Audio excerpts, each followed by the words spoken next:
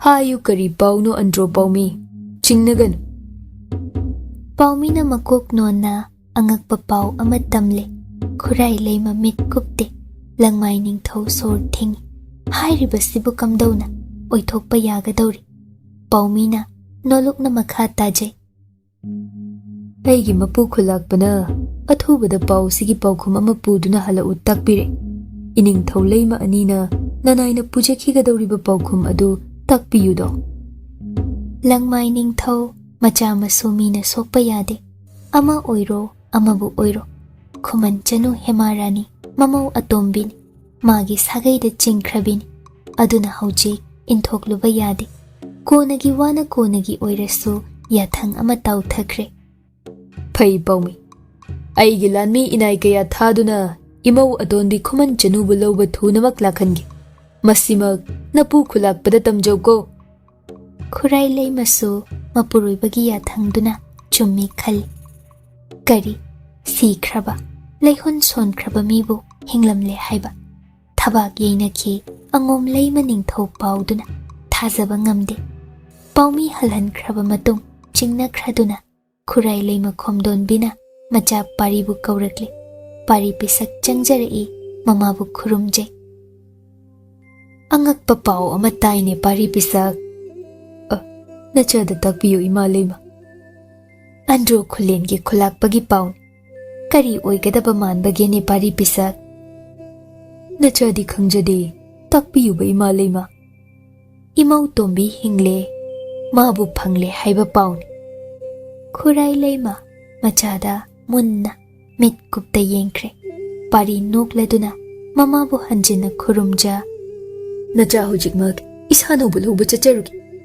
कमदौबनो मदु नचादा कोना पौदंबिरु अई पंथबा याद्रे ngai khoni imagi pari pisak tapthau chatkadabadi mareire adubu pari mamagi adubu haiba wahai adu chawraba kochini मा खंगले अदुबु थवैदेदो खुंजा Kharna ngasi numit nini humni mangda imau atonbibu khulakpagi nakta thilambani haine thabum ani henbagi mamangda singjanba khunja kharana hemabu umangda taduna leiramba thengnai haye makhoina kalakpan kuina gyan tada leirui paudam lami mahai kairelna sarak tamlam dribra नत्रगा करीगिनो खंगजिबा वान खुंजा सिंगना लायेंग बिरबा तुंग मसाना ज्ञान तारकलगा वाहंग पाव हंगलबा मतुंग अंगोमना मयुमनी पाव फंगबदगी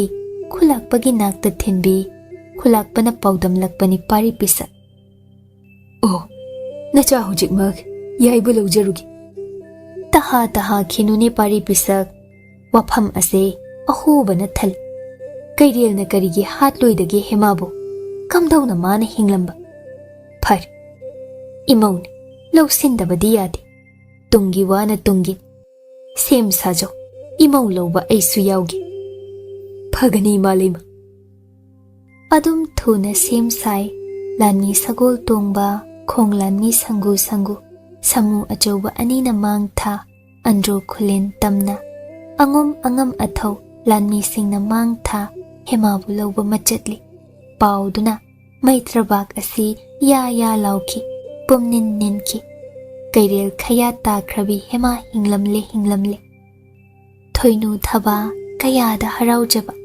अंगोम पुंबा हराउनै अहोबदा अदुबु हराउ मतुंग वा यामना इलक्कदौरी मसी ngakthoknabagi mathaude parigini konagi wani masina hauzik hema lauruba tari Khuman mapam romdagina Khuman thembata yawido leptana chatli khurai leima dolai thakta ngaingamdana leima tawdo wakhal pareng pareng angomga mangang maidinguga lanjau amadi lakadawribra oinamle kamdawna masi ngakthokani hemarani masum langi angom sagai ud ondawribra ngasidi khomdonbi chingnarakledo macha parigi maikaida muna yengje pari maithong maka lamna khwaigi mangda magi karuba thakta nom machatli khulakpagi yumjau achoba mangda angum pumba yausinkre taram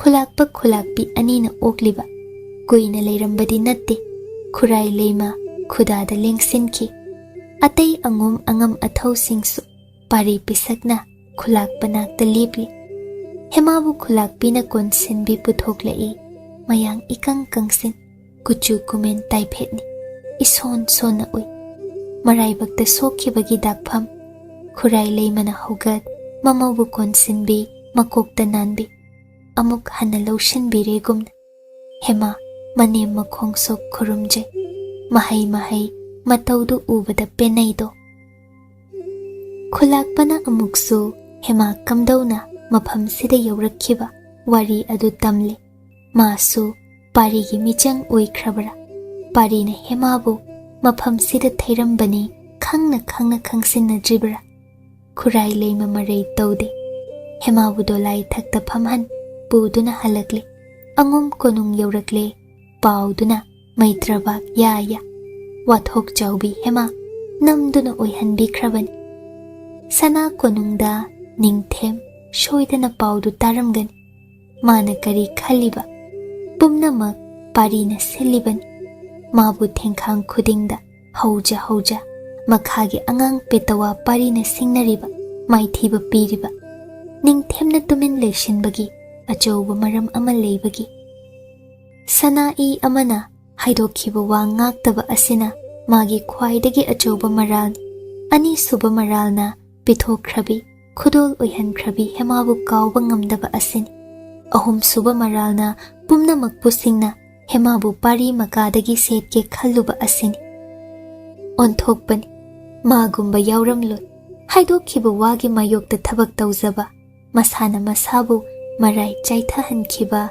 ningthemdi kangleipak asida angum konungda taram maraibak thirabi adubu okpi thoinu thabana mittagi pi taja sikre leirurabi manauna halakpada kaya penjakhiba dop thaumai thaduna woi angom maiba maibina tairel pungphai machumna khiktokpi sangai changdringai irumai thaja tawi asengba phizol hongdokhali angom laifamda puduna khurum hali angom apokpabu sangai konungda laining thauleimarimbi khurum hali loiba naide hemabu sengdokpi aroibara manem makuna hemana khurum jarui aroibada mathanglen parigi khong soktuna hema mana khurum jabada mahai matau adu nungshina yengne parina hema makokta makhutna nanthabi lengjum paiduna tapna chingkhatpi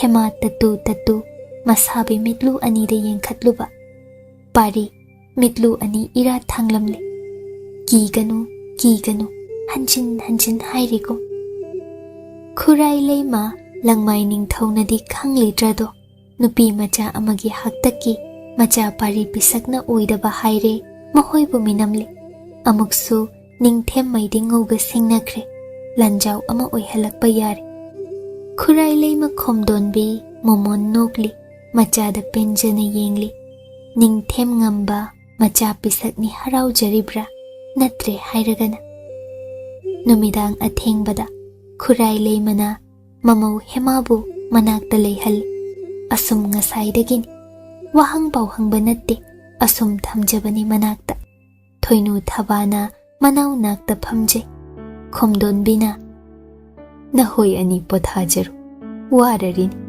nanau tombidi inakta ngai hakleja hausanuko phagani malema thoinu thaba haugat thokre hema kirupna manemda yengamdana yengi hotnai adubu mangamdri. Khomdonbina nena tana hema manakta phamlei. Kaishu haida mangakta siba marei paring adu lauthoklaga hema ngaksamda sizinbi. Hema madi matik chadegum mangak haizai. Khomdonbina nungshina hai angaubi sidi. Nungshiduna piba inemgi khudol nine. Lausilu hayingwai nacha ningoldara namau khoida jabidara hek khuthanglanduna sinauko. Hema hairakliba waduda ngakna mangaksamgi thazin yoba achonba achouba arumba marei paringduda yengliba khomdonbina tapna aigi inem oirambi sanagi kaira kakhrabi leima aduna aise mamau achanbini haiduna ingaksida ngasigi sigum thonbiramba angom suthang lalaklaba marei paring mado angomgi asengba maral ngasina aigi khoidajabi imauda sinaribasin thamjilu hema penjana manima khongsok khurumjai khomdonbina mamaubu haugatpi munna yenglaktuna khum tombi ningthem makhuttagi nangna kamdowna nathanglenbu kangadawri. Ningthem mayoktadi angom itomtana leplubasu itik natedo. Nangna karam kangadawri. Hema marului thokliba pumba manemna khangkrabra. Ai wahanghanglu adubu simadi khangli. Nangna aibu angom pumbabu minamli. Andro khulen khulakpanasu angombu minamli. Masi pumbagi haurakphamna aigi iseng pari pisak. Punsigi ahanba oina pari pisakna mama aibu mapa ningthaubu mayambungbu mataim anibu angom sagaibu minam. Masigi haurakphamna nahakni hema. Nangi thainagi nabungo ningthem tuyambagi lamchatna soirakpadagi nangi naraibakna asum oiban. Ai loina khangi hema. Adubu pumnamakpu angambani ningthemti. Aigi icha pari pisak ase maral leiri. Adubu pisigi manini madi iphamda. Maral haidoklubada warak jetpa aran ahui yadaba mapabung ningthawna aigi pisigi mani pari pisak ase shoidana chairak pigi hainido. Macha micha naidaba aigi ibungon loi thabadi araibani. Ningthemga singnaruba khudingi nupi angang ahal naha thida ngabung khau chairak pido. Ai hinglingai aigi pisigi mani ase asum tawhanba yade. Aduna hema ai minamlagi ipuroiba makta angom sagai pumbada ichagi maral mahut sin aina singedo. Adubu ningthem khuttagidi nangna icha pari pisakpu kandaba yade. Nasa yonge yolu na thwai thage tha. Ningthem thembadi na sarukni ko hema. Hema makok noli. Naya thangduma ikok thakta hapjari. Namau oibada matik chadrabi aina. Loyumba mahut sin mang thana thawai thaba ngamjagi.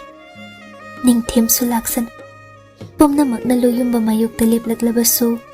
Wai kaubada ichil sina haijakraroi namauna. Imalay magi khong soktuna tolabi aina wasakjari. Khomdonbina nugladuna hemabu konsinbi. Nasum langi namduna ibuk thoki icha mani ase aina warak pangamhandana lamhenba oihalledo. Ngammida Khuman Chanu nangse ngammida. Athengbada parina masanaw buloba lakjay. Apukpi sanggay yumjawdagi khurai leimana machada munna yengladuna pothajaruru. Sitani ahenba michai ama hairade machagi maphamda. Hemana parigi tunginjay sanggay thong puna panbaga hemana tapna. Loyumba ima leimana pumnamak khanglamledo. Pari ngakna ude mataw ado. Karisu lutpa ngamlo. Aina nangna aigi apokpigi maphamdagidi yai. Karamna khanglibano loyumba? Aishu khangde ma. ꯑꯗꯨꯕꯨ ꯂꯣꯠꯄ ꯉꯝꯗ꯭ꯔꯤꯕ ꯑꯁꯤꯅ ꯃꯔꯨꯅꯤꯅꯦ ꯌꯥꯏ꯫ ꯀꯝꯗꯧꯒꯅꯤ ꯍꯧꯖꯤꯛꯄꯣ? ꯀꯩꯁꯨ ꯇꯧꯔꯣ, ꯑꯩꯒꯤ ꯑꯄꯣꯛꯄꯤꯅ ꯅꯪ ꯑꯩꯕꯨ ꯀꯟꯕꯤꯔꯕꯅꯤ꯫ ꯅꯪ ꯀꯤꯒꯅꯨ, ꯊꯃꯣꯏ ꯄꯥꯟꯗꯕꯤ ꯅꯠꯇꯦ ꯑꯩꯒꯤ ꯑꯄꯣꯛꯄꯤ ꯑꯁꯤ꯫ ꯍꯦꯃꯥ ꯃꯥꯏꯊꯣꯡ ꯃꯛꯁꯤꯟꯈ꯭ꯔꯦ꯫ ꯄꯥꯔꯤꯅ ꯃꯇꯧꯗꯨꯗ ꯅꯣꯛꯂꯗꯨꯅ ꯋꯥꯕ ꯂꯣꯏꯔꯒꯅꯤ ꯑꯁꯤꯗꯒꯤꯗꯤ꯫ ꯑꯩ ꯂꯩꯔꯤꯉꯩ ꯅꯪꯅ ꯀꯅꯥꯕꯨ ꯀꯤꯕꯅꯣꯅꯦ ꯌꯥꯏ꯫ ꯍꯦꯃꯥ ꯈꯣꯏꯔꯨ ꯃꯃꯣꯟ ꯇꯧꯅ ꯏꯃꯥ ꯂꯩꯃꯅ ꯋꯥ ꯑꯃ ꯇꯥꯛꯄꯤꯔꯛꯏ꯫ ꯀꯔꯤꯕꯣ? ꯊꯨꯅ ꯑꯩꯈꯣꯏ ꯑꯅꯤꯕꯨ ꯂꯨꯍꯣꯡꯕꯤꯒꯅꯤ ꯍꯥꯏꯌꯦ꯫ ꯃꯈꯥꯗꯤ ꯀꯔꯤ? ꯑꯗꯨꯒ ꯐꯥꯒꯤ ꯑꯃꯁꯨ ꯇꯧꯔꯛꯏ꯫ ꯀꯔꯤ ꯐꯥꯒꯤ?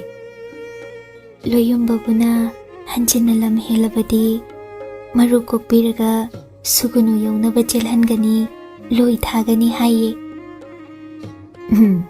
ꯁꯣꯏꯔꯔꯣꯏ ꯑꯗꯨꯃ꯫ ꯅꯪꯅ ꯀꯔꯤ ꯇꯧꯅꯤ ꯇꯥꯛꯄꯤꯔꯛꯏ ꯌꯥꯏ꯫ ꯑꯩꯕꯨꯅ ꯈꯣꯡ ꯈꯨꯠ ꯌꯣꯠꯂꯤꯡ ꯊꯥꯡꯗꯨꯅꯅꯦ ꯅꯇꯨꯡ ꯏꯜꯍꯟꯒꯅꯤ꯫ ꯁꯨꯒꯨꯅꯨꯗ ꯑꯩꯈꯣꯏ ꯑꯅꯤ ꯅꯨꯡꯉꯥꯏꯅ ꯎꯍꯩ ꯋꯥꯍꯩ ꯆꯥꯗꯨꯅ ꯄꯥꯟꯖꯔꯨꯅ ꯍꯥꯏꯌꯦ꯫ ꯑꯗꯨꯃꯛ ꯍꯦꯛ ꯐꯥꯒꯤ ꯇꯧꯕ꯭ꯔꯥ ꯌꯥꯏ?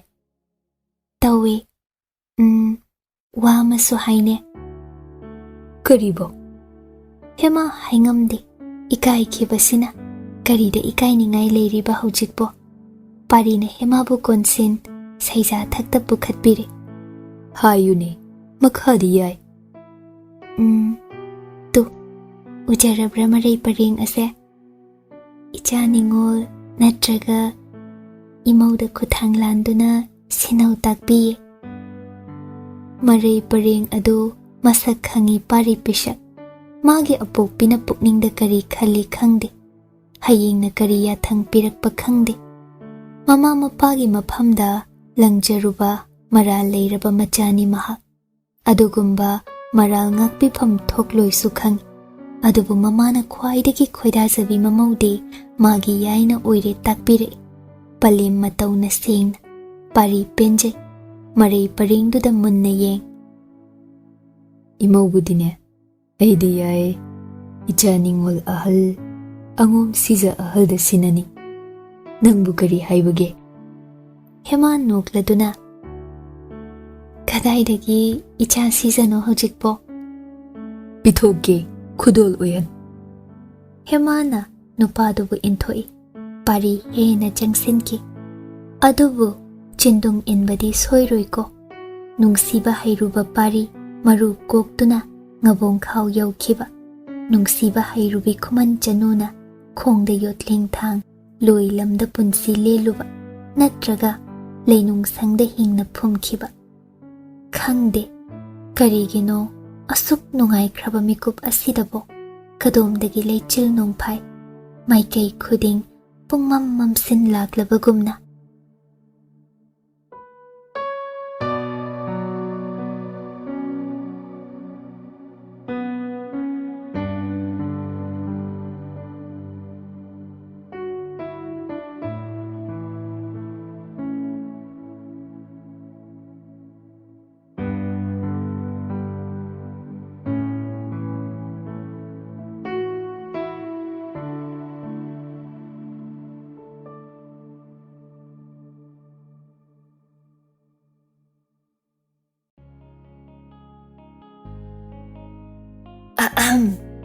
ꯀꯩꯒꯨꯝꯕ ꯑꯝꯇ ꯊꯋꯥꯏ ꯍꯛꯆꯥꯡ ꯌꯥꯎꯅ ꯋꯥꯔꯤ ꯇꯥꯕꯤꯔꯤꯕ ꯂꯤꯁꯅꯔꯁꯤꯡꯗ ꯍꯥꯏꯖꯔꯤ ꯃꯗꯨꯗꯤ ꯆꯦꯅꯦꯜ ꯑꯁꯤꯅ ꯄꯨꯊꯣꯛꯆꯔꯤꯕ ꯑꯣꯗꯤꯑꯣ ꯁꯤꯔꯤꯁꯁꯤꯡ ꯑꯁꯤꯕꯨ ꯁꯄꯣꯔꯠ ꯇꯧꯕꯤꯕ ꯑꯣꯏꯅ ꯂꯥꯏꯛ ꯑꯃꯗꯤ WakhaL Turi ꯌꯨꯇ꯭ꯌꯨꯕ ꯆꯦꯅꯦꯜꯗ ꯁꯕꯁꯀ꯭ꯔꯥꯏꯕ ꯇꯧꯕꯤꯔꯝꯃꯣ, ꯑꯗꯨꯒ ꯂꯣꯏꯅꯅ ꯀꯃꯦꯟ ꯑꯃꯃꯝ ꯄꯤꯗꯨꯅ ꯋꯥꯔꯤꯁꯤꯗ ꯌꯥꯎꯔꯤꯕ ꯔꯥꯏꯇꯔ, ꯅꯦꯔꯦꯇꯔ, ꯏꯗꯤꯇꯔ, ꯃ꯭ꯌꯨꯖꯤꯁꯤꯌꯟ ꯑꯃꯗꯤ ꯆꯦꯅꯦꯜ ꯑꯁꯤꯒꯤ ꯇꯤꯝꯕꯨꯁꯨ ꯁꯄꯣꯔꯠ ꯇꯧꯕꯤꯌꯨ ꯑꯃꯗꯤ ꯄꯨꯛꯅꯤꯡ ꯊꯧꯒꯠꯄꯤꯌꯨ꯫ ꯑꯗꯨꯒ ꯃꯌꯥꯝ ꯍꯥꯏꯞ ꯇꯧꯕꯁꯨ ꯀꯥꯎꯕꯤꯒꯅꯨ꯫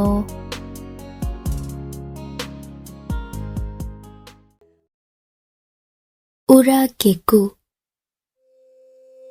ꯈꯝ ꯊꯦꯡꯅ ꯋꯥꯕ ꯍꯥꯏꯕꯁꯤ ꯀꯔꯤꯕꯨ ꯀꯧꯕꯒꯦ?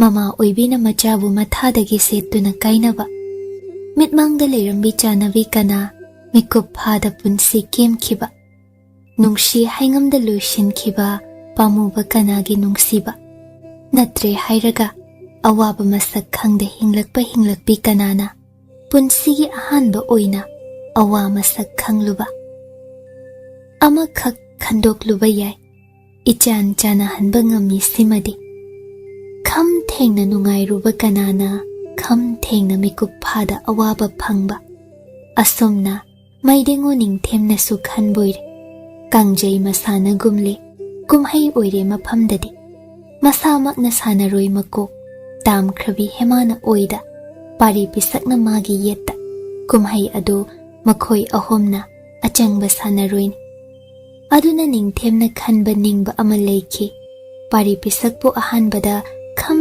thengna nungai hangi aduga mikupta nungai ba pumba kemhanduna kham thengna wahangi asum khalli ningthem tuyambana maram asigi mahak tumin leibani koina manakta lakhidraba mataw Lanchenba ngasi ningthem koklen sangaida lengthore yamna chami rajniti gi kanglon kaya khangdaba haithoi singthoiba khajik watba koina sauba waroba ngamdaba angam han Lanchenbani aduna waroruduna su lakliba asinido ningthem machal tombi sana ibema hiramatiga manawna pari pisaka luhongba kaikhiba ado ningthemgi maral oikrabani maram asigisu Lanchenbana matawbu warokibani patragumlaba bardon ama sana mangda katli ningthem haraw-harawna patradu lawshinduna kuire daitaw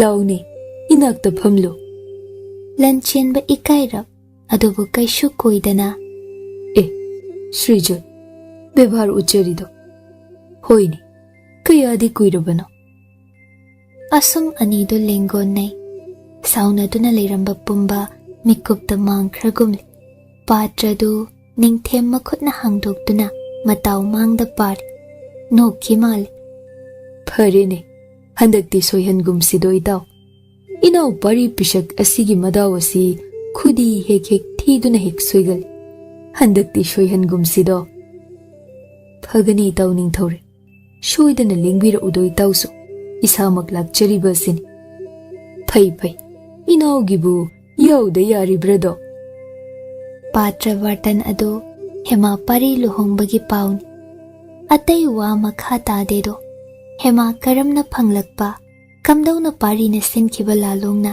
ningthem mayam bungbu maithiba piramlago ningthaurel maitraba ki maidingo Srijot laining thomabu kaisu laitaba makhagi angang parina karamba cheksin haudaba matangda ngamkhiba ningthemna khanglamdra adum haraw wari watai phana kuina Lanchenba hanki aroibada mataw ningthemna kochira amadi haikimal inawgi luhungba siloibaga leibaki sin achouba mapangdaba yade doi taw Lanchenba icha oiro ima ipa maksu oiro lan bulan khraba kanadi ngakpi haiba honadi mase khetriyai khoigi dharmani kari haibibage tawbo chumi tawbo konung niyamda lalakpu kanadi ngakpi ba honadi warak hodrabadi mataw tamnarakan masi cheksin hodaba yadraba matang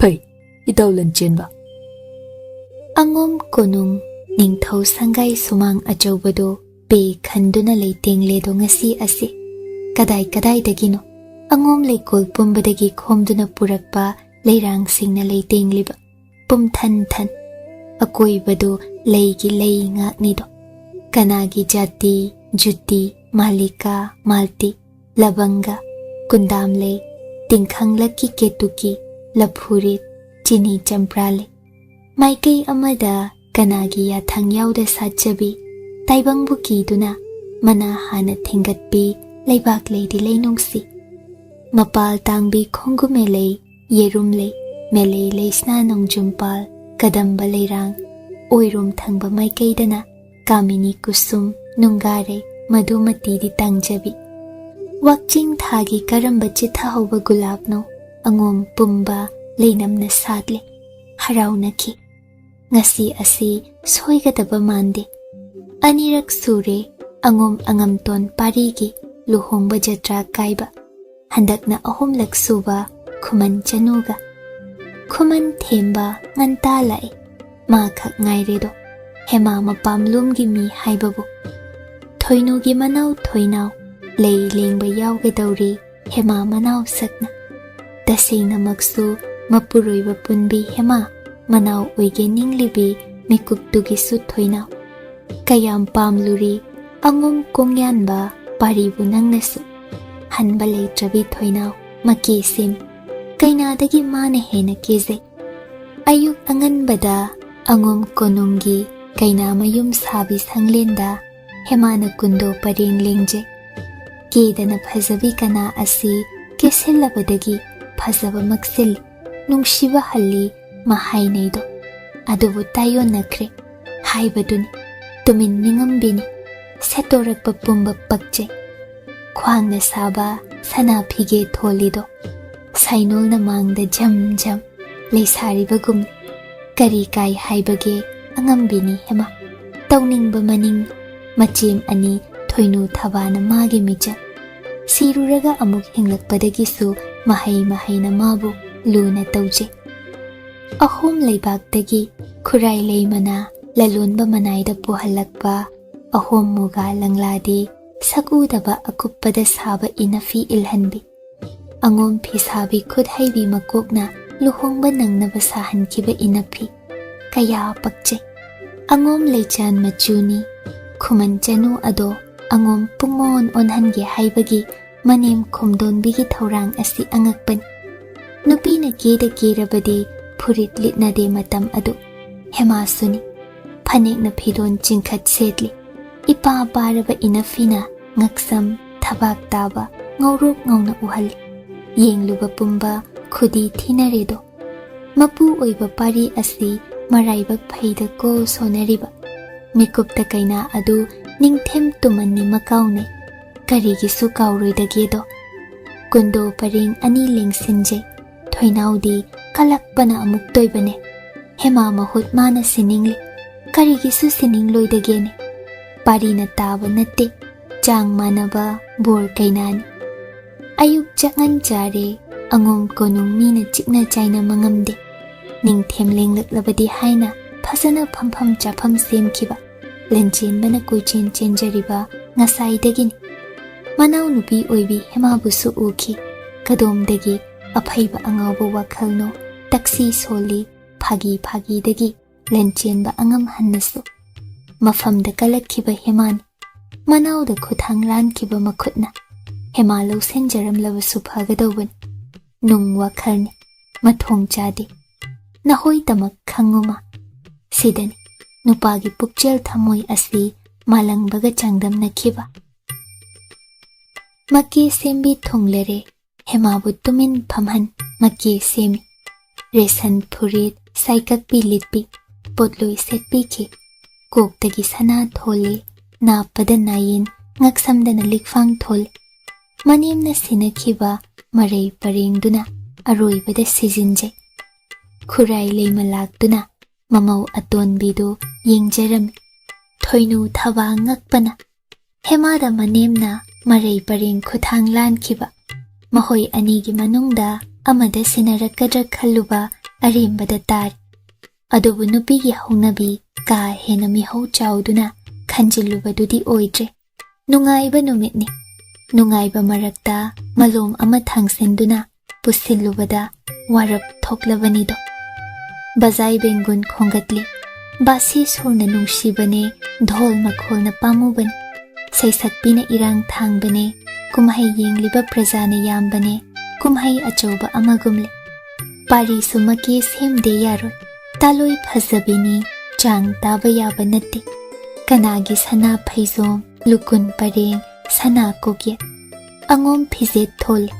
Khurum amtongsin kedraba sutin tanei urubada. Tamba magi sawong saban maida mitana leisa kayagi thamoy shatpangambanido. Angam tonga oishille. Mangda luhongba anirak kaikhiba tambani makaune. Dhol na pumnin nil bor aduleng thoklakle. Matang chana ningthem yosilai. Pe khanduna mandap mayaida lengsin. Mayamda बेभार उतलम लगा मागी फम खुदादा चंगसिन ngan thoikre pari da kaya munna yengliba ningthem ado wa ma haide Lanchenba na mataw nakta jangsen lenggo nei langmai ningthau khurai leima harau ningthembu okliba ni do kaina puthorakle ya praja singi makok pumba sangai achauba romda haima is sidi karino thabak yenaki leisarikan phazabana ama Hauzik mapung pharakpagi phazaba asina tonganba ama hainingai leita sakhenbi helam gadra Khuman Chanu asidagi kanagi miramgi Helen Cleopatrana Ningthem mit kupte nokfeta makni Lanchenba na kamdawba matay ibungoni makawi thoinu thaba mapi ira thangi asuk sakhenbi ase manak naksiluba kinarai mayam maraktuda kalak chawbi thoinaw su yawi saisakpi kaina senbina takpi luhongba hawi ishaina nungsibane borna lembane kaina na ingna meng lawi kana suwangang na de hana su luhong krabi hemani anirak suba magi luhongbani aduna niyam makhaidi khangle adubu ningthem lengsilima khangi aduna mi holdi lawai lutonda non thaduna leirambi mai thong sana amukhak nongkhatuna loyumba matau yengluba michane hema momone parina ki ganu gi mitye mihul ado khudap laktuna phabikre kiba ipha phakragum kallida loyumba nayai ase hema mitlu na chum ani pihone maya mangda kaphade aphaba numitni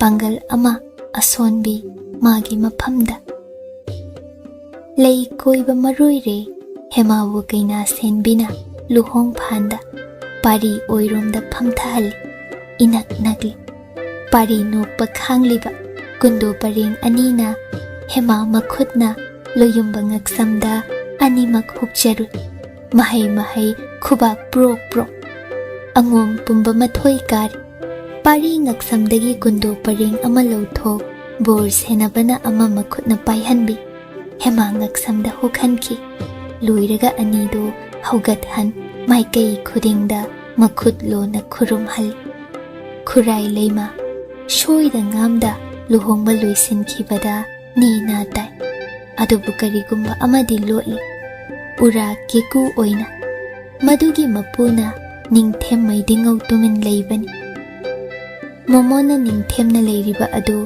keku phongbagi matam mangai karam lan thengnagani angomgi nungaiba angom sagai asi karam ningthem makhuttagi makangani khomdonbi matha anauba ama mama oiba leitade leibaki mabema ama oiba asuklui haimanba thokloido Lanchenba na pusin ningthem mangda manau nupina khurum hali pari mayambung ningthem makhongso khurumjai hemadi matai thokle ningthem asi amu aduna makok phigupna ningthembu lapna khurumjai ningthemna paribu konsinbi makokta nanbi pari pisak mangoloy soida ngamda punsi nungsangna paluko yambong nanaw na hanjina khurumjari soikiba lankiba yaurabasu apangba nanawni khanbi ngakpiyuko ningthem noi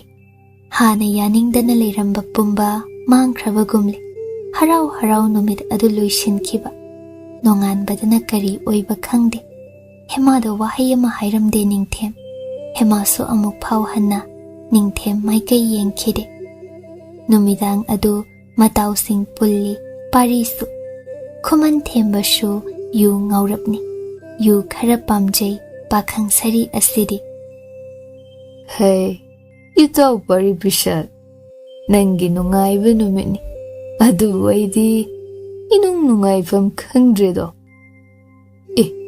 kuidauri dau themba lapna leikhrabi ichalamagi maramda aibu lengamdrene oh thagogi wadura mabu kamdona tam khrabalamdamduda leiramgaba ha Waganusi, madom nati. Majaibe mahiramati, magi mapuri bashu yaurina. Mohoi ni ne pari pisak. Adubu wasaraklabi ichil thaguin. Amuk hanna shumabu maitra bagshida halak payaruidaw. Marai bakthida ichil lado. Waganusi daw themba. Ay shoidana chatlugan. Phanawa yanaba sinduna ichil thaguibusu aigi yainakta purakanini. Ngambo jo pari pisak. Ay Shanghai da yaushillugi. Yu ngawrini nangbo. Ngasidi shida ahing lelune themba. Yade.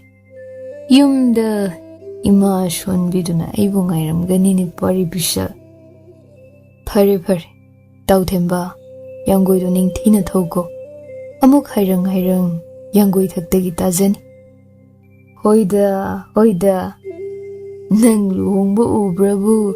Aishu luhongningline daw. Ungduk shungaidana. Angum siza amahe kanjawdo. Nahoy angum si aidi pamdene. Kari dawre ikhoy angumna.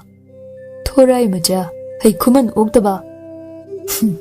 Ngakchaw yam thekchay angum si. Hainade. Khuman oktaba sidi. Lawsi. Ay samduna thinbigi. Nang yanggoi thophadre. Inayam loinako. Sangay yawba ngamnaba. Aduna faradrana pari bisha. Faranini oktaba nangbo. Adum harau kainaki anido. Ningthem lengkre Khudol ni haiduna pari maphamda laucha pacha thungkhong masing suna sinarami. Adu kyamba Khudol sing adu marau leikhimal. Pari khara thengna sangaida hanjilagle. Hairang kasu changjarak pasai. Yunam jele. Tauhairibra sibo. Tumda khai phana waraba sungairam libi taloi dudi ting launa masawi. Haujiktine sauningba makhai sauri. Harauningba makhai su. Waro khiba sinasu amuk toiba. Pum on ole Khuman Chanu ado. Haima. Yurem thaktuna leiwiru boire ko. Hainadre. Ipamda hanjakrage aida. Hayeng no ngan kisan. Khangani ba kongyambana. Pari nokleduna. Phamung manakta hairang leptuna. Masa non tharap. Lingyan adu lauthok. Phamung machida bob thada. Yai. O aigi Tamfayai. Kobino. Yungawba. Mingaw ado mangthokan. Ya thenbira uko. Manamase. Haina jadre yamna. Inaktaga hipirakanu ko. Kongyamba yungawba. Hojiksu ahing sida ya muk thiludawba ibo. Thinda yaroi. Natrana tomtane tongana hipjo. Kachilase nangi oijo. Ahibu phamungda nanakta hiphalloidaba. Adumakni. Kanana yurem thau haido. Yai. Yamna phawga sarida ko. Saribani. Nathawra kongyamba. Luyumba phamtan kongyamba mo. Kauribani. Sauribani ay. Hema machin pomduna paiduna leikhe. Pari gi phi hongdokna basen langjay. Pari phi hongdokle. Khudai matop hangampal angom machudu tamak khwangda komli thol. Hema khudang phai hema na kanthoi. Pari na nokladuna hema khudang hanjinna pha mathada chingsil. Yunam namthi hando use maidom da leitho uma. Leitho oi. Nong phaduk yung awbadi hongnabi. Aibu nanaktagi helano. Aibu mirak tillano hairibrani yai. Kaunuda adum naga yuthakpa. Isaudi yai dako. Kanana tambi. Isaw lang bagase. Nathawro. Langning laga langgani. Nangna sawhalibani. Nangna tambiribani. Aingonda pumna magtainaradro. Ay lam helura. Lengano ko. Masi. Hema nokladuna paribu inthoi.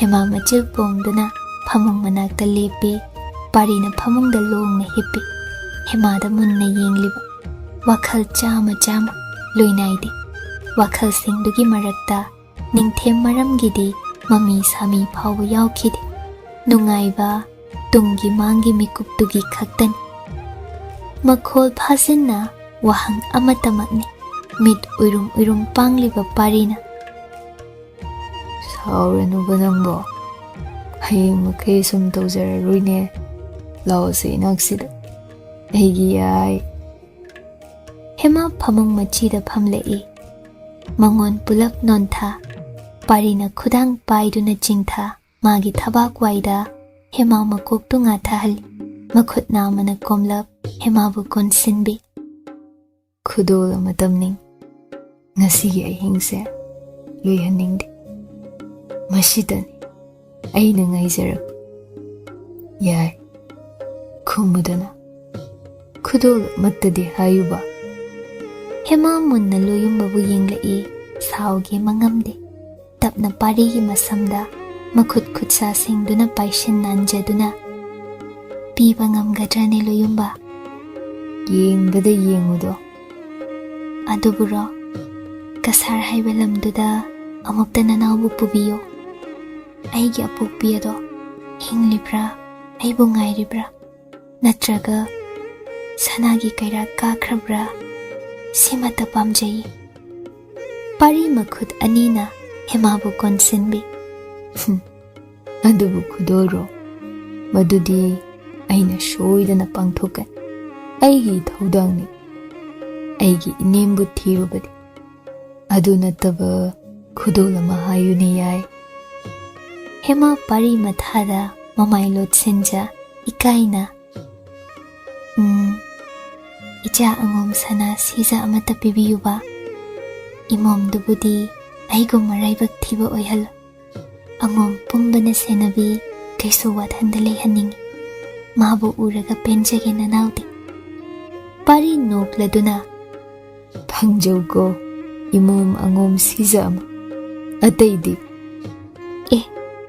khudol ama khaktamak hayona haibikhraga parina hemagi lotsin khrabi maithong thazabu koithi thiraktuna mamit kuphande yengjari loinai draba hing apamba makai hayuni yai hemana masabi mamaida khujinna siktuna nokpa khang yungau base nisa khaidana leiridako aibu tum haloi dauringa si ai ngamloidro yai nangbo ishum langi ahing mingshel amakak khangbade amatana ti tumdana loyumba maithong yengduna marayu yengjage nanaudi hayun apamba pung nangi kari wali angom ibudau purel thangsang ipham dale angom pangal ase nangi nine yai aigi lurel ase nangi nine senglabra loyumba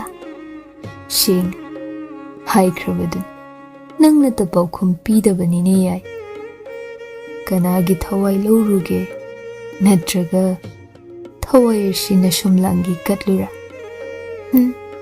kanagi su thawai lau phade thawai katlabasu nanauna na hutsin kacharunido inakta da leibiyo sitamak pamje khangde loyumba ai ikiki ngasi itay sana ningthemna laklamba magi matawado marole yai ningthembu kiran magi walu shinkrabani loyumba ningthem maphamda laiphedibi oikhrabi nanaugi punsini kanagina laiphedibi oibiwo iphamdadi nangse tamfayai masi makhak nangna kauthokpiganudo hema tumin leiki kiganu hairakliba mikuptugi oinadi kiba phahan khrago kallida nangi mayai ase loyumba ura keku masu ko nama phongsan ahing ado sabi sano waithongledo kanabu kizaruba karigi mi pairuba parigi samu pangal mayeng tadrido masano tamphayai minungsi mayeng tadrido adubu leiri lotuna khana makhol pongna nokliba ikhau langlaba ura keku ama soi phadrabani lanjau ama ina turel jelagani thawai masing thingamda manglagani kallida ura keku mayai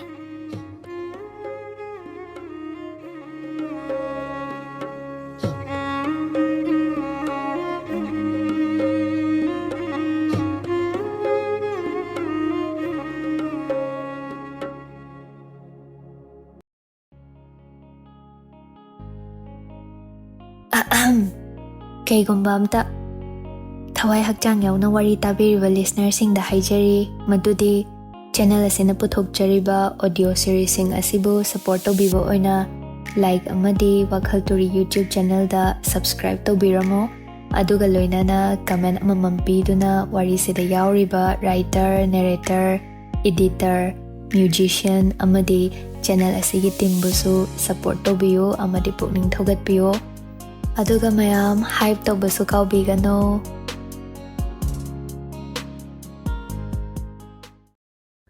ura keku yungauba oirubagi tarang malang taibang palda leirurabasu kharama khaidi khanglibanido Khuman mayum sangai yoba ngamkhide thembado mabu halakpa ngai hobi mama asonbi manak yongamkhidre lama khangda Juran thabana phakre soiroi lama khangda maram chada thawai mang ngabung khaw yohan kiba tawge da ngamliba Ningthemga lamba panabada wagani do Khuman themba nangbo phimu lanmi na mabu phakre mataw pari luhongbagi ahing lama khangda magi yangoina kadomda gyan men ita tahaude nupa thauna di watpa natte do adubu mayai karaba yuna masa sontahali makhong phawba phajana thang chatpa mangamdraba thembana karam yeknaba lambanagani do gyan khangta tai borada namsinduna mabu phai chumna phaba natte adubu itha hek thajarudana leinung sang kaishum sang umang wamang tin kanglakta mabu thamlade phasabaka nungshiba hainam leinam lakta thamliba ngakpani Ningthemgi thaurangsu thembabu themge nauge khaliboido ahing makeup thoklakpada ui yumthaktagi mai charung longbi yan tharakliba magi koktol thaktani likli chimni manungda khoiru thaumai mayamdu iranglang kaya phase faglang thaumaina nak oi tungmang kazau adu pungani do nungaina saija thakta themba ya hipnai sarga gi leikolgo ayuk makeup thokli gyan khanglak lai Khuman sangai natte yarik luriba karino asuk taruba mapham asibo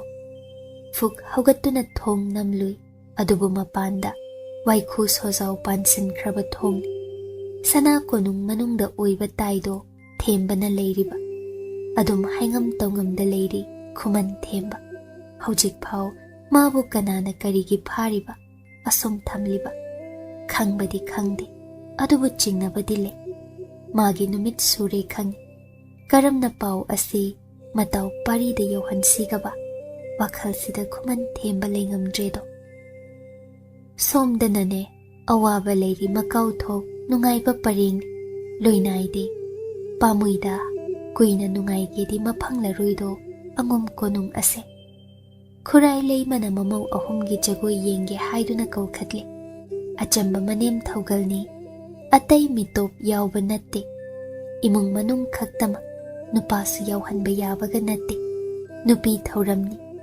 asumna nongma phadoksu nupi masel konung lon kauthok nungai thokpa asi chatnabi amani phagi jogai marakta wayan tuyan katuk karan koinaide chingi pauna nungai hali matau singna thamoi hakchang pel hali angom angambi makhai tille ahal naha mitopti changhanade adubu mayam marakta phauman yan sinduna moirang them thoinu manau thoinau maki simduna leiri masu jagoi katke khali manem oidawribi khurai leima makada thoinu thaba ꯃꯛꯀꯤ ꯁꯦꯝꯃꯤ ꯑꯍꯟ ꯑꯀꯣꯟ ꯇꯥꯟꯅꯔꯒꯦꯗꯒꯣ ꯑꯗꯨꯕꯨ ꯃꯈꯣꯏ ꯑꯅꯤꯅ ꯐꯅ ꯃꯛꯀꯤ ꯁꯦꯝꯂꯕꯁꯨ ꯉꯔꯥꯡ ꯅꯍꯥꯟꯇ ꯂꯨꯍꯣꯡꯖꯕꯤ ꯃꯅꯥꯎ ꯏꯕꯦꯝꯃ ꯄꯥꯔꯤꯒꯤ ꯌꯥꯏ ꯑꯁꯤꯒꯗꯤ ꯂꯝꯕꯥ ꯄꯥꯕ ꯌꯥꯔꯣꯏꯗꯣ ꯄꯨꯝꯅꯃꯛꯇꯒꯤ ꯍꯦꯟꯕꯤ ꯇꯨꯃꯤꯟ ꯉꯥꯎꯕꯤ ꯃꯅꯥꯎ ꯑꯣꯏꯕꯤ ꯑꯁꯦ ꯃꯕꯨꯛꯅꯤꯡꯗ ꯄꯥꯝꯃꯨꯖꯕꯅ ꯀꯜꯂꯛꯆꯕꯅ ꯑꯃꯨꯛ ꯇꯣꯏꯕ ꯑꯅꯤꯗꯣ ꯂꯩꯃ ꯁꯪꯂꯦꯟꯗ ꯃꯌꯥꯝ ꯇꯤꯜꯂꯤ ꯈꯨꯔꯥꯏ ꯂꯩꯃꯅ ꯃꯌꯥꯝꯒꯤ ꯃꯀꯣꯛ ꯏꯊꯪ ꯊꯪꯅ ꯈꯨꯗꯥ ꯑꯋꯥꯡꯕꯤ ꯊꯛꯇ ꯂꯦꯡꯈꯠꯂꯤ ꯑꯇꯩ ꯐꯝꯅꯥꯏꯕꯤ ꯑꯉꯣꯝ ꯑꯉꯝꯕꯤꯁꯤꯡꯅ ꯐꯝꯒꯤ ꯃꯇꯨꯡ ꯏꯟꯅ ꯈꯨꯗꯥꯁꯤꯡꯗ ꯄꯔꯦꯡ ꯁꯥꯅ ꯃꯊꯪ ꯃꯊꯪꯅꯤ ꯊꯣꯏꯅꯨ ꯊꯕꯥ ꯏꯀꯣꯟ ꯀꯣꯟꯕꯒ ꯃꯆꯦꯝ ꯑꯅꯤꯒꯤ ꯇꯨꯡꯏꯟꯖ ꯃꯀꯣꯛ ꯅꯣꯜꯂꯞ ꯐꯤꯔꯨꯞ ꯀꯨꯞ ꯍꯦꯃꯥꯔꯥꯅꯤ ꯃꯍꯩ ꯃꯍꯩ ꯌꯦꯡꯅꯩ ꯑꯉꯣꯝ ꯂꯥꯏꯕꯛ ꯐꯩ ꯂꯝ ꯌꯧꯕꯤ ꯃꯃꯧ ꯑꯍꯨꯝꯅꯤ ꯈꯣꯝꯗꯣꯟꯕꯤ ꯃꯌꯥꯝ ꯃꯥꯡꯗ ꯄꯣꯡꯊꯣꯛ ꯆꯥꯎꯊꯣꯛꯆꯩ ꯑꯍꯨꯝꯁꯤꯗ ꯅꯠꯇꯦꯗꯣ ꯑꯃꯒꯁꯨ ꯍꯥꯞꯈꯤꯅꯤ ꯁꯣꯏꯗ꯭ꯔꯕꯅꯤ ꯃꯥꯒꯤ ꯑꯄꯥꯝꯕꯅꯤ ꯑꯁꯤꯃꯗꯤ ꯇꯨꯃꯟ ꯅꯠꯇꯕꯤ ꯄꯨꯡꯁꯦꯡ ꯁꯦꯡꯕꯤ ꯑꯃꯕꯨ ꯃꯆꯥ ꯄꯥꯔꯤ ꯄꯤꯁꯛꯀꯤꯗꯃꯛꯇ ꯊꯣꯏꯅꯥꯎꯔꯣꯝꯗ ꯈꯣꯝꯗꯣꯟꯕꯤꯅ ꯃꯔꯧ ꯂꯩꯅ ꯌꯦꯡꯂꯦ ꯊꯣꯏꯅꯥꯎꯕꯨ ꯃꯃꯧ ꯑꯇꯣꯝꯕꯤ ꯑꯣꯏꯍꯟꯁꯤꯔꯥ ꯈꯜꯂꯤꯀꯣ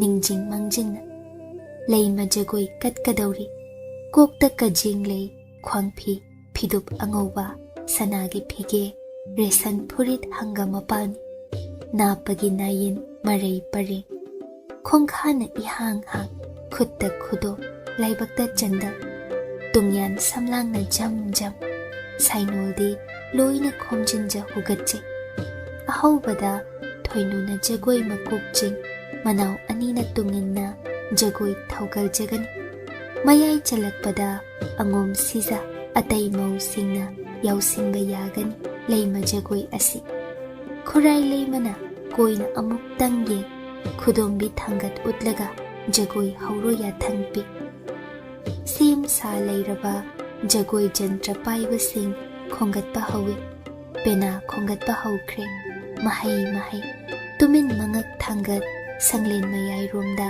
ꯃꯃꯤꯠ ꯄꯨꯝꯕ ꯌꯦꯡꯅꯩ ꯊꯣꯏꯅꯨꯅ ꯖꯒꯣꯏ ꯇꯥꯟ ꯒꯤꯠ ꯅꯝ ꯃꯈꯨꯠ ꯑꯅꯤ ꯊꯕꯥꯛ ꯑꯣꯏꯔꯞ ꯊꯥꯡꯒꯠ ꯁꯪꯂꯦꯟ ꯇꯝꯅ ꯆꯪꯁꯤꯜꯂꯛꯏ ꯅꯥꯀꯜ ꯑꯃꯔꯣꯝꯗꯒꯤꯅ ꯃꯦꯡꯅ ꯇꯞꯅ ꯁꯅꯔꯦꯝꯕꯤ ꯊꯣꯔꯛꯂꯣ ꯅꯥꯍꯨꯝ ꯀꯣꯟꯖꯦꯡ ꯁꯥꯕꯤꯒꯦ ꯂꯥꯏ ꯈꯨꯕꯥꯛ ꯈꯨꯕꯤꯒꯦ ꯁꯅꯔꯦꯝꯕꯤ ꯊꯣꯔꯛꯂꯣ ꯍꯩꯔꯥꯡ ꯈꯣꯏꯅꯤꯗ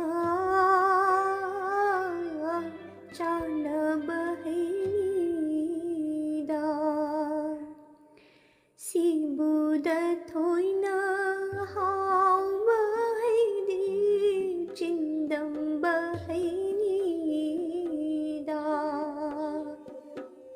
ꯊꯕꯥꯅ ꯇꯨꯡ ꯏꯜꯂꯤ ꯃꯇꯥꯡ ꯑꯗꯨ ꯑꯍꯜꯁꯨ ꯇꯥꯗꯦ ꯑꯅꯤꯁꯨꯕꯤꯁꯨ ꯅꯣꯛꯇꯦ ꯌꯥ ꯈꯣꯟꯗꯤ ꯊꯣꯛꯇꯦ ꯅꯨꯡꯒꯤ ꯋꯥꯅꯤ ꯑꯍꯜꯁꯤꯅ ꯃꯔꯦꯞ ꯈꯔ ꯍꯦꯜꯂꯤ ꯑꯇꯣꯟꯕꯤꯁꯤꯅ ꯁꯕꯥꯟ ꯐꯖꯩ ꯃꯩꯗꯥ ꯀꯣꯏꯗꯥ ꯏꯃꯥꯟ ꯃꯥꯟꯅꯩ ꯁꯤꯒꯤꯅꯤ ꯃꯄꯨꯔꯣꯏꯕ ꯑꯃꯠꯇ ꯑꯣꯏ ꯃꯆꯤꯜ ꯃꯅꯥꯎꯕꯨ ꯑꯣꯏꯖꯕꯗꯤ ꯊꯕꯥ ꯈꯠ ꯈꯠ ꯂꯥꯎꯕꯒꯤ ꯍꯧꯅꯕꯤ ꯖꯒꯣꯏ ꯈꯨꯊꯦꯛ ꯑꯃ ꯁꯣꯏꯈꯤꯕ ꯑꯇꯩꯗꯤ ꯎꯗꯦ ꯈꯣꯝꯗꯣꯟꯕꯤꯅ ꯎꯈꯤ ꯍꯥꯏ ꯈꯠꯂꯤꯗ ꯁꯤꯃꯥ ꯈꯜꯂꯤ ꯊꯕꯥꯛꯀꯤ ꯔꯨꯞ ꯃꯅꯦꯝ ꯃꯥꯏꯀꯩ ꯌꯦꯡꯖꯩ ꯈꯣꯝꯗꯣꯟꯕꯤ ꯈꯨꯗꯣꯝꯕꯤ ꯎꯠꯇꯨꯅ ꯑꯃꯨꯛ ꯍꯟꯅ ꯁꯣꯏꯍꯟꯒꯅꯨ ꯏꯪꯒꯤ ꯊꯕꯥ ꯃꯀꯣꯛ ꯅꯣꯜ ꯈꯠ ꯈꯠ ꯂꯥꯎꯔꯝꯕ ꯉꯦꯛ ꯅꯦꯝ ꯑꯁꯤꯒꯨꯝꯕ ꯅꯨꯄꯤꯒꯤ ꯊꯧꯔꯝ ꯑꯁꯤꯒꯤ ꯈ꯭ꯋꯥꯏꯗꯒꯤ ꯅꯨꯡꯉꯥꯏꯕ ꯃꯊꯦꯜ ꯑꯃꯁꯨ ꯂꯩ ꯇꯝꯕ ꯑꯣꯏꯕꯁꯤꯡꯅ ꯍꯥꯞꯂꯤꯕ ꯃꯊꯦꯜꯅꯤ ꯌꯦꯡꯕ ꯌꯥꯗꯦ ꯍꯥꯏꯕꯅ ꯍꯦꯟꯅ ꯌꯦꯡꯅꯤꯡꯍꯟꯕꯅꯤ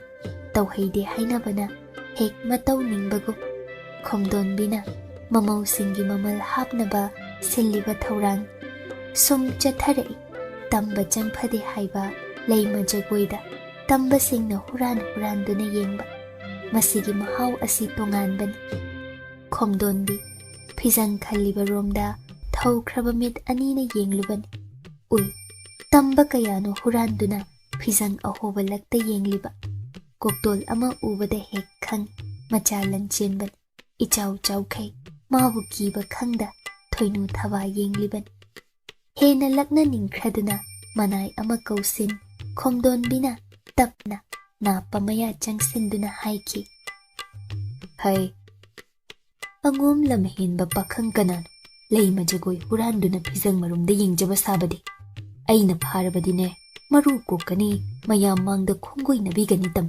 chatlu thud phagani khurai leimabi manai na yathangdo Lanchenba amadi atei maga leiminariba singda ikaira nolukna tamlu Lanchenba ikai khangdagi kaisu khomlamdana hek chathokhi laptakna hankhiro jagoi huranduna yengba asi yamna nungai khrabani ikan kanada amuk changsin atopa mapham amadagi sanglen tamna yenglei khomdonbi ui adubu khangsinnadi ngaihak yengjasanu khanmal adubu ngaklibadi macha pari pisakti ude hurana yengpham thoina maso magi yaisi jagoi sagadau aduga pari di kadaidan khomdonbi maikai sinba thongna yengleido thoinu thabana ahanba isai tangkak ado mapung phana thogalkhre hemana ani suba isai tangkakta sanglen nungda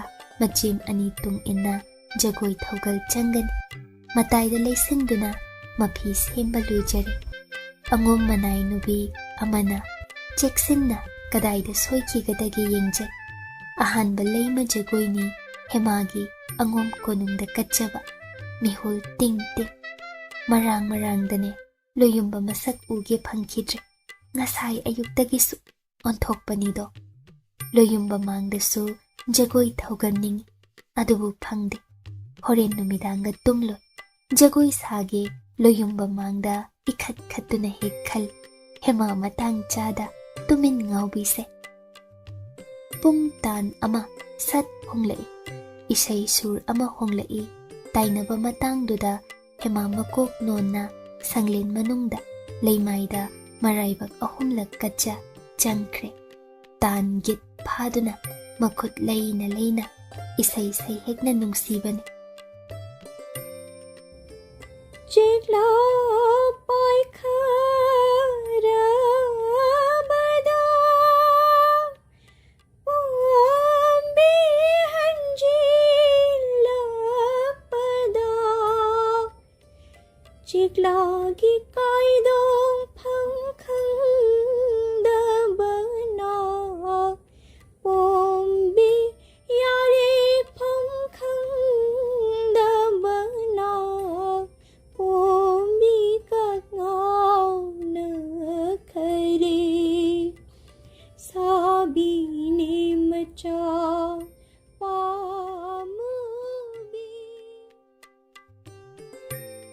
mathang tangkakta angom sizasing thoinau sumarakta yepsin machem thoinu tungin jagoi thogankhre phana kuina sakhi jagoi khurai leima mabuk penki daba haibabu macha pari pisakna mayam bagum jagoi huranduna yengkhide khurai leima mabuk penki daba haibabu macha pari pisakna mayam bagum jagoi huranduna yengkhide jagoi loirakpada khurai leimana khonjel haurapna pumnamak tarasanu matagumna lamhenba kana phizang marumdagi nakok likhat-tunaga khanganido phaduna marukko udo loinamak kana leilan misa phau prap tano aduga pusila umasida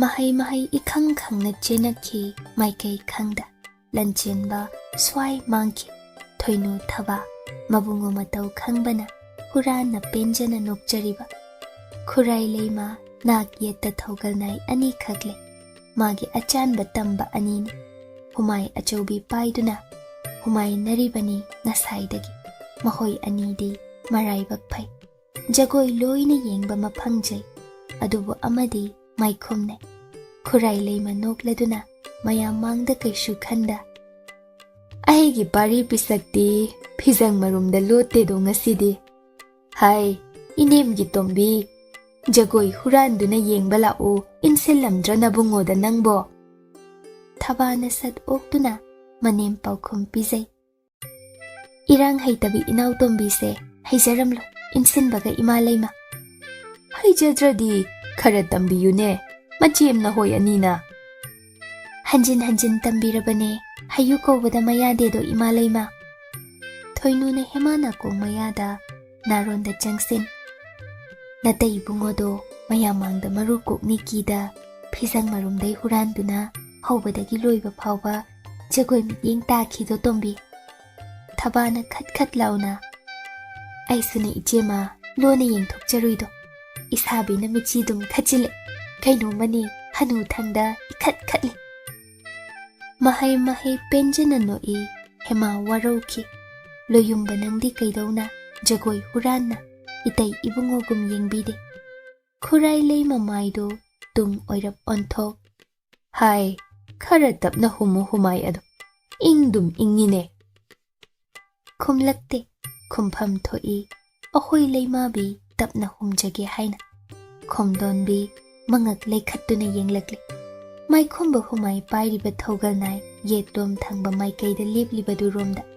May kum ublabasu hairap yengbada khangliban. Mabuk thoki machan. Komdonbi nokning kiban. Hera, asuk taw ngamba. Mayam mangda laknarage khankre. Khubak khui komdonbi mahay tumin layki. Komdonbi na hemada chumdring ye.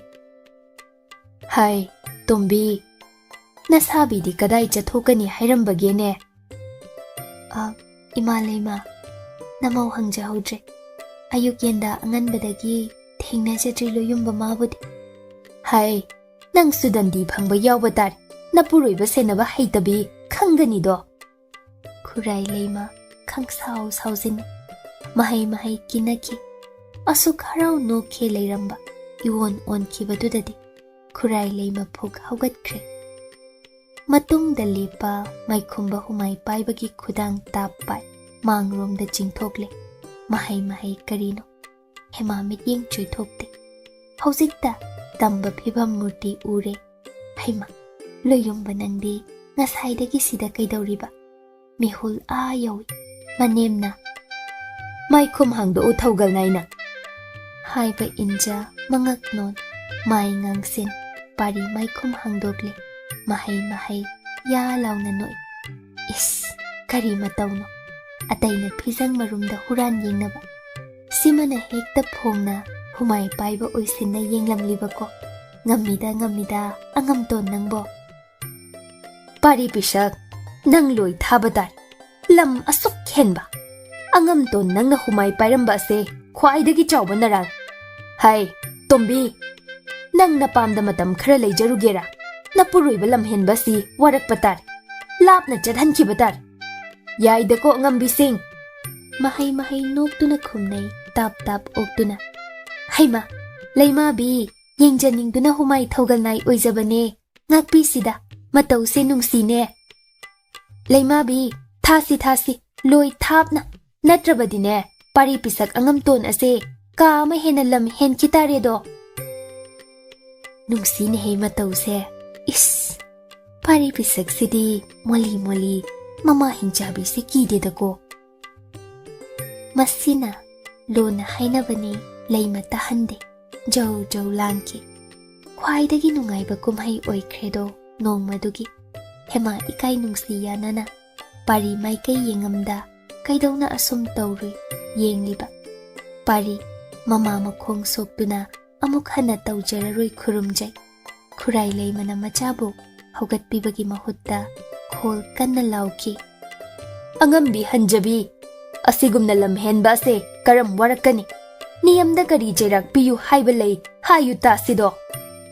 Hanjabi na khumlay mayek saying na. Laymabi. Atay na tedo lamheli base. Nachapari pisaksi dandi simak hek pibige haibiribra. Pigani. Lambu helabadi icha khaizade ihagdi. Paido laymabi. Asum na lamhen badine. Manamda mayhum na ahumlak kalu haiba niyamle. Komdon bina hauna. Kanalay, mayhum lawru. Turaw, khwaidagi lumba chawba khalu ko. Phagani khuray laymabi. Pari, mayam mangda mangakno na lepi. Hoida, kaidawi haibagi. Yay masum langin. Hemarom da hurani yengluba. Michana Hemagi mityeng du phai thabana noksinbi machil yangbagi haunabi hauna Ima leima maihumga ki de do khoi pari pisakti taw haide hairamaktada mit ngaure tu mayam ubidro ui maihum jaipu masing hensi lakna pham oiki pari do khomdon bina kham jabara hek kum hairoi oikre hema hurana loyumba mataw yenglu nokning la imahaksu thajarude humai paiba oiramgani haibade ontho ida nahak ase manaina maihum purakle singdolda wa mai chakliba maihum maduna ahumlak kallabadi phazan Hai thoinu haugalu nanaun nama sakna nangna warakpham thoido sangling bana kalhandau saru nangna nakhut pe na yejo nanaw lamhenba se thagani do imaleima thoinu fuk haugatli khwangchet setli maihum manaidagi lawki chetna pai khomdon bi hande Hai pari pisak na phipuri to lawtho une sanglen mayai da lepo Hai kana lei mayam bung Lanchenba atai angom tamba makhai kaur asomna amuk khana tawdana ba pumna makna uhange ngai kho inemgi thoin angom tamba makhai ngai kisi thoinu noklaga lepi pari illiba lingyan philau thokle leimaida thamge tawbada machemgi nakalda famlambi magi yaido haugattuna manakta lipchare lingyan adu tapna okchaki mahai tuminna yengliba litliba phurit lauthokle pari nupi mayamdo matin yottuna samu hakchangduda yengne mit kupnade hemana loyumba phurit adu thopchin paise manakta sum lepi khomdon bina hauna muk haire Hai tombi sum lepu kanana haibage kanagi ya thangna nangna adum tawbano ne maihum chaba nangsu yawning librane ha Namobu ngakpiyu imaleima hemana khurumjai adubu asum loyumba nakta lipjai leimaida yengja khongbina leimaida suru khomdon bina adum tawbadi kumahigi nattedo chanyeng ama yengningli asimadi khangli macha pari asina hema masung langidi akiba leitre ningthem singna kre apokpi mangonda angom pumbabu minamkre aduga hemana di pari gidamak kadai phawali pangam gadauri ngasi matang chari ngai yeng hobatai thuna angom angamba pumba sanglen manungda changhankre Lanchenba manawgi matawda ngakna yenglep tumen Hai imau hanjabi yeiro ngaiko tombi kum shengna kum nangi loyumbagi mipu asi nanga saruk yanajage haibasu aina yabigan na hoyani di amatan kari haibage parina mipaina khumjare imalima namawdi landaban ai khaktada dandi phanghanbiyudo hailam henba nang tumin lei machilga ithakta khumliba thoino maihum masing hengalu marirak kaluko phagani imaleima hema makok nona imaleima loyumbagi mahutta namawboina warakpiyudo sengla brado pari mipaina nate imalim namawda karam maihumna yeibigani nachadi panganban aibu oina warakpi namawgi mara leitedo phai imagi pari pisak na phi sechil Hai imau atonbido sang kachilda pusil kangkhal khal aduga thoinu nangsu thoglo angom angambi hanjabi haigat tuna maihumdu marirak yeyu Khuman Chanu manamduda hema makok nona parida mapi sinaramlaga machem matung in sang kachilda changki pari upai leite matung inage tawi khomdon bina lanni thajin phahali kangkhal apabi khanki angom angambi hanjabina hema manamda maihum marirak yaikimal phubagi makhol adu kaya sathekhiba maihumna unsada yeibagi haurappa makholna sanglen nilli loiraga khomdon bina ꯀꯥꯡꯈꯜ ꯃꯅꯨꯡꯗ ꯆꯪꯁꯤꯟ ꯌꯦꯡꯂꯨꯏ꯫ Hema ꯏꯁꯣꯟ ꯁꯣꯟꯅ ꯂꯩꯃꯥꯏꯗ two ꯃꯐꯤ ꯐꯨꯔꯤꯠ ꯂꯧꯊꯣꯛ ꯐꯅꯦꯛ ꯈꯛ ꯏꯀꯣꯝ ꯀꯣꯝꯅ ꯃꯁꯥꯗ set ꯂꯩꯔꯝꯃꯤ꯫ ꯃꯀꯣꯛ ꯅꯣꯜꯂꯤ, ꯃꯌꯥ ꯎꯝꯁꯤꯟ ꯆꯩꯅꯥ ꯈꯥꯡꯂꯤ꯫ ꯃꯅꯝ ꯁꯤꯟꯕ ꯊꯨꯡꯅ ꯃꯩꯍꯨꯝꯅ ꯌꯩꯈꯤꯕꯒꯤ ꯉꯥꯛꯁꯪ ꯉꯥꯡꯅ ꯂꯩꯔꯤꯕ ꯗꯥꯛꯐꯝ ꯃꯔꯤ ꯑꯗꯨ ꯈꯣꯝꯗꯣꯟꯕꯤꯗꯤ ꯄꯦꯜꯂꯕꯒꯨꯝ ꯃꯃꯧꯅ ꯋꯥꯔꯒ ꯃꯥꯒꯤ ꯆꯥꯡꯌꯦꯡ ꯃꯥꯏ ꯄꯥꯛꯂꯒꯨꯝ ꯃꯃꯧꯕꯨ ꯀꯣꯡꯈꯠꯄꯤ꯫ ꯏꯅꯦꯝꯒꯤ ꯊꯣꯏꯅꯨ, ꯊꯕꯥ, ꯅꯅꯥꯎꯁꯦ ꯐꯨꯔꯤꯠ ꯂꯤꯠꯁꯤꯟꯕꯤ, ꯃꯇꯣꯝꯇꯅꯗꯤ ꯉꯝꯂꯔꯣꯏꯗꯣ꯫ ꯍꯦꯃꯥ ꯇꯨꯔꯣꯏ ꯉꯝꯂꯣꯏ ꯐꯝꯃꯤ, ꯃꯅꯦꯝꯗ ꯋꯥꯅ ꯌꯦꯡꯖꯩ꯫ ꯃꯅꯦꯝꯅ ꯃꯀꯣꯛꯇ ꯅꯨꯡꯁꯤꯅ ꯅꯥꯟꯊꯕꯤ꯫ ꯑꯗꯨꯅꯤ ꯍꯦꯃꯥ, ꯊꯧꯅꯥ ꯂꯩꯌꯨ, ꯁꯤꯗꯤ ꯀꯩꯁꯨ ꯅꯠꯇꯦꯗꯣ, ꯅꯪꯅ ꯊꯦꯡꯅꯒꯗꯕꯗꯤ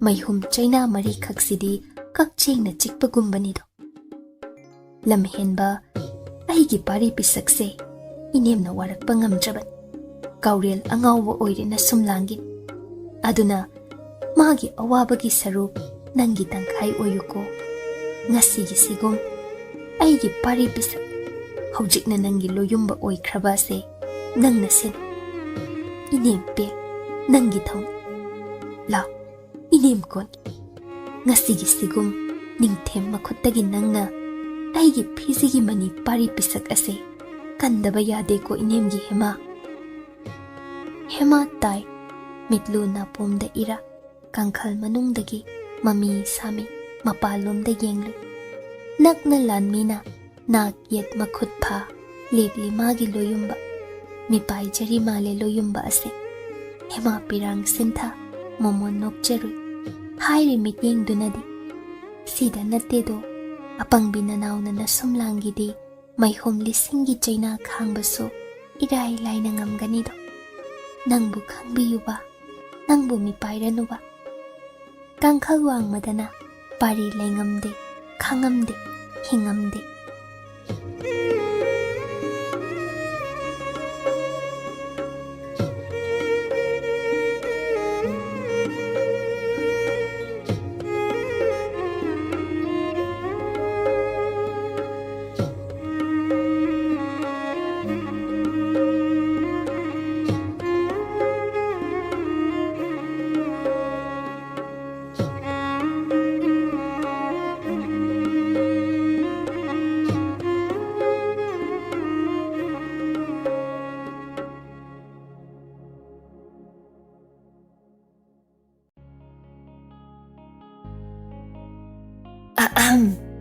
ꯀꯩꯒꯨꯝꯕ ꯑꯝꯇ ꯊꯋꯥꯏ ꯍꯛꯆꯥꯡ ꯌꯥꯎꯅ ꯋꯥꯔꯤ ꯇꯥꯕꯤꯔꯤꯕ ꯂꯤꯁꯅꯔꯁꯤꯡꯗ ꯍꯥꯏꯖꯔꯤ ꯃꯗꯨꯗꯤ ꯆꯦꯅꯦꯜ ꯑꯁꯤꯅ ꯄꯨꯊꯣꯛꯆꯔꯤꯕ ꯑꯣꯗꯤꯑꯣ ꯁꯤꯔꯤꯁꯁꯤꯡ ꯑꯁꯤꯕꯨ ꯁꯄꯣꯔꯠ ꯇꯧꯕꯤꯕ ꯑꯣꯏꯅ ꯂꯥꯏꯛ ꯑꯃꯗꯤ WakhaL Turi ꯌꯨꯇ꯭ꯌꯨꯕ ꯆꯦꯅꯦꯜꯗ ꯁꯕꯁꯀ꯭ꯔꯥꯏꯕ ꯇꯧꯕꯤꯔꯝꯃꯣ, ꯑꯗꯨꯒ ꯂꯣꯏꯅꯅ ꯀꯃꯦꯟ ꯑꯃꯃꯝ ꯄꯤꯗꯨꯅ ꯋꯥꯔꯤꯁꯤꯗ ꯌꯥꯎꯔꯤꯕ ꯔꯥꯏꯇꯔ, ꯅꯦꯔꯦꯇꯔ, ꯏꯗꯤꯇꯔ, ꯃ꯭ꯌꯨꯖꯤꯁꯤꯌꯟ ꯑꯃꯗꯤ ꯆꯦꯅꯦꯜ ꯑꯁꯤꯒꯤ ꯇꯤꯝꯕꯨꯁꯨ ꯁꯄꯣꯔꯠ ꯇꯧꯕꯤꯌꯨ ꯑꯃꯗꯤ ꯄꯨꯛꯅꯤꯡ ꯊꯧꯒꯠꯄꯤꯌꯨ꯫ ꯑꯗꯨꯒ ꯃꯌꯥꯝ ꯍꯥꯏꯞ ꯇꯧꯕꯁꯨ ꯀꯥꯎꯕꯤꯒꯅꯨ꯫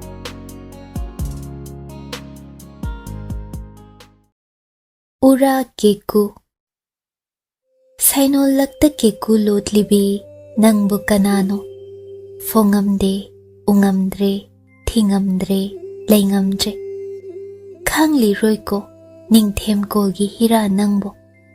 ꯄꯥꯃꯨꯕꯤ ꯃꯤꯁꯅꯥ ꯅꯥꯆꯣꯝ ꯃꯤꯐꯥ ꯁꯪꯗ ꯂꯩꯍꯧꯔꯦꯗꯣ ꯊꯃꯣꯏ꯫ ꯋꯥꯉꯥꯡꯗꯕꯤ ꯅꯇꯧ ꯂꯩꯅꯨꯡ ꯁꯪꯗ ꯂꯩꯍꯧꯔꯦꯗꯣ ꯍꯛꯆꯥꯡ꯫ ꯁꯥꯏꯅꯣꯜ ꯌꯨꯈꯜ ꯍꯥꯡꯕꯤꯔꯣ, ꯁꯅꯔꯦꯝꯕꯤ ꯅꯇꯧ ꯎꯍꯟꯕꯤꯔꯣ, ꯆꯤꯡꯅꯨꯡ ꯁꯅꯥ ꯂꯨꯛꯅꯨꯡꯗꯨꯗꯒꯤ ꯐꯣꯡꯕꯤꯔꯣꯕ ꯎꯔꯥ ꯀꯦꯀꯨ꯫ ꯑꯍꯤꯡ ꯃꯃꯩꯗꯤ ꯊꯥꯃꯝꯕ ꯑꯃꯝꯕ ꯂꯛꯇꯨꯗ ꯍꯦꯟꯅ ꯃꯛꯁꯤꯜꯂꯕ ꯄꯥꯔꯤꯒꯤ ꯃꯥꯏꯊꯣꯡ꯫ ꯃꯤꯠꯂꯨ ꯅꯣꯡꯈꯠ ꯌꯦꯡꯂꯨꯏ, ꯃꯅꯥꯛꯇ ꯍꯤꯞꯂꯝꯂꯤ, ꯇꯨꯝꯊꯈ꯭ꯔꯕ꯭ꯔꯥ ꯅꯠꯇ꯭ꯔꯦ ꯍꯥꯏꯔꯒ ꯆꯩꯅꯥꯈꯣꯜ ꯈꯥꯡꯉꯝꯗ ꯋꯥꯟꯊꯈ꯭ꯔꯕ꯭ꯔꯥ?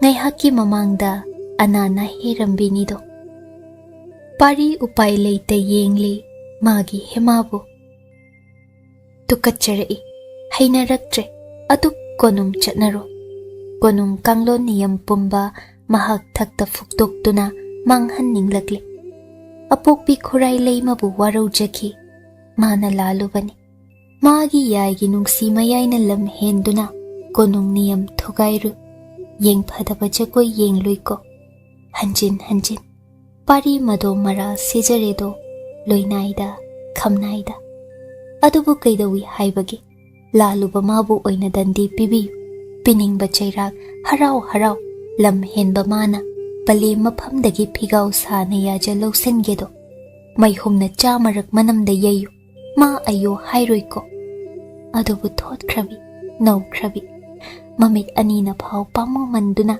kanna yengamda thamjabi thamoi gi yaibu asum phubiba minung silaita hema mapi phane kumgum na hippi long na hippa ngamdre manam adu pumtatni cheptak na hippani nangan pisak pikpi taba tababi inau naubi du pungangni I sudhoi machi machi yengamde hidak langthak hable higadi yaikre adubu maichakpa maihumna kanbi khibani haigat haigattuna dakpham singduna sandokhibada nangan adu yengamdre pari laluba masana masabu warak janingi mamang magta adum tawhankhiba ma leina leina una una upai leitraba khamba ngamhodaba makhut ani makhong ani kakthattuna langthokningli amukso pari na khangi apokpi khurai leimana maphamda para phasaba matambirakli ngasi chumtring oiba parani do mana phana ningthau macha oiduna so angamba imung sakti leiba sagai na tei mitop na henjinba yadaba oiduna so niyam la na makhong thanglurabadi konung niyam cherak phangba hauna sani mada natte adum lam helurabadi masanau hema suwaba yawgan aduna lam henganu tungda ma chenpham leiroi hairi palem matawna palem warakna amuk suna koinana ningthem maphamda laluba angom pumba parina hemana minam khiba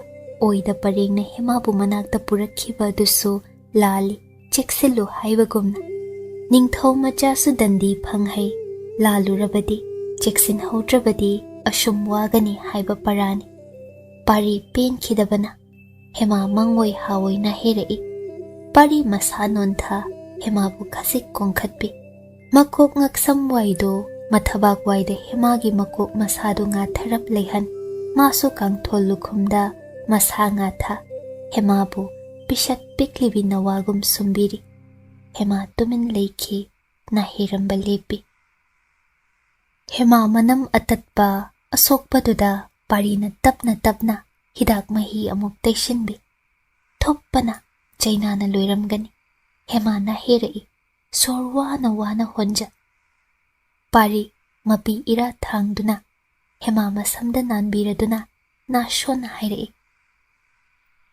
yai tumthausi aili tumusi ai shumki hema tumin leikhi ahing chupa pari mit kagla ama tumthau pothau maya dredo kiba heitaba mana kiruribasu magi yai mashumlangi damaktani ko oi khrabani magi mongphamsu hema masumlangi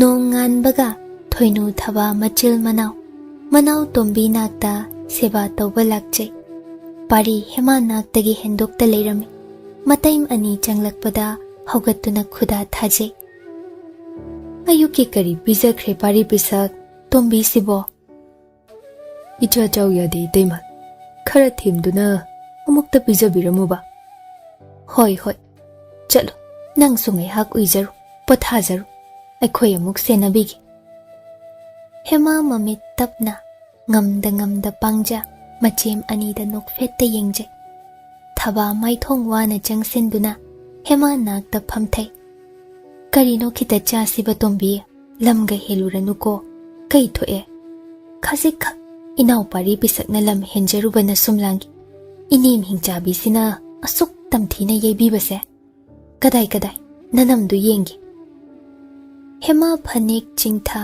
manam asokpadu yengle thoinuna is kamdawni sidi sopase phatrine kamdawni hai thaba kamdawni sidi ipha phadine loina pokthokpa hore mai homna yei kiba singse Thaba suktuna. Khoigine angom angambi hanjabido hingchabi ko. Asuk tamthina yaikibani makutna. Amurak koirabadi phaidako mari mangarakhe sasan phubadona. Adusu achakpa maihumna. Machem anina asokpado Piseng ising asabada luptuna sengdokpiri. Nauna hidak mahi hapi. Higa ngahak yebiram. Manakta phana kuina leibi. Wari watai sabi. Hema tai. Wadi ingang ngangdi. Ma minil khol taningdre. Ingna chikna leining labani. Jaina khangbada masadusu arum laiho kanna hauredo. Adobo machem anina nungsibiduna lakbibani khanbagi. Tumin leise.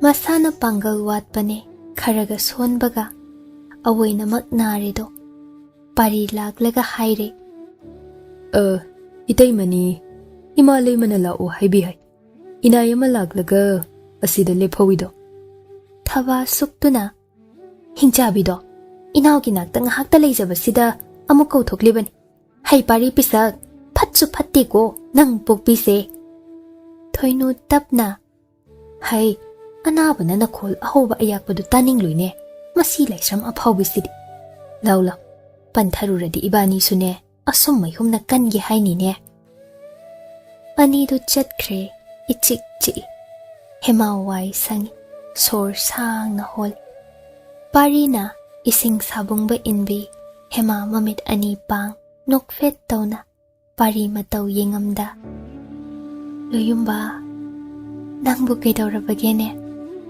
Pari mangak hai kashu tawdego.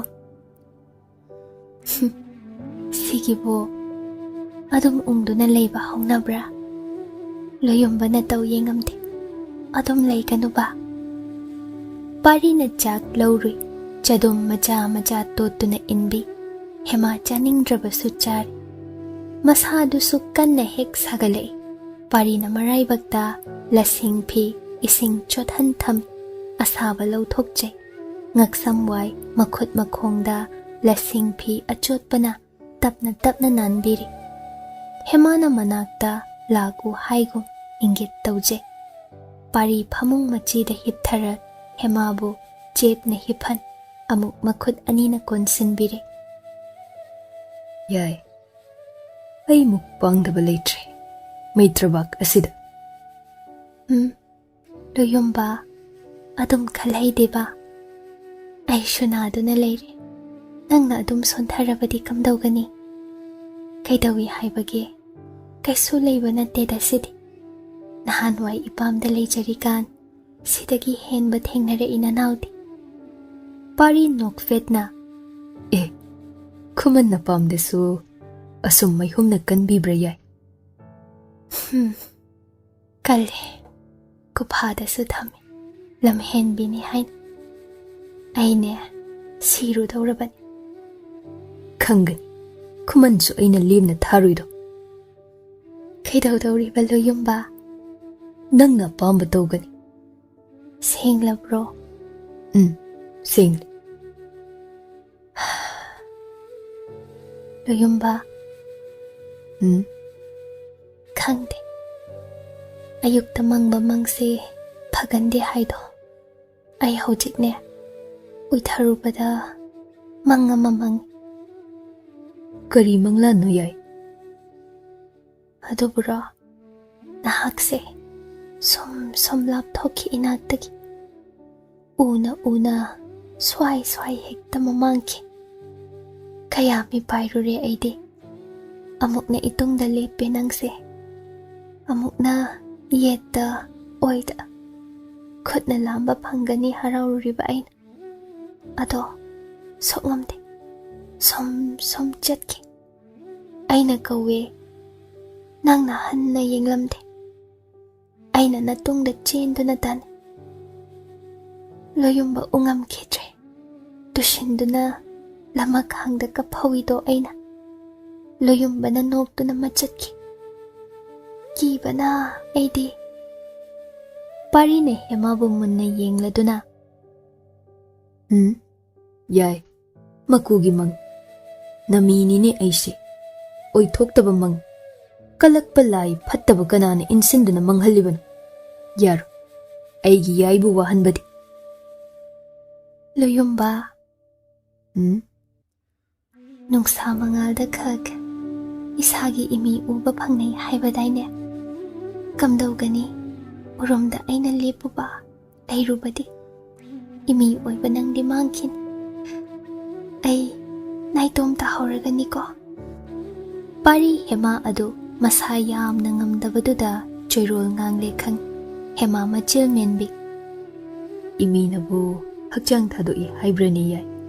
ꯂꯥꯛꯁꯅꯨ ꯎꯔꯨꯝꯁꯨ, ꯆꯥꯡꯌꯦꯡꯁꯟ, ꯈꯪꯖꯁꯟ. ꯄꯥꯔꯤ ꯄꯤꯁꯛ ꯑꯁꯦ ꯑꯩꯒꯤ ꯌꯥꯏ ꯈꯛꯀꯤꯅꯤ.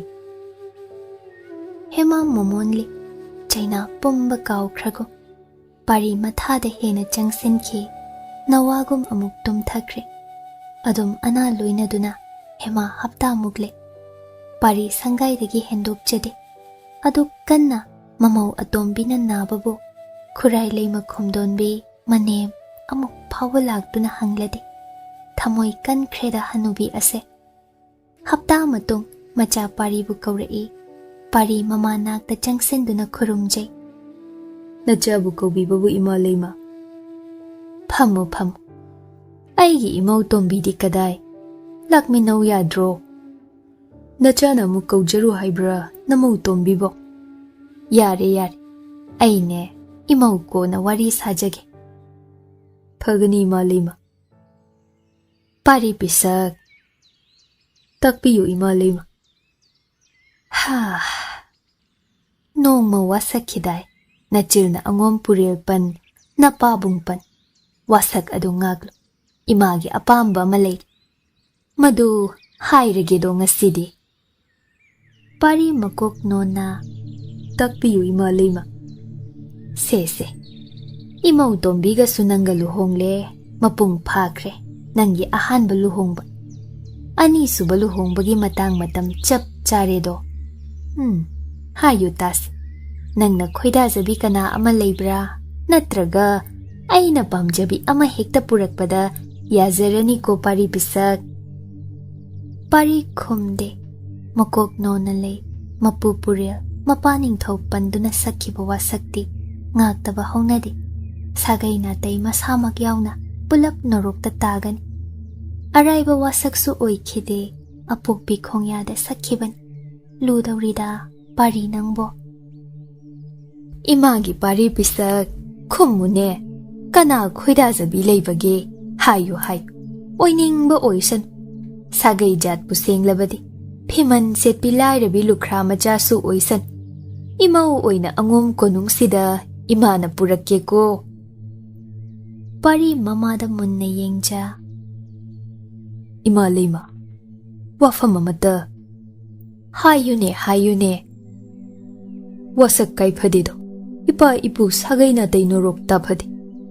ꯑꯗꯨꯅ ꯑꯄꯣꯛꯄꯤꯒꯤ ꯌꯥꯊꯪ ꯄꯥꯡꯖꯒꯦ ꯅꯆꯥꯅ. ꯑꯩꯒꯤ ꯑꯅꯤꯁꯨꯕ ꯂꯨꯍꯣꯡꯕꯁꯨ ꯊꯃꯣꯏꯅ ꯈꯣꯏꯗꯥꯖꯕꯤ ꯃꯥꯒ ꯂꯣꯏꯅꯅ ꯄꯥꯡꯊꯣꯛꯄꯤꯌꯨꯗꯣ ꯏꯃꯥ ꯂꯩꯃ. ꯍꯣꯏꯅꯦ ꯍꯣꯏꯅꯦ, ꯑꯗꯨꯃꯛꯅꯦ. ꯀꯅꯥꯅꯣꯃ ꯍꯥꯏꯌꯨ, ꯃꯁꯛ ꯃꯃꯤꯡ. ꯏꯅꯛ ꯅꯛꯅ ꯂꯩꯕꯤꯅꯤꯗ ꯏꯃꯥ ꯂꯩꯃ. ꯍꯥꯏꯕꯗꯤ ꯃꯣꯏꯔꯥꯡꯊꯦꯝ ꯆꯅꯨ ꯊꯣꯏꯅꯥꯎ ꯅꯇꯩꯃꯍꯟ ꯃꯅꯥꯎ ꯅꯨꯄꯤꯕꯨꯔꯥ? ꯅꯠꯆꯗꯦ ꯏꯃꯥ ꯂꯩꯃ. ꯍꯣ, ꯑꯗꯨꯗꯤ ꯀꯅꯥ? ꯅꯛꯅ ꯂꯩꯕꯤ ꯍꯥꯏꯕꯕꯣ? ꯑꯩꯒꯤꯗꯤ ꯅꯃꯧ ꯇꯣꯝꯕꯤ ꯌꯥꯏ ꯅꯠꯇ ꯀꯅꯥ ꯑꯃ ꯂꯩꯔꯤꯕꯒꯦꯅꯦ ꯏꯃꯥ ꯂꯩꯃ. ꯃꯥ ꯈꯛꯅꯤ, ꯃꯥꯇꯅꯤ. ꯈꯨꯔꯥꯏ ꯂꯩꯃ ꯁꯥꯎꯕꯗꯤ ꯂꯥꯏꯔꯗꯨꯅ ꯅꯣꯛꯅꯤꯡꯂꯦ. ꯂꯝ ꯍꯦꯟꯕꯒꯤ ꯋꯥꯔꯛꯈꯤꯕꯗ ꯉꯥꯏꯔꯤ. ꯃꯗꯨꯁꯨ ꯑꯔꯨꯕ ꯋꯥꯁꯛ ꯑꯣꯏꯈꯤꯕꯅꯤ. ꯃꯃꯥꯡꯃꯛꯇꯗ ꯑꯀꯤ ꯈꯪꯗ ꯂꯦꯞꯂꯤꯕ ꯑꯉꯣꯝ ꯂꯝ ꯍꯦꯟꯕ ꯃꯕꯨꯛ ꯊꯣꯛꯀꯤ ꯃꯆꯥ ꯑꯁꯦ ꯐꯨ ꯆꯩꯕꯅ ꯀꯥꯟꯅꯔꯣꯏ.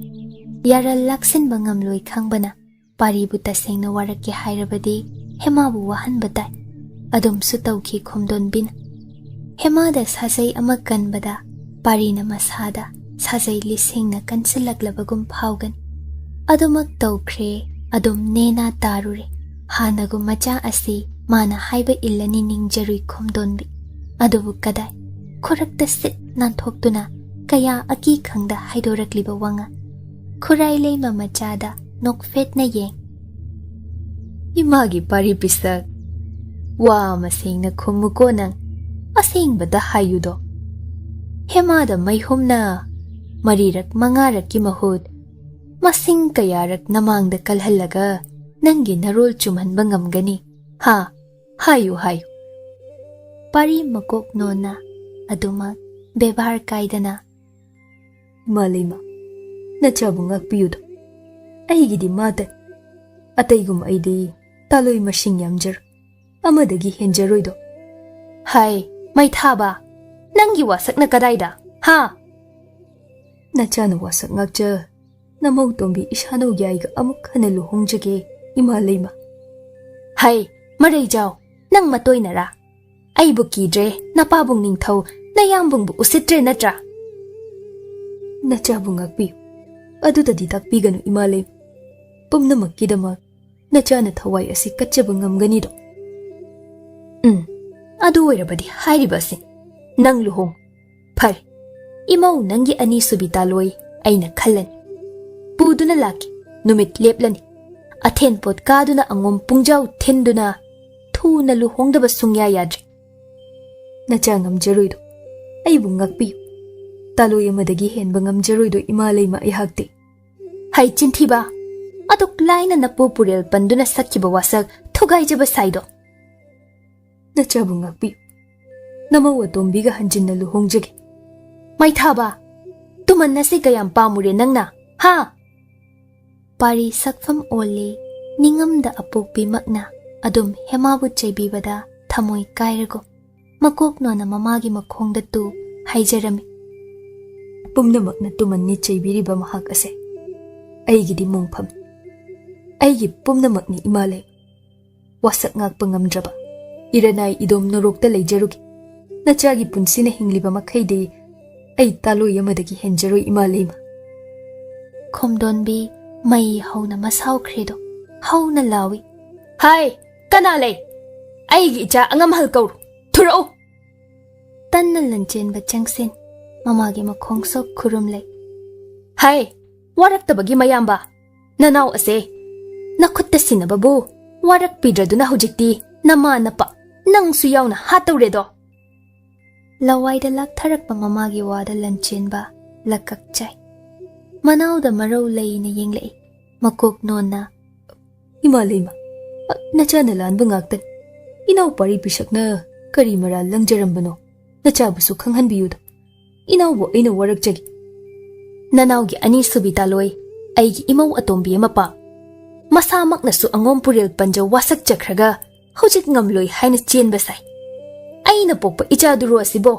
ꯍꯩ ꯃꯥꯟꯗꯦ ꯁꯛꯇꯥꯁꯤ ꯌꯦꯡꯅꯤꯡꯗꯦ ꯏꯆꯥ ꯃꯥꯟꯗꯦꯅꯦ ꯅꯅꯥꯛꯇ ꯂꯦꯞꯂꯤꯕ ꯑꯁꯦ ꯏꯃꯥꯒꯤ ꯂꯟꯆꯦꯟꯕ ꯂꯟꯆꯦꯟꯕ ꯃꯅꯥꯎꯗ ꯆꯩꯕ ꯑꯣꯏꯅ ꯍꯥꯏ ꯅꯪ ꯑꯐꯥꯎ ꯌꯥꯝ ꯁꯥꯖꯅꯨꯀꯣ ꯄꯥꯔꯤ ꯄꯤꯁꯛ ꯑꯇꯣꯟ ꯑꯇꯥꯡꯅꯤ ꯍꯥꯏꯅ ꯅꯅꯤꯡ ꯇꯧꯍꯟꯕꯕꯨ ꯅꯤꯡꯊꯧ ꯃꯆꯥꯅ ꯁꯛꯈꯤꯕ ꯋꯥꯁꯛ ꯉꯥꯛꯇꯕ ꯍꯧꯅꯕ꯭ꯔꯗꯣ ꯂꯥꯜꯂꯦ ꯍꯥꯏꯌꯣ ꯍꯧꯖꯤꯛꯃꯛ ꯄꯂꯦꯝ ꯃꯈꯣꯡꯁꯣꯛ ꯄꯥꯔꯤ ꯃꯌꯥꯝꯕꯅ ꯍꯥꯏꯕ ꯏꯟ ꯃꯃꯥ ꯃꯈꯣꯡꯁꯣꯛ ꯏꯃꯥꯂꯩꯃ ꯅꯆꯥꯕꯨ ꯉꯥꯛꯄꯤꯌꯨ ꯐꯩ ꯂꯨꯍꯣꯡꯕꯗꯤ ꯀꯔꯝ ꯀꯥꯟꯗ ꯄꯥꯡꯊꯣꯛꯁꯤꯕ ꯀꯔꯝꯕ ꯄꯥꯝꯃꯤ ꯍꯥ ꯈꯜꯂꯨ ꯈꯜꯂꯨ ꯈꯨꯃꯟ ꯅꯤꯡꯊꯧ ꯃꯃꯣꯝ ꯑꯗꯨ ꯃꯁꯛ ꯂꯝ ꯌꯧꯕꯤꯅꯤ ꯅꯠꯇ꯭ꯔꯒ ꯅꯇꯩꯃꯍꯜ ꯃꯅꯥꯎ ꯊꯣꯏꯅꯨꯁꯨ ꯌꯥꯏ ꯈꯟꯖꯧ ꯈꯟꯖꯧ ꯅꯪꯅ ꯑꯄꯥꯝꯕ ꯄꯥꯔꯤ ꯃꯀꯣꯛ ꯅꯣꯟ ꯑꯩꯒꯤꯗꯤ ꯌꯥꯏꯗꯒꯤ ꯍꯦꯟꯖꯔꯣꯏꯗꯣ ꯏꯃꯥꯂꯩꯃ ꯅꯆꯥꯅ ꯉꯥꯛꯄ ꯉꯝꯒꯗꯧꯕ ꯌꯥꯊꯪ ꯑꯗꯨ ꯇꯥꯛꯄꯤꯌꯨꯗꯣ ꯏꯃꯥꯂꯩꯃ ꯍꯥꯏ ꯂꯟꯆꯦꯟꯕ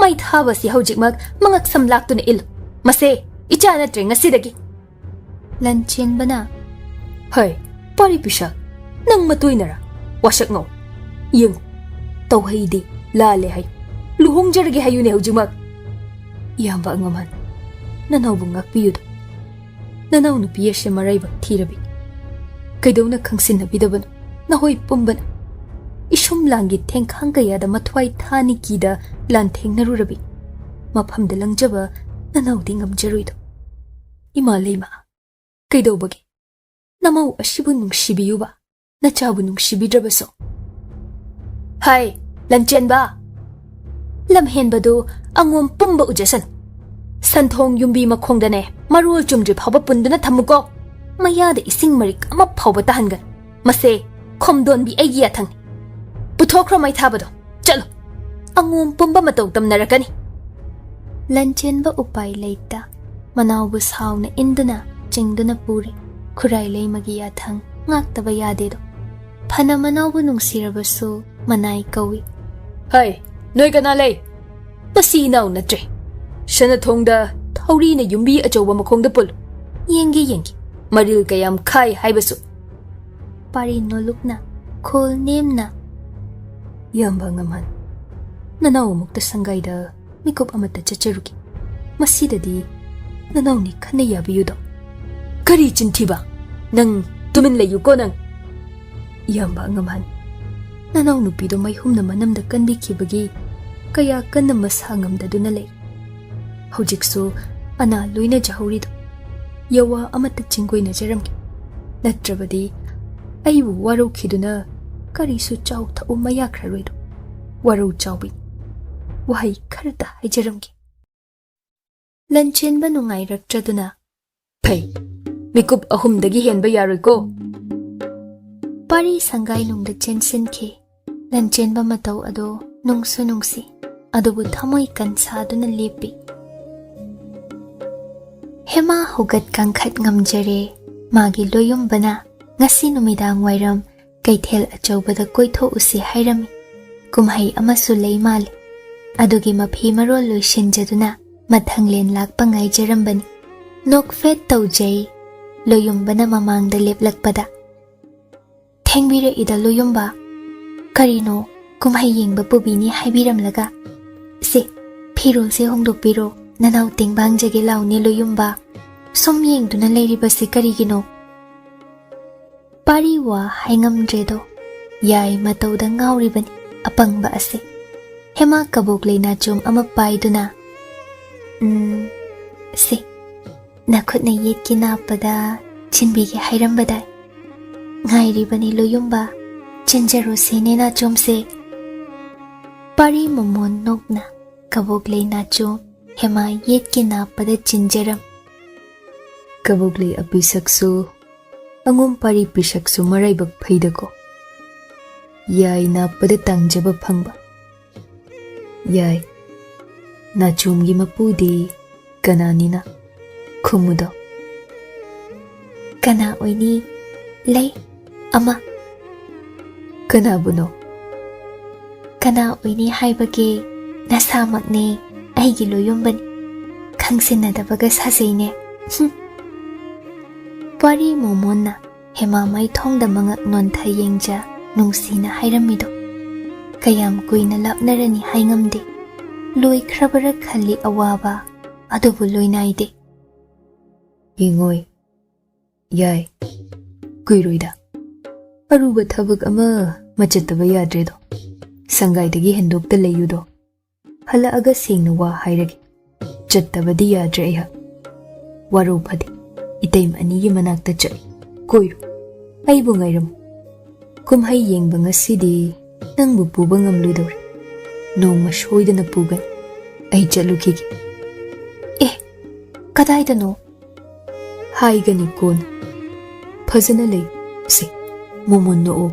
Shuktok pa hong na bro. Hema momon nok tuna haija hawi. Kuibira kanu walo yumba. Nanaw ngay jaramgi. Pari thuna thokre. Pangthung yaw kraba nungshibani. Haiman ba thokladra. Pangthung yaw re kari kanariba. Nungsibana saruk ama. Awabana saruk lishing. Kayam wadli. Mahu pubi. Hu pubi. Mayay karaba mitrang saklon gilalong kayana. Ura keku saklon law. Yet lariba. Urina upalda uru. Maray lishing long. Yet sinbago. Kayam wadli konong niyam. Kayam wadli sanayathang. Loinay draba wasak. Phongam da masing thingam da sapong lakliba. Ura keku nang buloy kroba. Nang buloy kroba.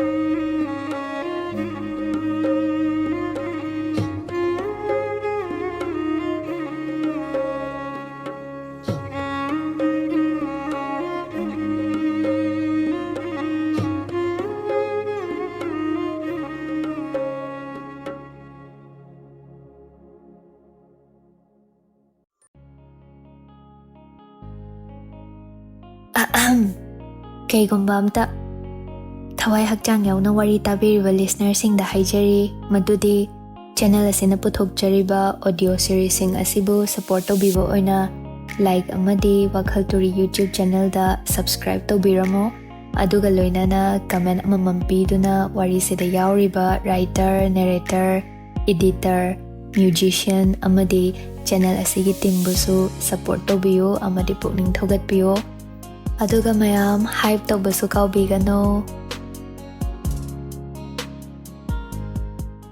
Mapal suba Pandup Tayal Mityeng luthum liba tamba nang bumitambal Yengja hone mitmang lakta leire Tayal ase Miril mikauriba sajaw nang bupangan ba Mipha hone warakta lotpi Tayal ase Sangban na ba wana lakta Luna thup na leiri do WakhaL gi habungda ingang ngang bi Tayal wo Watang jabi uri oibi punsini tuson nabini chairuriba tamba nang semitambal ni Uri pangal chang yengluba uri matau yenglugaba Tayal nang bu thup khrani do pamui da ko saklot pi nang bu mang khrani do Thamoi luthum jaba na sum langini una uphadiye khang na khang phadi Tayal nang bu apangbi sajaw ase nangini ni Sajaw pukning pathakoba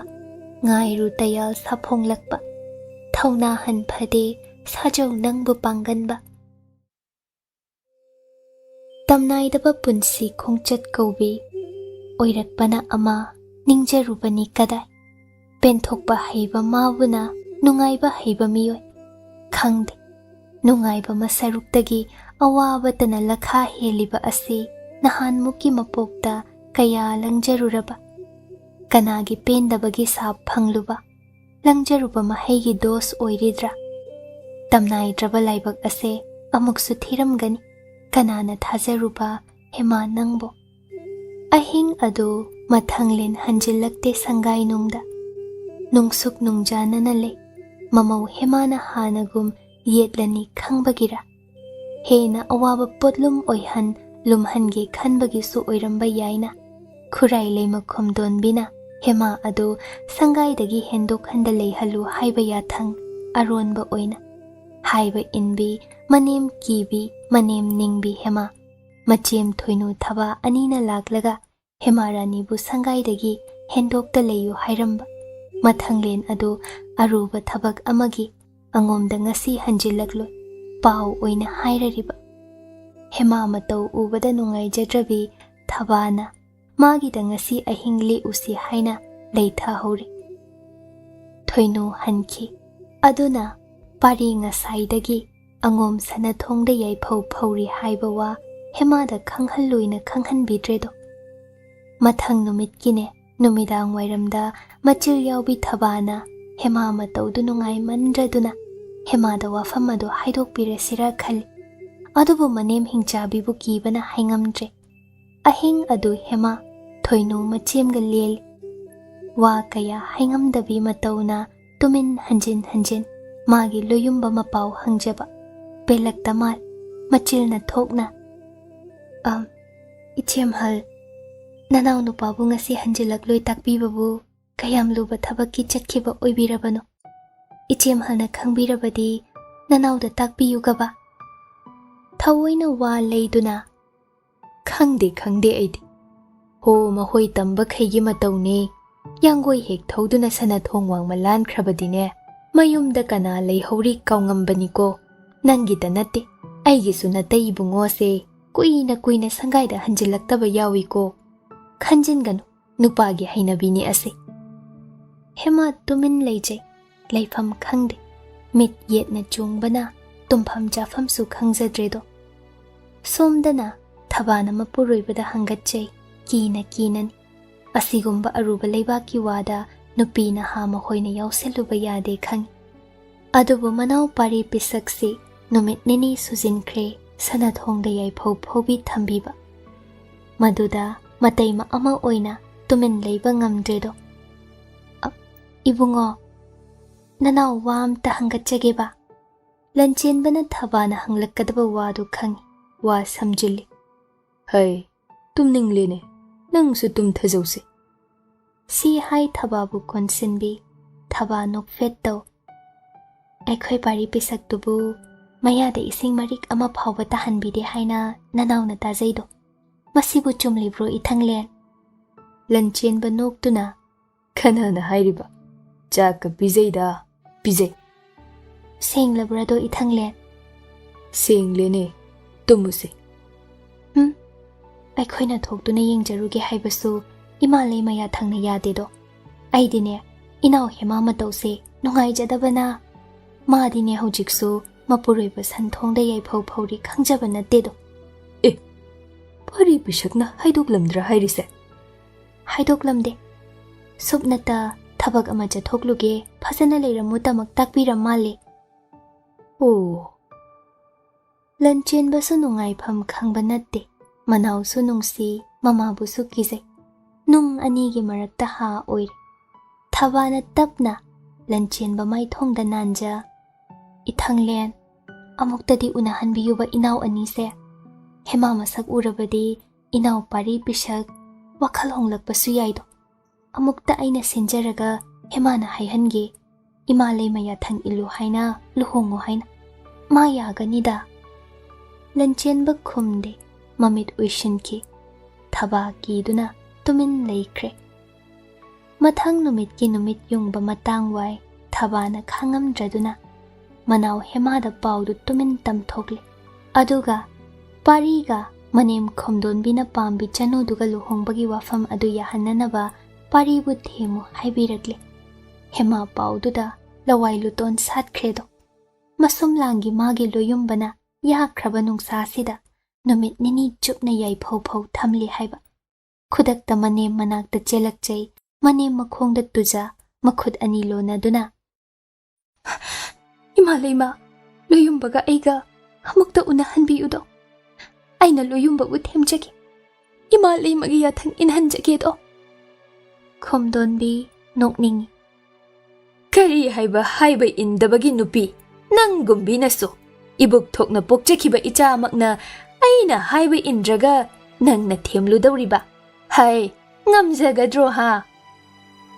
ꯅꯃꯧꯅ ꯍꯣꯠꯅꯖꯒꯦ ꯏꯃꯥ ꯂꯩꯃ ꯑꯃꯨꯛꯇ ꯂꯣꯌꯨꯝꯕ ꯃꯁꯛ ꯎꯍꯟꯕꯤꯌꯨꯕ꯫ ꯃꯔꯝ ꯃꯈꯩꯗꯤ ꯅꯪ ꯁꯦꯡꯅ ꯈꯪꯂꯦꯀꯣ ꯍꯦꯃꯥ꯫ ꯅꯃꯧ ꯈꯪꯖꯔꯅꯤ ꯏꯃꯥ ꯂꯩꯃ꯫ ꯐꯔꯦ ꯐꯔꯦ ꯍꯣꯠꯅꯖꯧ꯫ ꯑꯗꯣ ꯋꯥ ꯑꯃꯗꯤ ꯌꯥꯅꯍꯧꯁꯤꯗꯣ꯫ ꯇꯥꯛꯄꯤꯌꯨꯗꯣ ꯏꯃꯥ ꯂꯩꯃ꯫ ꯅꯪꯅ ꯑꯩꯒꯤ ꯄꯥꯔꯤ ꯄꯤꯁꯛꯄꯨ ꯊꯦꯝꯕ ꯉꯝꯗ꯭ꯔꯕ ꯑꯩꯅ ꯍꯥꯏꯕ ꯑꯃ ꯅꯪ ꯌꯥꯒꯦꯔꯥ ꯍꯥ? ꯏꯃꯥ ꯂꯩꯃꯅ ꯍꯥꯏꯕ ꯈꯨꯗꯤꯡ ꯅꯃꯧ ꯏꯟꯖꯒꯦ꯫ ꯐꯩ ꯃꯍꯥꯛꯅ ꯑꯄꯥꯝꯕ ꯑꯃ ꯊꯨꯅ ꯈꯜꯂꯣꯌꯨ꯫ ꯅꯪꯅ ꯇꯥꯟꯅꯗꯨꯅ ꯁꯦꯒ ꯃꯥꯏꯒ ꯈꯟꯒꯦꯁꯨ ꯈꯟꯃꯤꯟꯅꯧꯀꯣ꯫ ꯃꯣꯏꯔꯥꯡꯊꯦꯝ ꯆꯅꯨ ꯊꯣꯏꯅꯥꯎ ꯅꯠꯇ꯭ꯔꯒ ꯈꯨꯃꯟ ꯅꯤꯡꯊꯧ ꯃꯃꯣ ꯅꯪꯒꯤꯁꯨ ꯁꯥꯒꯩ ꯅꯅꯥꯎ ꯅꯨꯄꯤ ꯑꯗꯣ ꯄꯥꯔꯤ ꯄꯤꯁꯛꯅ ꯃꯥꯒꯤ ꯑꯅꯤꯁꯨꯕꯤ ꯇꯥꯂꯣꯏ ꯑꯣꯏꯅ ꯑꯃ ꯈꯜꯍꯜꯂꯨ꯫ ꯉꯝꯗ꯭ꯔꯦ ꯅꯪꯅ ꯄꯥꯔꯤ ꯄꯤꯁꯛꯀꯤ ꯃꯍꯨꯠ ꯗꯟꯗꯤ ꯃꯈꯥ ꯐꯪꯕ ꯇꯥꯏꯀꯣ ꯍꯦꯃꯥ꯫ ꯐꯒꯅꯤ ꯏꯃꯥ ꯂꯩꯃ꯫ ꯍꯥꯏ ꯀꯅꯥ ꯂꯩ? ꯊꯣꯏꯅꯨ ꯊꯕꯥꯗꯣ ꯂꯥꯎ ꯍꯥꯏꯌꯨ꯫ ꯊꯨꯅ ꯃꯅꯥꯏ ꯑꯃꯅ ꯀꯧꯔꯨ ꯊꯣꯏꯅꯨ ꯊꯕꯥ ꯀꯤꯅ ꯃꯅꯦꯝ ꯃꯥꯡꯗ ꯂꯦꯞꯄꯤ꯫ ꯃꯅꯦꯝꯗ ꯈꯨꯔꯨꯝꯖꯩ꯫ ꯍꯥꯏ ꯅꯍꯣꯏ ꯑꯅꯤꯅ ꯁꯥꯈꯤ ꯑꯣꯏꯌꯨ꯫ ꯅꯅꯥꯎ ꯇꯣꯝꯕꯤꯅ ꯄꯥꯔꯤ ꯄꯤꯁꯛꯄꯨ ꯍꯦꯛ ꯊꯦꯝꯕ ꯉꯝꯗ꯭ꯔꯕ ꯈꯨꯃꯟ ꯆꯅꯨ ꯍꯦꯃꯥꯔꯥꯅꯤ ꯃꯔꯨ ꯀꯣꯛꯇꯨꯅ ꯁꯨꯒꯨꯅꯨꯗ ꯂꯣꯏ ꯊꯥꯕꯤꯒꯅꯤꯀꯣ꯫ ꯊꯣꯏꯅꯨ ꯊꯕꯥ ꯀꯤꯅ ꯈꯨꯝꯖꯩ꯫ ꯐꯒꯅꯤ ꯏꯃꯥ ꯂꯩꯃ꯫ ꯅꯍꯣꯏ ꯑꯅꯤꯒꯤ ꯅꯇꯨꯡ ꯏꯟꯍꯟꯗꯨꯅ ꯆꯠꯂꯨ꯫ ꯁꯅꯊꯣꯡꯗ ꯄꯥꯔꯤ ꯄꯤꯁꯛꯀ ꯎꯅꯍꯜꯂꯨ꯫ ꯀꯨꯏꯕꯗꯤ ꯌꯥꯔꯣꯏꯀꯣ꯫ ꯐꯒꯅꯤꯗꯣ ꯏꯃꯥ ꯂꯩꯃ꯫ ꯍꯦꯃꯥꯕꯨ ꯇꯨꯡꯏꯟꯍꯟ ꯊꯣꯏꯅꯨ ꯊꯕꯥꯅ ꯃꯅꯥꯏ ꯃꯁꯦꯜ ꯂꯣꯏꯅ ꯑꯉꯣꯝ ꯀꯣꯅꯨꯡ ꯁꯅꯊꯣꯡ ꯌꯧꯁꯤꯟꯈ꯭ꯔꯦ꯫ ꯍꯦꯃꯥ ꯎꯌꯨꯡꯒꯨꯝ ꯂꯦꯞ ꯉꯥꯏꯍꯥꯛ ꯌꯦꯡꯖꯔꯨꯏ꯫ ꯊꯣꯏꯅꯨ ꯊꯕꯥꯁꯨ ꯈꯜꯂꯨꯕꯒ ꯑꯣꯏꯔꯝꯂꯤꯕ ꯃꯇꯧꯗꯨꯗ ꯃꯤꯍꯨꯜ ꯂꯋꯥꯏꯗ ꯆꯣꯡ ꯊꯥꯖꯕ ꯉꯝꯗ ꯌꯦꯡꯂꯤ꯫ ꯁꯣꯔ ꯊꯤꯡꯒꯠꯂꯤ꯫ ꯁꯅꯊꯣꯡ ꯌꯨꯝꯕꯤ ꯑꯆꯧꯕ ꯃꯈꯣꯡꯗꯨꯗ ꯃꯃꯥꯏꯅ ꯅꯨꯡꯁꯥꯗ ꯑꯣꯟꯁꯤꯟ ꯃꯈꯨꯠ ꯑꯅꯤ ꯃꯈꯣꯡ ꯑꯅꯤ ꯄꯨꯟꯁꯤꯟ ꯂꯩꯔꯝꯂꯤꯕ ꯄꯥꯔꯤ ꯄꯤꯁꯛ ꯀꯅꯥꯒꯤꯗꯃꯛꯅꯣꯅꯦ ꯅꯪꯅ ꯑꯗꯨꯛ ꯑꯀꯤ ꯈꯪꯗ꯭ꯔꯤꯕ? ꯑꯄꯣꯛꯄꯤ ꯅꯃꯥ ꯍꯤꯡꯆꯥꯕꯤ ꯐꯥꯎ ꯀꯤꯕ ꯈꯪꯂꯛꯇ꯭ꯔꯤꯕ? ꯃꯥꯒꯤ ꯌꯥꯏ ꯃꯁꯨꯝ ꯂꯥꯡꯒꯤꯅꯤꯗꯣ꯫ ꯍꯦꯃꯥꯕꯨ ꯃꯅꯥꯏ ꯑꯃꯅ ꯄꯥꯔꯤ ꯅꯥꯛꯇ ꯄꯨꯁꯤꯟꯈꯤ꯫ ꯂꯥꯟꯃꯤꯅ ꯀꯣꯏꯁꯤꯟ ꯂꯩꯈꯤ꯫ Hema parina manungda numit nini ngasiga humnibu mayada ising marik amata handana adum thamliba aduk thamoi kallida haina Hema manimbu waruje amuk suma sumlangi loyumba nangna asuk lam henba oiramliba Hema matom na tawaruje makhutna ising lawru kaishu haida parigi ikang kangsilaba chinbalda tapna inbiri lanmina makhong makhut pullibadu thadoklamle leimaida tuthara iloyumba Hema matam bakta okje pari Hema matam bakta mon khangnana ne tana sor hontoi wana mamit ani tapna panglakpa wada sa nokpet to Hema mapi ira thang momon nokliba pari tapna Sangai dagi hendo kanon hairamlaga nangbo Hema no wa haingamda mamai nakalda leithoki pari Hema gi makhuttu chetna paisile Sangai da leyo nungsa si ya ini yai nang wa fadeko mabuk thokdagi taba macha aibu aigi apuk pin hat pari ngamloi ko Hema na saurangnana kapningba khangsin Makhol tani asuk mathong cha khitreda ko loyumba nangbo masibu to hairibro masidi ai nangbu hamna waro hai di ni yai tuminang hatale waramba pumba loina kaukhrabane nupa machan sibu kari kai haibagin Hema na pari maida tapna nanbi nungsada phawbada loyumba mamai ka thekle mitlu ani ingang ngangli chinbal thakha khrak kangsil ningsa wana hol manakta lanmi machem ani labna lepli kauthokraduna yabiro bakhet kaidawi haibage taloi amate henbabo ataidi tarakun sunari se aina hairiba se yabiyo loyumba aibu kari oyuge luhong biroba pari nokning lamal matang chada nokfetna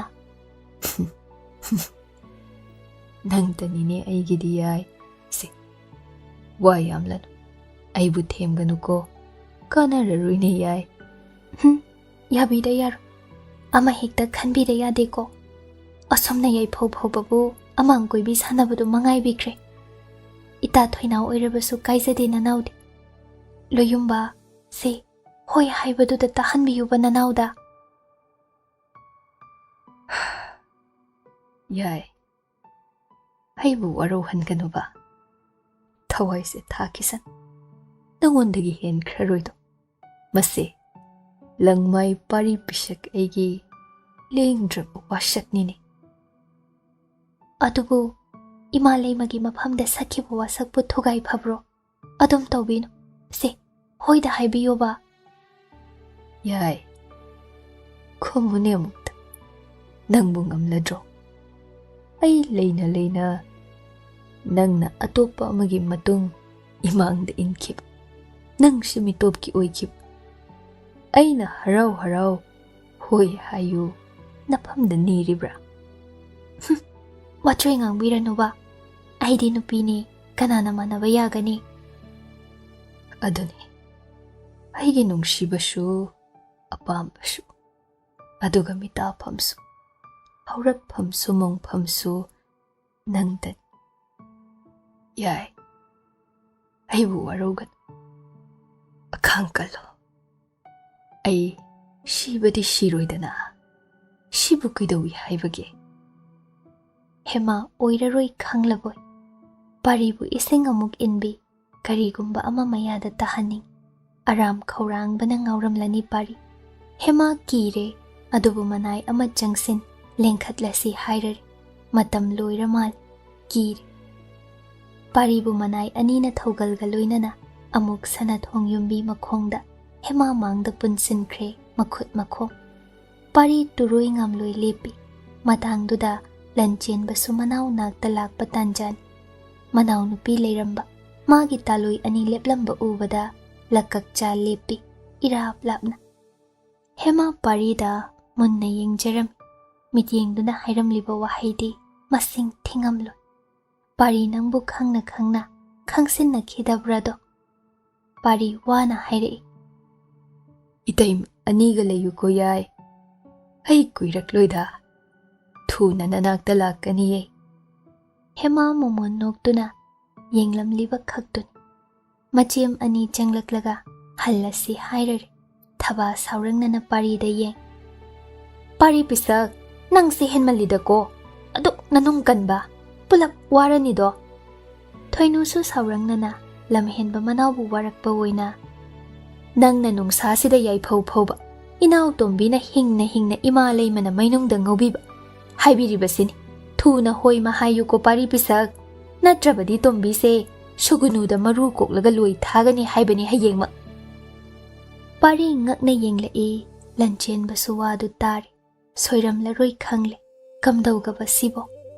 Manaw mamagi lanpham asi amukta oi khidriba maungda kangkhatlakli. Asum. Aduga manaw ibe malan jadrabi hemabuna. Lan gi bali gi saji amom oihangadawrido. Ontho ida.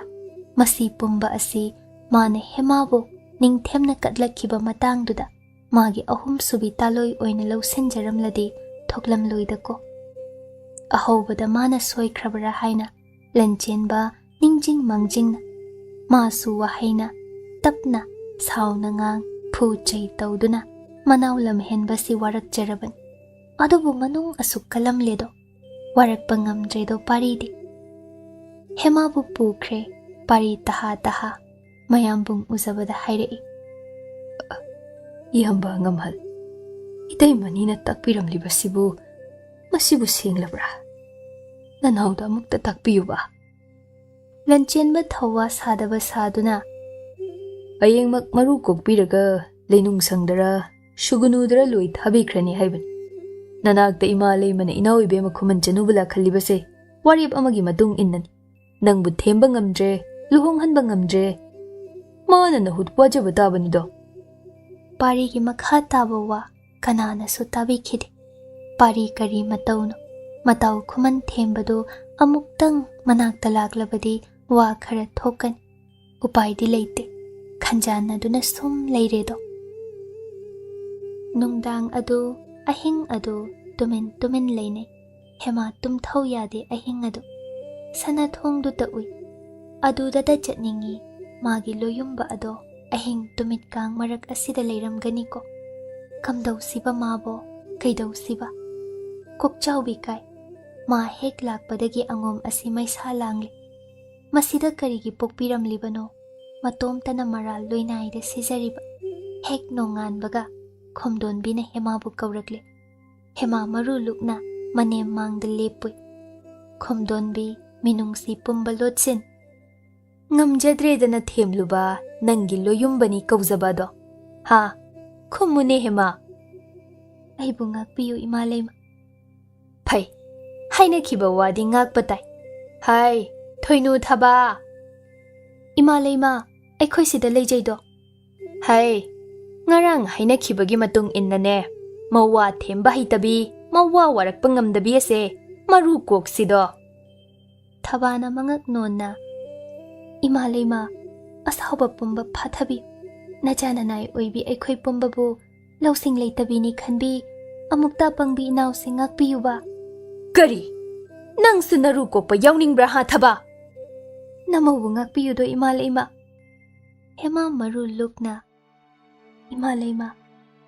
Namaw imagi yathangak jagi. Loyumba budi ngakpi. Kanana te kanbi. Namaw nalan kibangaktan. Hay! Chinganbi! Yengning dene! Taning dene! Nang ase! May jambin! Angom asi nang heklak ngay dagine! May salang labani!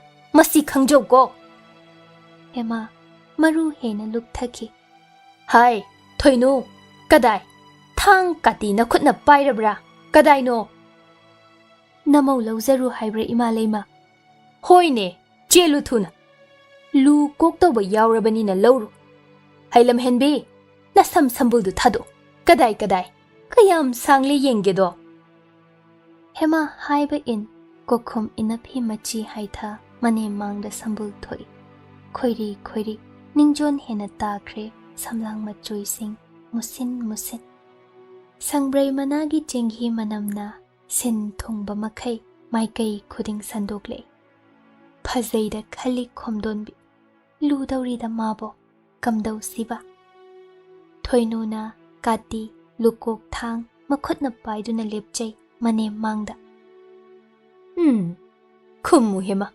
Shugunu ithai karamba pamjarabagene. Apamba mafamda chachakho. Naning tamjakho ko. Hema khumngamdre. Khomdonbina lauki. Hai, kanale. Sanathongda yaipho phoriba haiba indabado. Soro chingduna pusilo. Imang sida thamge.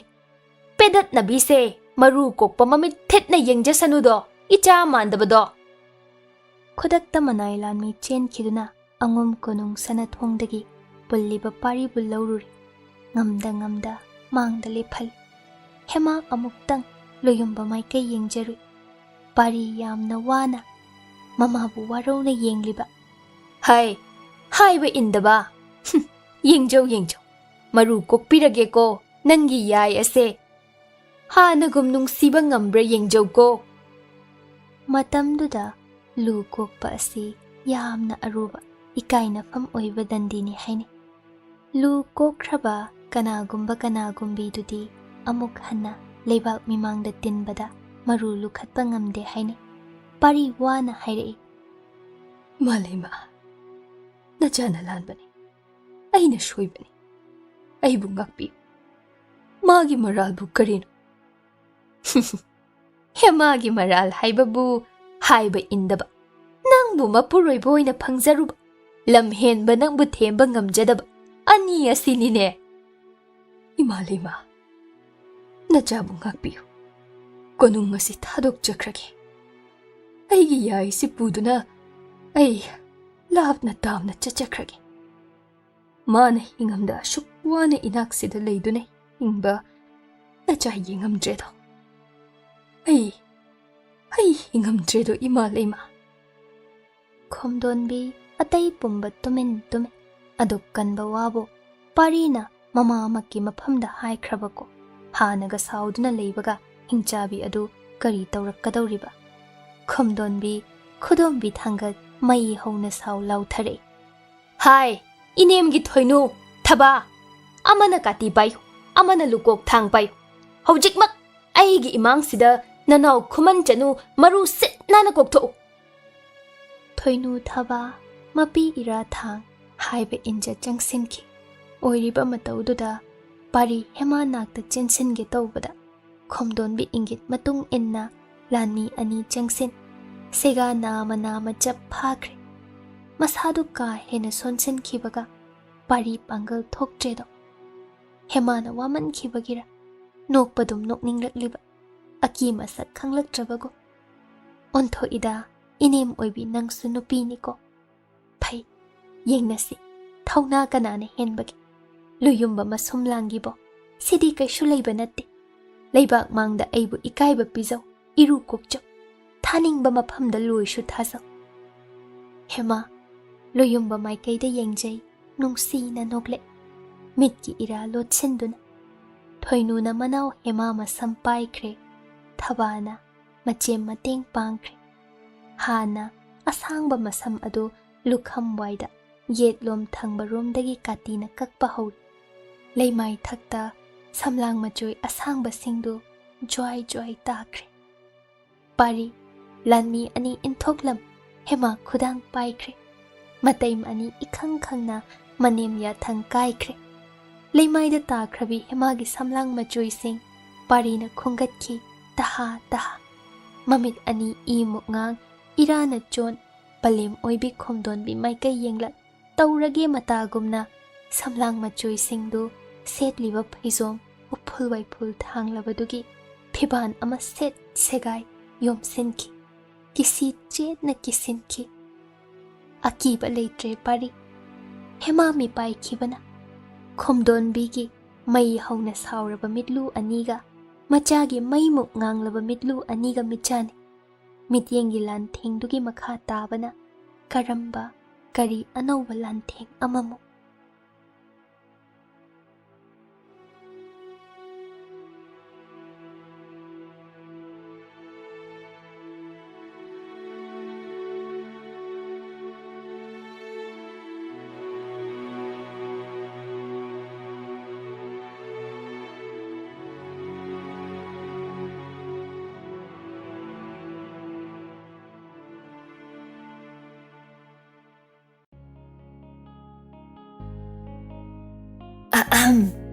Kaygumba amta thawai hakjang yauna wari tabiriba listener sing da haijari madudi channel asina puthokjariba audio series sing asibu support tobibo oina like amadi WakhaL Turi YouTube channel da subscribe tobiramo aduga loinana comment amamam piduna wari sida yauriba writer narrator editor musician amadi channel asigi team busu support tobiyo amadi pukning thogatpiyo aduga mayam hype tobasu kaubigano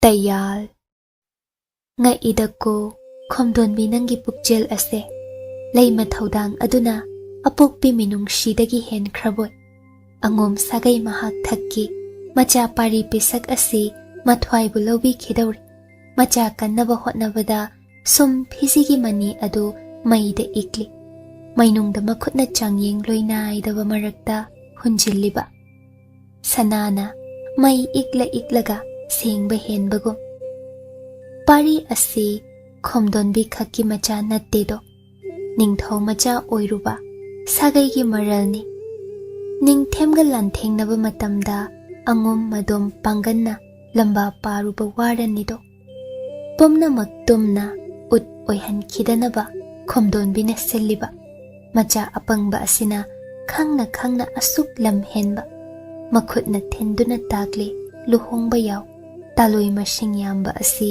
michang khomliban Khuman ningthau mamombo parigi ani subi taloi oihandaba yade ningthem lambawada angom Khuman ani sakti punsindaba yade hema mana Khuman Chanu oire kari kane mapamna sikrabigum inthoklabigum bin khomdonbina hemagi damak wadaba natte adubu shagaine heli machadagisu mamaudagisu masi leima oibi magi thaudangnido aduna kan khraba magi yathang tawtharakre hai warak pangam dabi lamhenbi anido yengningde aiha amana ne mangak paiduna inko punduna sagol sangda sagol maya marakta tham aigi wa tada thadokpaga yaroi ko lamhenbi nupiduna ne inaksida thamam ikhot pena warakkedo nahoi ani gi wayel loidri ngasidi wayel yeithokli matam khara yengningde ne hei puthoko kanagi machano warak pidabado paribu thongsangba angum manai ani ahumna pukre khomdonbido nungairaktrabara natraga macha paribu yiknabagum muknaba natanadi mamau hema maru kokluba ngamlaroi khangbagira adum sausinaduna wayel yeithokle hema matu maman ipon pona lephawido thoinu thaba kina manem ya thangna manau madom thamlam chatki khomdonbigi sangaida hema madom lei horiban kana lei thuna law leima senbi achanbi manai ani mangak non na lepche kizai ko hingchabi mahoigi mabema ase hai asi kanano ai khangde angom angambi pham tahalabani ase mafi se gaiba sethal mawa warak pa themba ngamdabi se imau natte ko minai nu bigum thabak ingkhang nomhal matom tana loina na hoina ne nakhutta hamduna layuko phagani leimabi khurai leima sauna thokre manai nu bi anina kirup hema manakta changsinki hema bu leima sangai ka macha amada pusinkre leimanai leiphamni mahoigi marakta thambatai khurai leima ya thang hiktok phadedo hema mabuk ningda haraujai ne na tajai maru kokpi a sugunu yauradra loyumbaga kaina radra kirure adubu manemna mabu nungsibi kanbiredo minai nubi oyo haibado kayambu wagani luda kokpidradi maphare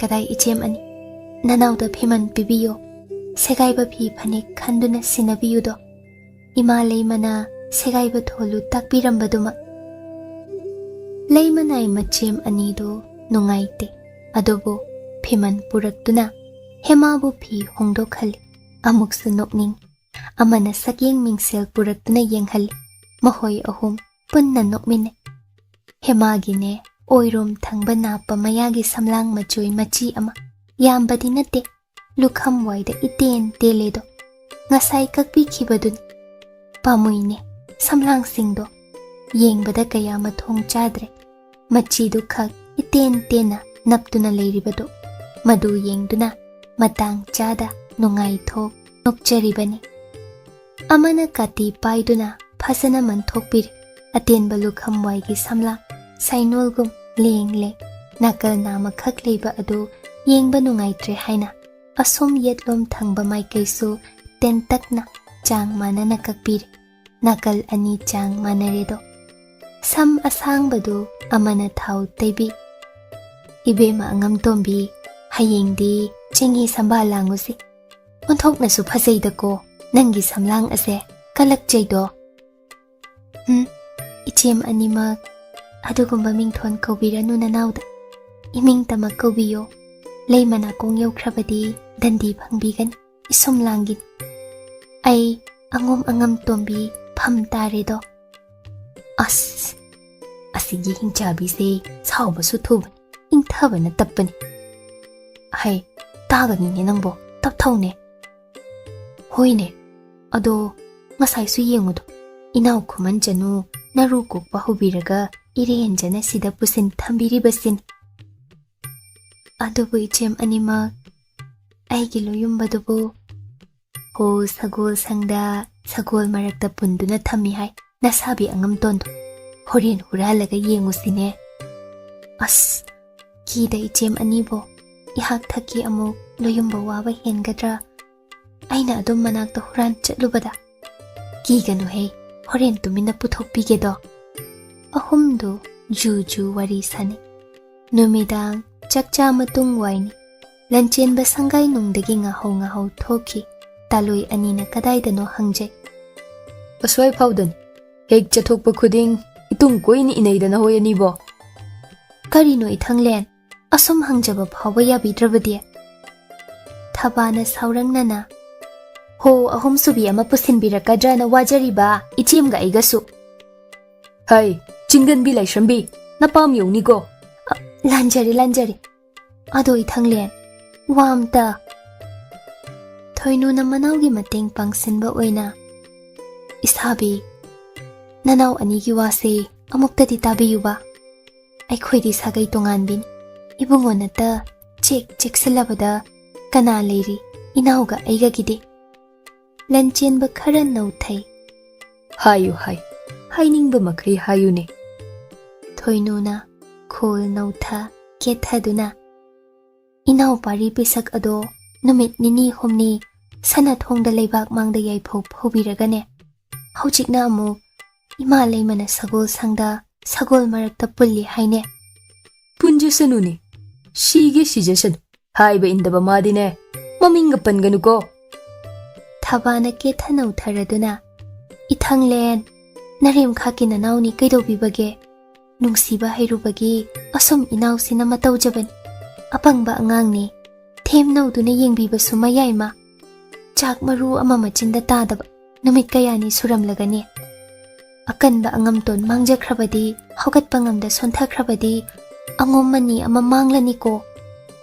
chumi sabi inaw pari pisakpo amukta hai nahoi ani oina sagol sangda pungani ko tumin layu chingan bisa palakkanu haiba indabado inaw natene apokpina yadradi aina suyadi kari oirima angom sidagi hayeng tangari mangag in makhong yotling thang kabu yoba maikaida lui thabi khalido aide anido upai leita mapuroibada tingak yengjahawi thabana mafi phrang kanduna ichema mahoyangomse hingchabi ngaktani kainungi angomda ongjarui kire aide hai kanade napam Khuman Ningthauda inaw Khuman Chanu ase ot naibire leiheidre tamo hayeng napam chatluni thaba Khuman na khut thingsinba yaba wa oiroine ichema angom ko nungsidagi hendok handa nungda soknaba lansibu karam Khuman yauhalugani hoine adusu aisu ipang moirang them kari upai lei ha thaba nungai tene inaw tombido ꯃꯤꯅꯥꯏ ꯅꯨꯄꯤ ꯑꯃꯨꯛ ꯑꯣꯏꯍꯟꯕꯤꯔꯦ ꯍꯥꯏ ꯂꯩꯃ ꯁꯪꯒꯥꯏ ꯑꯆꯧꯕꯗꯨꯗ ꯊꯕꯥꯅ ꯃꯇꯥꯡ ꯆꯥꯕ ꯂꯧꯁꯤꯟꯗꯨꯅ ꯑꯗꯣ ꯏꯆꯦꯃ ꯏꯅꯥꯎ ꯊꯣꯏꯅꯥꯎꯁꯤꯕꯨ ꯇꯁꯦꯡꯅꯃꯛ ꯁꯣꯏꯗꯅ ꯊꯣꯏꯅꯨꯅ ꯋꯥ ꯐ꯭ꯔꯪ ꯀꯟꯊꯣꯛꯄ ꯑꯣꯏꯅ ꯑꯩ ꯈꯪꯖꯗꯦ ꯑꯗꯨꯒꯤ ꯋꯥꯒ ꯑꯩꯁꯨꯅꯦ ꯀꯤꯕ ꯑꯃ ꯌꯥꯎꯔꯕꯅꯤ ꯍꯌꯦꯡ ꯏꯅꯥꯎ ꯄꯥꯔꯤ ꯄꯤꯁꯛꯀ ꯏꯅꯥꯎ ꯊꯣꯏꯅꯥꯎꯁꯤꯒ ꯂꯨꯍꯣꯡ ꯀꯩꯍꯣꯡ ꯇꯧꯔꯦ ꯈꯜꯂꯨ ꯁꯥꯎꯔꯤꯕꯅꯤ ꯍꯥꯏꯅ ꯊꯣꯏꯅꯥꯎ ꯑꯁꯤ 이마angda pari pisakna hanna yengbida ot naibirabadi pamje haiduna adugi saruk atopa ma oina yengasira haina khalibanida thaba aisu adum khanjaido ichema ado nahoi Khuman Ningthemgi machanupi aphaubiduga akhoi pari pisakka luhongkhradi kamdauba aina kari ngamluni ichema yengsi Thoinau lakbra Khuman mazaibe malakbra pari pisaki ani subita loi inau nupi oina ani do waroishin leita kina wa khanai nei adubu kana bana kari manem na wa tabidre mapuroi bana wa tabidre tolida nupi oibigi punsi matam adudadi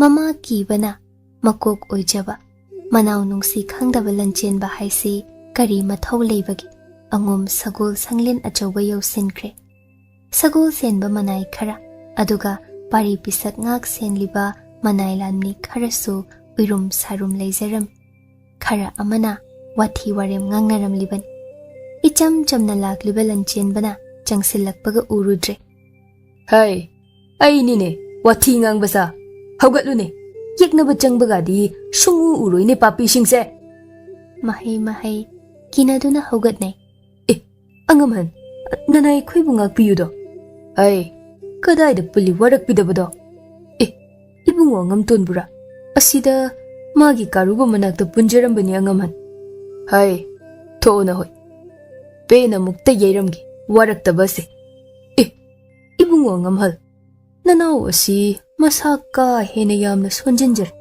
cha thaktabana amuke birabadi shoidana ana layoinaranido ai sagol senba nangdum yeiba yawningbrado thokrajo lapna leijo mi phu makhol tajaningdradi na hoiloina mahai kina chathoknai Lanchenbagi matauduga amuk paribu yeibirabadi wanthaba siba soiroi khangne Lanchenba lengyan phi haigat gam sauna changsinki uredo tauramni khanbadun kaya nungaina leiba malamliba mapuningba karubana mareina sat mabungo masada lekje pari ngamda karubada masanga tharap makhutna karuba makhongda nalami Lanchenba hauna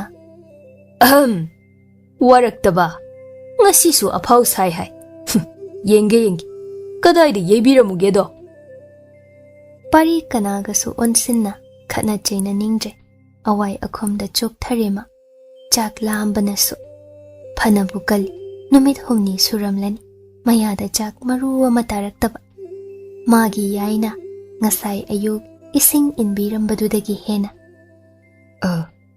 nanawna khurumjarido yamba ngamhan kawrakanu taningdene nang angom sagai asigi angamton oidrabani khangjawdo nafam tarabani inau nubi du shu nangna namduna minai nubi oihan khredai imalai masanglenda waishit lamsing tohalli haido pari marului kaidoge mayambanadi magi awaba asi khasik ubiba yaida ko ningjaruba khak Lanchenba phingna mana pairakpa sajai achawbadu puthore karuba ui singkhraba yangoini do mapu pari yaibi dawre mi paija pari sokanu matagum sor sangna kamduna mamaina phet haije Lanchenba nokning laduna hey karuba nang tumin leijo ko nang su sajai masing saruk thungjagani ko karuba masa leng chatli phuba yaroigo paribo mangak masaduna changsin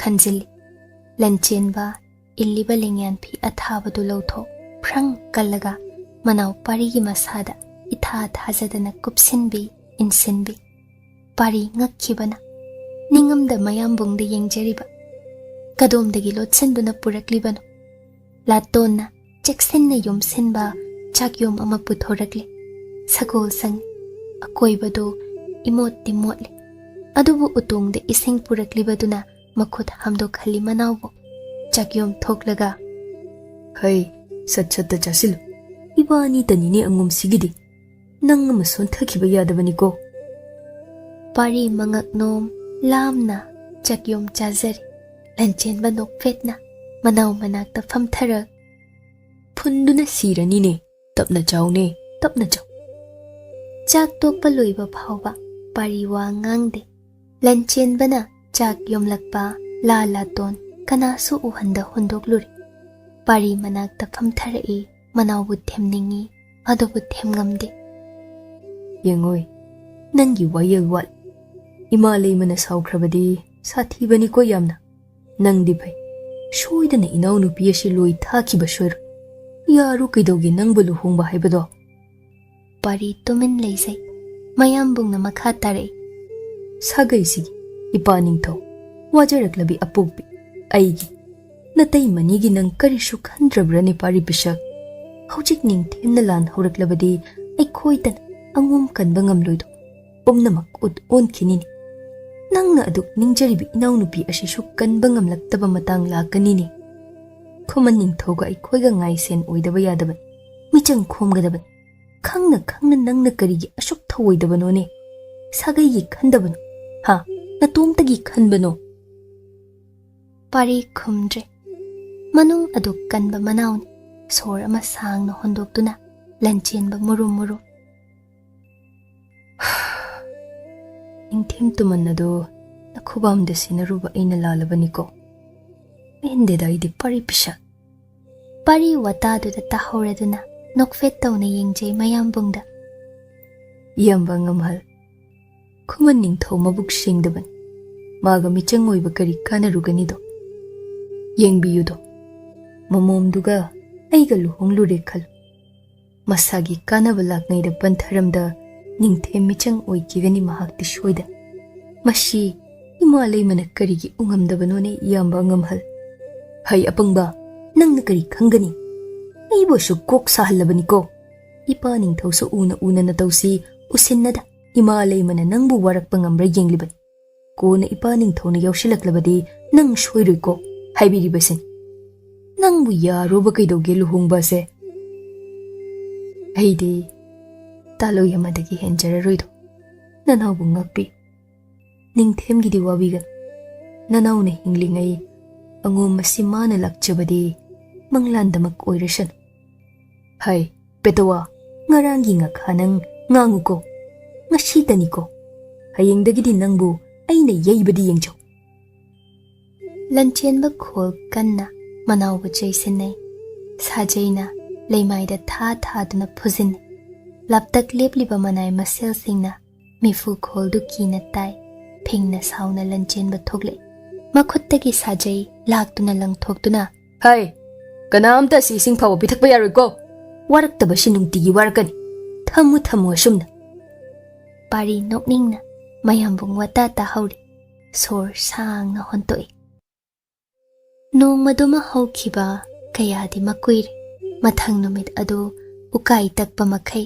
manem hingchabina hemabu sesinabi phi suhanbi ayuk aying balakta pukri kumduna ising holhanbi khubam unsa tatpa makhai chak thonghalli yum wairam senghanbi wai lampak amatei hanbi manai nubi atei pham duna leihali hema matau yenghanban pelaktra ne khomdon bina kauraduna numit yungba matamduda hema na makhong makhut noihali tumen dile hanna yengde mamaubo tathina kobi hai thiman setpi ising khaurangi sabung tawbado khara puro hai minai nubi kok thau tairu laune pedat nabi hai mela uchasi nobab hegla uko ahawba khala o luinaide manem hingchabigi pakhonda lamjen chenje ngahakta suppothajade ayuk luk haba kanda hema chakhom ama hukngamde sagol sangmai kaida te yenglu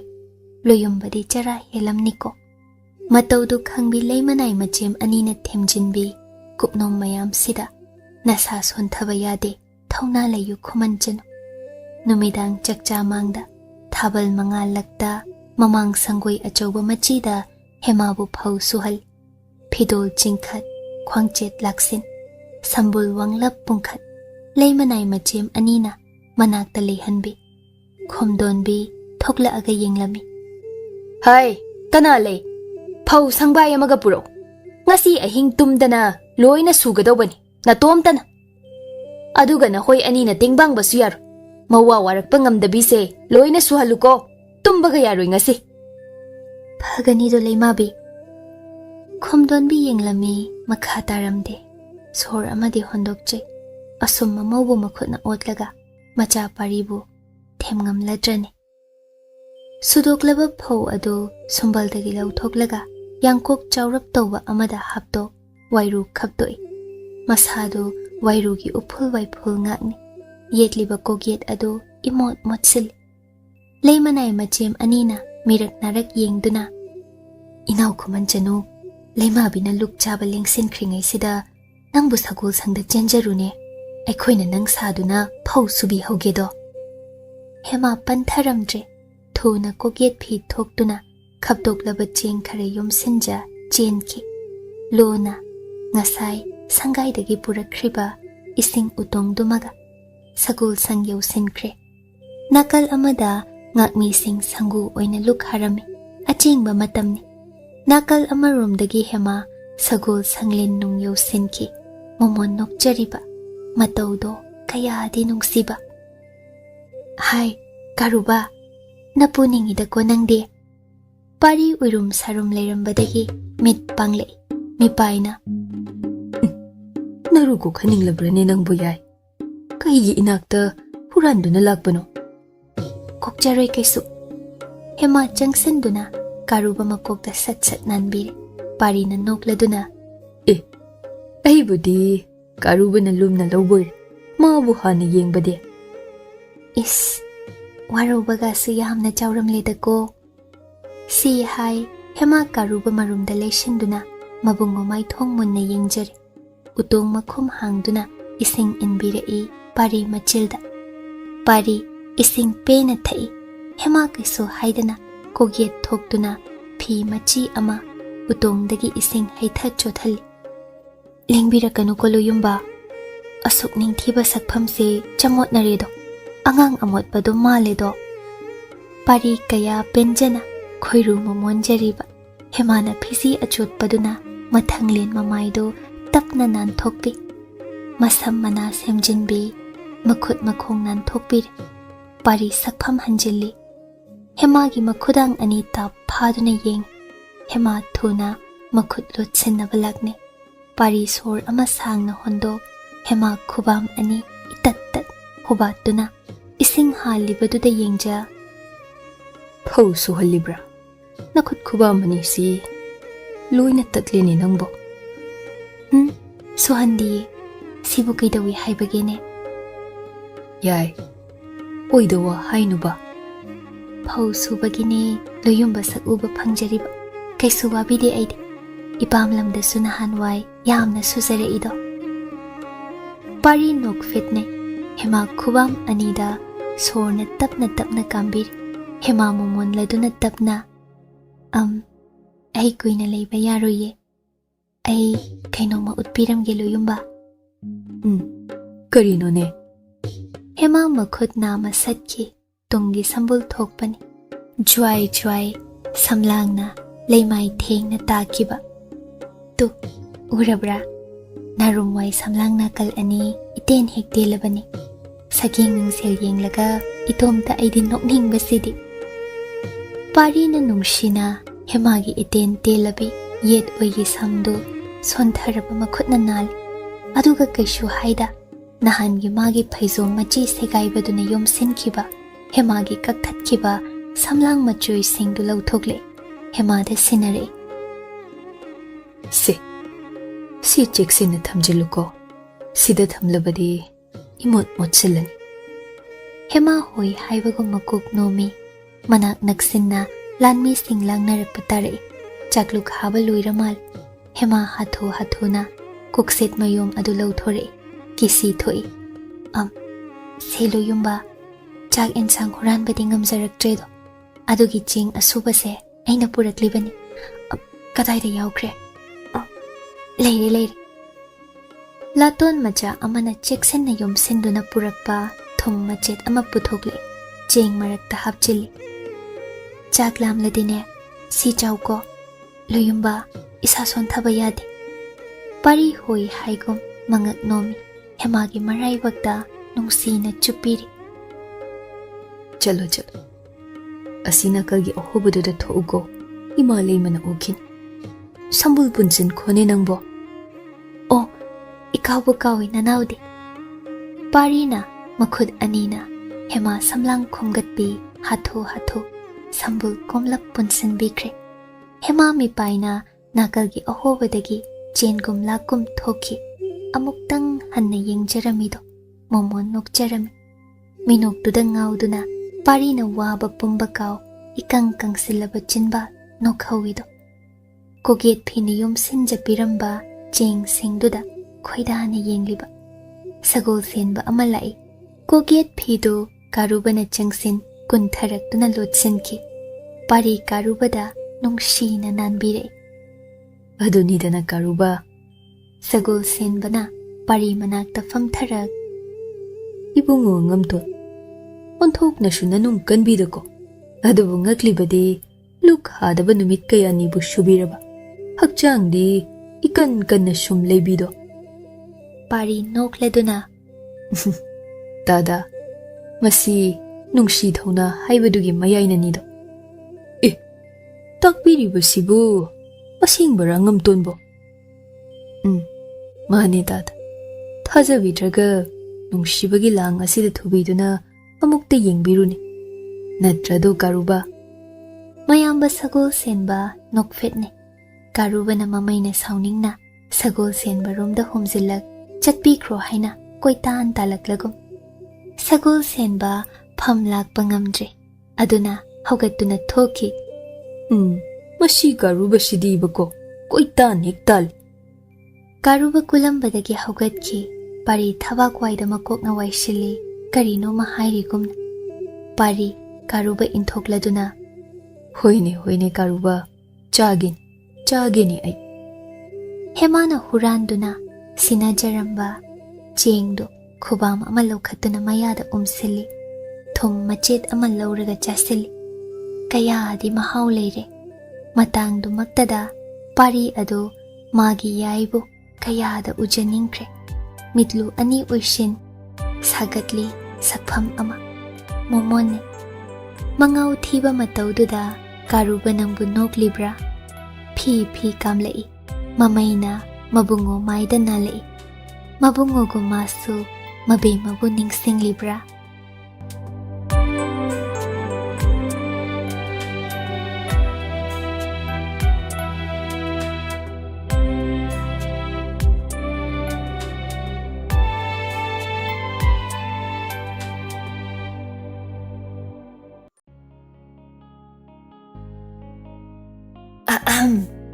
Kaygumba amta thawai hakchang yauna wari tabiriba listenersingda haijari madudi channel asina puthokjariba audio series sing asibu support tobiba oina like amadi WakhaL Turi YouTube channel da subscribe tobiramo aduga loinana comment amamam piduna wari sida yauriba writer narrator editor musician amadi channel asigi team busu support tobiyo amadi pukning thogatpiyo aduga mayam hype tobasu kaubigano.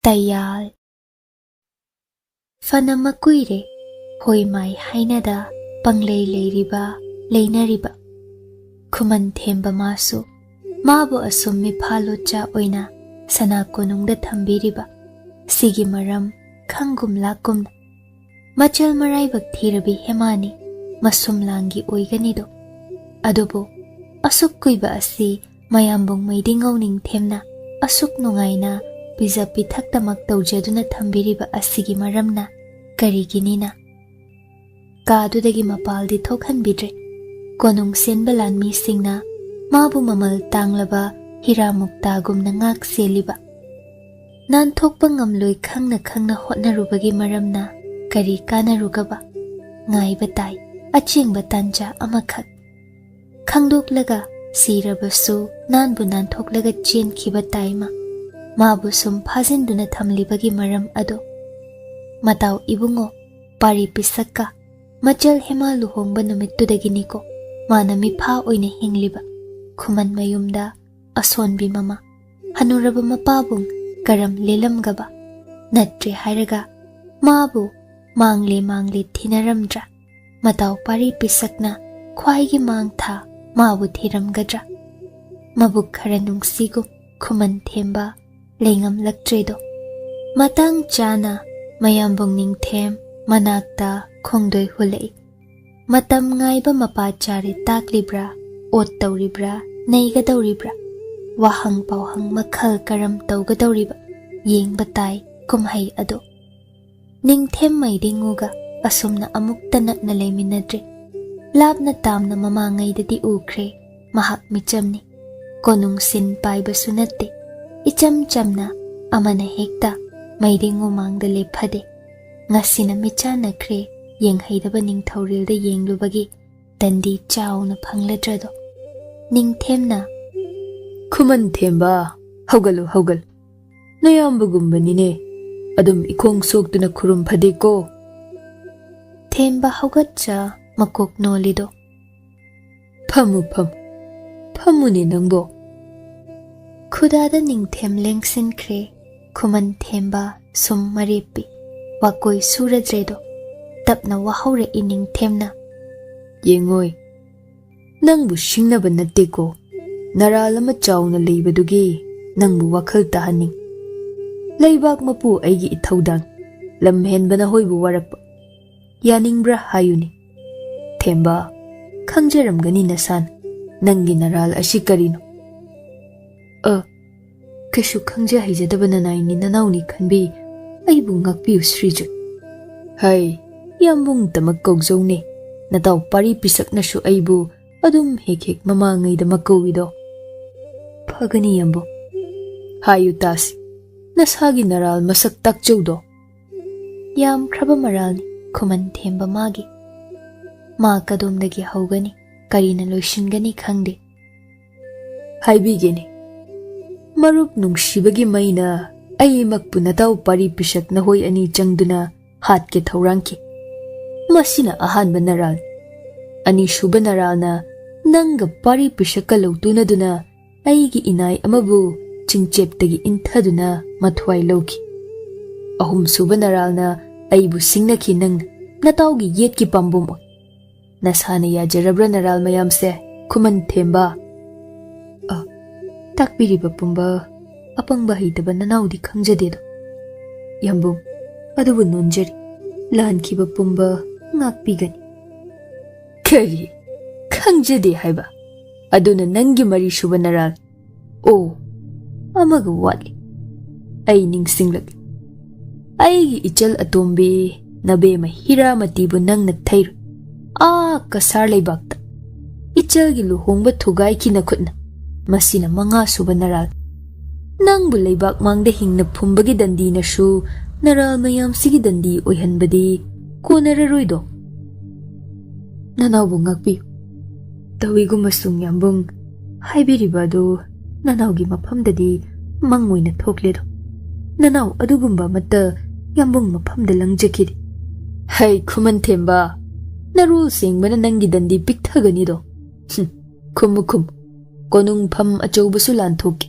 micham nangonda ichal hiramati kasardagi lawruraga thajabigi aigi isen chana oijaune nanaw ngakpi mazaibe mabu phangjabadi itik nachadedo phiman segai phi secharaga ima lairabine yokchaba matik chadaba machani do nanawdi Khuman themba nangbu ningai lebloni sina phagani ni marukki tengbang khiba nang naral adu ngakpi haini asumnata aigi darbar mangda hai masi pumba nataw pari pisakna aigi tangbal munnaba sinkhiba konung semge khanduna haurakhiba lan nangbu parina namduna tengbang hankibani nangbu khanbigi napunsi chupa sana lupa lakta nungai na layjawne.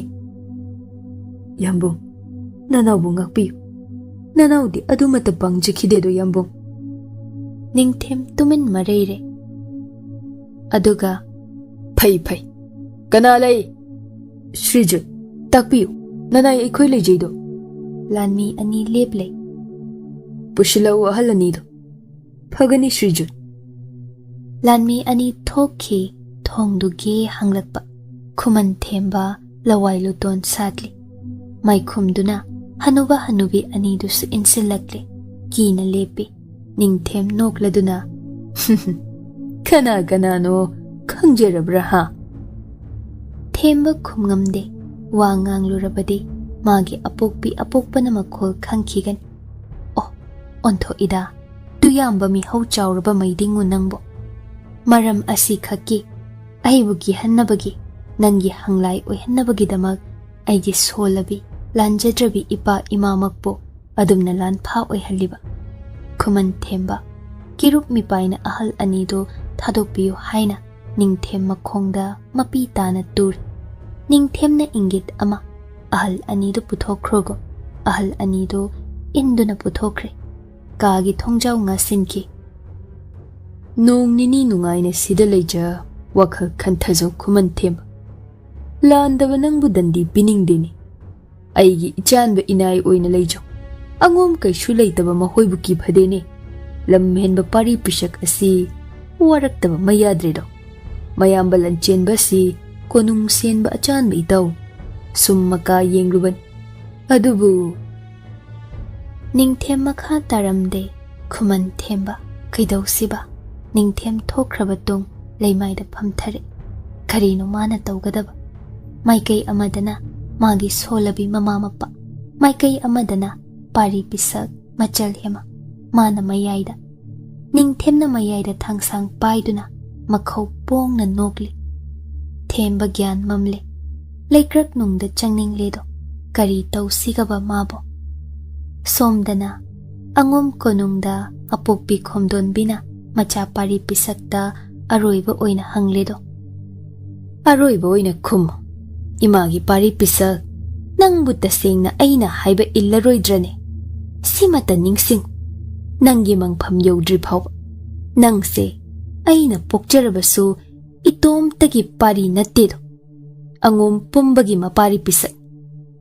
Aina haiba illaroidrado imagi parehan. Pari maru lukna.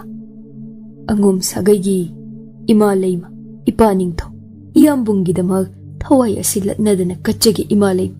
Hadubu taloi ani sutadi nachala takpiganu ima layma. Khurai layma phizina mapi nan thokjay. Makhol nikna takpi. Phare. Kana laybage? Aigi cha angam halbu kawru haujikma. Phagani khurai laymabi. Pari thaisinduna maru lukna leplay. Khurai layma khawrangna macha Lanchenba bungairi. Lanchenba changsilai apokpi makhong sokja khurumjay. Haugalu. Law. Inaksida phamthawdo. Nang natta aigi cha ani sudraban. Yengoi. Imagi angom mapari angamhan. Nangdi imana haiba illuko. Atayna imabu usit thawoida iwa chatpidrasune. Nangdi sagaygi thawmay. Lamhen phadeko. Takpiyu na chad. Soidana injagani ima laymana takpiba pumba. Phar. Yengoi. Nang amuk luhonglasi. Haizilubagi soy phadri. Khuman ningthaw mamom loiga nang. Ahenba malakpa suya. Nangi taloi tarabu surakpa yar. Mase nang na hena karigino maram khanglamganito. Angom asi kandaba yadene imagi angamhan. Lanchenba marului mangonda oina dasa asi.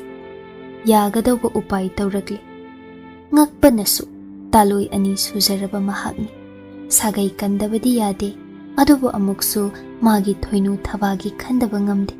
Ani khak suba sipaw waro puklaw nabana nutigi themnabada. Adubo Nachana imalay magiyathang ikok thakta hapjagan. Adunidana aigi ichadi. Isengdi nang khakta Nanaw sidine, imagi angam hal, karamba fataba tinmu laimuna insinduna angom asida tinhanbirakpano ima khangdedo. Aina kari langzarubagi ibuk thoki aigi ichana aibu thawoi bidrene. Tuman amagi damak mama amaki makhong pai sakhiba wasak phawba thugai khredo. Matani nurok taga dauriba. Kaidau nungda imana mabu ngaklaroi Ima leima. Inaw si apang banido. Mabu ngakpiyudo ima leima. Taloy giwana amani. Aigi pari pisak na sagay gidamag mathuay di kag pamuroydo ima leima. Pare, maste, aigi imangda pusilakan. Hay, nang nangamleda ko, pelo ko, naningtamuro. Sida laygi layjaw, natraga chatningba maphamda chachako. Pedat nabi nangi tumandu supuza ko. Yengningdre, ogle, kare. Angom mang thokpa na tay na naw, icha imaw oidre mikup asidagi. Pari maru lukna. Nachabu ngakpiyudo ima leima. Ima kaura nune na chinduna. Yengningde. Masimak kadaydano chachako. Angom sida amuk kana khongul taba yaroy ko. Inthoklabani na hoybo. Loy thabada phaw natik chadre. Yarabadi nasak ado punsigi oina aina uhangan. Chatkrone may thaba nangbo. Nang kanano aina nasak khangdre.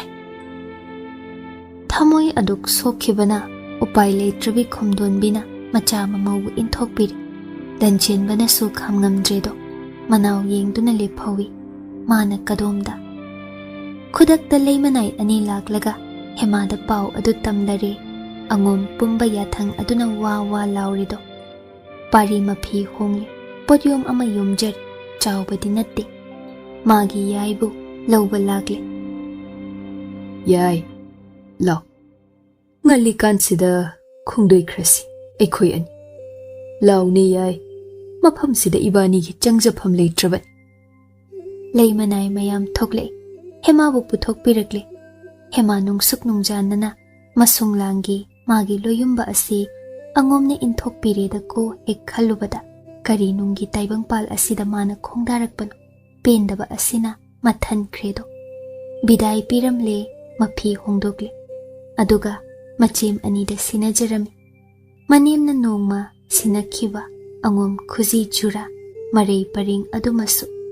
Thoinuna nang halaktri phau cheksinna thamlamge lawsin bihawi. Hema subhi mayom ama paiza thoklei. Sangai sumang machida pulap lepi. Khomdon bi thoklaktre macha mamawbu hanne yengbidre. Langmai ningthausu thoklaktre. Thoinu thaba anina su mapi sintha manaw anida bidai pir.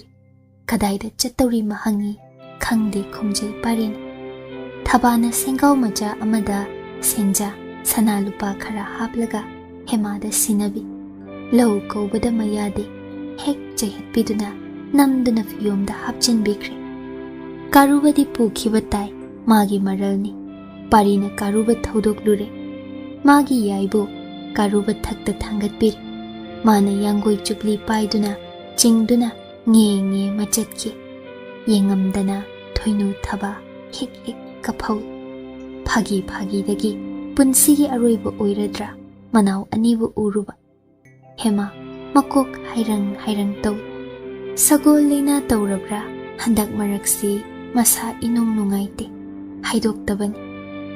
Lanchenba asima yamna haine. Mamit ushin machem ani. Ataygi mataw yengamdraduna mapi ororo sinthalakjay. Leihore angom kono lanmi singna tingak yenghawido. Manaw tingbang lai mayambong Lanchenba na tumin huran lonada. Sagolan ni karat thare. Pari manaw nupi hemabungak sinduna mapham chabada yauhan ko yathang simagaloy na duna. Laptak matung inarai mahoy singdo. Pari ka su unakre pulap to pari na chatsi haiba may kay pangkre. Pari atay dawa ado hiram drabasu magi hakjang tangkhay gumlaba Khuman themba mataw dadi tamning lamba mapawn. Matam khara labna leirudaba mayadre nang cheksina leiramo. Ko na paw matharakke hain. Adubu matam phangdre. Manailan mi amadadi ko na Khuman themba nakta chatlu. Mapaw adut tamlu taglambani. adum sum chatli makha pangna moirang lamdam pangkhre sandhya waida moirang da thung taplapna thauriba yangoini magi karuba ningai matau jade moirang pungi nongchup haramda chingburoi lan thoklaga lei kasar haiba lamdam adu maduda machatlagi khanki yauba ngamdauribra parina magi yaibu puduna kasar lamdambu karina ngaiduna leiramgani mafamdudana amuksu ahing aduna moirang pungda lelaga hayeng nongalamdaidagi chinglanba hausi yanare hema masa chokthana ure aduna chinglambi chatpasu phatte sa kai thengnagani Lanchenbagi manai lanmina sinduna moirang khunjinda yum amada pulap changle hana pau piram khibatai yumbuna taram okle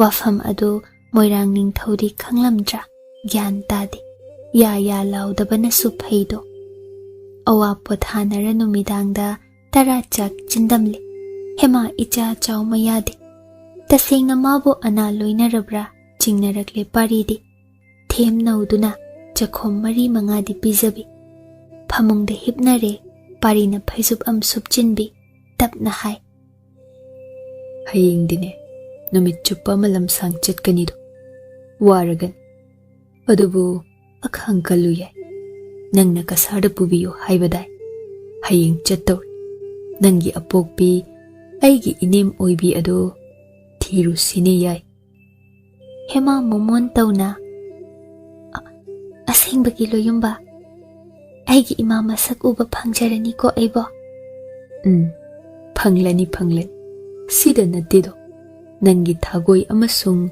mazaibe mahiramati su leiridu kasad mahoigi manakta ekhoi ani thunglagani phareda ado loyumba aibu kasar phawba thenbiramlaga amuk maitrabagtana hanbiko ai kasarde som leija hogi wachoi ngangan ai ima leimabu waro phadido aibu penmandraduna nangsu yauna dandi phanglaban lui thabidriba se laibak pharabani hoine irusu kokpidedo ima leimana loyumba adum wari macha anidu tumthai parine hemabu themjinbi sumbi pari tumninglabasu tumthadri ahingda kari oirakpa yai ipa pakhatli mayambungna lanmi khara loina hanbirakpa asi phai makhalli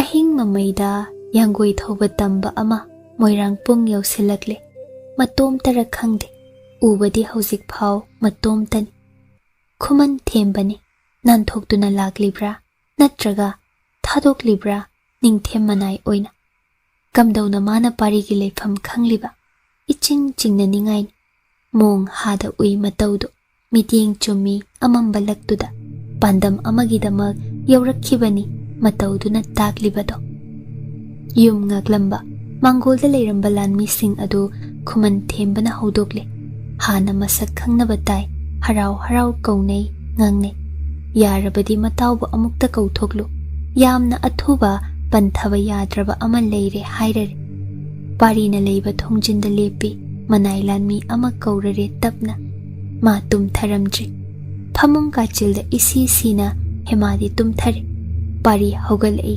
lepi tumhauribi magi yaida amuktang pari yengjaram thang macha ama yepsin ingbagi phizau ama insilak thoklei pari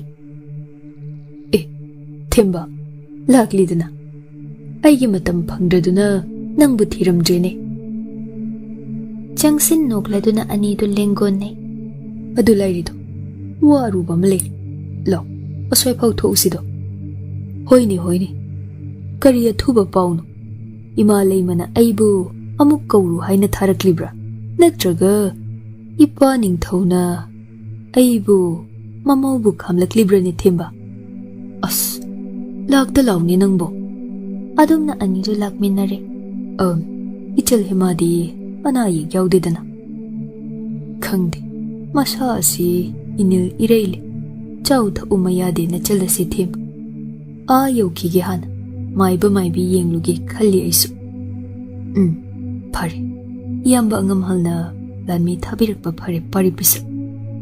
Adumagni, Nang Bukam Doba, Aina Single Yukotemba, Yambong Ningtem na Kaidorakpa, Kang Banatido. Hoy, ay Shukang. Hayro, Panalab na Laglabasin, Nang na Haigadabado Temba. Temba Munna, Magi Matauda, Yinglay, Mamit Ani Gupte. Pinungdagi Magi Tang Sori, Jet na Paikre, Anido Wari ngay Haksanaki. Ngay Haki Matung, Khuman Temba na, Parigi Pukjepta, Magi Sori na yung sinkre. Kamdaw na Thoki Gyan Tahodre. Pari Masada Illiba Pi, Litliba Puri, Setliba Paizom, Ina Punghanga, Laymay Takta Tutaragle. Wana Mataubo Santrik Yingduna. Itaw Temba, Haina Kibadi Kaupadeko. Maraybak Tirabin na Chilase. Kasar Paudadi. Nangna, Shoyda na Yohan Biko. Aina Suing Ambato Krabadi. Hambung Ningthemgi Makuta. Takiba, Shoyroy ko itaw. Temba, Makut Tak Tak Nigli. Mamittagi Mapitare, Adubu Thuna, Pari Pukjeptagi, Thang Sori Satli.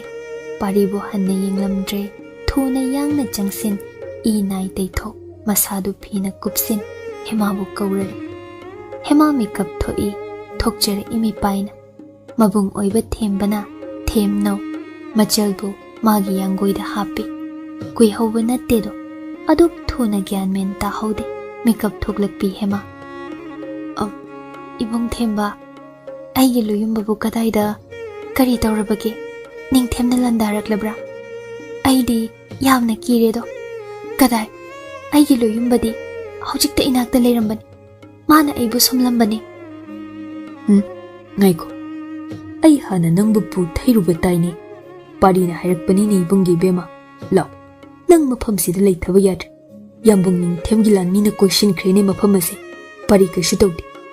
Nang bupu Thokro, Ipam da Jacksina Sinari. Nabung Buching na Padeko. Yangoy Kudrup Mathaukre. Angom Lanmi Tangkai Amana. Themba Matung da Senaduna Inakre. Pari na Maikay Amada, Ikheng Marakta. Masal Luptuna Tahod. Adubanok Fetaw na. Mami Sami Manatay. Yangoy Thawkibagi Kurup Makhol. Kudrup. Kangle. Mataw Themba na Magi Yaibu Pukre. Masana yana sinakiban. Chatloko, Laibak Tibi, Kuina Wai Thongno Tamlam Draboy.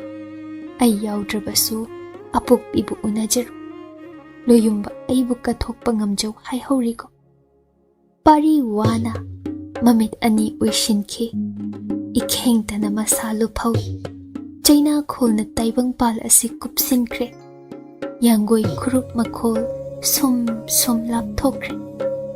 Mami Samkre Aduma, Mami Samkre.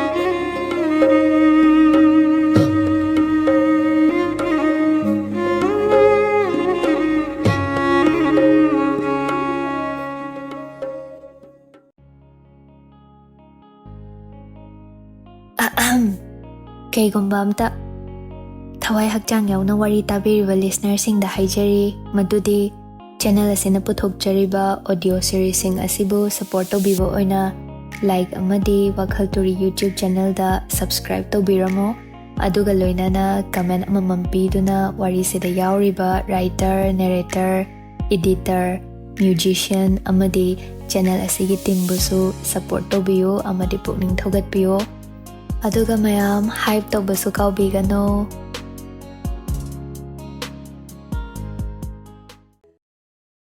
Tayal Ahingi amambana hanglibani hemama na hangjakiba wahang oiramgani mapau puba malaya namiba nungshit na hairamlago asuk lukraba aigi punsi asida lukraba nang amamu karigi thengnahan kibano Kalamba adu tayo na krabani ꯃꯔꯨꯞꯀꯤ ꯃꯩꯅ ꯀꯌꯥꯝ ꯀꯟꯈꯤꯕꯅꯣ ꯈꯨꯃꯟ ꯊꯦꯝꯕ ꯃꯈꯨꯠꯃꯛꯅ ꯃꯇꯥꯎ ꯄꯥꯔꯤ ꯄꯨꯛꯆꯦꯞꯇ ꯊꯥꯡꯅ ꯊꯤꯜꯂꯝꯂꯤꯕ ꯑꯗꯨꯒ ꯊꯦꯝꯕ ꯃꯥꯅ ꯈꯨꯃꯟ ꯃꯆꯜ ꯍꯦꯃꯥꯕꯨ ꯀꯗꯣꯝꯗ ꯊꯩꯈ꯭ꯔꯦ ꯂꯨꯈ꯭ꯔꯕ ꯋꯥꯍꯪ ꯃꯌꯥꯝ ꯃꯔꯛꯁꯤꯗ ꯀꯔꯝ ꯂꯦꯜꯂꯨꯁꯤꯒꯕ ꯊꯨꯅꯃꯛ ꯃꯣꯏꯔꯥꯡ ꯅꯤꯡꯊꯧ ꯀꯣꯅꯨꯡꯗ ꯂꯟꯆꯦꯟꯕꯒꯤ ꯃꯅꯥꯏ ꯂꯥꯟꯃꯤ ꯂꯦꯝꯍꯧꯕ ꯇꯪꯈꯥꯏ ꯑꯗꯨꯅ ꯃꯕꯨꯡꯉꯣ ꯑꯉꯝꯇꯣꯟꯕꯨ ꯄꯨꯁꯤꯟꯈ꯭ꯔꯦ ꯑꯅꯥ ꯂꯥꯏꯌꯦꯡ ꯂꯩꯋꯥ ꯇꯤꯟꯋꯥ ꯍꯩꯕꯗ ꯃꯣꯏꯔꯥꯡ ꯑꯃꯥꯏꯕ ꯑꯃꯥꯏꯕꯤ ꯍꯥꯏꯅꯩꯗꯣ ꯑꯗꯨꯉꯩꯗꯗꯤ ꯑꯗꯨꯅ ꯃꯕꯨꯡꯉꯣ ꯄꯨꯟꯁꯤ ꯀꯟꯗꯕ ꯌꯥꯗꯦꯗꯣ ꯇꯔꯥꯝ ꯇꯔꯥꯝ ꯑꯣꯛꯄꯤ ꯑꯉꯣꯝ ꯅꯤꯡꯊꯧ ꯃꯄꯥꯔꯤ ꯑꯇꯣꯟꯕꯅꯤ ꯍꯥꯏꯕꯗ ꯈꯨꯗꯛꯇ ꯃꯣꯏꯔꯥꯡ ꯃꯄꯨꯅ ꯃꯅꯥꯏ ꯄꯥꯎꯃꯤ ꯑꯃ ꯄꯥꯎ ꯄꯨꯍꯟꯗꯨꯅ ꯑꯉꯣꯝ ꯅꯤꯡꯊꯧ ꯅꯥꯛꯇ ꯊꯥꯈ꯭ꯔꯦ ꯑꯣꯏꯔꯤꯕ ꯃꯇꯧ ꯑꯗꯨꯒꯤ ꯆꯤꯟꯕꯥꯎ ꯑꯃ ꯍꯥꯟꯅ ꯄꯤꯔꯨꯕ ꯆꯨꯝꯃꯤ ꯈꯟ ꯑꯁꯤꯒꯨꯝꯕ ꯃꯊꯣꯡ ꯆꯥꯗ꯭ꯔꯕ ꯊꯧꯑꯣꯡ ꯑꯁꯤ ꯃꯥꯒꯤ ꯃꯔꯝꯗ ꯊꯣꯛꯄꯅ ꯃꯥꯅ ꯗꯥꯏ ꯄꯨꯐꯝ ꯊꯣꯛꯂꯤꯕꯅꯤ ꯑꯍꯤꯡꯗꯨꯗ ꯏꯄꯨ ꯃꯥꯏꯕ ꯀꯧꯈ꯭ꯔꯦ ꯌꯧꯔꯛꯄꯅ ꯍꯥꯜꯂꯤ ꯃꯣꯏꯔꯥꯡ ꯀꯣꯅꯨꯡ ꯁꯪꯒꯥꯏ ꯄꯨꯝꯕ ꯃꯩ ꯊꯥꯡꯒꯠꯅꯩ ꯀꯣꯏꯆꯦꯟ ꯆꯦꯜꯂꯤ ꯅꯤꯡꯊꯧ ꯂꯩꯃ ꯃꯆꯥ ꯃꯅꯥꯏ ꯄꯨꯝꯕ ꯄꯥꯔꯤ ꯁꯥꯃꯨ ꯍꯛꯆꯥꯡꯗꯒꯤ ꯏꯌꯥꯝ ꯑꯃ ꯊꯣꯛꯈꯤꯕꯅ ꯒ꯭ꯌꯥꯟ ꯃꯦꯟ ꯇꯥꯗ꯭ꯔꯦ ꯑꯁꯨꯛ ꯁꯣꯟꯕꯗꯤ ꯑꯣꯏꯈꯤꯗꯕꯅꯤ ꯑꯗꯨꯕꯨ ꯀꯨꯏꯅ ꯁꯟꯊꯣꯡꯗ ꯑꯃꯨꯛ ꯌꯥꯏꯐꯧ ꯐꯧꯕꯤ ꯁꯒꯣꯜ ꯁꯪꯗ ꯑꯃꯨꯛ ꯄꯨꯟꯕꯤ ꯅꯨꯃꯤꯠ ꯀꯌꯥꯅꯤ ꯄꯤꯖ ꯄꯤꯊꯛꯇ ꯊꯝꯕꯤꯕꯒꯤ ꯑꯗꯨꯝ ꯑꯣꯏꯈ꯭ꯔꯕꯅꯤ ꯃꯣꯏꯔꯥꯡ ꯏꯄꯨ ꯃꯥꯏꯕꯅ ꯑꯁꯣꯛꯄ ꯑꯅꯥꯕ ꯃꯁꯥ ꯇꯥꯞ ꯇꯥꯞ ꯄꯥꯏꯕꯤ ꯌꯦꯡꯗꯨꯅ ꯍꯥꯏꯈꯤ ꯂꯥꯏꯕꯛ ꯐꯩ ꯑꯣꯟꯊꯣꯛꯅ ꯊꯥꯡꯁꯤ ꯍꯛꯆꯥꯡ ꯃꯅꯨꯡꯁꯥ ꯁꯣꯛꯇ꯭ꯔꯦꯗꯣ ꯍꯩꯅ ꯊꯤꯜꯂꯝꯂꯤꯕ꯭ꯔꯥ ꯎꯟꯁꯥ ꯅꯨꯡ ꯄꯨꯛꯆꯦꯞ ꯃꯆꯤꯗꯃꯛ ꯁꯣꯛꯍꯟꯕꯅꯤ ꯂꯨꯔꯤꯕꯗꯤ ꯆꯠꯈ꯭ꯔꯕ ꯏꯌꯥꯝ ꯑꯁꯤ ꯍꯟꯖꯤꯟꯍꯟꯕꯅꯤ ꯅꯨꯡꯁꯥ ꯊꯤꯒꯨꯝꯁꯤ ꯏꯁꯨꯁꯥ ꯐꯒꯅꯤ ꯏ ꯍꯥꯞꯅꯕ ꯃꯍꯤ ꯃꯅꯥꯏ ꯄꯤꯊꯛꯁꯤꯀꯣ ꯅꯍꯣꯏ ꯀꯅꯥꯅꯣ ꯑꯃꯅ ꯄꯣꯊꯥ ꯏꯜꯂꯨ ꯍꯤꯗꯥꯛ ꯇꯥꯛꯂꯝꯒꯦ ꯃꯣꯏꯔꯥꯡ ꯅꯤꯡꯊꯧ ꯍꯔꯥꯎꯅ ꯐꯔꯦꯗ ꯏꯄꯨ ꯅꯁꯨꯗꯤ ꯀꯌꯥ ꯅꯨꯡꯁꯥ ꯊꯤꯔꯨꯔꯦꯗꯣ ꯇꯝꯕ ꯑꯁꯤ ꯃꯤꯆꯝ ꯅꯠꯇꯦꯗꯣ ꯑꯩꯒꯤ ꯏꯇꯥꯎ ꯑꯉꯣꯝ ꯅꯤꯡꯊꯧꯒꯤ ꯃꯄꯥꯔꯤ ꯄꯤꯁꯛꯅꯤꯅꯦ ꯀꯝꯗꯧꯅ ꯀꯅꯥꯅ ꯃꯥꯕꯨ ꯊꯋꯥꯏ ꯇꯦꯝꯁꯤꯡꯅꯔꯝꯕ ꯈꯪꯒꯅꯤ ꯃꯣꯏꯔꯥꯡ ꯂꯝꯍꯦꯟꯕ ꯀꯅꯥꯅꯣ ꯑꯩꯒꯤ ꯁꯥꯏꯀꯣꯜ ꯑꯁꯤꯗ ꯂꯝ ꯌꯦꯡꯕ ꯀꯣꯏꯊꯣꯛꯄ ꯂꯥꯛꯆꯕ ꯏꯆꯥꯕꯨ ꯍꯥꯠꯀꯦ ꯊꯧꯔꯥꯡꯂꯤꯕꯁꯦ ꯑꯗꯨꯝ ꯁꯦꯕꯥ ꯁꯦꯕꯤ ꯋꯥꯠꯇꯦ ꯍꯤꯗꯥꯛ ꯂꯥꯡꯊꯛ ꯋꯥꯠꯇ꯭ꯔꯦ ꯑꯉꯣꯝ ꯃꯅꯥꯏ ꯂꯥꯟꯃꯤꯁꯤꯡꯗꯨꯅ ꯃꯕꯨꯡꯉꯣ ꯄꯤꯁꯛꯄꯨ ꯉꯥꯛ ꯁꯦꯜꯂꯤ ꯈꯣꯡꯅꯥ ꯃꯐꯩ ꯑꯃ ꯃꯅꯥꯛꯇꯒꯤ ꯍꯦꯟꯗꯣꯛꯆꯗꯦ ꯄꯥꯔꯤꯅ ꯃꯕꯦꯝꯃ ꯈꯨꯃꯟ ꯆꯅꯨꯕꯨ ꯀꯁꯥꯔꯗ ꯄꯨꯈꯤꯅꯕ ꯃꯣꯏꯔꯥꯡꯗ ꯂꯝꯊꯨꯡꯂꯛꯄꯅꯤ ꯍꯥꯏꯕ ꯑꯁꯤ ꯍꯥꯏꯗꯣꯛꯈꯤꯗ꯭ꯔꯦ ꯆꯤꯟ ꯃꯁꯤꯡ ꯍꯦꯟꯈꯤꯗ꯭ꯔꯦ ꯁꯨꯞꯅꯇ ꯃꯈꯣꯏ ꯃꯣꯏꯔꯥꯡ ꯂꯣꯛꯇꯥꯛꯇ ꯍꯪꯆꯤꯠ ꯂꯥꯡꯕ ꯂꯦꯡꯂꯛꯄꯅꯤ ꯅꯨꯃꯤꯠ ꯇꯥꯈ꯭ꯔꯗꯨꯅ ꯑꯍꯤꯡ ꯂꯝꯗꯤꯟꯖꯕꯅꯤ ꯍꯥꯏꯖꯩ ꯅꯦꯅꯥ ꯇꯥꯅꯩ ꯃꯁꯤꯃꯗꯤ ꯈꯪꯂꯕꯅꯤ ꯈꯨꯃꯟ ꯊꯦꯝꯕꯅ ꯃꯇꯥꯎ ꯄꯥꯔꯤ ꯑꯁꯤ ꯍꯥꯠꯂꯒꯦ ꯊꯥꯡ ꯊꯤꯜꯂꯝꯕ ꯅꯠꯇꯦ ꯍꯩꯅ ꯁꯤꯡꯅ ꯄꯨꯛꯆꯦꯞꯇ ꯁꯣꯛꯍꯟꯒꯦ ꯇꯃꯛ ꯈꯟꯗꯨꯅ ꯊꯥꯡꯗꯨꯅ ꯊꯤꯟꯒꯦꯅ ꯊꯤꯜꯂꯝꯕꯅꯤ ꯊꯥꯏꯍꯥꯏꯔꯣꯜ ꯈꯪꯈ꯭ꯔꯕ ꯈꯨꯃꯟ ꯊꯦꯝꯕꯅ ꯀꯗꯣꯝꯗ ꯌꯧꯈ꯭ꯔꯕ ꯃꯆꯜ ꯍꯦꯃꯥꯕꯨ ꯃꯌꯥꯝꯕꯨꯡ ꯅꯤꯡꯊꯦꯝꯗ ꯈꯨꯠꯁꯤꯟꯅꯕ ꯆꯦꯟꯈ꯭ꯔꯤꯕ꯭ꯔꯥ ꯄꯥꯔꯤꯅꯁꯨ ꯃꯇꯥꯎ ꯊꯦꯝꯕꯅ ꯍꯦꯃꯥꯕꯨ ꯄꯨꯍꯟꯈꯤꯕꯒꯤ ꯃꯔꯝꯅ ꯀꯔꯤꯒꯤ ꯂꯥꯏꯕꯛ ꯐꯕꯒꯤ ꯍꯩꯅ ꯁꯤꯡꯅ ꯑꯈꯪꯕꯁꯤꯡꯗꯨꯅꯁꯨ ꯂꯥꯛꯄꯒꯤꯁꯨ ꯅꯣꯡꯉꯥꯜꯂꯝꯗꯥꯏꯗ ꯇꯣꯡꯖꯩ ꯃꯔꯤꯜ ꯌꯧꯁꯤꯟꯈ꯭ꯔꯦ ꯁꯥ ꯀꯩ ꯊꯦꯡꯅꯈꯤꯗ꯭ꯔꯦ ꯆꯤꯡ ꯂꯝꯕꯤ ꯑꯗꯨꯗ ꯂꯥꯏꯕꯛ ꯊꯤꯕꯤ ꯍꯦꯃꯥ ꯁꯥꯡꯈ꯭ꯔꯕ ꯂꯝꯕꯤ ꯑꯗꯨ ꯃꯕꯨꯡ ꯈꯨꯃꯟ ꯊꯦꯝꯕꯒ ꯂꯣꯏꯅꯅ ꯌꯥꯡꯒꯣꯏ ꯇꯣꯡꯗꯨꯅ ꯂꯥꯛꯃꯤꯟꯅꯈꯤꯕꯅꯤ ꯋꯥ ꯃꯆꯦꯠ ꯑꯃ ꯍꯥꯏꯗꯦ ꯃꯔꯝꯗꯤ ꯊꯦꯝꯕꯅ ꯇꯨꯃꯤꯟ ꯃꯔꯩꯌꯨ ꯍꯥꯏꯕꯤꯔꯤ ꯂꯥꯛꯂꯤꯕ ꯂꯝꯕꯤ ꯑꯗꯨꯁꯨ ꯑꯃꯨꯛꯇ ꯎꯗ꯭ꯔꯤ ꯀꯁꯥꯔ ꯆꯠꯂꯤꯕꯅꯤ ꯍꯥꯏ ꯃꯥꯒꯤ ꯂꯣꯌꯨꯝꯕꯅ ꯀꯗꯣꯝꯗ ꯇꯣꯡꯖꯩ ꯃꯔꯤꯜ ꯂꯥꯟꯗ꯭ꯔꯤꯉꯩ ꯌꯥꯡꯒꯣꯏ ꯈꯥꯝꯅꯩ ꯇꯟꯂꯥꯛ ꯂꯥꯛꯈꯤꯕꯅ ꯃꯍꯩ ꯋꯥꯅꯔꯦꯗꯣ ꯅꯨꯖꯥ ꯑꯣꯏꯕꯤ ꯄꯥꯡꯒꯜ ꯁꯣꯟꯕꯤ ꯍꯦꯃꯥꯗꯤ ꯋꯥꯕ ꯈꯪꯗ꯭ꯔꯦ ꯌꯥꯡꯒꯣꯏꯗꯒꯤ ꯃꯕꯨꯡꯅ ꯊꯥꯡꯊꯕꯤ ꯂꯩꯃꯥꯏꯗ ꯐꯝꯊꯩ ꯃꯐꯤ ꯁꯦꯝꯖꯤꯟꯖꯩ ꯏꯕꯨꯡ ꯁꯦꯡꯅ ꯑꯃꯨꯛꯇ ꯅꯆꯜꯗ ꯇꯥꯛꯄꯤꯌꯨꯕ ꯑꯩꯒꯤ ꯂꯣꯌꯨꯝꯕꯗꯨꯕꯨ ꯋꯥꯒꯅꯨ ꯏꯕꯨꯡꯒꯤ ꯍꯦꯃꯥ ꯌꯥꯗꯕꯒꯤ ꯊꯝꯂꯝꯈꯤꯕꯅꯤ ꯄꯥꯔꯤꯕꯨ ꯑꯩꯅ ꯃꯥ ꯁꯣꯏꯗꯅ ꯅꯅꯥꯛꯇ ꯂꯥꯛꯀꯅꯤ ꯌꯥꯗꯕꯒꯤ ꯅꯪꯕꯨ ꯑꯩꯅ ꯍꯥꯟꯅ ꯀꯁꯥꯔꯗ ꯊꯩꯗꯨꯅ ꯊꯝꯂꯝꯒꯅꯤ ꯅꯪ ꯃꯈꯥ ꯍꯪꯂꯅꯨꯅꯦ ꯏꯕꯨꯡꯒꯤ ꯕꯦꯝꯃ ꯄꯥꯎꯈꯨꯝ ꯂꯩꯇ꯭ꯔꯦꯗꯣ ꯏꯐꯝꯗ ꯊꯦꯝꯕ ꯆꯠꯊꯣꯛꯇꯨꯅ ꯂꯦꯞꯄꯤ ꯆꯤꯡ ꯂꯝꯕꯤꯗ ꯌꯦꯡꯊꯩ ꯂꯩꯉꯝꯗ꯭ꯔꯦ ꯃꯇꯧ ꯑꯗꯨ ꯎꯔꯨꯕꯗ ꯈꯪꯂꯤꯕꯅꯤꯗꯣ ꯀꯔꯝꯗꯤ ꯂꯩꯉꯝꯒꯅꯤ ꯃꯈꯨꯠꯅ ꯍꯛꯆꯥꯡ ꯇꯪꯈꯥꯏ ꯑꯣꯏꯔꯕ ꯃꯥꯒꯤ ꯄꯥꯔꯤꯗ ꯊꯥꯡꯅ ꯊꯤꯜꯂꯝꯈꯤꯕ ꯄꯥꯔꯤꯒ ꯃꯥꯒ ꯌꯥꯟꯅꯗꯨꯅ ꯄꯥꯔꯤ ꯃꯁꯥꯅ ꯊꯥꯡꯅ ꯊꯤꯜꯂꯨ ꯊꯤꯜꯂꯝꯂꯤꯕꯅꯤ ꯌꯥꯗꯕ ꯃꯔꯝ ꯑꯃꯒꯤ ꯑꯗꯨꯝ ꯇꯧꯕ ꯃꯇꯥꯈꯤꯗꯣ ꯄꯥꯔꯤꯗꯨ ꯀꯩꯁꯨ ꯇꯧꯔꯣꯏ ꯊꯥꯖꯩ ꯑꯗꯨꯕꯨ ꯁꯣꯏꯕ ꯍꯥꯏꯕꯁꯨ ꯇꯝꯕ ꯉꯝꯗꯦ ꯃꯔꯨꯞ ꯍꯥꯠꯄ ꯃꯤꯇꯝꯕꯥꯜ ꯑꯣꯏꯔꯒꯗ꯭ꯔꯥ ꯊꯦꯝꯕ ꯁꯣꯔ ꯍꯣꯟꯐꯝ ꯈꯪꯗ꯭ꯔꯦ ꯑꯃꯨꯛꯁꯨ ꯅꯤꯡꯁꯤꯡꯂꯨꯏ ꯂꯥꯞꯅ ꯂꯩꯍꯧꯕꯤ ꯃꯥꯒꯤ ꯑꯁꯣꯟꯕꯤ ꯃꯃꯥ ꯃꯄꯥꯕꯨꯡꯕꯨꯁꯨ ꯑꯉꯣꯝ ꯂꯥꯟꯃꯤ ꯑꯃ ꯆꯪꯁꯤꯟꯈꯤ ꯃꯕꯦꯝꯃꯗ ꯎꯇꯣꯡ ꯏꯁꯤꯡ ꯁꯤꯟꯅꯖꯩ ꯏꯕꯦꯝ ꯁꯤ ꯈꯤꯇ ꯊꯛꯄꯤꯌꯨꯗꯣ ꯂꯝꯕꯤ ꯑꯁꯤ ꯍꯧꯕꯇ ꯉꯥꯏꯔꯤꯗꯣ ꯆꯣꯛꯊꯕꯅ ꯆꯠꯄ ꯉꯝꯕꯤꯔꯣꯏꯗꯣ ꯍꯦꯃꯥ ꯇꯞꯅ ꯂꯧꯏ ꯂꯥꯟꯃꯤꯗ ꯃꯨꯟꯅ ꯌꯦꯡ ꯑꯃꯨꯛ ꯍꯪꯂꯔꯤ ꯏꯇꯩ ꯁꯛꯄ ꯂꯥꯟꯃꯤꯋꯣ ꯅꯅꯥꯎ ꯑꯉꯝꯇꯣꯟꯕꯨ ꯀꯝꯗꯧꯍꯧꯔꯦ ꯈꯨꯃꯟ ꯏꯕꯨꯡꯅ ꯃꯌꯦꯛ ꯁꯦꯡꯅ ꯈꯨꯝꯕꯤꯔꯝꯗꯦ ꯅꯅꯥꯎ ꯑꯣꯏꯕꯤꯗꯤ ꯂꯩꯉꯝꯗ꯭ꯔꯦꯗꯣ ꯃꯥꯕꯨ ꯏꯕꯦꯝꯃ ꯀꯔꯤꯁꯨ ꯇꯧꯗꯦ ꯀꯁꯥꯔ ꯌꯧꯕꯒ ꯂꯣꯏꯅ ꯁꯦꯡꯅ ꯏꯕꯨꯡꯉꯣ ꯈꯨꯃꯟ ꯊꯦꯝꯕꯅ ꯍꯥꯏꯖꯒꯅꯤ ꯀꯁꯥꯔ ꯌꯧꯕꯅ ꯃꯔꯨꯅꯤꯗꯣ ꯍꯦꯃꯥ ꯂꯩꯉꯝꯗ꯭ꯔꯦ ꯉꯥꯏꯍꯥꯛ ꯄꯣꯊꯥꯅꯔꯕ ꯃꯇꯨꯡꯗ ꯍꯦꯃꯥꯕꯨ ꯌꯥꯡꯒꯣꯏ ꯊꯛꯇ ꯑꯃꯨꯛ ꯃꯕꯨꯡꯅ ꯊꯥꯡꯒꯠꯄꯤꯔꯤ ꯈꯨꯃꯟ ꯊꯦꯝꯕꯁꯨ ꯀꯥꯔꯛꯂꯒ ꯈꯨꯔꯨꯞ ꯆꯤꯡ ꯀꯗ꯭ꯔꯛ ꯀꯗ꯭ꯔꯛ ꯆꯤꯡ ꯂꯝꯕꯤꯗ ꯊꯧꯒꯠꯄ ꯍꯧꯏ ꯇꯣꯡꯖꯩ ꯃꯔꯤꯜ ꯂꯥꯟꯊꯣꯛꯂꯦ ꯑꯌꯨꯛ ꯅꯨꯡꯊꯤꯜ ꯅꯨꯃꯤꯗꯥꯡ ꯋꯥꯏꯔꯝꯗꯨꯗ ꯆꯠꯍꯧꯒꯗꯕꯅꯤ ꯂꯦꯞꯇꯅ ꯍꯦꯃꯥ ꯃꯃꯤꯠ ꯑꯅꯤ ꯎꯏꯔꯨꯝ ꯁꯥꯔꯨꯝ ꯆꯠꯂꯤ ꯃꯀꯣꯛ ꯑꯗꯨ ꯂꯨꯝ ꯂꯨꯝ ꯂꯥꯎꯔꯦ ꯂꯣꯏꯅꯥꯏꯗ꯭ꯔꯕ ꯑꯋꯥꯕ ꯈꯥꯡꯕ ꯍꯩꯕꯤ ꯐꯅ ꯑꯣꯏꯗꯨꯅꯁꯨ ꯈꯥꯡꯉꯝꯂꯛꯇ꯭ꯔꯕꯒꯣ ꯈꯟꯈꯤꯕꯅꯤ ꯀꯩꯗꯧꯅ ꯊꯦꯡꯅꯔꯨꯕꯅꯣ ꯅꯪꯕꯨ ꯑꯩꯒ ꯊꯦꯡꯅꯔꯝꯗ꯭ꯔꯕ ꯅꯪ ꯂꯥꯏꯕꯛ ꯊꯤꯕ ꯂꯛꯇ ꯆꯠꯂꯝꯂꯣꯏꯗꯀꯣ ꯑꯩ ꯑꯁꯦ ꯐꯠꯇꯦꯗꯀꯣ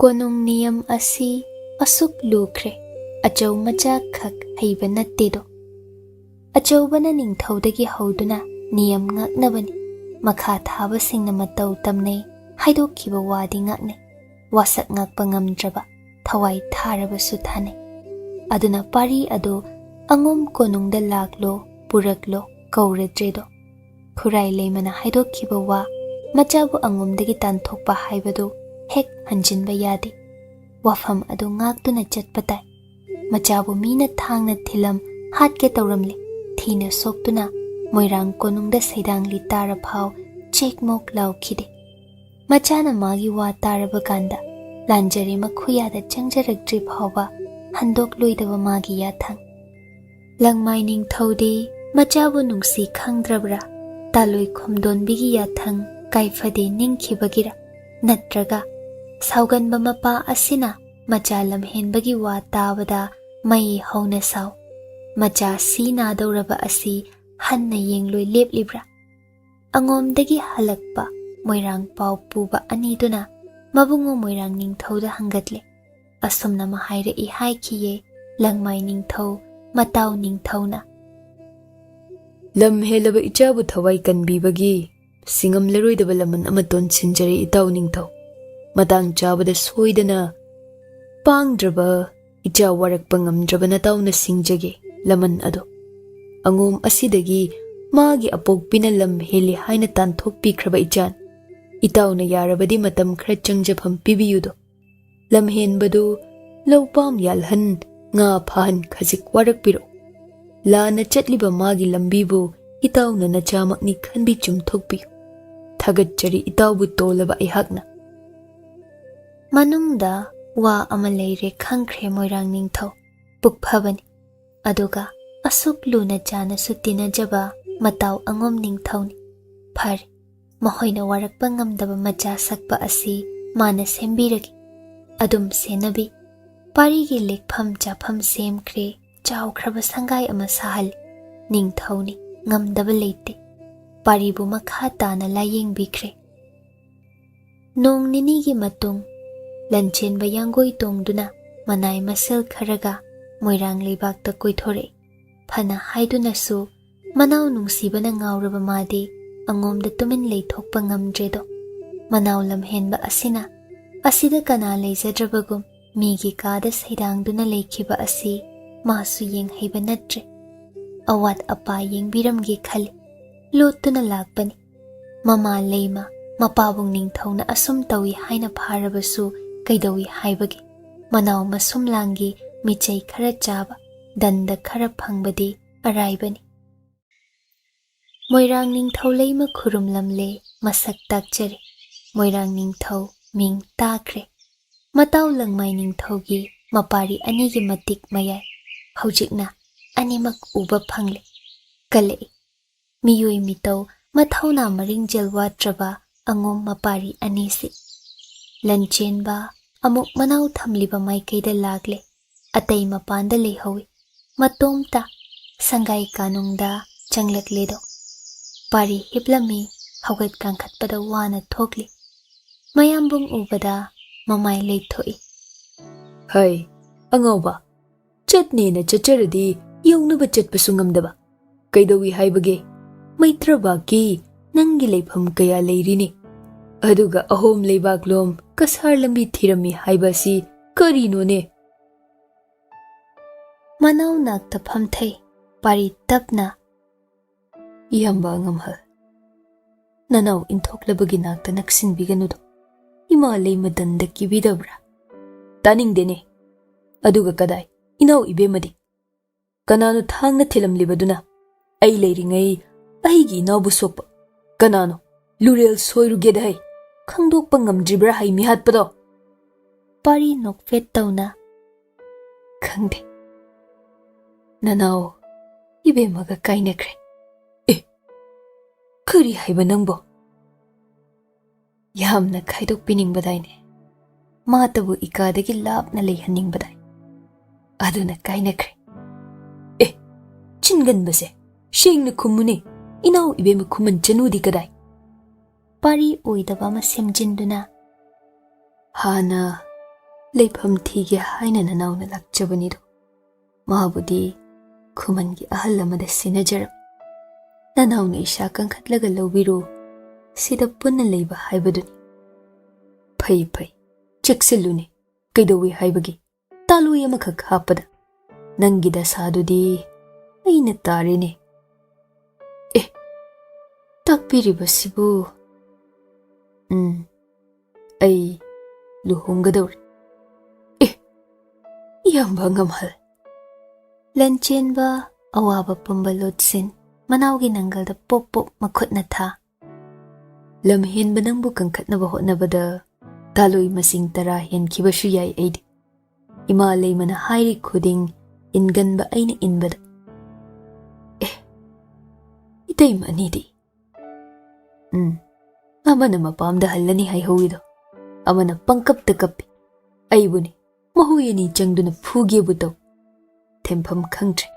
Kuk samanduna laklibasin. Pari makok nona. Nanawbu ngakpiyo. Iramchat asigi.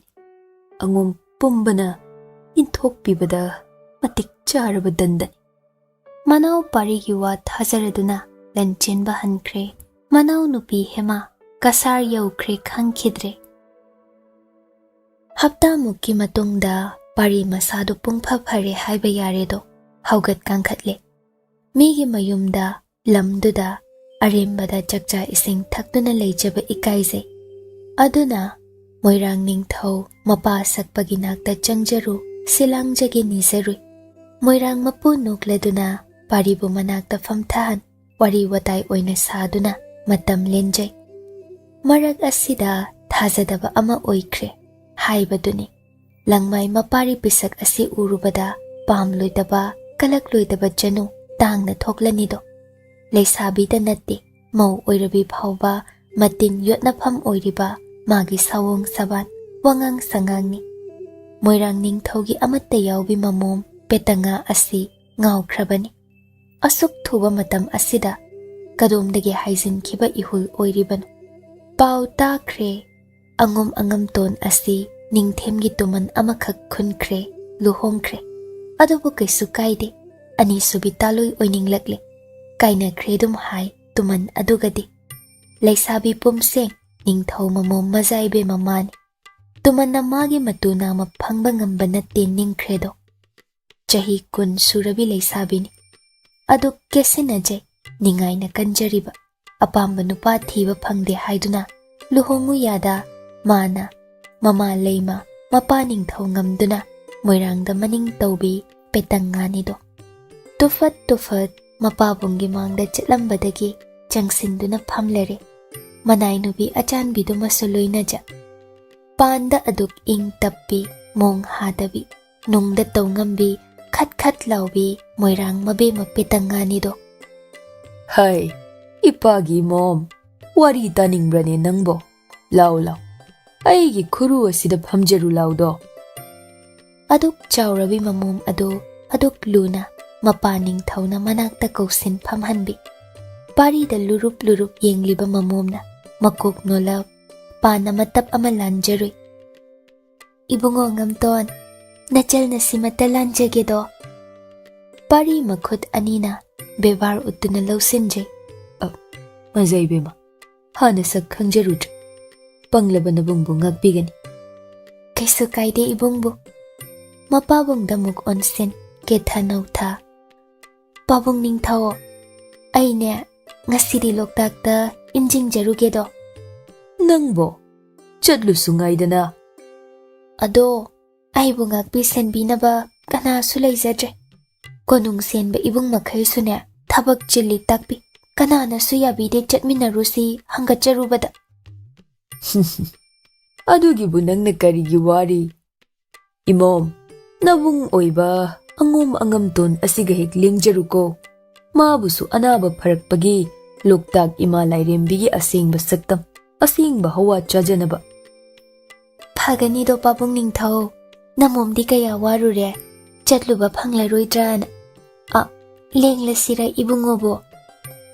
ꯄꯦꯇꯪꯉꯥ ꯄꯥꯔꯤꯗ ꯑꯣꯟꯁꯤꯟꯗꯨꯅ ꯍꯥꯏꯗꯣ꯫ ꯑꯗꯨꯝ ꯄꯦꯇꯪꯉꯥ ꯄꯥꯔꯤ, ꯄꯦꯇꯪꯉꯥꯒ ꯃꯅꯥꯏ ꯑꯆꯥꯟꯕꯤ ꯄꯪꯇꯛ ꯁꯨꯇꯛ ꯇꯧꯖꯕꯤ ꯍꯤꯌꯥꯏꯅꯨ ꯂꯣꯛꯇꯥꯛ ꯀꯣꯏꯊꯣꯔꯛꯂꯤ꯫ ꯏꯟ ꯆꯤꯡꯕꯒꯤ ꯅꯃꯥꯗ ꯄꯥꯔꯤ ꯃꯇꯧ ꯌꯦꯡꯍꯧꯒꯅꯤ꯫ ꯄꯥꯠ ꯀꯨꯝꯕꯗꯕꯣ ꯀꯅꯥꯒꯤ ꯃꯨꯒꯥ ꯐꯅꯦꯛ ꯔꯦꯁꯟ ꯐꯨꯔꯤꯠ ꯏꯅꯐꯤ ꯑꯄꯥꯕꯤꯅ ꯂꯩꯇꯦꯡ ꯂꯥꯛꯀꯗꯒꯦꯗꯣ꯫ ꯁꯝꯖꯤꯗꯅ ꯂꯩꯍꯥꯎ ꯑꯃ ꯌꯥꯟꯁꯤꯜꯂꯤ꯫ ꯑꯣꯏꯒꯤ ꯅꯥꯞꯄꯗ ꯀꯕꯣꯛ ꯂꯩ ꯅꯥꯆꯣꯝ꯫ ꯊꯣꯏꯕꯤ ꯃꯔꯝꯅꯤ ꯍꯥꯏꯅꯩ ꯃꯣꯏꯔꯥꯡ ꯆꯅꯨꯁꯤꯡ ꯑꯁꯤ ꯂꯣꯏꯅ ꯐꯖꯩ ꯅꯤꯡꯊꯤ꯫ ꯄꯦꯇꯪꯉꯥꯗ ꯑꯋꯥꯠꯄ ꯍꯥꯏꯕ ꯑꯗꯨ ꯂꯩꯇꯦ꯫ ꯀꯦꯗꯨꯅ ꯃꯀꯦ ꯁꯦꯝꯗꯨꯅꯇ ꯂꯩꯔꯛꯄꯤ ꯆꯥꯎꯔꯛꯄꯤꯅꯤ꯫ ꯑꯋꯥꯠꯄ ꯂꯩꯇ꯭ꯔꯕ ꯃꯄꯥꯕꯨꯡꯒꯤ ꯀꯣꯅꯨꯡ ꯑꯁꯤꯗ ꯑꯋꯥ ꯑꯅꯥ ꯃꯁꯛ ꯈꯪꯖꯔꯛꯇ꯭ꯔꯕꯤ ꯅꯤꯡꯊꯧꯒꯤ ꯑꯃꯠꯇ ꯌꯥꯎꯕꯤ ꯃꯃꯣꯝꯅꯤꯗꯣ꯫ ꯍꯤꯌꯥꯏꯅꯨꯅ ꯃꯕꯦꯝꯃ ꯃꯇꯧ ꯌꯦꯡꯖ ꯅꯣꯛꯃꯤ ꯅꯣꯛꯃꯤ ꯇꯧ꯫ ꯑꯁ, ꯑꯩꯈꯣꯏ ꯃꯣꯏꯔꯥꯡ ꯂꯝꯕꯤ ꯂꯝꯖꯥꯎꯁꯦ ꯂꯩꯀꯨꯠ ꯂꯩꯇꯣꯡ ꯉꯥꯛꯅꯤꯗꯣ꯫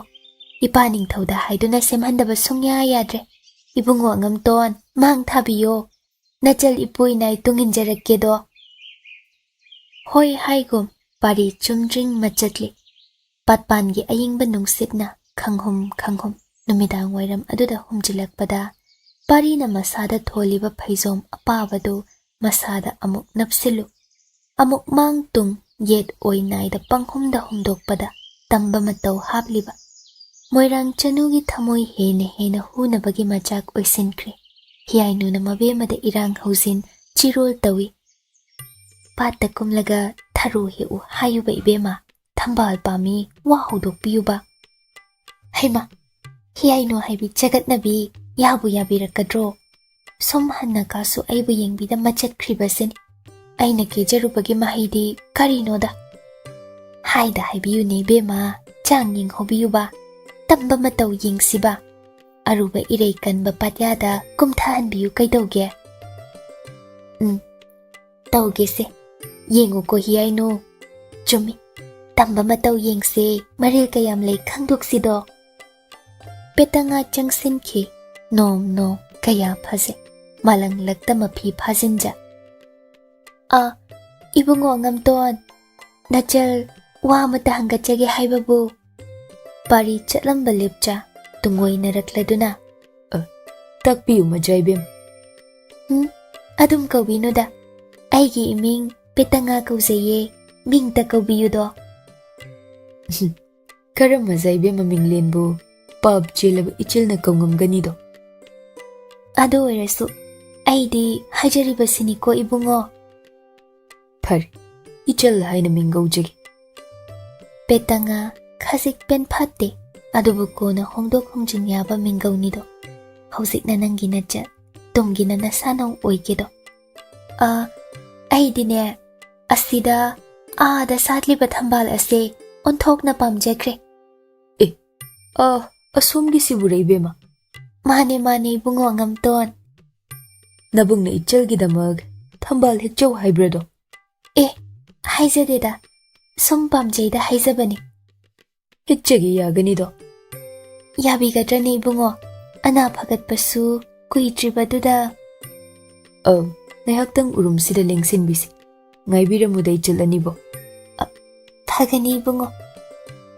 ꯄꯥꯔꯤ ꯐꯩꯖꯣꯝ ꯇꯥꯈꯠꯂꯤ, ꯂꯤꯠꯂꯝꯕ ꯐꯨꯔꯤꯠ ꯁꯥꯏꯀꯛꯄ ꯂꯧꯊꯣꯔꯛꯂꯦ ꯍꯦꯛ. ꯄꯦꯇꯪꯉꯥ ꯀꯔꯤ ꯃꯇꯧꯅꯣ? ꯃꯤꯠꯌꯦꯡꯐꯝ ꯍꯣꯡꯉꯝꯗꯅ ꯃꯇꯤꯟ ꯇꯨꯃꯤꯟ ꯌꯣꯠꯂꯤ. ꯍꯤꯌꯥꯏꯅꯨ ꯃꯥꯁꯨꯅꯤ, ꯇꯥꯗꯦ. ꯃꯄꯥꯟ ꯊꯣꯛꯂꯗꯨꯅ ꯈꯧꯗꯦꯝꯂꯗꯨꯅ, ꯊꯥꯏꯅꯩ ꯈꯨꯃꯟ ꯈꯝꯕꯗꯨꯔꯣ, 이때이 공연바 농반두를 시리베마. ꯄꯦꯇꯪꯉꯥꯅ ꯁꯥꯎꯔꯞꯅ, ꯁꯤꯅꯤꯗ ꯀꯣꯆꯒꯠꯅꯕꯤ ꯅꯪ, ꯃꯤ ꯇꯥꯒꯅꯤꯗꯣ, ꯇꯨꯃꯤꯟ ꯂꯩꯌꯨꯃ. ꯄꯥꯔꯤ ꯍꯥꯏꯅꯔꯤꯕꯗꯣ ꯇꯥꯁꯤꯟꯅꯗ ꯄꯥꯠꯄꯥꯟꯗ ꯀꯨꯝꯊꯈ꯭ꯔꯦ ꯁꯨꯝ. ꯏꯔꯩ ꯀꯜꯂꯤ, ꯃꯐꯝ ꯑꯗꯨ ꯏꯁꯤꯡ ꯂꯨꯈ꯭ꯔꯕꯅꯤ. ꯀꯔꯤ ꯀꯔꯝꯕ ꯆꯥꯡꯌꯦꯡ ꯑꯃꯒꯤꯗꯃꯛ ꯄꯦꯇꯪꯉꯥ ꯏꯕꯦꯝꯃꯅ ꯈꯨꯗꯣꯡ ꯊꯤꯔꯕ ꯃꯐꯝꯗꯨꯗ ꯊꯥꯖꯤꯟꯈꯤꯕꯅꯣ? ꯃꯐꯝ ꯑꯗꯨ ꯂꯥꯏꯐꯝ ꯑꯀꯟꯕꯅꯤꯁꯨ ꯍꯥꯏꯅꯩ. ꯑꯗꯨꯒ ꯃꯌꯥꯏ ꯆꯕꯨꯛꯇ ꯊꯝꯕꯥꯜ 109ꯁꯨ ꯁꯥꯠꯂꯤ. ꯃꯗꯨ ꯀꯅꯥꯅꯁꯨ ꯏꯔꯥꯏ ꯂꯥꯏꯅ ꯍꯦꯛꯉꯝꯗꯦ. ꯃꯈꯣꯡꯗ ꯏꯁꯤꯡ ꯂꯤꯟꯁꯤꯡꯅ ꯉꯥꯛ ꯁꯦꯟ ꯃꯥꯜ.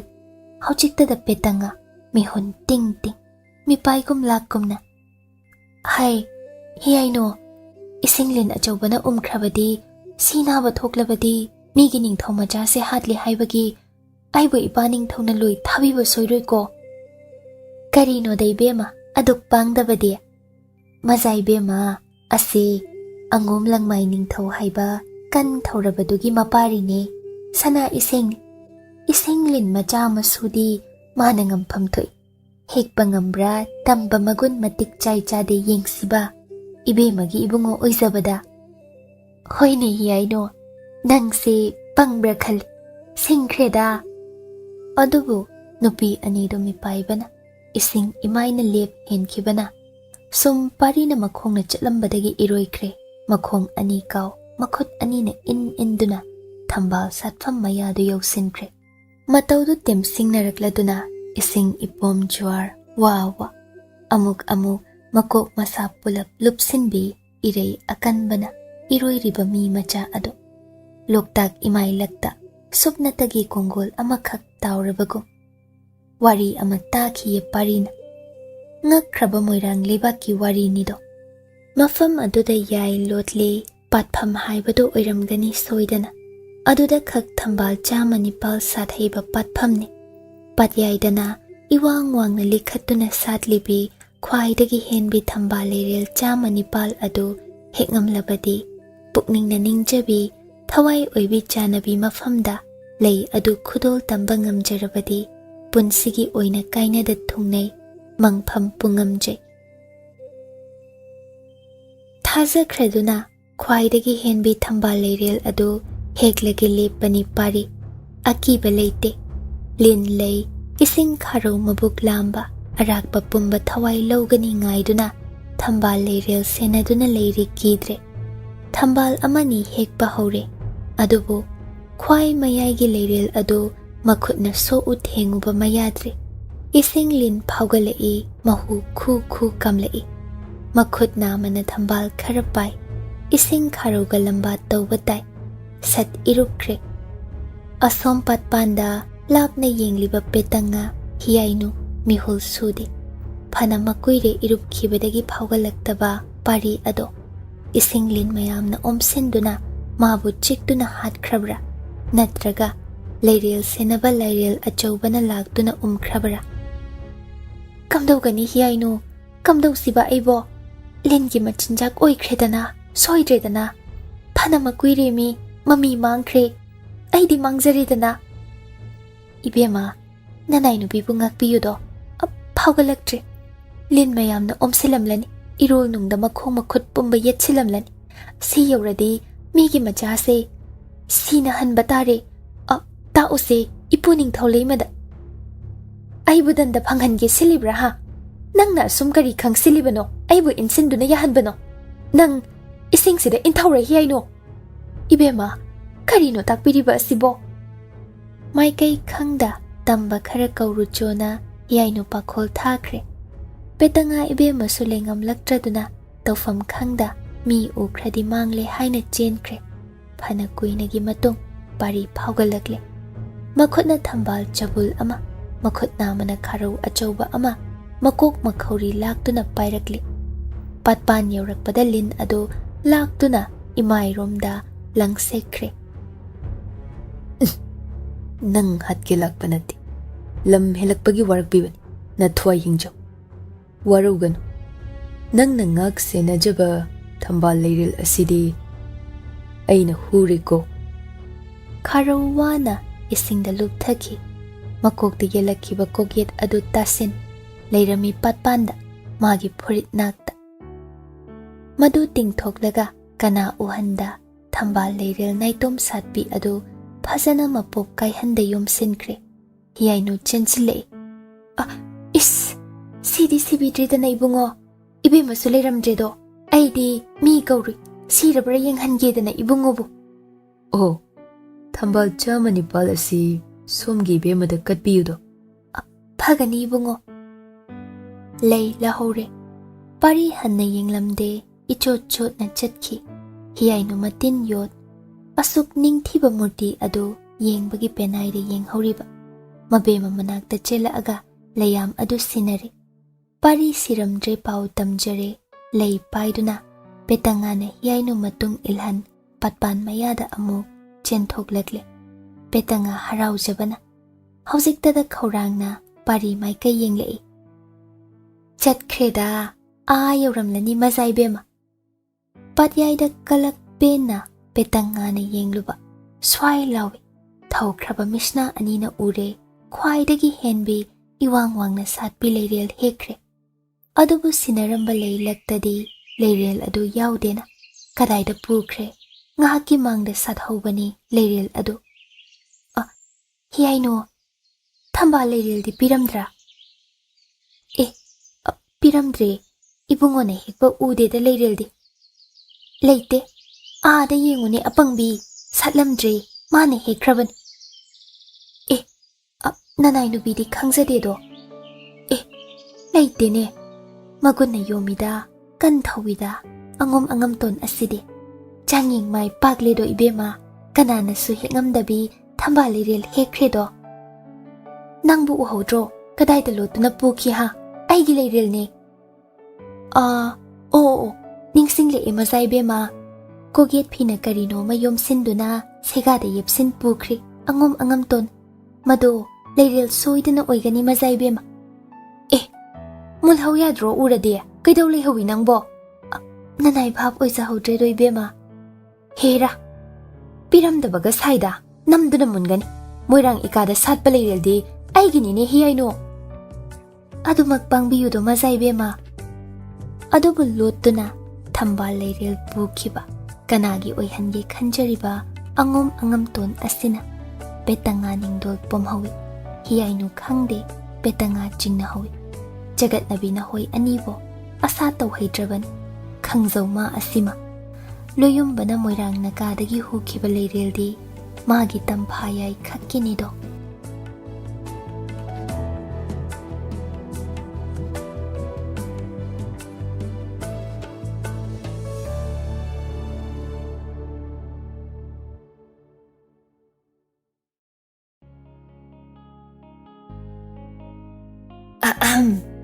Kaygumba amta thawai hakchang yauna wari tabiriba listener singda haijari madudi channel asina puthokjariba audio series sing asibu support tobibo oina like amadi WakhaL Turi YouTube channel da subscribe tobiramo aduga loinana comment amamam piduna wari sida yauriba writer narrator editor musician amadi channel asigi team busu support tobiyo amadi pukning thogat piyo aduga mayam hype to basu kaubigano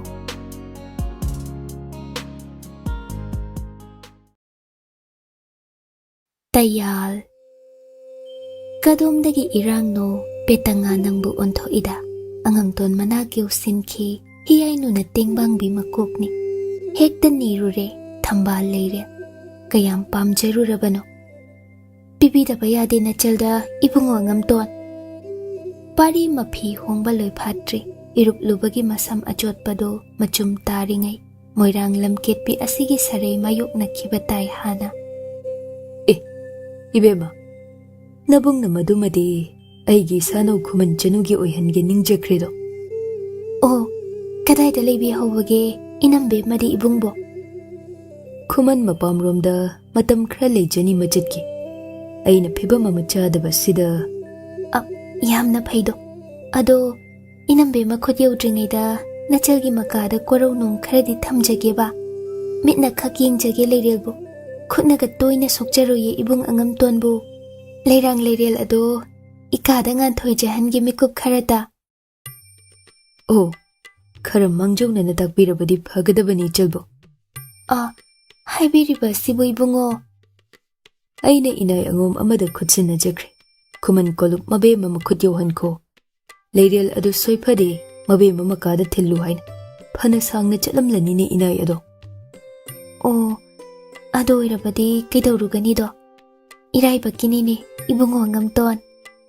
Ichalgi adagi henba ma aina soidana thige ko. Mathang salakpa leireldi nangi oijo. Aina hekpigi. Phagani ibungo. Petanga upay leita thorai. Hiyay nuna chirol tawi. Asuk thuna oida paring. Ibema soidana lotchandun thamlamgani leirel ado. Natraga chadhankiba ibungogi angomanay ado tanahanduna. Hay, munduna mipot ado oigataba petanga nate. Makhut na pihangan. Mathang salakpa leirel di aigini machil na haijakre. Leirel sinahangan. Angamton thamoy susattuna lahogani adoy kanda. Oh, mazay bema adumak na ningthemgi. Petanga penda na chatki. Haujiktagi kalakpa phauki. Angamton taloy Khuman Chanu maramda potha wahang kaya hiyay nuda hangba hawkre. Hiyay nuna khawang chenduna laikay mache mandol singdagi angamton taloy gi maramda chinbaw kaya khomba hauze. Numidangda angom arunay amana chebaw ama pari maphamda luna sinarare. Manay watte. Angom sakti watte.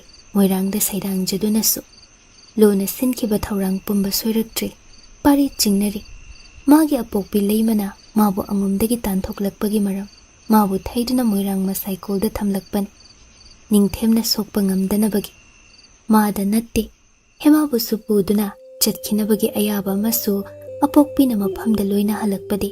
Khomdonbina macha phizigi mani asi.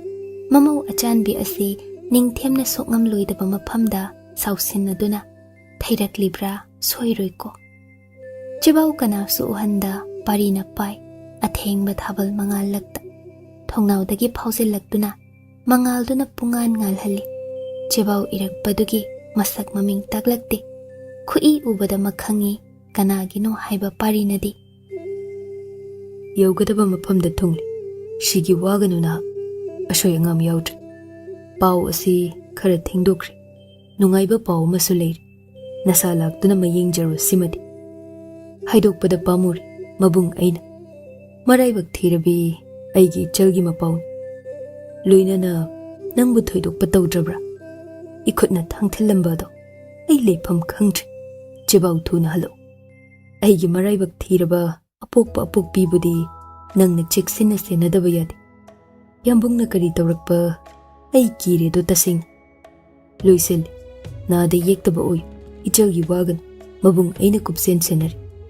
Aina hinglingay nangi Tamfayai abisak asibudi kanana lakjaba matik nati. Sitamak kaugan. Luishili. Mabu thangthilamba mataw Khuman thembagi mapauni. Kari yanaba leikiduna pari masana yana thembana thangna thilhalambano. Aduga magi yaibu sinakibano. Nena tari che adu mainungda hunsilli. Atay uhankhiba yaba natte. Loinana thuna chebau ama iraga thazaba angom manay ama kauduna sinakre.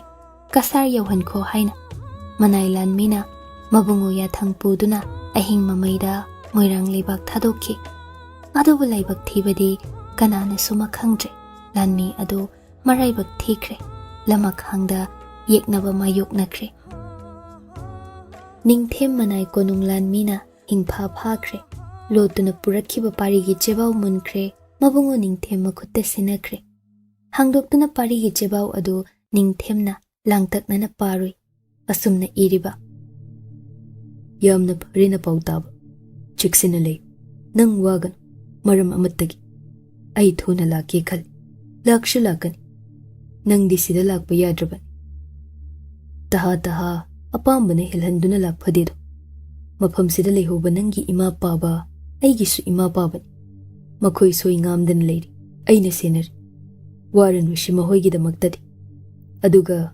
Aigi Maraibak Thirabiyai Najal Adugi Nungaiba Pawado Ay Ngamdi Pare Ngairagi Nang Liram Draba Aina Hana Luram Ladaban Yaibu Senabi Senaduna Sulagli Luisil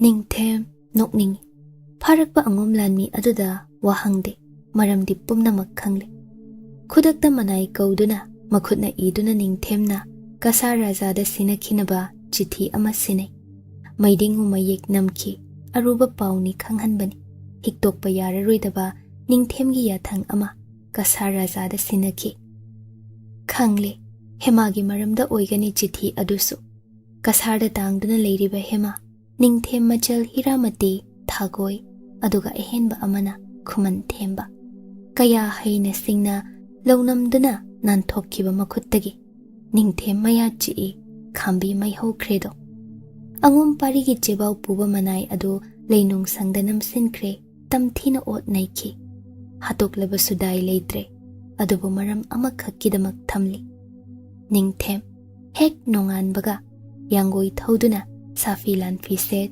Makhutsu Thanglen Sana Timen Ta Luina Duna Moirang Pangkre Tengol Amani Tungin Nakhiba Konung Lanmi Lamjau Sorok Chatpati Lamba Pumbana Karino Lanbungdi Yaikhide Sadan Bachat Libra Mahoi Pumbagi Maidingu Asibo Ubada Kuru Kunduna Leiram Bamapamda Makok no na Punim Hawi Hanna Yinglam de Ningthem Moirang Lebak Yokre Maidingu Lingthore Itabada Moirang Ningthau Masama Hozang the Lingthorak Laga Ningthembu Taram na Ogle Mapagumba Moirang Ningthauni Luna Chana Ningje Hanadagi Ningthem Naso Shrijo Lingthokdana Lingthok Pirakbani Karina Seba Taujaganido Moirang Leima Nokladuna Imagi Ningthem Lao Ima Konge Kadum da Lanbao Lakpagi Ling Lubano Icha Waram Lagani Naning Tauna Potharu Ahing Len Khoko Bebhar Uttuna Ningthem na Makhong Maksok Trabaso Makok Noli Ahal Anidui Mamangda Magi Tung Oina Libliba Lanmi Luching Puril da Yengduna Ingit Ama Ningthemna Khudlai Lot Sinaki Loina Makto Adum Konung Sangai Achaubarom da Changkre Mari Moirang Praza Kina Hangoina Yengningna Lamjau da Pirup Khumna Maidingu Lengla Itabada Masak Matau Yeng Hogadabagi Lona Fong na Leihauri Moirang Ningthauna Bebhar Tadana Takpiyudo Ipada Kari Hainingi Ningthem Ipa Ningthau Kari Gumbam Tani Jagena Lakchari Nacha Ningthem na ngasidi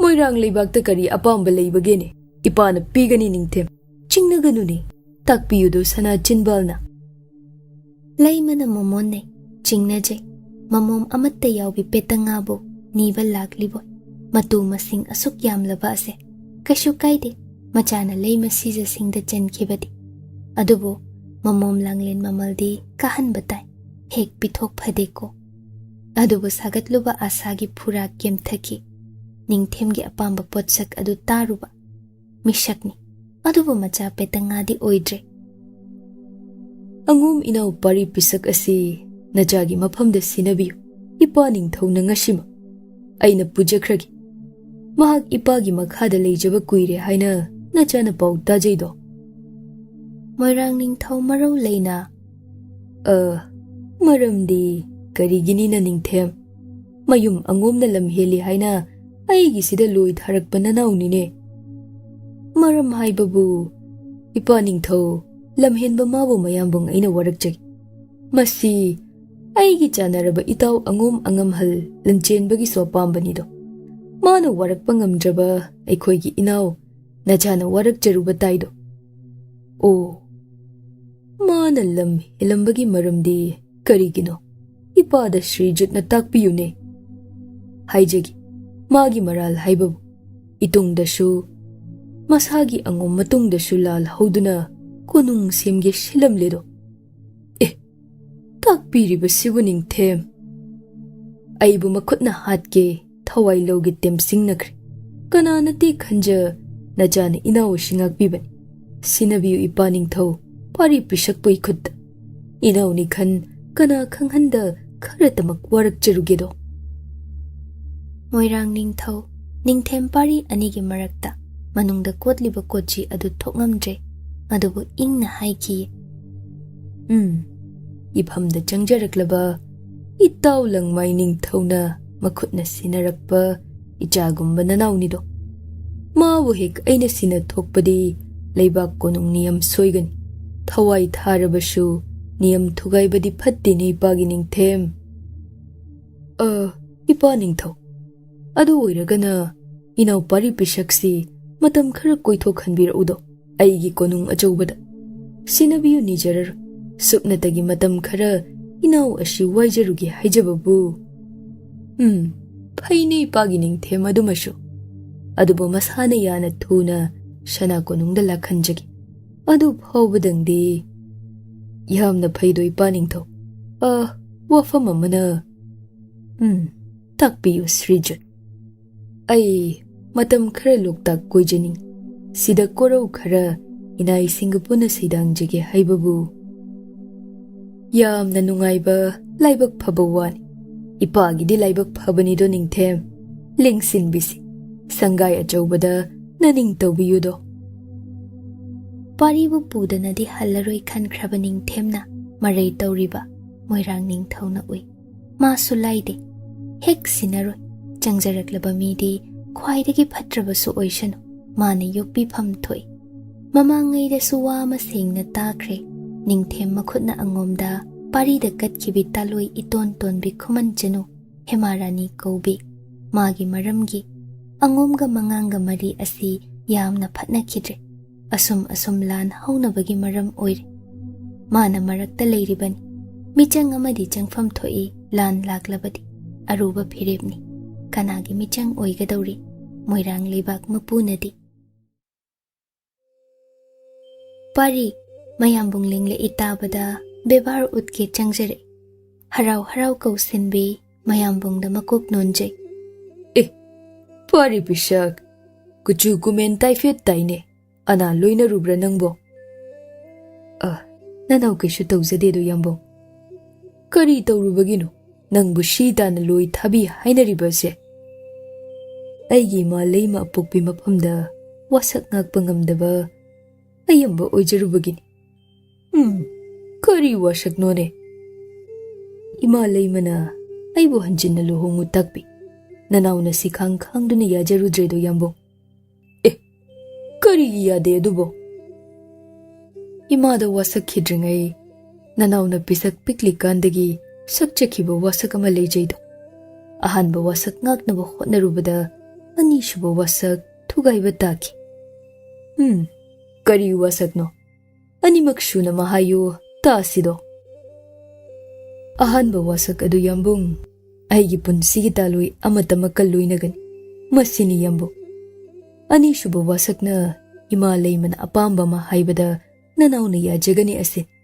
ꯑꯗꯨꯕꯨ ꯑꯄꯣꯛꯄꯤ ꯃꯥꯅ ꯍꯟꯖꯤꯟꯅ ꯂꯨꯍꯣꯡꯉꯨ ꯇꯥꯛꯄꯤꯈꯤꯕ ꯑꯩꯅ ꯉꯥꯛꯄ ꯉꯝꯖꯈꯤꯗ꯭ꯔꯕꯅꯤ ꯄꯥꯞ ꯆꯦꯜꯂꯕ ꯅꯅꯥꯎꯒꯤ ꯄꯨꯟꯁꯤ ꯄꯂꯦꯝ ꯃꯐꯝꯗ ꯂꯪꯖꯈ꯭ꯔꯕꯅꯤ ꯑꯣ ꯀꯗꯥꯏ ꯅꯁꯥꯅꯧ ꯈꯨꯃꯟ ꯆꯅꯨꯗꯤ ꯄꯥꯔꯤ ꯄꯤꯁꯛ ꯃꯕꯨꯡ ꯑꯣꯏꯕ ꯈꯨꯃꯟ ꯊꯦꯝꯕꯒ ꯂꯣꯏꯅꯅ ꯀꯁꯥꯔꯗ ꯃꯥꯒꯤ ꯑꯄꯣꯛꯄꯤ ꯈꯣꯡꯒꯨꯜ ꯊꯤꯔꯨꯅꯤ ꯂꯦꯡꯖꯈꯤꯗꯣ ꯌꯥꯝꯕꯨꯡ ꯈꯨꯃꯟ ꯊꯦꯝꯕ ꯍꯥꯏꯕ ꯑꯍꯣꯏ ꯌꯥꯝꯕꯨꯡ ꯅꯪꯅ ꯁꯤꯗ ꯀꯩꯗꯧꯔꯤꯕ ꯑꯗꯨꯒ ꯅꯅꯥꯎꯗꯤ ꯏꯃꯥ ꯂꯩꯃꯒꯤ ꯌꯥꯊꯪ ꯉꯥꯛꯆꯗꯨꯅ ꯊꯥꯗꯣꯛ ꯍꯩꯗꯕꯒꯤ ꯃꯣꯏꯔꯥꯡ ꯑꯁꯤꯗ silangjaba lakchai leise ima leimagi yawa tada maitrabak thadok phadre haina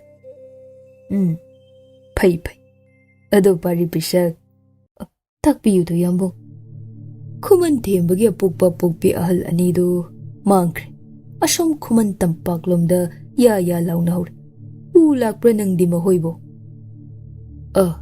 nanaw apangbadi paw asi hujikta yambung sana childagi tajaba phangjariba sinine yambung phare Khuman thembana nating pangduna kasar chathoklingai ahal anidu mafam khangkhir phangnaba thibige khalli aina yamna nungaiba pawnidu yambungbo Adum iren jana wari sai phasaina anigi wari taba nungai ahoba leihange ningthemna thodokli parina haina singna asoiba ma yauhan khide paukhum lakta irai laina su hema kasar yaukhre haidokli kari aronba lalong no asina landi haukhre thang chungoi dimenta nongmai yaudabada ngai yauraklagana kamdauba lugadawrida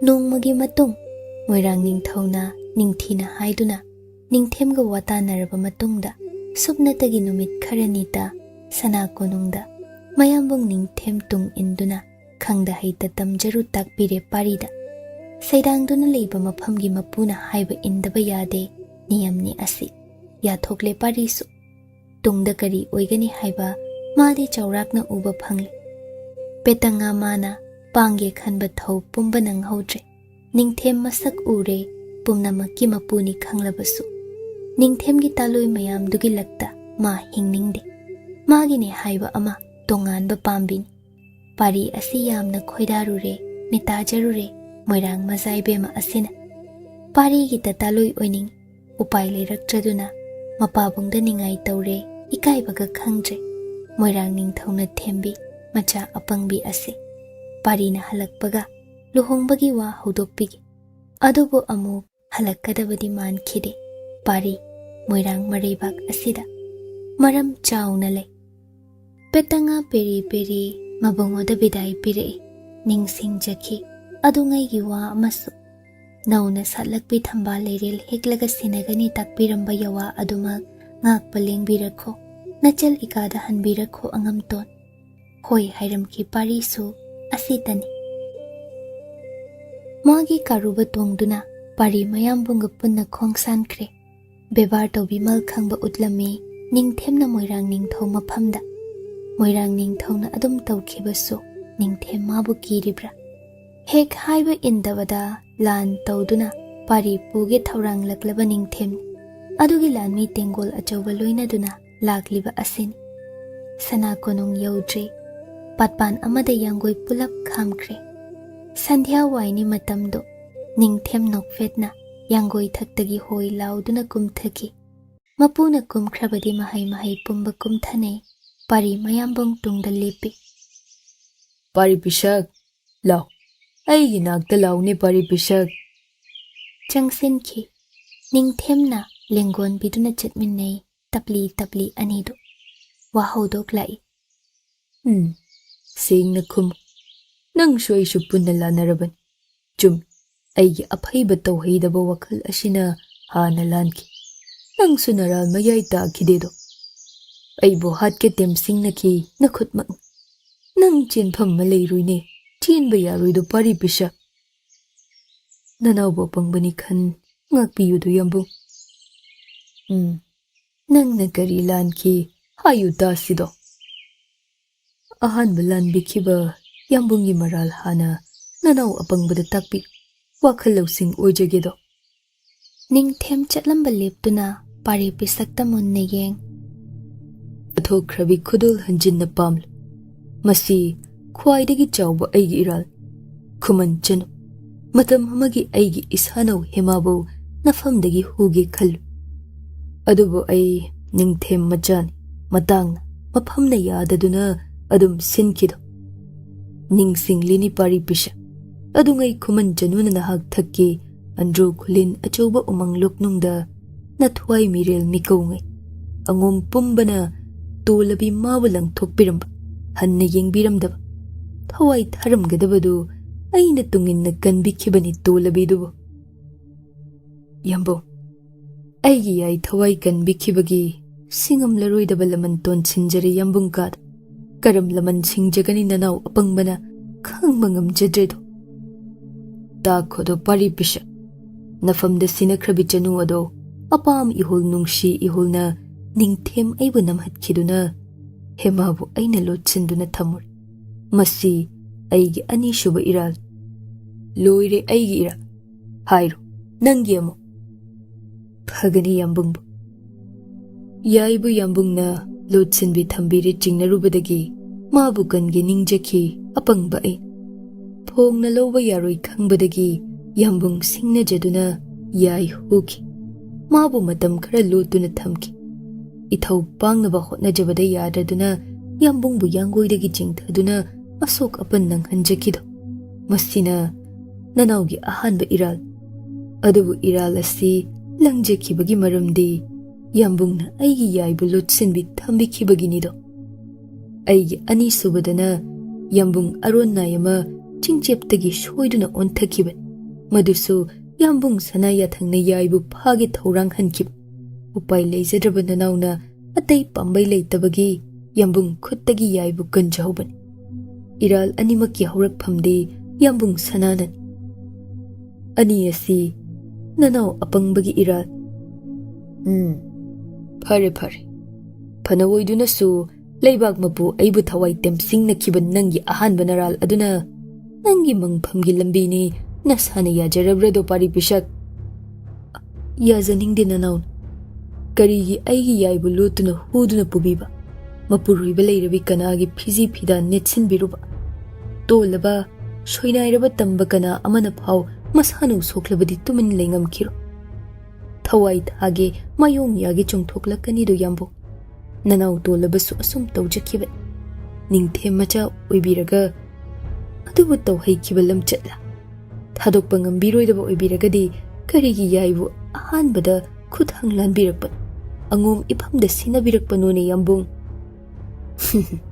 ꯄꯥꯔꯤ ꯄꯤꯁꯛ, ꯅꯪ ꯆꯥꯎꯔꯦ ꯁꯥꯡꯂꯦ, ꯋꯥ ꯉꯥꯡꯕꯗ ꯏꯁꯤꯡ ꯂꯤꯠꯇ꯭ꯔꯦ꯫ ꯈꯨꯃꯟ ꯊꯦꯝꯕ ꯑꯩꯅ ꯐꯥꯖꯤꯟꯈꯤ, ꯋꯥꯍꯪ ꯄꯥꯎꯍꯪꯈꯤ꯫ ꯃꯥꯒꯤ ꯑꯍꯜ ꯑꯅꯤ ꯏꯈꯨꯠ ꯆꯟꯈꯤ꯫ ꯌꯥꯅꯕ ꯑꯃꯒꯤ ꯃꯇꯨꯡ ꯏꯟꯅ ꯊꯦꯝꯕ ꯃꯈꯨꯠꯅ ꯅꯊ꯭ꯋꯥꯏ ꯂꯧ ꯍꯥꯏꯅ ꯃꯁꯥꯅ ꯌꯥꯅ ꯆꯠꯈꯤ꯫ ꯅꯪꯕꯨ ꯅꯈꯨꯠꯅ ꯊꯥꯡ ꯊꯤꯜꯂꯝꯃꯤ ꯍꯥꯏꯅ ꯇꯥꯏ꯫ ꯊꯦꯝꯕꯕꯨ ꯑꯩꯅ ꯄꯥꯈꯣꯟ ꯊꯥꯈꯤꯕꯅꯤ, ꯅꯪꯒꯤ ꯌꯥꯏꯕꯨ ꯍꯨꯗꯨꯅ ꯄꯨꯔꯛꯎ ꯏꯐꯝꯗ ꯈꯨꯃꯟ ꯆꯅꯨꯕꯨ ꯁꯤꯟꯅꯔꯛꯎ ꯍꯥꯏꯅ꯫ ꯑꯗꯨꯒ ꯑꯩꯕꯨ ꯃꯤꯅꯝꯗꯨꯅ ꯀꯁꯥꯔ ꯌꯧꯈ꯭ꯔꯦ ꯇꯥꯏ ꯃꯥ꯫ ꯃꯁꯤꯗ ꯅꯪꯒꯤ ꯅꯔꯥꯜ ꯌꯥꯎꯔꯕꯅꯤꯗꯣ ꯄꯥꯔꯤ ꯄꯤꯁꯛ꯫ ꯑꯗꯨꯝ ꯇꯥꯛꯄꯤꯒꯅꯨꯗꯣ꯫ ꯂꯩꯕꯥꯛꯀꯤ ꯁ꯭ꯔꯤꯖꯨꯠ ꯑꯣꯏꯕꯤꯔꯤꯕ ꯌꯥꯝꯕꯨꯡꯅ ꯀꯔꯤꯒꯤ ꯍꯨꯔꯥꯟ ꯂꯣꯟꯆꯠ ꯆꯠꯄꯤꯕꯅꯤ?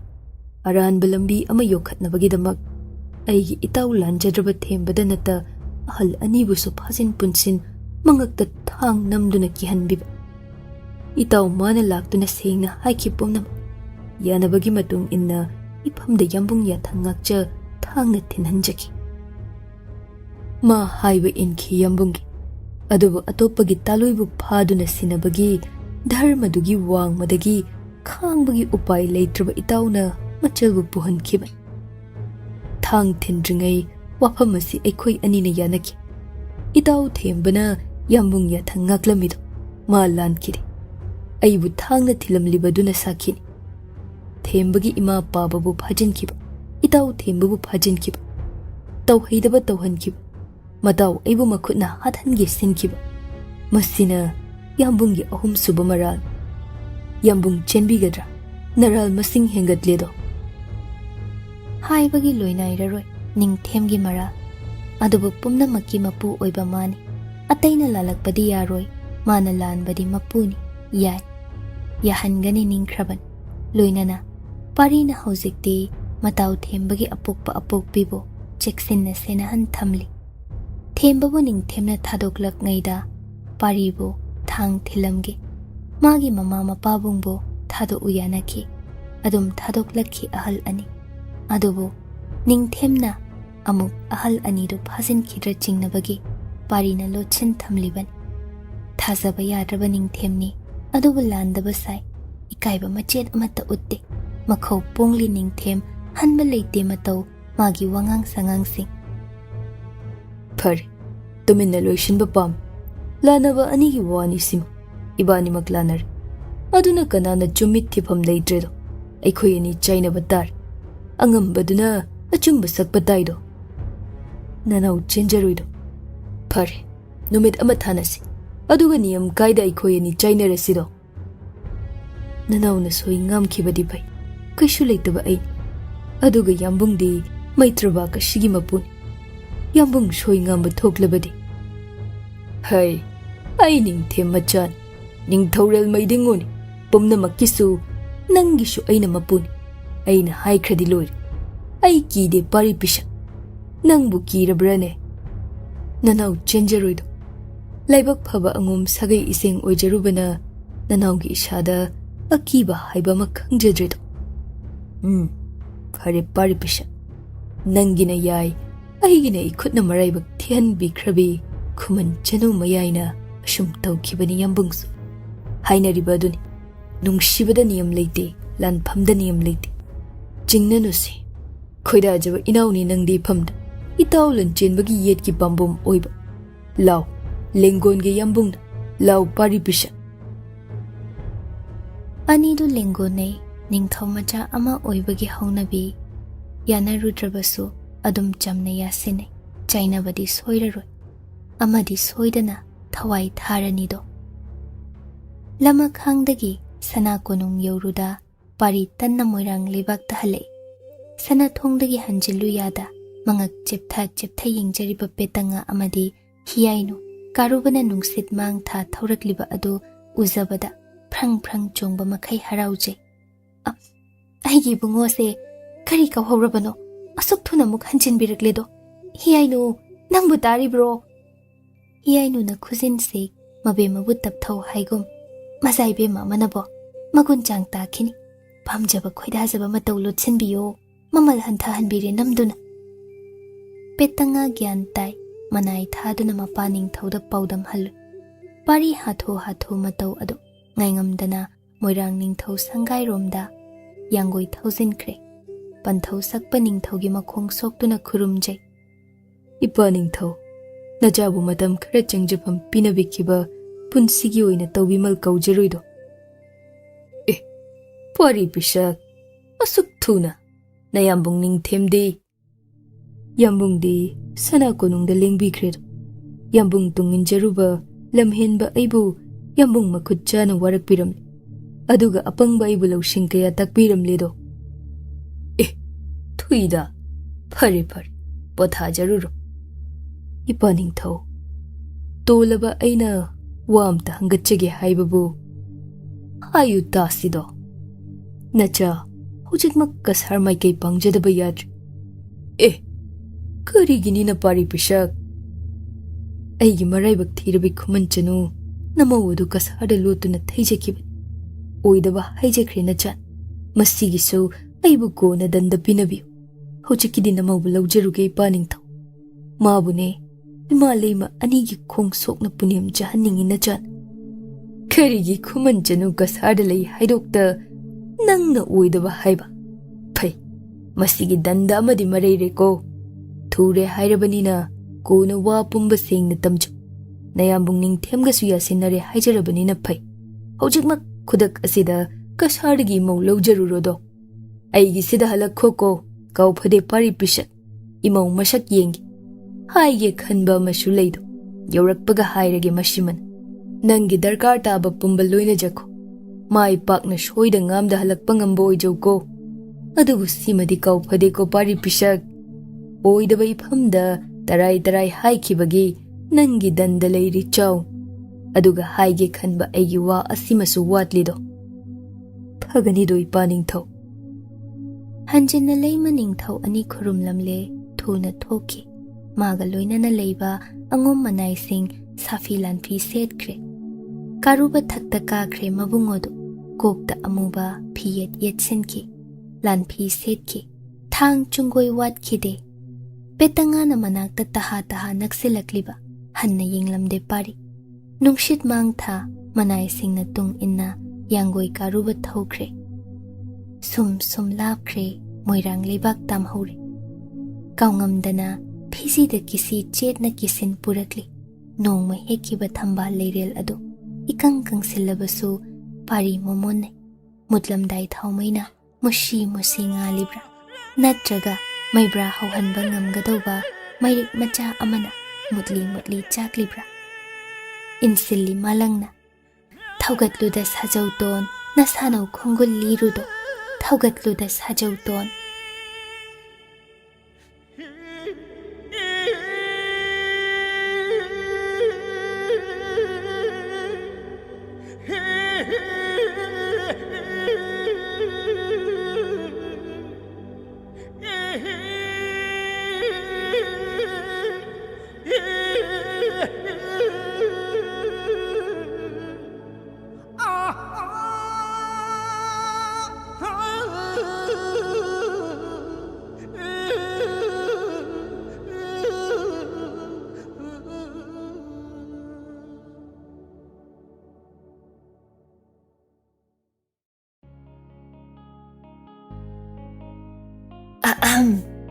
Kaygumba amta thawai hakjang yauna wari tabiriba listener sing da haijari madudi channel asina puthokjariba audio series sing asibu support tobibo oina like amadi WakhaL Turi YouTube channel da subscribe tobiramo aduga loinana comment amamam piduna wari sida yauriba writer narrator editor musician amadi channel asigi team busu support tobiyo amadi pukning thogatpiyo aduga mayam hype tobasu kaubigano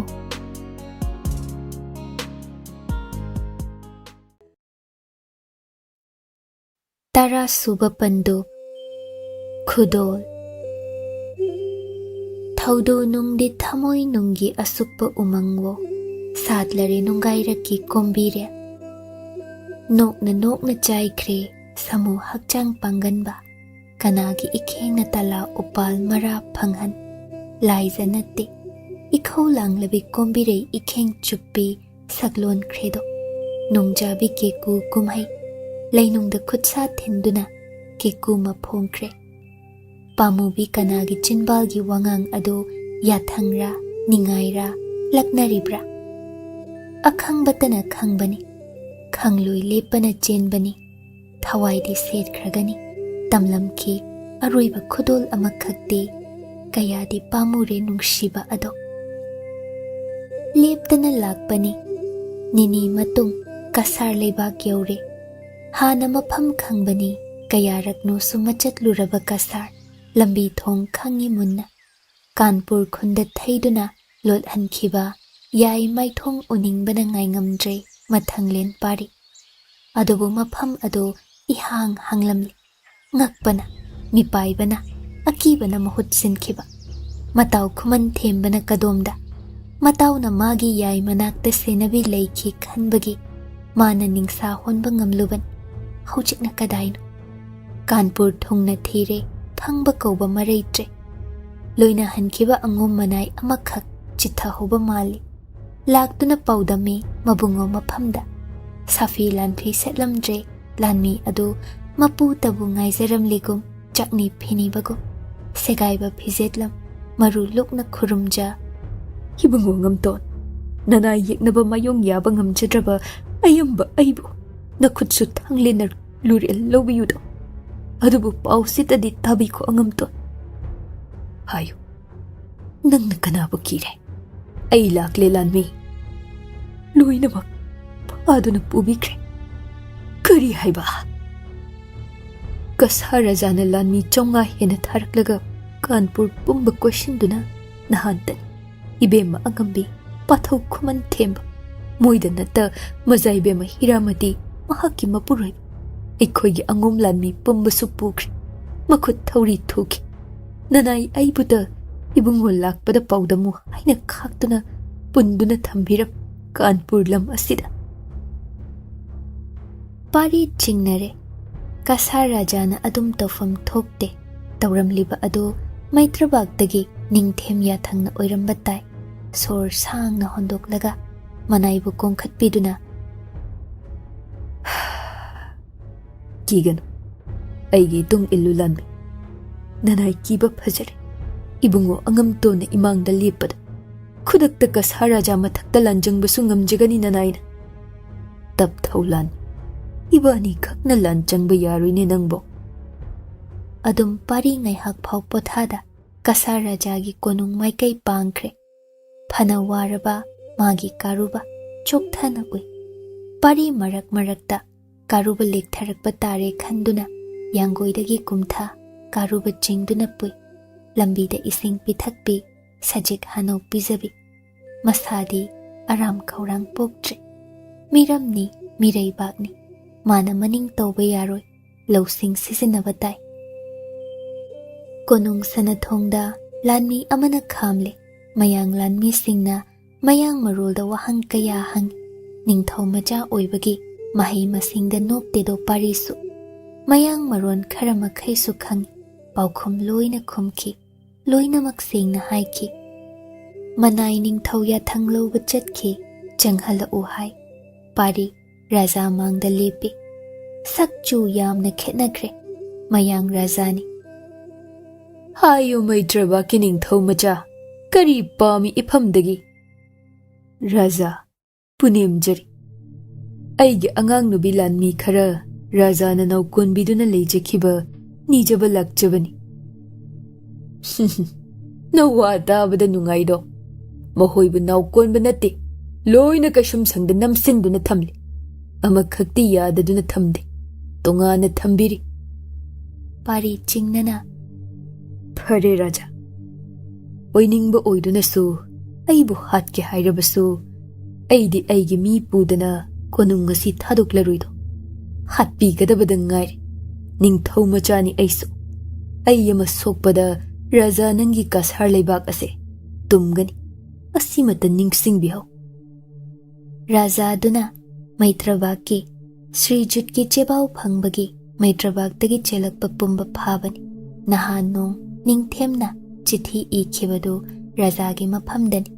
Hema chenkhre khangbagi hema themba machal hiramati pumnamak phajinduna thammu warol yaukhiba chithini. Mateng nirakpani. Maduna rajana themba hema hoibu phajinkhibani. Achum aran khangde rajade. Hana hairakhiba Maitrabag mapugi wa tabani.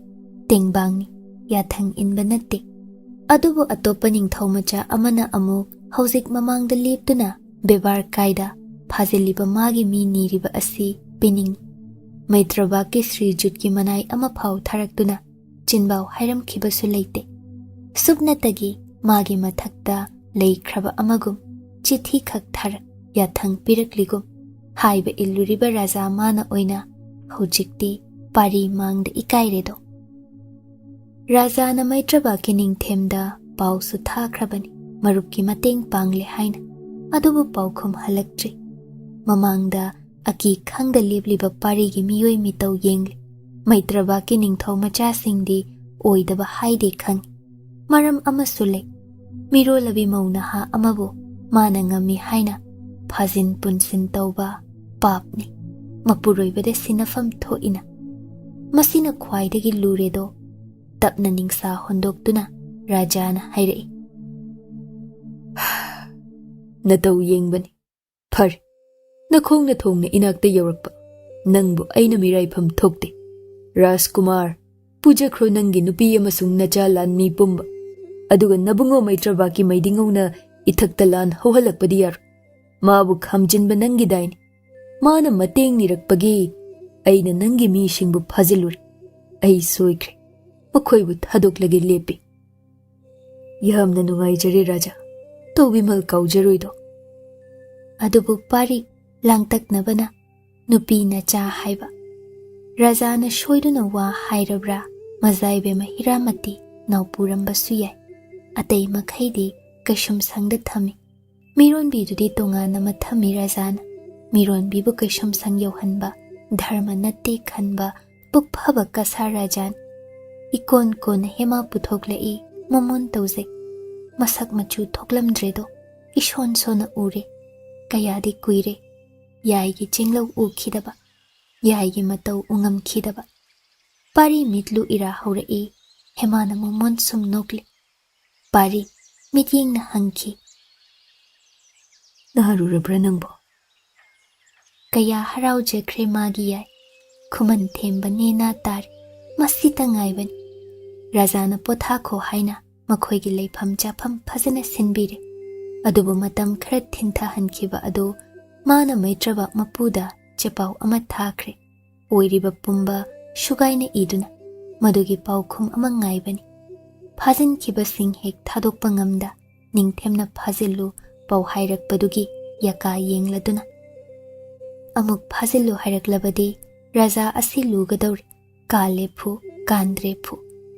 Maitraba ki Ningthemda khak natte.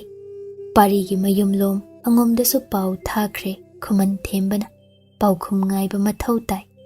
Angang makhoina ahalwa tada pangtau tawba yade. Inthok pire warau khraba parina awaba taraba kan mayumlomda pau thaba natte. Matau thembana tumen thakibani. Nahan makai uba phangludabanara manglak naruraduna mikap thoklakpada tumthau yadragum mit panglariba. Sakfamduna ningsha surgi mahut sinkrabra. Natre hairaga masana masamakta penaida yenglibra. Hema loyumbada muna yengduna summaray zaydo. Loyumbana wangangle pakna sukhumu yade. Wa hangle nokpadamak nokliba. Paribu kaya lagnabire momon libado. Matauduna taido. Kaya wana kuina ngairure nangse aidi. Pari momon laduna yai matau yengna. Adumak yengduna laynarese hairibro. Yai, kidawrabagi nangbo. Kasar laybaki heloiga changlabrami. Changde gum mga khai pari khangning ningsing mabuk ningda khali. Hemagina apukpi aigina inimadu ayengmak thirudaba yadi. Phangba ngambra hana yengkhigi. Ngamlabadi kaya harauchagani aigi yaina. Hema tapna haijay. Pau malay tamjadrido loyumba. Pari chingnana. Ngasay rajana wata amatawki. Senglabra yai. Hema nokpadamak noi. Pari hemabu mathada pusin thamoy mapada makok nga thahanduna. Aibu nga uko yai. Kaya kuina aina nangbu nadom hundok pibado. Adubu natom tashu oiramdre. Nangi siyom nung ginawa aigina thawai adusyo. Pangdraba aibu nang nga uko yai. Karigi sonthabibano adom takpino ba nanaw oibida loyumba. Asuk kuiba ase loyumba maikay chokthada yengja nangi nungsi Khudol aigi siyom nungi I matum ase senajaduna hingjarakpi nanaw oibinido. Yai, nongma Khudol piyu haina ningay tawkibadai. Piba ngamba oigi. Imom ama malimda ani sudabi iphamdana yai ani shubi ama naphamda. Hema nokladuna aidi imom oigadaba mande. Kamdawna khangliba? Khangde manghada nipa majama adumak oido. Aibu muna yengliba. Imom mande aduna. Pari nokladuna imom pamliba nini aidi matungda leiridana. Hema ikai khraduna aibudi phu chaibide mayang siphai singsina. Khuman ibungna aigi phibam ase mahoida khanghanbada aibu luna tawbi. Dharma lay mahoise. Thuna halasi.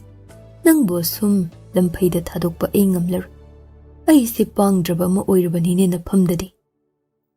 Adum na takpigano isum langi adum oikiban. Natung injabana aigi apenbani loyumba.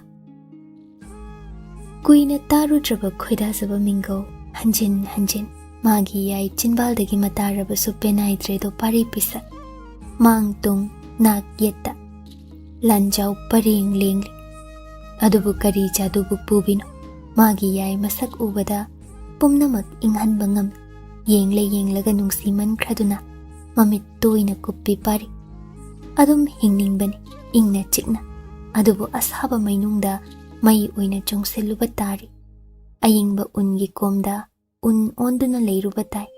Ningthau macha oiba laide.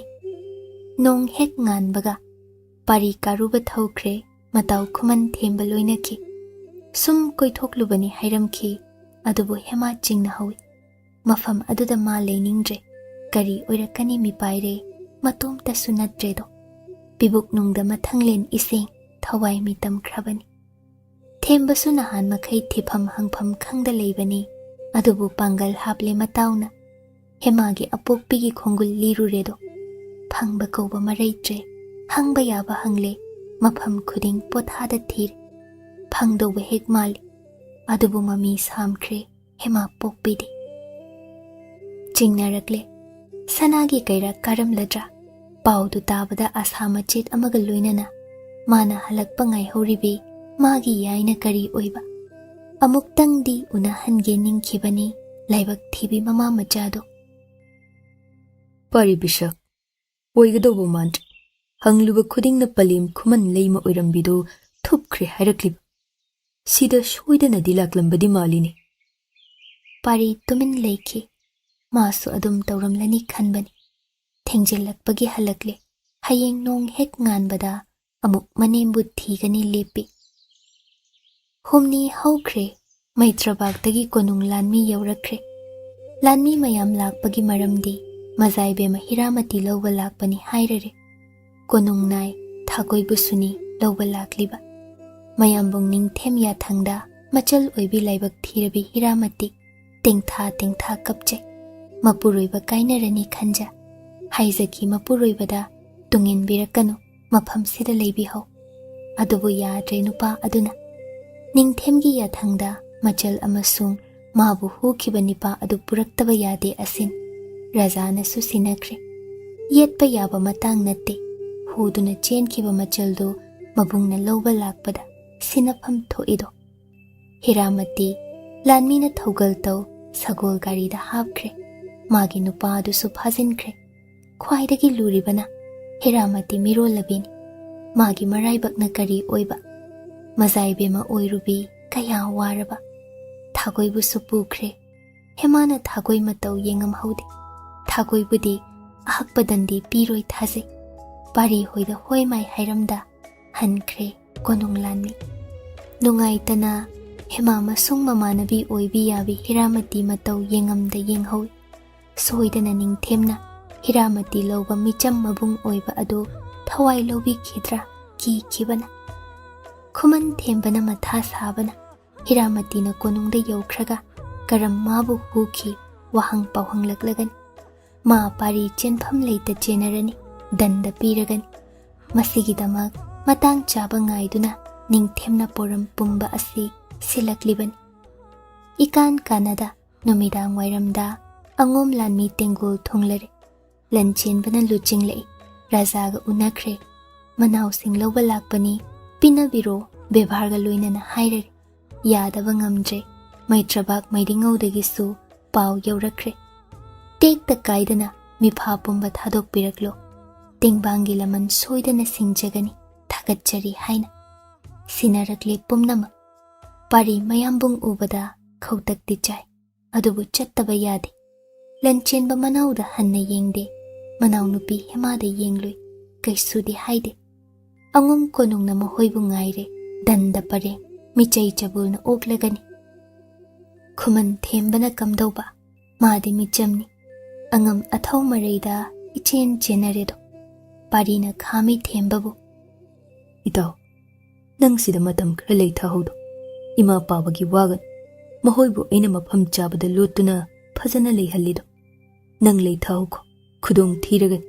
nangna aiga loinana maitrabakta laklabadi themba yadaba ngamdre a yaurubada ningthemna hatke ngairamlani mairingu singnarambadi thawai mangba soiroido bidai pirakle angom khaktamak halakle chumlabani khuman thembana ningthemga wa yasinaraga nan thoklak ngaida magi mama mapabu su thado khanki ningthem maphamda pari makhutmakna danda pige hairamki aduga machal hemabu huru ningthem maphamda sinaragi haina pari budi thangna thilamle adubu hemadi sinakhidre masina yanakhiba thugai khibagi thembagi maral oikhraban maral asina magi mangphamni adum hemagi apokpi unaba phanglakte palim oibi laibak thibido ꯁꯪꯁꯥꯔꯁꯤꯗꯒꯤ ꯊꯨꯞꯈ꯭ꯔꯦ ꯍꯥꯏꯕ ꯄꯥꯎꯗꯣ ꯄꯥꯔꯤꯅ ꯍꯦꯃꯥꯗ ꯇꯝꯗꯦ꯫ ꯀꯣꯟꯅ ꯑꯃꯨꯛ ꯊꯤꯕ ꯂꯥꯛꯀꯅꯤ ꯁꯣꯏꯗꯅ ꯍꯥꯏꯅ ꯊꯦꯝꯕꯤ꯫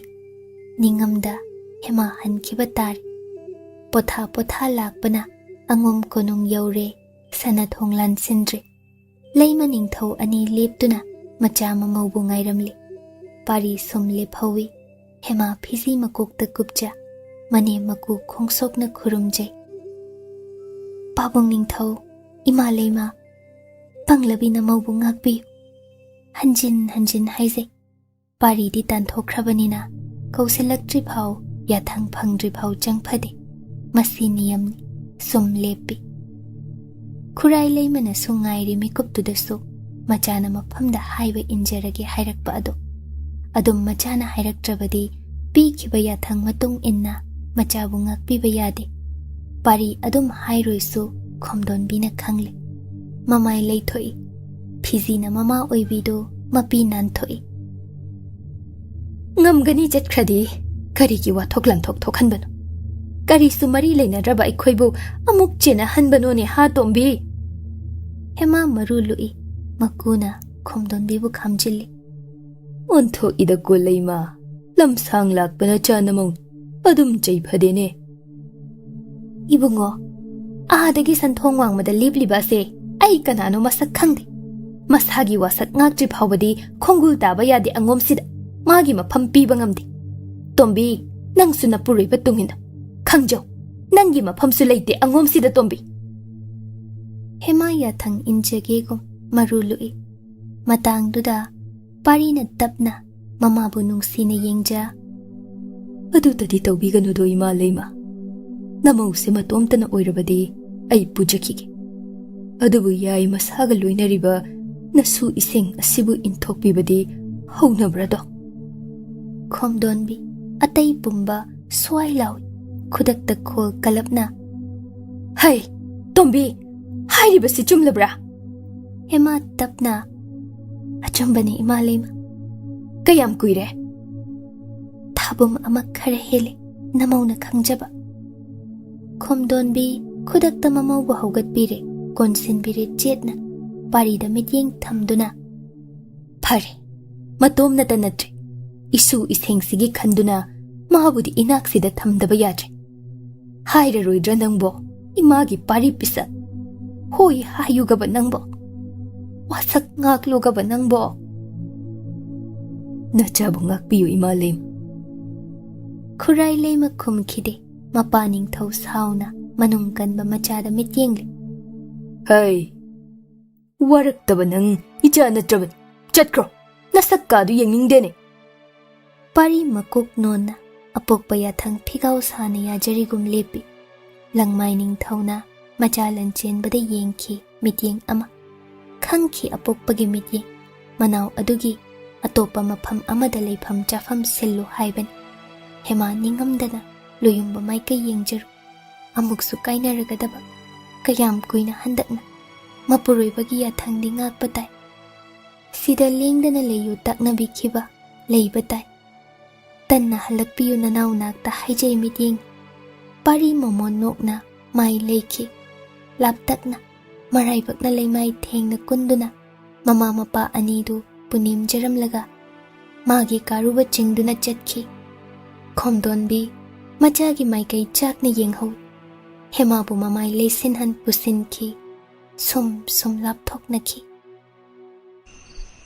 ꯅꯨꯃꯤꯗꯥꯡ ꯑꯊꯦꯡꯕꯗꯨꯗ ꯂꯟꯆꯦꯟꯕ ꯃꯅꯥꯎꯗꯒꯤ ꯍꯜꯂꯨ ꯌꯥꯗꯦ꯫ ꯐꯥꯒꯤ ꯐꯥꯒꯤꯗꯒꯤ ꯇꯣꯈꯥꯏ ꯇꯣꯈꯥꯏ ꯂꯩꯅꯕ ꯍꯥꯏꯕꯗꯨ ꯇꯥꯔꯤ꯫ ꯄꯥꯔꯤꯅ ꯇꯞꯅ ꯏꯌꯥꯝꯕ ꯑꯉꯝꯍꯟ, ꯅꯅꯥꯎꯒꯤ ꯋꯥꯕꯤꯒꯅꯨꯗꯣ꯫ ꯈꯣꯡꯗꯣꯏꯕꯤꯔꯣ, ꯊꯦꯡꯈ꯭ꯔꯦꯗꯣ ꯌꯥꯝꯅ꯫ ꯍꯩ, ꯅꯊꯧꯔ ꯋꯥꯔꯛꯇꯕ?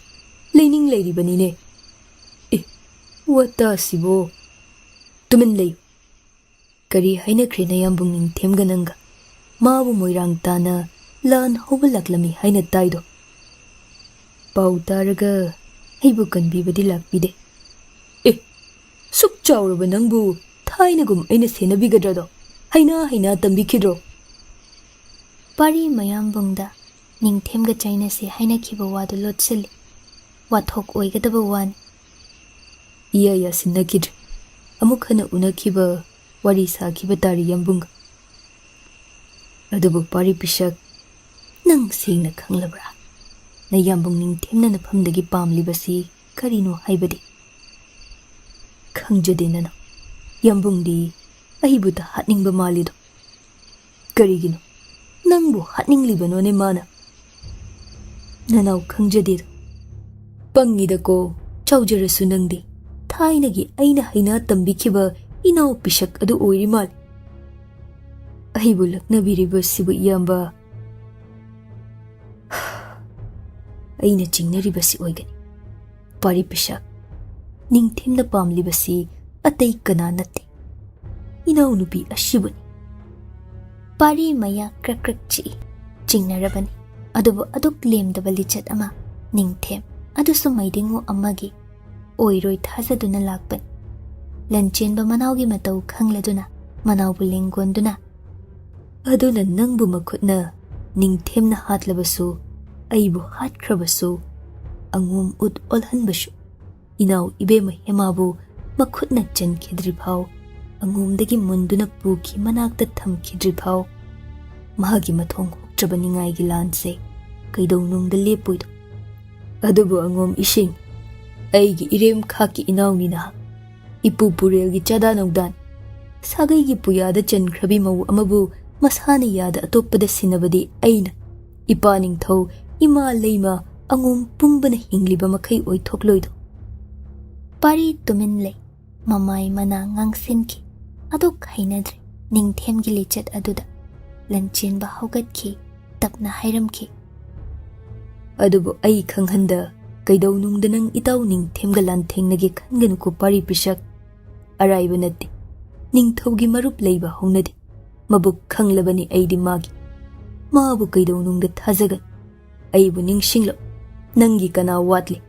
Ai amai chau chau na leiringai aigi inau shokpadi Ningthem magi shumatik nattedo. Phari WakhaL sagan pothar. Inau ibema budi ima leimana lawshinbi khredana. Hai yeng ainadi thainagum ipik pikna uriba nangsi. Aduga pari pisak hojiksu nangse panthau mingthol karaganido. Nangbu thainagi itung koin inaramba aigi pari pisak turado. Pari awaba pumba kaw nokfet taujay mayambong nalaknabibada mamay ngangsin. Hankre mayambong khalu khalu ragasu si shoidana oigani khankre. Mayam mangdadi machil na phong na haidaba Ningthemgi ningai asi leblo. Amuk hanjinna mana hemabu pari makadagi angum makadagi lona oirasu phong na oirasu setuna lokhi drinkai leblo. Hemabu hanjinna magi oi khitri khai. Mathangi numit ayuk yenda anganba. Yahau pung phawa thendri. Kangla utra mangda leplari. Kanagina lai phiribi oibi. Kanagina Tamfayai oibi do. Phiseng setli. Lai khurum jaba phizolni. Angauba lasingna saba inafi. Taba taba buduna makok kupi. Machem ani thoinu thaba loinare. Angum manai kayana thogal tauza manaubu kangla khurum hange purakpani manem khomdonbi ya thangni. Hema koilei leina yenglei utra manung changsin khidringai. Utra marum waidagi murti ama thoklakle. Thoinu thabadi masaka khangde. Adubu loyumba mami tamak ubada sakhangba ngamlabi hemani nokladuna machem ani da onsen. Ichem ani nanau nupane lingzarakliye ichem ani punem jage khanjari mal. Kadai akhoi pari pisakpo asida utra marumda lochariye. Thoinu thaba yenglei ure iwang wangkhai ikairap lepliba manaubu thaba nokladuna as lamhenbadi oizarurabanina machi maya thi duna lumduna matu sida mitugum yenglaredana sidia. Thoinu na chinganbi manaubu chaihatli. Hai nachil yangmaliko laishambi nang mi ta khilakin tumin layudo. Oh nanau soikredo ichema.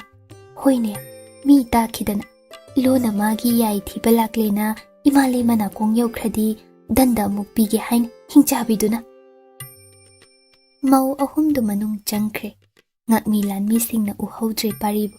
Urabasu mapu ningbanina khomdonbina kong yauhankiroi paudu. Machem anina mang thagatki. Hemana mathanglenga khamrangnana tapli tapli sum chatpana. Thoinu thaba sum lapthokredo. Pari phalap yenglap. Ahing tumthau yabrado yai. Yade. Sorry. Kamdawgani nangbo? Horendi tumjarani irane. Waganusi. Ay thuna nanakta laklaganido. Soida soibigano. Adolo yumba. Pau nungayba malay. Tamudana. Aigi ming ase angom puyada ipu puya suba makok na chansin bikredo. Asing bagirani yai. Pari harau jakibana. Hemabu kutsambirai. Tapna yai na pamaya jangsim chirol ama. Kumja magi matung imom langlen gimingshu angom puyada jankranido. Hema nokladuna. Nipa oigani haizakraba magtada. Imom oigani ni nangbo. Khangsu khangdana loyumba ontho ida. Nokano ne masibo. Ado yai. Aina ningjaba malay. Takpiyudo nanauda. Imom minglendo Tayal haina thonge ko. Naning tawbiyo loyumba.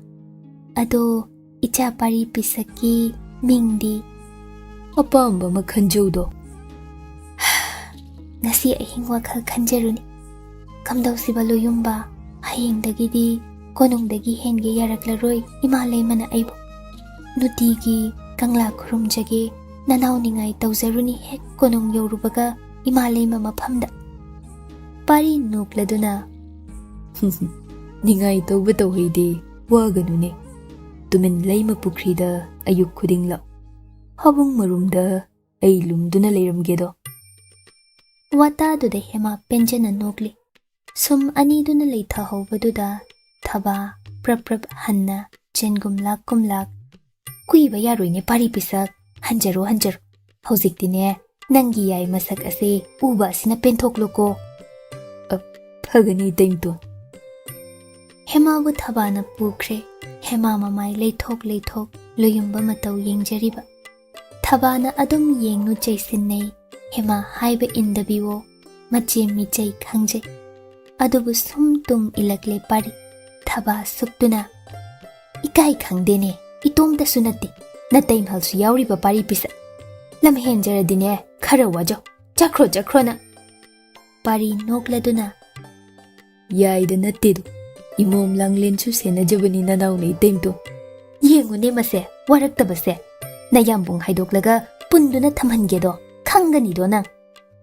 Pari nokladuna. Hemaromda mangak cheptha yengli. Kangla santhong lanthokre. Hema sum maphamdagi lapthokre. Pari hozang marumda lephawi. Matung inaning. Inagani shoidanasu. Kanasu kirude mana. Kananasu udedo asimadi. Phimu setpa lanmi amana. Sana khongnang marumda lumduna yengli. Pari matung ina ngasaidagi haina singna leirakliba. Sanariba wari taru. Mabungo maidingawda shoidana tamluragani phimu lanmina. Mabema Khuman Chanu angom ising ama pibuk nungda naupu hore haina.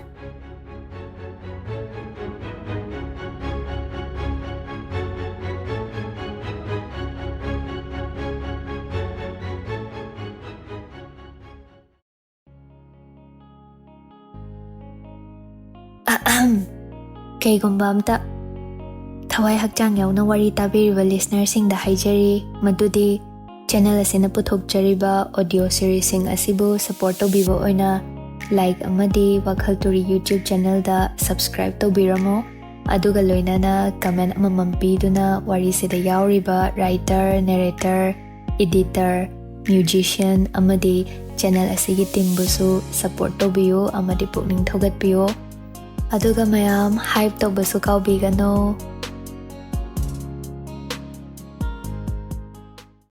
Khudol. Aina nangbu ngaibra, nangna aibu ngairibra. Lechilga nongjabiga marubra, Thasiga nongin ga yeknabara Nungsi phongbi de warauruba Nungsi de so hairage nogluriba Khudol amakhak ngairubani Sinaramda chatkradra Tangoi oina tumkradra Mazaibe mahiramati yi wayel watli Konongda lutuna thami Chen khiba machal Mayambung ningthemna laurure Sita tane Sana konongdagi sandoklakpa chinbauni Chumlamba yai lalamba yai Phongna saba yadaba aron wari oina leihalli Khuman Chanu thagoina kadomda Magumbi amalot sinkhibadi kaishu natte Lainada pakpi likla marik ama Nungsa maisada manil onduna mangkiba gumbani Thagoibu wayel tawbida Adumak manghanbi khragadra Ngamdaba leitaba ningthemni Korau ado pari pisak ngantana Moirang pung panglakli Matom tani Mayambong Lanchenba na Thabak ama tawramdaida Wata naramu haikhiba Mana tadre Mana oihankhiba wathok oibana Moirang ningthausu Mana waya narubatai Oidaba ama haikhibagi Makhongna thongna Dandi lauba chatlibani Ningthau macha oirabadi Haikhiba wa ngakneido Manai nubi hiyai nuna paudambadagi Mazaibe mapetanga Paudu takre Kuire Ningai kanduna giri takliba Mapabong ningthau apukpi leimada Petangagi ningaida Moirang leibak thakha olaklaban Leifam khangdraban Parina mapa saklaban ningthau bu khurumle Pau pumba Moirang ningthau Kharama khaidi mataredo Lugadawrida Taloi ani su yadabagi Mayum angomna phawba inthoklaba nupa machani Aduga mana haige khaliba wa asiga Chanaroido Ludawrida Iningthau Langjaruba nachada Iraladu pinabiru Thauna leida angomba Ipana ngakpirabani nanginara Matangna maphamna yadaduna Nasanong sumlangi haikhiba Nangi oidaba du kokpirabani Adubu pari pisak Tumin lay hak ningthau Pari mataw kupthana yengbani Wa madi hainingido Nangna yaroi haibashu khang Adubu haidabadi yadredo Takpiyudo iningthau nachada Aigi amatta yaubi imom petanga asi Nanga chawna luhungbiga ningido ipana Masi imom langlengi ningjabani Nangbu kari hairibage Nachabu ngakpiyudo Ichal sakpi mabudi Ichal makni Nachana khanjaido Aduni Aina yaroi khangi hairiba Phari Adubu nasana yajaru Aibu nangna ikaiba piri Napagumba ayiwa hikdokle Nachabu ngakpiyudo iningthau Iralgi danda pinabiyudo Dandi haibabu mayekna tabani Nangi dandi di Asina oihallage ko ipana pari pisak Nahak thaki Tungda lan macha Lanjaw kaya laklabashu Moirang aina Nahoy angomgi michangda leiba haibadudi oithoktabani ko Aibu Aigi imom langlenbu Moirang pumba sibu Nang naikaiba pibagi Aibu minamlambagi Asina nangi dandini Masi Aigi warip nido Pari makok noli Naya thangadumag Apangba nachana Ikuk thakta hapcharido iningthau Phare Nayumda hanjakro Kona imau pubiduna koithoro Imau masak yengningi aishu Ipabu waro phadeko Masi leibak niyam kanglun Ahal oiraklaga Nangsu khangjaganido Nachana loina lanbanido ipa ningthau Nongma soidana namau pujaraktuna Ipa ningthau Ima leimabu khurum jahangedo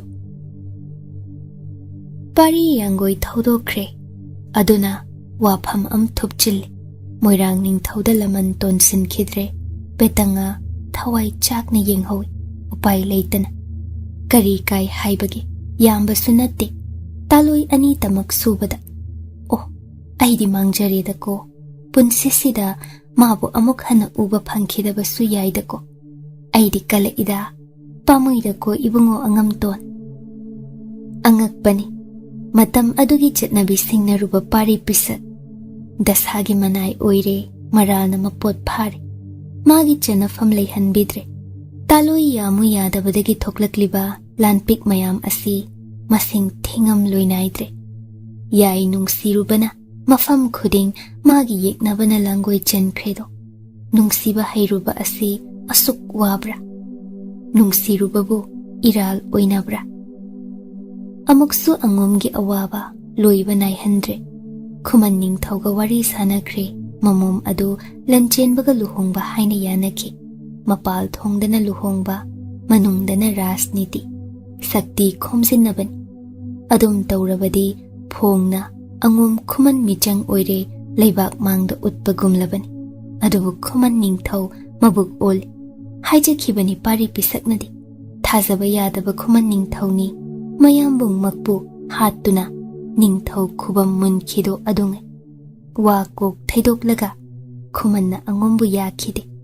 Khazik pari pisak haktakta marai chaitharakpa ubada. Tung koina tinabada mangjaba lakani kiribra natraga chelibra. Khuman Ningthauna mamum adu Ningthemgi Manau ibungo yubrasta waina sinakre pau tare. Khomdonbi chaknale angom Ningthau nungsuk nungjane. Manau ibungoga Khuman mazai bemagagi luhongba lepkre. Maduda Ningthemgi khut yauramgani chingne. Adum Khuman su Ningthemgi michang oire. Luwang makhai su hanadagi Ningthemga jane. Moirang su angom michang changlak loidauri. Angom madom tongan tare. Nongmagi mari aduk phatchilaktre. Ningthemgi chawraba sakti-duna punsin angom asi ut onhanbada nongma pharoidawbagi phibamni.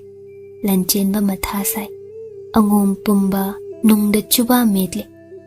Aduk pendraba khomdonbi macha pari pisakta asuk pendre. Adubu munna khantharaba matungda haukrabadi haukre. Angam taluba mama mapa oiba mahoina sulanban. Pisak pikliba kandadi madi taloi amadagi heloi. Phagi oina haiduna talakchaba machabu namduna luhong hannaba sinkiba asi asoibani. Angam tanbana michang takledo. Langmai Ningthau lausing thadharakle. Aduna khomdonbi bu themle. Khomdonbi munna khantharaduna macha pari pisakpu inthokpibadagi kaukhatpirage khal. Mana sakhankhiba wasakni apokpin pumnamaktagi ihen henbi. Machagi wasak pap pumba kokpi haibin. Makokta amuktang nanthabi thamoi sengna kokpirabada haibirabada atai kiru ningai leiroi. Khudakta lanmi thaduna paribu angom konungda puhalle. Asuk luraba tanja sida macha singbu punna thambatai. Pumna makki mangda angom panganba macha anibo mangda thangdoklaga sakti adu uhanbatai. Mayamna kina hangoina lakpa sakti da noktaba angomni. Ningthem matomtana lamba yagadaba natte. Punsin khibagi upai leiruidabani angom matomtanadi. Langmai Ningthauna macha anibu lengoli. Pari konung nungda yaurakpada ngairi. Mama mapana harau kausinbire. Khomdonbina wasak ngakhidaba macha pari pisaki pap kokpikre. Iyang jare masadu pari. Hema ukhong marumda mapuruiba matau yengjay. Mau ahumdu momon liba. Amarumda thoinu thaba harau jakhibasina atai khangde. Mapuruiba si amuk luhong khidra mipai manbana. Tumpham chafam khangda lenjaraklabani. Asumna matamdugi samasna nupigi awaba ubide. Sakti khakki hingi sakti gidamak cha thai. Langmai Ningthau lausingbana macha kokhal laihal Lanchenbabu yamna luraba mathau amagidamak ching Ningthau singi manakta lona thagadauri. Aronba ya lauroidaba khongchatni. Ningthemna samil phau phanghankhiba yaba natte. Khwaidagi thauraba thazaba Lanchenba manai lanmi kun khangatli. Lona watanai pari pisaksu yawi watanaba. Mabu chawre sagai ngakpada thaudang piba matam oire lepkhibagini. Tamda michang leitrabanina chingi Ningthau maru oiba singi manakta lona chattuna michang khomdaba yadraban.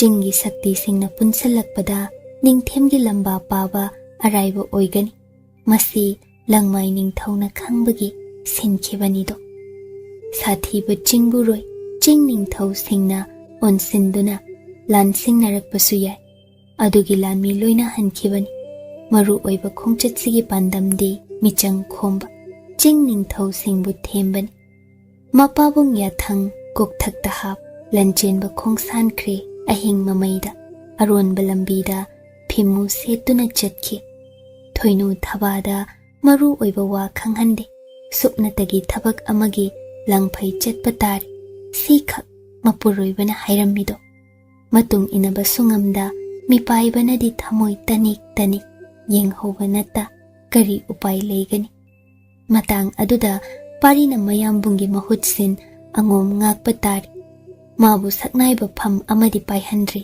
ꯑꯗꯨꯕꯨ ꯂꯣꯅ ꯊꯧ ꯑꯆꯧꯕ ꯃꯈꯩꯗꯤ ꯁꯤꯟꯅꯕꯤꯔꯤ꯫ ꯃꯇꯤꯛ ꯆꯥꯗꯕꯁꯨ ꯑꯣꯏꯗꯦꯗꯣ꯫ ꯄꯤꯁꯛ ꯄꯤꯛꯂꯤꯕ ꯀꯥꯟꯗꯒꯤ ꯇꯣꯠꯇꯨꯅ ꯁꯦꯝꯂꯛꯂꯕ ꯑꯉꯝꯇꯣꯟꯅꯤ꯫ ꯉꯁꯤꯗꯤ ꯌꯥꯝꯅ ꯉꯜꯂꯤ, ꯂꯨꯛ ꯍꯥꯕ ꯂꯣꯏꯕꯗ ꯉꯥꯏꯔꯤ꯫ ꯑꯗꯨꯕꯨ ꯄꯥꯔꯤꯅ ꯃꯥꯒꯤ ꯌꯥꯏꯕꯨ ꯁꯨꯝꯂꯔꯤ꯫ ꯍꯦꯃꯥ ꯉꯛꯅ ꯑꯁꯨꯛ ꯉꯜꯂꯤꯕꯁꯦ ꯍꯥꯏꯅ꯫ ꯀꯔꯤꯅꯣ ꯂꯣꯌꯨꯝꯕ, ꯅꯅꯥꯎꯗꯤ ꯊꯥꯕꯜ ꯑꯁꯤ ꯌꯦꯡꯖꯅꯤꯡꯉꯤꯗꯣ? ꯉꯁꯤ ꯊꯥꯁꯤꯅꯤꯅꯦ ꯌꯥꯏ, ꯇꯨꯝꯃꯨꯕ ꯅꯪꯕꯣ? ꯑꯁꯨꯛ ꯉꯜꯂꯤꯅ? ꯉꯟꯖꯁꯅꯨ꯫ ꯇꯨꯝꯊꯥꯎ ꯌꯥꯖꯈꯤꯔꯣꯏꯌꯦ ꯅꯅꯥꯎꯗꯤ꯫ ꯌꯥꯍꯟꯒꯅꯤꯗꯣ ꯑꯩꯅ꯫ ꯃꯑꯣꯡ ꯑꯃ ꯇꯧꯏꯗꯣ ꯉꯁꯤꯗꯤ ꯂꯣꯌꯨꯝꯕ ꯅꯪ ꯑꯁꯦ꯫ ꯄꯥꯔꯤꯒꯤ ꯄꯥꯝꯕꯣꯝꯗ ꯍꯦꯃꯥꯃꯣꯟ ꯈꯥꯡꯅꯔꯣꯏ, ꯆꯦꯞꯂꯞꯅ ꯃꯥꯌꯣꯏꯅꯅ ꯍꯤꯞꯄꯅꯤ꯫ ꯄꯥꯔꯤ ꯇꯞꯅ ꯃꯈꯨꯠ ꯌꯦꯠꯇꯨꯅ ꯍꯦꯃꯥꯒꯤ ꯁꯤꯌꯣꯝꯅꯨꯡ ꯃꯄꯥꯗ ꯅꯥꯜꯂꯤ, ꯃꯣꯃꯣꯟꯗꯨꯅ꯫ ꯏꯃꯣꯝ ꯂꯥꯡꯂꯦꯟ, ꯅꯃꯥꯒꯨꯝꯅ ꯃꯔꯝ ꯃꯣꯛꯄꯤ ꯑꯣꯏꯌꯨꯀꯣ꯫ ꯂꯣꯌꯨꯝꯕ, ꯏꯃꯣꯝ ꯑꯣꯏꯔꯣꯏ ꯍꯥꯏꯖꯈ꯭ꯔꯦ, ꯏꯆꯥ ꯄꯥꯔꯤ ꯑꯣꯏꯒꯅꯤꯌꯦ꯫ ꯏꯃꯣꯝ ꯑꯣꯏꯒꯅꯤꯗꯣ꯫ ꯌꯦꯡꯅꯁꯤ ꯌꯦꯡꯅꯁꯤ꯫ ꯄꯥꯔꯤ ꯉꯁꯤꯗꯤ ꯊꯃꯣꯏꯗꯨ ꯇꯅꯤꯛ ꯇꯅꯤꯛꯏ꯫ ꯐꯤꯕꯝ ꯆꯥꯗ꯭ꯔꯕ ꯑꯉꯣꯝꯁꯤꯗ ꯃꯥꯅ ꯂꯩꯇ꯭ꯔꯕꯗꯤ ꯀꯔꯤ ꯑꯣꯏꯍꯧꯒꯅꯤ? ꯃꯊꯥꯗ ꯅꯣꯛꯂꯤꯕ ꯃꯥꯒꯤ ꯌꯥꯏ, ꯇꯥꯏꯕꯪ ꯐꯥꯎꯗ꯭ꯔꯤꯕ ꯅꯋꯥ ꯑꯁꯤꯒꯤ ꯄꯨꯟꯁꯤꯅ ꯀꯔꯤ ꯑꯣꯏꯍꯧꯒꯅꯤ?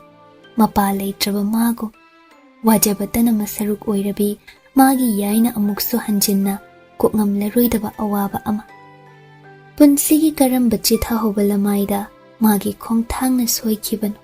ꯀꯔꯝꯕ ꯑꯔꯣꯟꯕ ꯁꯛꯎꯍꯧꯗꯕ ꯏꯊꯤꯜꯅ ꯑꯁꯨꯝ ꯄꯨꯟꯁꯤꯅ ꯂꯪꯐꯩ ꯆꯠꯈꯤꯕꯅꯣ?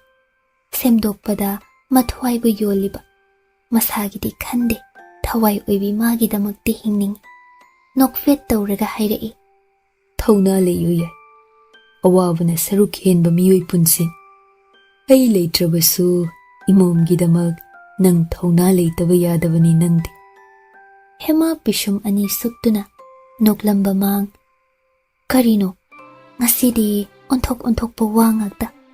ꯂꯣꯌꯨꯝꯕ ꯂꯩꯇ꯭ꯔꯕꯗꯤ ꯅꯅꯥꯎꯗꯤ ꯂꯩꯍꯧꯕ ꯉꯝꯖꯔꯣꯏ꯫ ꯆꯠꯈꯤꯕ ꯃꯐꯝꯗꯨꯗ ꯅꯇꯨꯡ ꯑꯗꯨꯝ꯫ ꯌꯥꯏ, ꯐꯔꯤꯁꯦ, ꯑꯗꯨꯒꯨꯝꯕ ꯐꯠꯇꯕ ꯋꯥꯗꯨ ꯍꯥꯏꯒꯅꯨꯁꯦ꯫ ꯑꯩꯅ ꯁꯣꯝꯂꯤꯕꯁꯦ ꯌꯥꯔꯨꯒꯕ ꯅꯪꯕꯣ?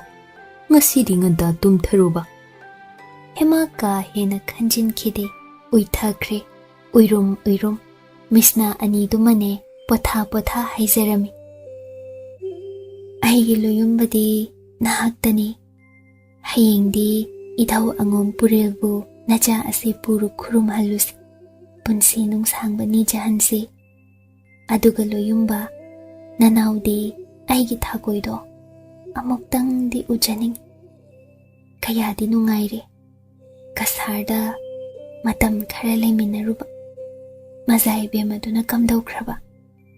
ꯃꯕꯨꯛ ꯃꯄꯥꯎ ꯐꯩꯗ ꯃꯥꯁꯨ꯫ ꯊꯥꯒꯣꯏꯗꯨꯕꯨ ꯀꯝꯗꯧꯈ꯭ꯔꯕꯅꯣ? ꯑꯩꯗꯤ ꯃꯥꯒꯤꯗꯃꯛ ꯋꯥꯏꯗꯣ꯫ ꯐꯅꯕ ꯑꯩꯅ ꯂꯣꯏꯅ ꯁꯤꯟꯒꯦ꯫ ꯊꯥꯒꯣꯏꯕꯨ ꯑꯁꯤꯗ ꯄꯨꯔꯛꯄ ꯌꯥꯅꯕꯁꯨ ꯁꯤꯜꯂꯤꯕꯅꯤ꯫ ꯃꯇꯝ ꯈꯔ ꯋꯥꯔꯕꯁꯨ ꯉꯥꯏꯌꯨꯗꯣ ꯌꯥꯏ꯫ ꯑꯗꯨꯒ ꯀꯥꯎꯒꯅꯨꯀꯣ, ꯅꯪ ꯊꯧꯅꯥ ꯂꯩꯇꯕ ꯌꯥꯗꯕꯅꯤ꯫ ꯑꯃꯨꯛ ꯃꯉꯛ ꯅꯣꯟꯊꯥ ꯆꯪꯁꯤꯟꯗꯨꯅ ꯅꯨꯡꯁꯤꯅ, ꯏꯃꯣꯝ ꯂꯥꯡꯂꯦꯟ, ꯅꯃꯥ ꯁꯤꯅꯤꯡꯉꯥꯏ ꯇꯧꯔꯦꯅꯦ, ꯇꯨꯝꯊꯧ ꯌꯥꯗ꯭ꯔꯦ꯫ ꯑꯩꯅ ꯍꯥꯏꯕ ꯏꯜꯂꯨ, ꯇꯨꯝꯍꯜꯂꯣꯕ ꯅꯃꯥꯁꯦ꯫ ꯍꯦꯃꯥ ꯅꯣꯛꯂꯗꯨꯅ, ꯍꯧꯖꯤꯛꯇꯒꯤ ꯃꯤꯆꯪ ꯈꯣꯝꯕꯒ ꯍꯧꯏ, ꯑꯗꯨꯝꯅꯒ ꯏꯟꯁꯤꯟꯕꯤꯒꯅꯨꯀꯣ ꯂꯣꯌꯨꯝꯕ꯫ ꯌꯦꯡꯉꯨ ꯁꯨꯛꯇꯨꯝ ꯍꯦꯛ ꯇꯨꯝꯊꯔꯣꯏ ꯑꯩꯅꯦ ꯉꯁꯤꯗꯤ ꯑꯗꯨꯕꯨ ꯁꯨꯝꯈ꯭ꯔꯦ ꯏꯁꯤꯁꯤꯅ ꯇꯨꯝꯈ꯭ꯔꯦ ꯍꯦꯃꯥ ꯑꯍꯤꯡ ꯅꯣꯡꯌꯥꯏ ꯂꯥꯟꯊꯔꯛꯄꯗ ꯄꯥꯔꯤ ꯃꯤꯠ ꯄꯥꯡꯂꯛꯏ ꯇꯨꯝꯗ꯭ꯔꯕꯅꯤ ꯃꯍꯥꯛ ꯊꯋꯥꯏꯕꯨ ꯌꯣꯟꯕ ꯃꯟꯇꯤꯛꯅꯕ ꯈꯣꯡꯁꯥꯟꯒꯗꯧꯔꯤ ꯇꯞꯅ ꯍꯦꯃꯥꯅ ꯃꯣꯟ ꯈꯥꯡꯖꯔꯤꯕ ꯃꯥꯒꯤ ꯃꯈꯨꯠ ꯑꯣꯏꯗꯨ ꯁꯠꯂꯤ ꯍꯦꯃꯥ ꯃꯆꯤ ꯈꯖꯤꯛ ꯂꯦꯡꯂꯛꯄꯗ ꯄꯥꯔꯤ ꯇꯨꯃꯤꯟ ꯂꯦꯡꯗꯦ ꯉꯥꯏꯍꯥꯛꯀꯤ ꯃꯇꯨꯡ ꯄꯥꯔꯤ ꯐꯃꯨꯡ ꯃꯆꯤꯗ ꯃꯈꯣꯡ ꯌꯥꯟꯊ ꯐꯝꯂꯤ ꯅꯨꯡꯁꯤꯅ ꯍꯦꯃꯥꯒꯤ ꯈꯖꯥꯏꯗ ꯅꯥꯟꯕꯤꯔꯝ ꯈꯖꯥꯏꯗ ꯇꯥꯕ ꯁꯥꯏ ꯃꯔꯨ ꯈꯣꯝꯖꯤꯟꯖꯔꯝꯕꯅꯤ ꯐꯩꯖꯨꯞ ꯁꯨꯞꯆꯤꯟꯕꯤ ꯇꯞꯅ ꯀꯥꯗꯒꯤ ꯊꯣꯛꯈꯤ ꯁꯥꯐꯤ ꯂꯥꯟꯐꯤ ꯁꯦꯠꯆꯤꯟꯈ꯭ꯔꯦ ꯃꯈꯨꯠꯁꯨ ꯆꯥꯕ ꯇꯤꯃꯦꯟꯇ ꯃꯄꯨ ꯄꯨꯔꯦꯜꯒꯤ ꯊꯥꯡꯂꯦꯟ ꯌꯦꯞꯁꯤꯟꯈ꯭ꯔꯦ ꯆꯨꯡꯒꯣꯏ ꯂꯣꯏꯅꯈ꯭ꯔꯦ ꯂꯣꯏꯕꯒ ꯀꯥꯗ ꯑꯃꯨꯛ ꯆꯪꯈꯤ ꯍꯤꯞꯂꯤꯕ ꯃꯥꯒꯤ ꯌꯥꯏꯕꯨ ꯌꯦꯡꯖꯔꯝꯃꯤ ꯑꯔꯣꯏꯕ ꯑꯣꯏꯅ ꯌꯦꯡꯂꯝꯂꯤꯕ ꯑꯃꯨꯛ ꯍꯟꯅ ꯎꯖꯕ ꯐꯪꯈꯤꯗꯕꯁꯨ ꯀꯅꯥꯅ ꯈꯪꯕ ꯇꯥꯏꯕꯪ ꯐꯥꯎꯗ꯭ꯔꯤꯕ ꯃꯥꯒꯤ ꯃꯃꯣꯝ ꯂꯥꯡꯂꯦꯟꯕꯨ ꯁꯛꯎꯕ ꯐꯪꯈꯤꯗꯕꯁꯨ ꯂꯥꯏꯔꯝꯂꯦꯟ ꯍꯥꯏꯕꯗꯨ ꯂꯩꯔꯝꯈꯤꯗ꯭ꯔꯥ ꯃꯗꯨꯕꯨ ꯎꯖꯕ ꯐꯪꯒꯗ꯭ꯔꯥ ꯁꯣꯔ ꯑꯃ ꯁꯥꯡꯅ ꯍꯣꯟꯇꯣꯛꯏ ꯊꯧꯅꯥꯅ ꯃꯥ ꯍꯜꯂꯛꯇꯕ ꯌꯥꯗꯦ ꯑꯁꯤꯅꯤ ꯃꯥꯏ ꯂꯩꯗꯨꯅ ꯑꯉꯣꯝ ꯄꯨꯔꯦꯜ ꯃꯕꯨꯛꯅꯤꯡꯗ ꯊꯝ ꯅꯤꯡꯁꯥ ꯁꯣꯔ ꯄꯨꯡꯐꯝ ꯌꯦꯡꯗꯨꯅ ꯁꯪꯒꯥꯏ ꯊꯥꯗꯣꯛꯂꯝꯂꯦ ꯃꯥꯒꯤ ꯀꯥꯔꯨꯕ ꯆꯤꯡꯊꯣꯛꯎꯔꯦ ꯀꯅꯥꯁꯨ ꯎꯍꯟꯗꯦ ꯑꯔꯣꯟꯕ ꯂꯝꯕꯤꯗ ꯁꯨꯛꯅ ꯃꯝꯂꯕ ꯂꯛꯇ ꯑꯉꯣꯝ ꯀꯣꯅꯨꯡ ꯊꯥꯗꯣꯛꯂꯝꯂꯦ ꯃꯥꯅ ꯑꯣꯏꯍꯟꯈꯤꯕ ꯑꯉꯣꯝꯒꯤ ꯑꯋꯥꯕꯅꯤ ꯃꯈꯨꯠꯅ ꯉꯁꯤꯗꯤ ꯂꯣꯏꯁꯤꯟꯗꯕ ꯌꯥꯗꯦ ꯅꯤꯡꯈ꯭ꯔꯦ ꯆꯞ ꯌꯨꯡꯅ ꯁꯨꯝ ꯌꯥꯡꯒꯣꯏ ꯊꯧꯗꯔꯛꯄꯅ ꯂꯪꯊꯕꯥꯜ ꯆꯤꯡ ꯃꯅꯤꯡ ꯌꯧꯁꯤꯟꯈ꯭ꯔꯦ ꯃꯥꯡꯖꯧꯅꯅ ꯀꯣꯅꯨꯡ ꯂꯥꯟꯃꯤ ꯈꯔꯅ ꯃꯥꯕꯨ ꯉꯥꯏꯔꯝꯂꯦ ꯃꯗꯣꯝ ꯂꯥꯛꯄ ꯄꯥꯔꯤꯅꯤ ꯑꯉꯣꯝ ꯂꯥꯟꯃꯤ ꯃꯅꯥꯏ ꯑꯃ ꯂꯣꯏꯅꯔꯛꯇꯦꯗꯣ ꯃꯥꯒꯤ ꯃꯇꯥꯎ ꯊꯦꯝꯕꯁꯨ ꯂꯥꯞꯅ ꯂꯩꯈ꯭ꯔꯦ ꯋꯥ ꯍꯥꯏꯅꯗ ꯂꯥꯟꯃꯤꯁꯤꯡꯗꯨꯅ ꯀꯣꯏꯁꯤꯟ ꯌꯥꯡꯒꯣꯏ ꯅꯨꯡꯁꯤꯠꯀꯤ ꯃꯥꯡ ꯊꯥꯅ ꯊꯧꯈ꯭ꯔꯦ ꯂꯪꯊꯕꯥꯜ ꯃꯅꯤꯡ ꯎꯃꯪꯋꯣꯏ ꯅꯥꯔꯛ ꯃꯣꯡꯁꯣꯡ ꯑꯣꯏꯅ ꯃꯤ ꯇꯥꯟꯅꯗꯕ ꯃꯐꯝ ꯑꯗꯨ ꯌꯧꯁꯤꯟꯈ꯭ꯔꯦ ꯃꯇꯝ ꯑꯗꯨ ꯑꯍꯤꯡ ꯃꯃꯩ ꯑꯊꯦꯡꯕꯗꯅꯤ ꯉꯥꯏꯍꯥꯛ ꯂꯩꯔꯗꯤ ꯑꯃꯝ ꯑꯉꯥꯟ ꯁꯤꯟꯅꯕ ꯃꯇꯝ ꯑꯣꯏꯔꯒꯅꯤ ꯂꯩꯆꯤꯜꯅ ꯄꯥꯅ ꯀꯨꯞꯁꯤꯜꯂꯤ ꯃꯥꯏꯀꯩ ꯈꯨꯗꯤꯡ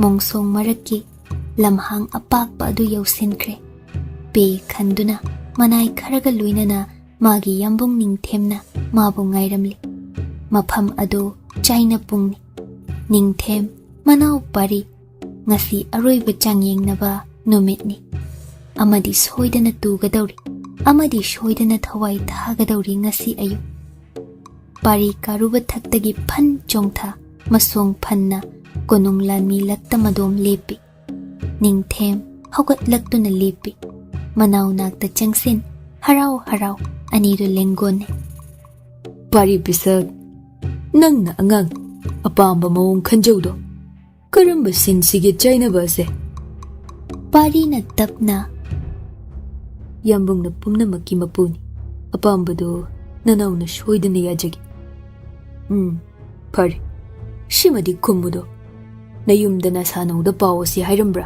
ꯇꯥꯛꯊꯣꯛꯂꯝꯕ꯭ꯔꯥ ꯅꯪꯗꯤ ꯍꯥꯏꯖꯔꯝꯗꯦ ꯍꯥꯏꯉꯝꯗ꯭ꯔꯗꯨꯅ ꯑꯗꯨꯝ ꯂꯥꯛꯆꯔꯕꯅꯤ ꯑꯉꯣꯝ ꯀꯅꯥꯗ ꯍꯥꯏꯔꯝꯕꯒꯦ ꯑꯩꯒ ꯉꯁꯤ ꯆꯥꯏꯅꯒꯅꯤ ꯍꯥꯏꯅꯗꯤ ꯑꯔꯣꯟꯕ ꯆꯥꯏꯅꯕꯅꯤꯗꯣ ꯌꯥꯝꯕꯨꯡ ꯅꯥꯀꯣꯡ ꯑꯅꯤ ꯁꯨꯍꯟꯖꯗꯦ ꯌꯥꯝꯕꯨꯡ ꯅꯅꯥꯎꯅ ꯑꯗꯨꯅꯤꯗꯅ ꯅꯤꯡꯊꯧ ꯃꯆꯥꯗꯤ ꯐꯔꯦ ꯂꯥꯎ ꯑꯅꯤꯗꯨ ꯂꯝꯄꯥꯛ ꯃꯌꯥꯏꯗ ꯂꯦꯞꯂꯦ ꯅꯤꯡꯊꯦꯝ ꯃꯐꯤ ꯁꯦꯝꯃꯤ ꯃꯅꯥꯏꯁꯤꯡ ꯆꯦꯟꯁꯤꯜꯂꯛꯏ ꯊꯥꯡ ꯆꯨꯡꯒꯣꯏ ꯇꯤꯃꯦꯟꯇꯥ ꯁꯤꯟꯅꯔꯛꯏ ꯍꯥꯏꯔꯛꯏ ꯐꯔꯦ ꯑꯍꯥꯟꯕꯗ ꯊꯥꯡꯒꯤ ꯖꯒꯣꯏ ꯑꯅꯤꯁꯨꯕꯗ ꯇꯥꯒꯤ ꯈꯧꯁꯥꯔꯣꯜ ꯑꯍꯨꯝꯁꯨꯕꯗ ꯈꯨꯠꯂꯥꯏ ꯌꯥꯎꯗ ꯈꯨꯠ ꯈꯣꯡ ꯈꯛꯇ ꯇꯣꯠꯇꯨꯅ ꯀꯥꯎꯗꯨꯅ ꯑꯉꯝꯕ ꯌꯦꯡꯅꯔꯁꯤ ꯃꯪꯒꯣꯜ ꯑꯣꯏꯖꯧꯀꯣ ꯌꯥꯝꯕꯨꯡꯒꯤ ꯑꯉꯝꯇꯣꯟ ꯌꯥꯝꯕꯨꯡ ꯅꯅꯥꯎ ꯑꯄꯪꯕꯕꯨ ꯉꯥꯛꯄꯤꯌꯨ ꯁꯣꯏꯈꯤ ꯂꯥꯟꯈꯤꯕ ꯄꯨꯝꯕꯗ ꯌꯥꯝꯕꯨꯡ ꯌꯋꯥ ꯉꯥꯛꯄ ꯉꯝꯖꯒꯦ ꯑꯁꯨꯝ ꯑꯋꯥꯠꯄ ꯂꯩꯇ꯭ꯔꯕ ꯃꯩꯗꯤꯡꯉꯣ ꯑꯉꯣꯝ ꯂꯪꯃꯥꯏ ꯃꯄꯥꯔꯤ ꯄꯤꯁꯛ ꯑꯉꯝꯇꯣꯟ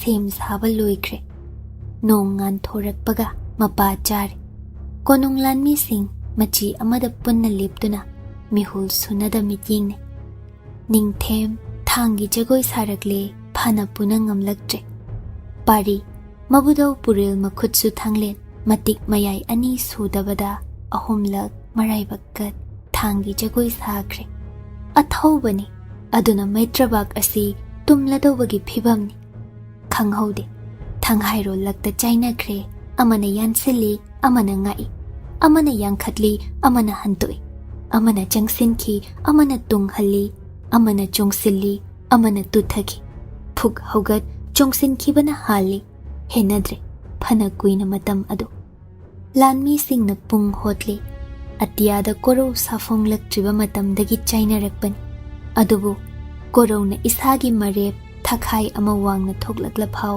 aroiba thanghai kanana hai ki khangnadre chok thaba leite athoba ani amana leiba ki mapu sakti gi damak lan thengliba amana sagai gi mapari nungshibagi sagai gi damak lan thengliba ningthemna manau mathabakta haina singna thanghai lakta mikup ama henjin khiduna makhongbak na kauthaki pari tung hana chatli tanjaduda ningthemna lauduna chongsin thangna pulap yanthai pari muktuna makhutsu thangyana mayambung thangya ngakli amana ngamjabi thaduna ngaksam mapada thang namthai amana thang ngai I nai ngakni masasing thangyana sokpagi ningthem ngangduna thangdu sum namtha ngamlabadi ngakchaudu aigi thangya lamhenba ngommaja inauni yengbiduna wahaibadi yadrabadi chichiru napu angom purelna nangbu ngairedo pari sulauduna thangdu inkhatli ngangduna paukhum ama idhau purelgi makutsu thangya mangda kana shumi lai leppa ngamloi utlam lagedo yambum si hai masa pulap phugat phuk haugalakpan ningthemgi pangal-dagi manau pangal-na henkhraboy ningthau paikhattuna tare leimaida matangduda nongsagumlaba parina chongsinkhiduna mayambung ngaksamda thangyana namkhre mayadagi iwo noktuna hairai khutlai thadokpirodo yambung nanauna ahanba chainaba ngamjare ningthem chakna yengle makhutsu thanglen manaktagi lapna paithoktuna taramli mangaksamdana angomgi thang parina ngamle khangjare pari haugatli sor phuina holi ahanba chainabadi pangal tangkhai ama mayeng tanakhre anima ningthem hande nokladuna lawi ani shubati menta chainabagi shem sajo pari pisak phagani do yambung handak thang chainaba asida parina ngamlabani mana chainaba asi mai paklagani mayumda magi yai nakta hankhiba phangani mayam bungbu mana hatki khande waroishin ama purakpa pami leibak mapu maidingu si lali khanghanbadu khak pamban ningthemgi apambana paribu makhutna hatpa asikhakni khutsu thanglen nakalda thamle pari amuk sumagi khutpai timenta maraiba katna chaina pung mayaida changsinkre ningthemna magi thauraba mabudhaugi timenta paikhre chetna haine timenta adugi lamba leite maitrabak asida kanasu lepa ngamde ningthem timen mangda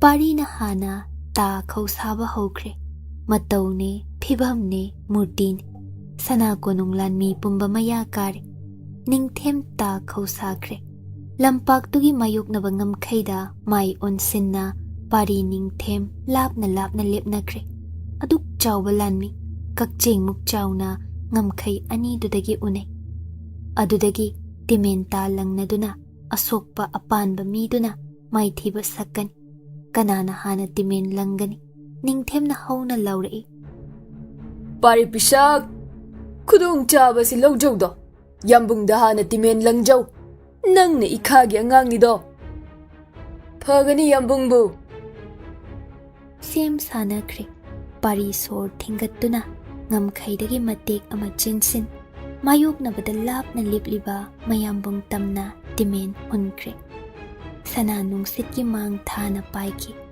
ningthem masaromda pairakliba timen adu ui machi lengde nokli makhau pongna mamang maktada timen adu takre sokhaudre palhaudre masi niyamni timen pairakpada lipliba maphamdagi lengphade timen soklaba yunglabadi maithibani sok tredo pari pisak ꯆꯨꯝꯅ ꯂꯦꯞꯄꯨ ꯌꯥꯝꯕꯨꯡꯒꯤ ꯇꯤꯃꯦꯟꯒꯤ ꯁꯛꯇꯤ ꯌꯦꯡꯖꯔꯣꯀꯣ ꯃꯈꯥ ꯆꯤꯛꯈ꯭ꯔꯦ ꯅꯤꯡꯊꯦꯝ ꯃꯈꯨꯠꯅ ꯋꯥꯡꯅ ꯊꯥꯡꯒꯠ ꯃꯙꯧ ꯇꯤꯃꯦꯟ ꯆꯦꯠꯅ ꯄꯥꯏꯈ꯭ꯔꯦ ꯂꯥꯎꯗꯨꯅ ꯆꯦꯟꯗꯨꯅ ꯍꯨꯟꯈ꯭ꯔꯦ ꯄꯥꯔꯤ ꯃꯩꯕ꯭ꯔꯥ ꯍꯧꯔꯕꯒꯨꯝ ꯁꯥꯍꯨꯝ ꯀꯟꯅ ꯃꯥꯔꯣꯝꯗ ꯄꯥꯏꯁꯤꯜꯂꯛꯂꯤꯕ ꯇꯤꯃꯦꯟꯗꯨꯗ ꯃꯨꯟꯅ ꯌꯦꯡ ꯃꯆꯤ ꯂꯦꯡꯗꯦ ꯃꯤꯀꯨꯞꯇꯨꯗ ꯅꯤꯡꯁꯤꯡꯂꯛꯏ ꯁꯪꯒꯥꯏꯗ ꯃꯥꯅ ꯂꯧꯅꯝ ꯇꯧꯗꯨꯅ ꯁꯨꯝꯕꯤꯔꯝꯕꯤ ꯃꯥꯒꯤ ꯌꯥꯏ ꯇꯤꯃꯦꯟ ꯑꯗꯨ ꯃꯥꯒꯤ ꯅꯥꯀꯜꯗ ꯆꯨꯛ ꯌꯨꯡꯈꯤ ꯃꯁꯥꯗꯔ ꯌꯦꯡꯂꯨꯏ ꯑꯗꯨꯕꯨ ꯂꯩꯃꯥꯏ ꯊꯛꯇ ꯑꯣꯏꯔꯝꯂꯤ ꯀꯣꯅꯨꯡ ꯂꯥꯟꯃꯤ ꯑꯃ ꯆꯦꯟꯁꯤꯟꯗꯨꯅ ꯂꯦꯞꯂꯤꯕ ꯃꯥꯕꯨ ꯌꯦꯡꯂꯔꯦ ꯎꯔꯦ ꯇꯤꯃꯦꯟꯅ ꯄꯥꯔꯤ ꯁꯥꯃꯨ ꯍꯛꯆꯥꯡ ꯁꯣꯛꯂꯝꯗ꯭ꯔꯦ ꯑꯗꯨꯕꯨ ꯂꯤꯠꯂꯤꯕ ꯃꯥꯒꯤ ꯐꯨꯔꯤꯠꯀꯤ ꯃꯆꯦꯠ ꯑꯃ ꯇꯤꯃꯦꯟꯅ ꯈꯦꯠꯇꯨꯅ ꯄꯨꯛꯅꯣꯠꯀꯤ ꯎꯟꯁꯥ ꯍꯨꯕꯥꯠꯂꯝꯕ ꯂꯥꯎꯈꯤ ಶ್ರೀಜುꯠನ ಮಾಯಿ ಪಾಕ್ಲೆ ಶ್ರೀಜುꯠನ ಮಾಯಿ ಪಾಕ್ಲೆ ꯁꯥꯐꯤ ꯂꯥꯟꯐꯤꯗ ꯑꯣꯏꯔꯣ ꯈꯖꯤꯛꯈꯛ ꯁꯥꯃꯨ ꯍꯛꯆꯥꯡꯗ ꯈꯦꯠꯇꯨꯅ ꯆꯠꯄ ꯑꯣꯏꯔꯣ ꯃꯗꯨꯅ ꯑꯉꯝꯕ ꯁꯛꯅꯩꯗꯣ ꯅꯤꯡꯊꯦꯝꯅ ꯑꯅꯤꯁꯨꯕ ꯆꯥꯏꯅꯕ ꯑꯗꯨ ꯃꯥꯏ ꯄꯥꯛꯂꯤ ꯍꯧꯖꯤꯛ ꯑꯃꯃꯝ ꯉꯝꯅꯔꯦ ꯑꯔꯣꯏꯕ ꯆꯥꯏꯅꯕ ꯃꯇꯝ ꯑꯣꯏꯔꯛꯂꯦ ꯑꯅꯤꯗꯨ ꯂꯝꯄꯥꯛ ꯌꯥꯏꯗ ꯆꯪꯁꯤꯟꯈ꯭ꯔꯦ ꯅꯤꯡꯊꯦꯝꯅ ꯑꯔꯣꯏꯕ ꯑꯣꯏꯅ ꯃꯈꯣꯏ ꯑꯅꯤꯇ ꯂꯩꯔꯕ ꯃꯇꯝꯗ ꯄꯥꯃꯨꯅ ꯃꯅꯥꯎꯗ ꯌꯦꯡꯗꯨꯅ ꯅꯥꯁꯣꯟꯅ ꯍꯥꯏꯔꯛꯏ ꯄꯥꯔꯤ ꯄꯤꯁꯛ ꯑꯔꯣꯏꯕꯗ ꯀꯅꯥꯅ ꯕꯖꯦꯜ ꯐꯤꯔꯥꯜ ꯄꯥꯏꯗꯨꯅ ꯍꯟꯈꯤꯒꯅꯤ ꯅꯁꯥꯅ ꯈꯪꯂꯕ ꯂꯝ ꯍꯦꯟꯒꯅꯨ ꯅꯁꯥꯅ ꯌꯥꯔꯣ ꯑꯩꯒꯤ ꯑꯄꯥꯝꯕꯗꯨ ꯏꯐꯝꯗ ꯁꯤꯟꯅꯔꯣꯅꯦ ꯄꯥꯔꯤ ꯅꯣꯛꯂꯗꯨꯅ ꯌꯥꯝꯕꯨꯡꯒꯤ ꯑꯄꯥꯝꯕꯗꯤ ꯑꯉꯣꯝ ꯇꯥꯡꯕꯜ ꯑꯁꯤꯕꯨꯔꯗꯣ ꯅꯠꯇꯦ ꯅꯪꯒꯤ ꯇꯥꯡꯕꯜ ꯑꯩꯅ ꯃꯤꯍꯧꯗꯦꯗꯣ ꯑꯍꯦꯟꯕ ꯃꯩꯇ꯭ꯔꯕꯥꯛꯀꯤ ꯃꯄꯥꯅꯤ ꯅꯪꯅ ꯍꯦꯟꯅ ꯈꯪꯂꯤꯒꯅꯤ ꯑꯩꯅ ꯅꯐꯝꯗꯒꯤ ꯀꯔꯤ ꯄꯥꯝꯕ ꯑꯩꯕꯨ ꯏꯆꯤꯜꯅ ꯍꯩꯍꯟꯒꯅꯨꯅꯦ ꯄꯥꯔꯤ ꯄꯤꯁꯛ ꯌꯥꯝꯕꯨꯡꯕꯨ ꯅꯅꯥꯎꯗ ꯁꯦꯡꯅ ꯇꯥꯛꯄꯤꯌꯨꯗꯣ ꯄꯥꯔꯤ ꯄꯤꯁꯛ ꯈꯨꯃꯟ ꯆꯅꯨꯕꯨ ꯏꯐꯝꯗ ꯁꯤꯟꯅꯔꯣ ꯂꯥꯟ ꯑꯁꯤ ꯂꯦꯞꯂꯁꯤꯅꯦ ꯄꯥꯔꯤ ꯊꯥꯖꯗ ꯅꯥꯀꯜꯗ ꯃꯥꯏ ꯂꯩꯊꯣꯛ ꯃꯇꯤꯜ ꯁꯤꯠꯂꯤ ꯃꯤ ꯇꯥꯈꯤꯅꯤꯗꯣ ꯌꯥꯝꯕꯨꯡ ꯃꯩꯇ꯭ꯔꯕꯥꯛꯀꯤ ꯃꯄꯨ ꯑꯣꯏꯕꯤꯔꯒ ꯅꯤꯡꯊꯦꯝ ꯄꯨꯝꯕ ꯆꯦꯟꯊꯒꯗꯕ ꯌꯋꯥꯗꯣ ꯄꯨꯛꯅꯨꯡꯗ ꯐꯥꯖꯤꯟꯗꯨꯅ ꯊꯝꯕꯤ ꯅꯤꯡꯊꯦꯝ ꯃꯩ ꯍꯧꯅ ꯁꯥꯎꯈ꯭ꯔꯦ ꯃꯃꯤꯠ ꯑꯅꯤ ꯃꯩ ꯆꯐꯨꯃꯨꯛ ꯉꯥꯡꯂꯗꯨꯅ ꯆꯣꯡꯁꯤꯟꯈ꯭ꯔꯦ ꯄꯥꯔꯤꯅ ꯁꯦꯝ ꯁꯥꯍꯧꯗꯕꯅ ꯆꯥꯏꯅꯕ ꯍꯧꯗ꯭ꯔꯤꯉꯩ ꯃꯌꯥꯝꯕꯨꯡꯅ ꯃꯥꯒꯤ ꯉꯛꯊꯤ ꯆꯞꯁꯤꯟꯈ꯭ꯔꯦ ꯅꯤꯡꯊꯦꯝꯒꯤ ꯆꯥꯎꯔꯕ ꯄꯥꯝꯕꯣꯝ ꯑꯅꯤꯅ ꯄꯥꯔꯤ ꯁꯣꯔ ꯊꯤꯡꯒꯠꯂꯤ ꯆꯔꯝ ꯐꯨꯜ ꯃꯁꯥꯗꯨ ꯂꯩꯃꯥꯏꯗ ꯇꯨꯊꯔꯛꯏ ꯃꯈꯣꯡ ꯑꯅꯤ ꯀꯣꯏꯀꯥꯎ ꯃꯈꯨꯠ ꯑꯅꯤꯅ ꯅꯤꯡꯊꯦꯝ ꯄꯥꯝꯕꯣꯝ ꯆꯤꯡꯊꯣꯛꯂꯤ ꯑꯗꯨꯕꯨ ꯍꯥꯠꯂꯒꯦ ꯅꯤꯡꯈ꯭ꯔꯦ ꯃꯥꯕꯨꯗꯤ ꯅꯤꯡꯊꯦꯝ ꯂꯩꯖꯕ ꯃꯈꯩ ꯈꯣꯝꯖꯤꯟ ꯄꯥꯔꯤꯕꯨ ꯃꯉꯛ ꯂꯥꯈꯠꯂꯤ ꯃꯤꯠ ꯑꯅꯤ ꯃꯁꯦꯜ ꯃꯔꯥꯡ ꯆꯩꯅꯥ ꯑꯗꯨ ꯍꯛꯃꯜ ꯅꯤꯡꯊꯦꯝ ꯂꯥꯎꯔꯤ ꯅꯄꯨꯗ ꯇꯤꯟꯁꯤꯠꯅꯕ ꯅꯪꯗꯤ ꯁꯤꯖꯈ꯭ꯔꯣ ꯑꯆꯥ ꯑꯁꯨꯛ ꯂꯝ ꯍꯦꯟꯕ ꯉꯔꯥꯡꯒꯤ ꯉꯈꯥ ꯅꯪꯅꯁꯨ ꯄꯨꯝꯅꯃꯛꯀꯤ ꯃꯄꯨ ꯑꯩꯕꯨ ꯍꯟꯖꯤꯟ ꯍꯟꯖꯤꯟ ꯁꯤꯡꯅꯕ ꯅꯕꯨꯗꯧ ꯄꯨꯔꯦꯜ ꯃꯅꯥꯛꯇ ꯆꯠꯆꯔꯣꯗ ꯂꯝꯍꯦꯟꯕ ꯌꯦꯡꯉꯨ ꯌꯦꯡꯉꯨ ꯑꯔꯣꯏꯕ ꯃꯤꯀꯨꯞꯇ ꯅꯃꯤꯠꯇ ꯀꯅꯥ ꯎꯏ ꯌꯦꯡꯉꯨꯗ ꯍꯩ ꯅꯪꯕꯨ ꯍꯧꯖꯤꯛꯃꯛ ꯅꯊ꯭ꯋꯥꯏ ꯂꯧꯕ ꯉꯝꯗ꯭ꯔꯕ ꯑꯩꯁꯤ ꯅꯤꯡꯊꯦꯝꯆꯥ ꯏꯁꯤꯡ ꯅꯠꯇꯦ ꯁꯔꯤꯁꯣ ꯎꯕ꯭ꯔꯥ ꯉꯝꯕ꯭ꯔꯥ ꯌꯦꯡꯖꯧ ꯅꯪꯒꯤ ꯇꯝꯐꯥꯌꯥꯏ ꯇꯥꯏꯕꯪ ꯐꯥꯎꯗ꯭ꯔꯤꯕ ꯅꯆꯥ ꯑꯗꯨꯁꯨ ꯍꯥꯠꯀꯅꯤ ꯂꯝꯍꯦꯟꯕꯤ ꯈꯨꯃꯟ ꯆꯅꯨꯕꯨꯅ ꯏꯅꯥꯛꯇ ꯃꯤꯅꯥꯏ ꯅꯨꯕꯤ ꯑꯣꯏꯍꯟ ꯂꯥꯏꯐꯤꯗꯤꯕꯤꯒꯨꯝ ꯏꯈꯨꯠ ꯄꯦꯟꯅ ꯁꯥꯟꯅꯒꯅꯤꯗꯣ ꯃꯁꯤ ꯅꯤꯡꯊꯦꯝ ꯑꯩꯒꯤ ꯂꯦꯡꯗ꯭ꯔꯕ ꯋꯥꯁꯛꯅꯤ ꯅꯤꯡꯊꯦꯝ ꯄꯥꯝꯕꯣꯝ ꯑꯀꯟꯕ ꯑꯅꯤꯅ ꯄꯥꯔꯤ ꯉꯛꯁꯝ ꯂꯥꯈꯠꯂꯤ ꯂꯥꯈꯠꯂꯤ ꯃꯤꯀꯨꯞ ꯈꯔꯒꯤ ꯃꯇꯨꯡ ꯄꯥꯔꯤ ꯑꯁꯤꯕꯒꯨꯝ ꯂꯩꯃꯥꯏ ꯊꯛꯇ ꯇꯥꯗꯨꯅ ꯂꯩ ꯅꯤꯡꯊꯦꯝꯅ ꯂꯥꯎꯔꯛꯏ ꯌꯥꯊꯪ ꯑꯃ ꯃꯩ ꯍꯧꯅ ꯁꯥꯎ ꯈꯦꯛꯅ ꯈꯦꯛꯅ ꯅꯣꯛꯂꯤ ꯍꯩ ꯀꯣꯝꯖꯥꯎ ꯑꯃ ꯊꯨꯅ ꯇꯧꯀꯣ ꯀꯣꯝꯖꯥꯎ ꯑꯃ ꯃꯅꯥꯏ ꯂꯥꯟꯃꯤ ꯃꯌꯥꯝꯅ ꯆꯥꯎꯔꯕ ꯀꯣꯝꯖꯥꯎ ꯑꯃ ꯇꯧꯈꯤ ꯅꯤꯡꯊꯦꯝꯅ ꯇꯥꯗꯨꯅ ꯂꯩꯔꯤꯕ ꯄꯥꯔꯤꯕꯨ ꯁꯥ ꯉꯥ ꯆꯤꯡꯕꯒꯨꯝ ꯂꯩꯇꯨꯝ ꯂꯩꯀꯥꯏ ꯃꯔꯛꯇ ꯁꯣꯔꯣ ꯁꯣꯔꯣ ꯆꯤꯡꯗꯨꯅ ꯄꯨꯈꯤ ꯃꯅꯥꯏꯁꯤꯡ ꯃꯇꯧꯗꯨꯗ ꯃꯇꯨ ꯆꯨꯡꯅ ꯌꯦꯡꯅꯩ ꯀꯣꯝꯖꯥꯎꯗꯨꯗ ꯄꯥꯔꯤꯕꯨ ꯏꯟꯊꯈꯤ ꯅꯤꯡꯊꯦꯝ ꯅꯤꯡꯈꯥꯡ ꯐꯝꯊꯔꯦ ꯃꯈꯧ ꯄꯣꯡꯅ ꯅꯣꯛꯂꯤ ꯃꯥꯒꯤ ꯇꯝꯊꯤꯔꯕ ꯃꯤꯅꯣꯛꯈꯣꯜꯅ ꯑꯇꯤꯌꯥ ꯄꯨꯝꯕ ꯅꯤꯜꯂꯕꯒꯨꯝꯅ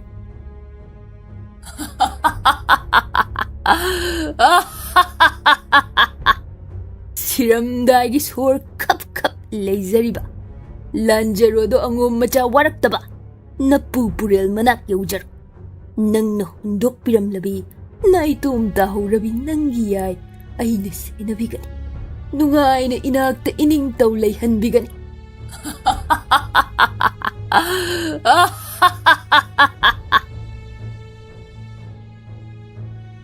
Ningthemna Khudolbi thangat ingit tawri manai mayam chensillaktuna kom manungda leibak khomjil pari wana mamit ani pang yenglai atai kana udi ui momon nokpi saktam nungsibi amattam mahagi yaibu aroiba mikup adudasu kaukideko masa pumba leibak manungda phumjinkri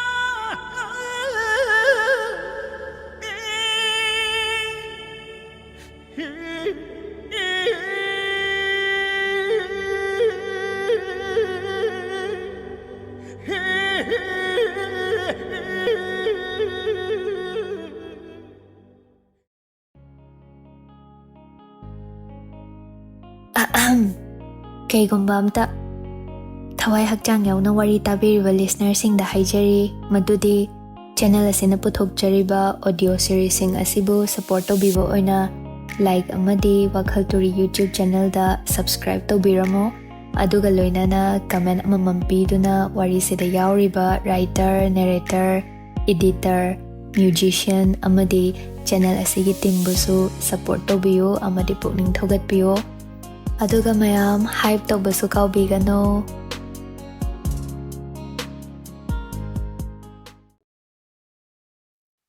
Khudol numidang wairamdudani mangkhre atiyagi nungjabi lotkre lechillakta chikla kaidum pham leite malimbu waroribra upal wapal pumba marului maikai amadana uyanba singi matauda khangba ngamjaduna tala upal tutharai leimai thakta bhom mapunsi loikhraduna uphul waiful lakta adum punsi lomkhini karamna thazarugani pumchik chiklaba angum konungda sangai achoba mangol ukhokten achobada masanga tharap leplibi adu phanama kuire ngarang numidangne mana ngamduna somduna thambirambido tasengna maraibak thibini nang ase palim kainakre panthau setnakre magini haina leijaramba pumba kainakre loyumba hanjilaktre mang hana nungaitabane manglan aduda phengau setpi paring sana chatliba angum konung mikap mirau kholna seisakli hema masamakna mang thangna sum chatli makhutna leibaki chaphu ama paiduna chatkinu khamba ngamhaude masana mabu o mangogi manglanra loyumbana nungan badagi leiramdaba hojik phawba hanjilaktaba asida mi paikre mang adu ki khreda onthokna akibana sum yomsilakle numidangi amambaga loinaduna marai lishing longba tamna laina kang khadalum tamna rakladako hema tafing lakchai machem thoinugi manakta watana famdi manem khurai leimagi hek ngamthangda machem asini hai tombiya kaidawre ipa pakhatliba kaidawrage nasa nungaitrabaro law phamthausi phambaga changdredo ichemhal nanaw nupa ado hanjilakdredo hojik phawba thabak chathokpa oiganiye asum thengna mamna hanjinbadi hauna sanido nangna karigi aduk mi pairibano ne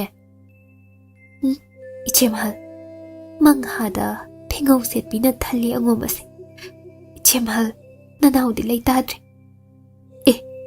chathoklamdaida kari haina hairambage pari pisakna nanaw unaba phangjahode mamlikan aina yahodrikan nanaw ni padi leiramdri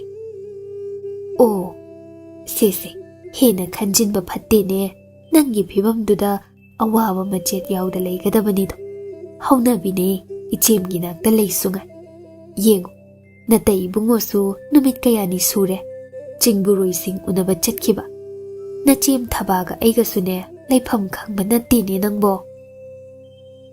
thababu kauhallui thoinuna ꯇꯟꯅ ꯂꯥꯛꯏ ꯃꯅꯥꯎ ꯇꯣꯝꯕꯤꯅ ꯋꯥꯖꯔꯤꯕ ꯄꯥꯎ ꯑꯗꯨ ꯇꯝꯂꯨꯏ ꯃꯆꯤꯜ ꯌꯥꯡꯕꯤ ꯂꯥꯏꯁ꯭ꯔꯝꯕꯤ ꯅꯣꯛꯂꯗꯨꯅ ꯍꯔꯦ ꯍꯔꯦ ꯅꯣꯡꯃ ꯈꯛ ꯍꯟꯖꯤꯜꯂꯛꯇꯕꯗ ꯑꯁꯨꯛ ꯁꯨꯛꯊꯔꯕꯁꯤꯅꯗꯤ ꯅꯕꯨꯡꯉꯣꯅ ꯇꯥꯂꯣꯏ ꯑꯅꯤꯁꯨꯕꯤ ꯑꯃ ꯍꯦꯛ ꯄꯨꯁꯤꯟꯗꯨꯅ ꯆꯪꯂꯛꯂꯕꯗꯤ ꯅꯪꯕꯨ ꯀꯝꯗꯧꯒꯕ ꯏꯆꯦꯝꯒꯤ ꯇꯣꯝꯕꯤ ꯊꯣꯏꯅꯨꯁꯨ ꯅꯣꯛꯂꯗꯨꯅ ꯍꯣꯏꯅꯦ ꯌꯦꯡꯉꯨ ꯌꯦꯡꯉꯨ ꯍꯟꯗꯛ ꯑꯉꯣꯝ ꯋꯥꯊꯣꯛ ꯑꯁꯦ ꯇꯣꯝꯕꯤ ꯅꯪꯅ ꯊꯣꯛꯍꯟꯕ ꯑꯣꯏꯕ ꯇꯥꯏ ꯏꯅꯥꯎ ꯄꯥꯔꯤ ꯄꯤꯁꯛꯇ ꯏꯟꯁꯤꯟ ꯇꯥꯂꯣꯏ ꯑꯇꯣꯞꯄ ꯑꯃ ꯍꯦꯛ ꯄꯨꯁꯤꯟꯕꯗ ꯊꯋꯥꯏ ꯊꯥꯅꯤ ꯀꯥꯏꯅ ꯀꯤꯍꯟꯕꯤꯔꯝꯅꯦ ꯑꯩꯈꯣꯏ ꯄꯥꯔꯤ ꯄꯤꯁꯛ ꯑꯁꯦ ꯆꯨꯝꯃꯦ ꯏꯆꯦꯃ ꯍꯥꯏ ꯃꯣꯅ ꯁꯦꯡꯒꯥꯎ ꯂꯥꯛꯄꯤꯌꯦ ꯅꯊꯧ ꯂꯩꯇ ꯅꯪꯅ ꯋꯥꯕꯤꯌꯨ ꯍꯥꯏꯗꯦ ꯁꯥꯒꯩ ꯊꯧ ꯄꯥꯡꯕ ꯅꯄꯨꯔꯣꯏꯕꯁꯦ ꯈꯔ ꯁꯨꯝꯃ ꯆꯠꯇ꯭ꯔꯗꯤ ꯅꯅꯥꯛꯇ ꯁꯨꯝ ꯄꯨꯟꯁꯤꯟꯗꯨꯅ ꯊꯝꯕ ꯌꯥꯔꯣꯏꯅꯦ ꯃꯆꯦꯝ ꯑꯅꯤꯒꯤ ꯋꯥꯗ ꯏꯀꯥꯏꯔꯦ ꯃꯥꯁꯤ ꯀꯥ ꯍꯦꯟꯅ ꯈꯝꯕꯟ ꯆꯥꯎꯕꯤ ꯇꯥꯍꯟꯕꯤꯕꯗ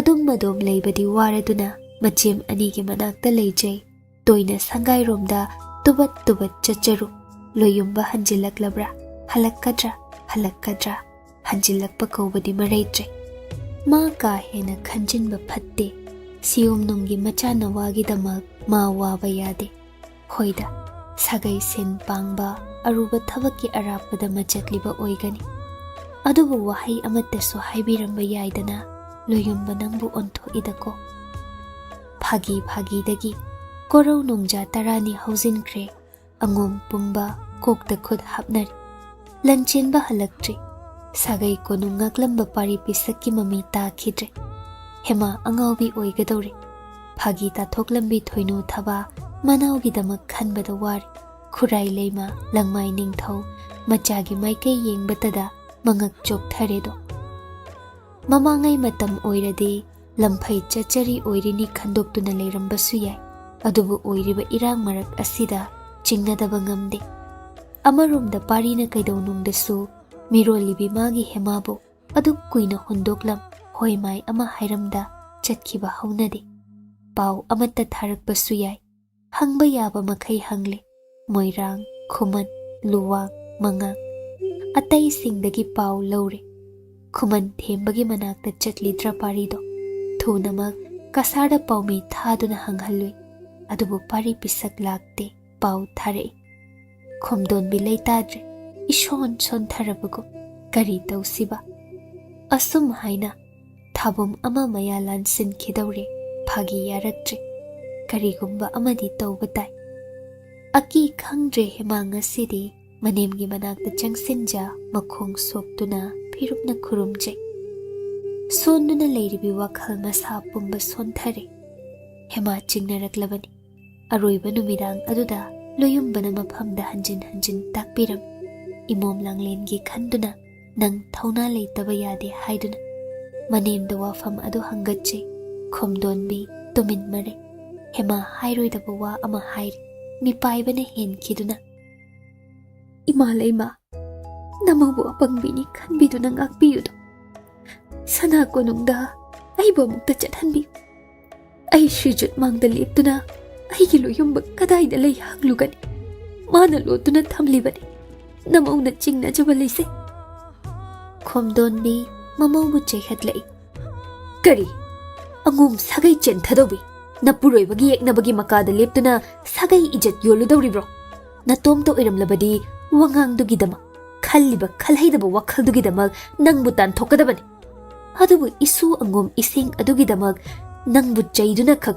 ꯇꯣꯛꯂꯤꯕ ꯑꯁꯤꯅꯤ ꯋꯥ ꯃꯈꯥ ꯇꯥꯒꯅꯨ ꯑꯆꯥꯛꯄ ꯃꯩꯗ ꯘꯤ ꯍꯩꯔꯅꯨꯅꯦ ꯇꯣꯝꯕꯤ ꯏꯃꯥ ꯃꯄꯤ ꯁꯤꯟꯊꯥ ꯃꯅꯦ ꯃꯈꯣꯡ ꯀꯣꯟꯖ ꯏꯃꯥ ꯂꯩꯃ ꯂꯣꯌꯨꯝꯕꯕꯨ ꯁꯣꯏꯗꯅ ꯃꯈꯣꯏꯅ ꯑꯩ ꯂꯩꯉꯝꯗ꯭ꯔꯦ ꯍꯤꯡꯉꯝꯗ꯭ꯔꯦ ꯑꯩ ꯄꯨꯝꯅꯃꯛꯄꯨ ꯂꯥꯟꯊꯦꯡꯅꯖꯔꯨꯒꯦ ꯑꯁꯨꯛ ꯄꯨꯛꯆꯦꯜ ꯐꯠꯇ꯭ꯔꯕ ꯁ꯭ꯔꯤꯖꯨꯠꯀꯤ ꯃꯊꯛꯇ ꯂꯃꯟ ꯈꯨꯝꯅꯤꯡꯕꯒꯤ ꯃꯩꯅ ꯏꯁꯥꯁꯦ ꯆꯥꯛꯂꯦꯗꯣ ꯑꯩ ꯁꯤꯔꯕꯁꯨ ꯌꯥꯔꯦ ꯑꯗꯨꯕꯨ ꯂꯣꯌꯨꯝꯕꯅ ꯀꯔꯤꯒꯨꯝꯕ ꯑꯁꯣꯏ ꯑꯉꯥꯝ ꯊꯣꯛꯂꯝꯂꯕ ꯑꯩꯗꯤ ꯍꯤꯡꯂꯔꯣꯏ ꯑꯩ ꯃꯇꯨꯡ ꯏꯟꯈ꯭ꯔꯅꯤ ꯑꯗꯨꯕꯨ ꯁ꯭ꯔꯤꯖꯨꯠꯀꯤ ꯃꯊꯛꯇꯗꯤ ꯑꯁꯣꯟꯕꯤ ꯑꯩꯅ ꯂꯣꯌꯨꯝꯕꯒꯤꯗꯃꯛ ꯀꯗꯥꯏ ꯐꯥꯎꯕ ꯂꯦꯞꯄ ꯉꯝꯃꯤ ꯁꯤꯗꯗꯤ ꯎꯠꯂꯝꯒꯅꯤ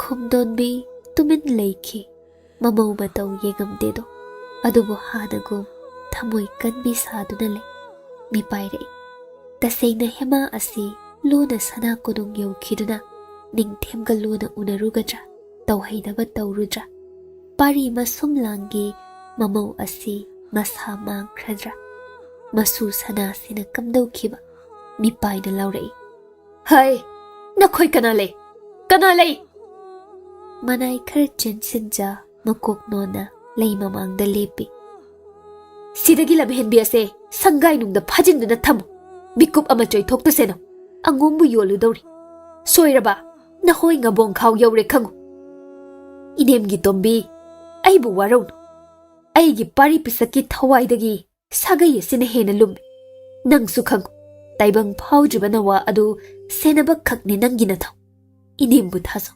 aina phanaba singani angom sigidamak thawai katkani inemna matangna yaraktrabadi pukra chalo lamhenbido hemabu chingboy thangboy pukre pen na ting tharam loyumba khongul lizarugi Ningthem manakta magi loyumba bu thirugi hai de khanglasu lauram matau adu khomdonbi yengamde adubo pukningda karino madi chap yungna lepkre numidang aduda angum dolai changki sana konung sana thongdagi manung yausinki Ningthem koklen sangai nung yausinkre mina potha hipnaba matam oirabani adubu aki khangdrabi machagi mamaugi maina chaklabi khomdonbi lakliba manai nubi amaga angom lanmi ahumga loinare dolai thauba dolai panaba mapanda lephawi manai sing mapanda leihau haigom khudombi uttuna yathang tauramle matumta Ningthemgi manakta changlei Ningthemnai amana mabu puselakpani irenjana ligi phidada ngan thoijaramliba Ningthem adu macha hatpa oiramlagani ningaidana yenglei bebhar ulaktre hanagum khomdonbi ubada makok khasikhak non khidre khomdonbi bu phamu so haidre imagi Ningthem ai la iye Ningthem masanga tha khasik phawna chungda thawoida sum phamli manakta manai khara leibaduda yengduna thokro hairakligo loina thokre thonga Salam thong mapanda manai singdu leple Ningthem tumanle khomdonbina manakta changsin pirang adu lakshin ngaihak Ningthemgi matau yenglaga illiba inafi adu makhut anina thangattuna pairaga phigau sarai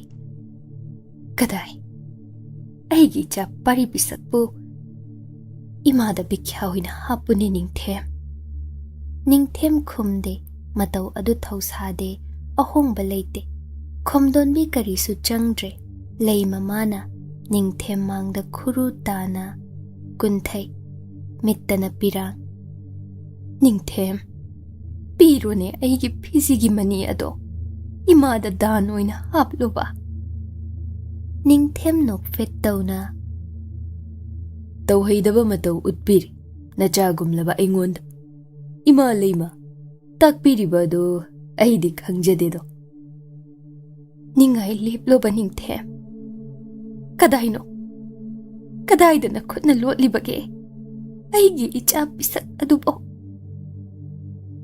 kurai leimabi aibu oidaba iralama siba laklibrado madugi danda chawi khantharaga wangang biyudo matam ase thengle ai hankragi nangi lambida amuk hanna yetloido Ningthem yumda lehobi imaugi matau yengba ngamdrene kadai piroba se aigi cha piro Ningthem pena noklei Makhol thokna hemana wai hairaga harauribaduna karamba magi ihol masa nongkhat famlei tajaningduna ngairakpa ama takhrabagumna inau bari pishaki mahut maring sinbinaba angum isheng ama taibang phawgadawre haibadaine mahut sinbinaba leirabadi imalai mana karigi wabi banone imangda sum kapibano Ningthem nanau apangbaduna lan khiba pumba nangna apangba nanau ni khanduna ngaudo kaidobage Ningthem nanau adu imada sinaruba ꯑꯩꯅ ꯈꯪꯗꯕꯕꯨ ꯈꯪꯉꯦ ꯍꯥꯏꯕ ꯉꯝꯂꯣꯏꯗꯕ ꯉꯝꯒꯅꯤ ꯍꯥꯏꯕꯗꯤ ꯅꯤꯡꯊꯦꯝ ꯑꯩꯈꯣꯏꯒꯤ ꯂꯤꯆꯠ ꯅꯠꯇꯦꯗꯣ ꯈꯨꯔꯥꯏ ꯂꯩꯃꯥꯕꯤ ꯑꯩ ꯈꯪꯗꯦ ꯏꯅꯥꯎ ꯄꯥꯔꯤ ꯄꯤꯁꯛꯀꯤ ꯃꯔꯝꯗ ꯀꯔꯤꯁꯨ ꯊꯦꯡꯂꯦꯍꯟꯕꯤꯔꯨ ꯑꯉꯣꯝꯗ ꯄꯣꯊꯥꯕꯤꯔꯨ ꯅꯆꯥꯁꯤꯡꯅ ꯂꯩꯃꯕꯨ ꯃꯥꯡꯈ꯭ꯔꯦ ꯃꯤꯄꯥꯏꯅꯔꯝꯕ ꯇꯥꯔꯦꯗꯣ ꯑꯩ ꯍꯜꯂꯣꯏꯀꯣ ꯅꯤꯡꯊꯦꯝ ꯏꯆꯥ ꯄꯥꯔꯤ ꯄꯤꯁꯛ ꯁꯤꯟꯅꯗ꯭ꯔꯤ ꯐꯥꯎꯕ ꯏꯃꯥ ꯍꯜꯂꯣꯏꯅꯦ ꯐꯔꯦ ꯑꯗꯨꯝ ꯑꯣꯏꯗꯕ ꯍꯥꯏꯗꯨꯅ ꯂꯩꯕꯥꯛꯀꯤ ಶ್ರೀꯖꯨꯠ ꯑꯩꯕꯨ ꯏꯔꯥꯜ ꯁꯤꯔꯕꯗꯤ ꯅꯨꯄꯤ ꯑꯣꯏꯔꯁꯨ ꯅꯨꯄꯥ ꯑꯣꯏꯔꯁꯨ ꯗꯟꯗꯤꯗꯤ ꯉꯕꯣꯡ ꯈꯥꯎ ꯌꯧꯕꯅꯤ ꯑꯗꯨ ꯃꯉꯥꯏꯔꯦ ꯑꯩꯅ ꯁꯤꯟꯅꯒꯗꯕ ꯂꯩꯃ ꯃꯐꯝꯗ ꯈꯣꯝꯗꯣꯟꯕꯤ ꯀꯤꯕ ꯈꯪꯗ꯭ꯔꯗꯨꯅ ꯂꯥꯛꯄꯅꯤ ꯅꯤꯡꯊꯦꯝꯒꯤ ꯀꯤꯍꯟ ꯋꯥꯅ ꯃꯥꯕꯨ ꯇꯥꯟꯊꯣꯛꯄ ꯉꯝꯗ꯭ꯔꯦ ꯇꯞꯅ ꯍꯥꯏꯔꯣꯏꯗꯕ ꯋꯥ ꯑꯃ ꯍꯥꯏꯔꯛꯏ ꯑꯩꯒꯤ ꯑꯉꯣꯝꯗꯒꯤ 이마기 닝템 낭나 까리 빰바게 징나간 딴나 하이 이마나 방나바 티두나 나팜다 앙옴 이럴 아도 나팜다 시나게고 닝템 쿰데 미딩두 헤나 마옙 생라이 쿠라이 레이마 닝템기 아빰바 마삭 ඛangladu나 lakrabani adubu 닝템 machilna haihanba tari machagidamak mama amana karigidi ngamloi afaba phattaba leite chatnadaba tauhaidaba amasu leite do hayugaba 닝템 tolabi ichagi maina chaklabi namasakpi iphamdagi nangmu kari pambage Khurai leimabi matam kaya ngaikre matam kaya pinabikre angomna hoida nasana khangna aigi ipot iral amana hoida henchinkibadu nakhutna pithoklakbra haina adubu khangsinnada ushinnada lamhendun leikiba leibaki mapu aibu thawai usitta thawai phawbana cha waraktabaduna temsingnaba naram chattugidi angum pumba tumna hatkadabani adubu itaw lanchenbagi ma yengduna leibani kha chiktuna hojikti matam hel nangna pidrabasu ikhutna lawraganido henjinkiba aigi iral adudi shettuna adum haiganu 닝템 karino nangna pamliba icha pari pisak lotsiliba sinaro mama aigi khutta hujingma Khurai leima adu hallaroi khangle 닝템 hauna lawrai kana lei lanmi ahum changsin makok nona lepi ngakna angom leimana 닝템 mangda khurum lambaduda yengli aigi wabu thawoidabi anam kanbi maral na mapot pharabi mapu aibu hanjin maral siribi ase hojingmak phajil kaisum sangda makhong makhut punduna thammudo manai singdu lakakchai angom leimabu karam maphagani adubu 닝템 ya thangna kankhibana khomdonbi sagan paikre chingduna puthokre khomdonbi kaptuna laurami lamchat ludaba hai 닝템 nakhutna kanlakrabi khudol adubu hanjinna pamlaktuna hikaiba choppa khangda nakhutna sagayama tum hannanaba hotnariba mino warakpa ngamtrabasu lai leibane kayam kuina tangbalduda ngan thoiba ngam yengjawdo haina waribasidagi nangna saruk chama henawa angom icha isu pambana naphamda landaba thoklabadi nang saruk chama hena wauko 닝템 prang sauna hogat laurai hanubilam ket piedo machil menchilo amuk law khonglaklavadi lainung kuphada hingna phumjilu adu kanba yathang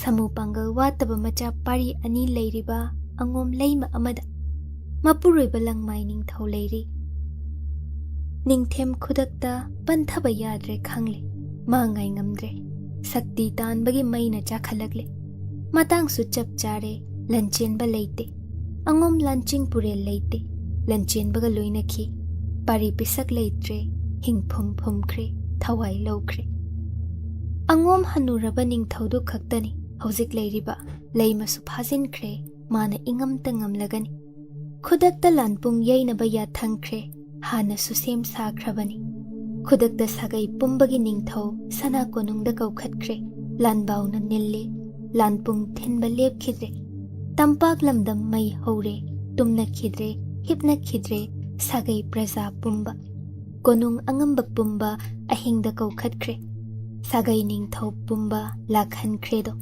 ningthem ya thang tau tharakle angom pari pisak makna magi thawai temsing narakre ningthau semna balan changlakre aduga angom khurai leima masa makna ahing sida saklotuna lak mabu hatke thawai temsing narakpada mana phakre angom asilei hanba phatre atai natrabasu angom konung ngasi lausin batari khudakta konung lanmi lising tinkre sabaw lanbaw na nilli may trabak pumba ningthem masamak safi lanfi thonkre konung da leibi ningthem nubi pumba kinakredo lotuna leinakre leima rembina mapuroiba thauza gidamak sanagi sengada athen pot dhup thaumai hap laifam khuding punem jakre konung mabuk rembi singna masu ningthemda mangol pikre moirang ningthau khuman ningthau luwang ningthau atai ningthemgi michangda leiba pumba yorakle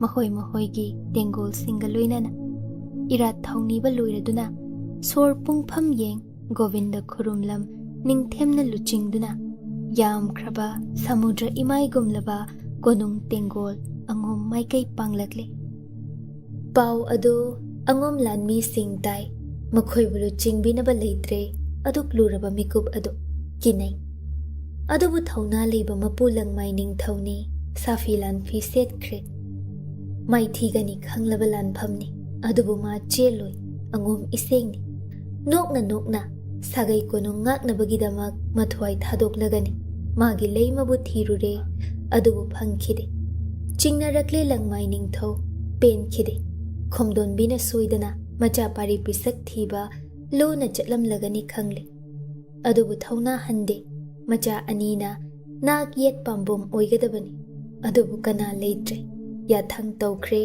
khudakta lanching purel ama khalli lanban saduna sana konung samudra tengol lan thengnanabagi damakta sem sakhredo angom lanmi kharana angom konungda leiriba angom angambi sijasing nakalamada thaikhinaba sil adubu hemadi chatsi kaubada yakhidre machim thoinu thabana namduna pukre aron lambida nupi angangsing thadokre aroibo oine yenglami ut on khidauraba angom konu thoinu thaba pen khide ado mapuroibagi khoiri nawpham tapham macha singi khoiri nawpham tapham mongpham oikragani punsigini haina kundo paringna langla oiduna lakchakhibado ngarangta oiraboi ninglu hemabu makhut sambi thoinu thabana makhoigi marakta chadhanbi hema kapchakhi tengthakhi loyumba nang leiramlabadi asuk waroiko phatte da ko ningthem haina taksi sol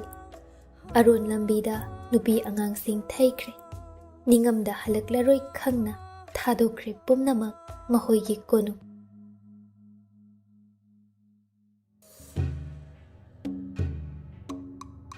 khudakta ningthemgi lanching purelna leplare angom sanathong achoba mangda lanbau ama laurei konung manungdasu angom lanbau pum yeiri lepli lanmi singna santhong mayoknabada adubu samudra gumlaba ningthem lanmi tengol mangda kakching macha ama leplagum angom lanmi singi masingde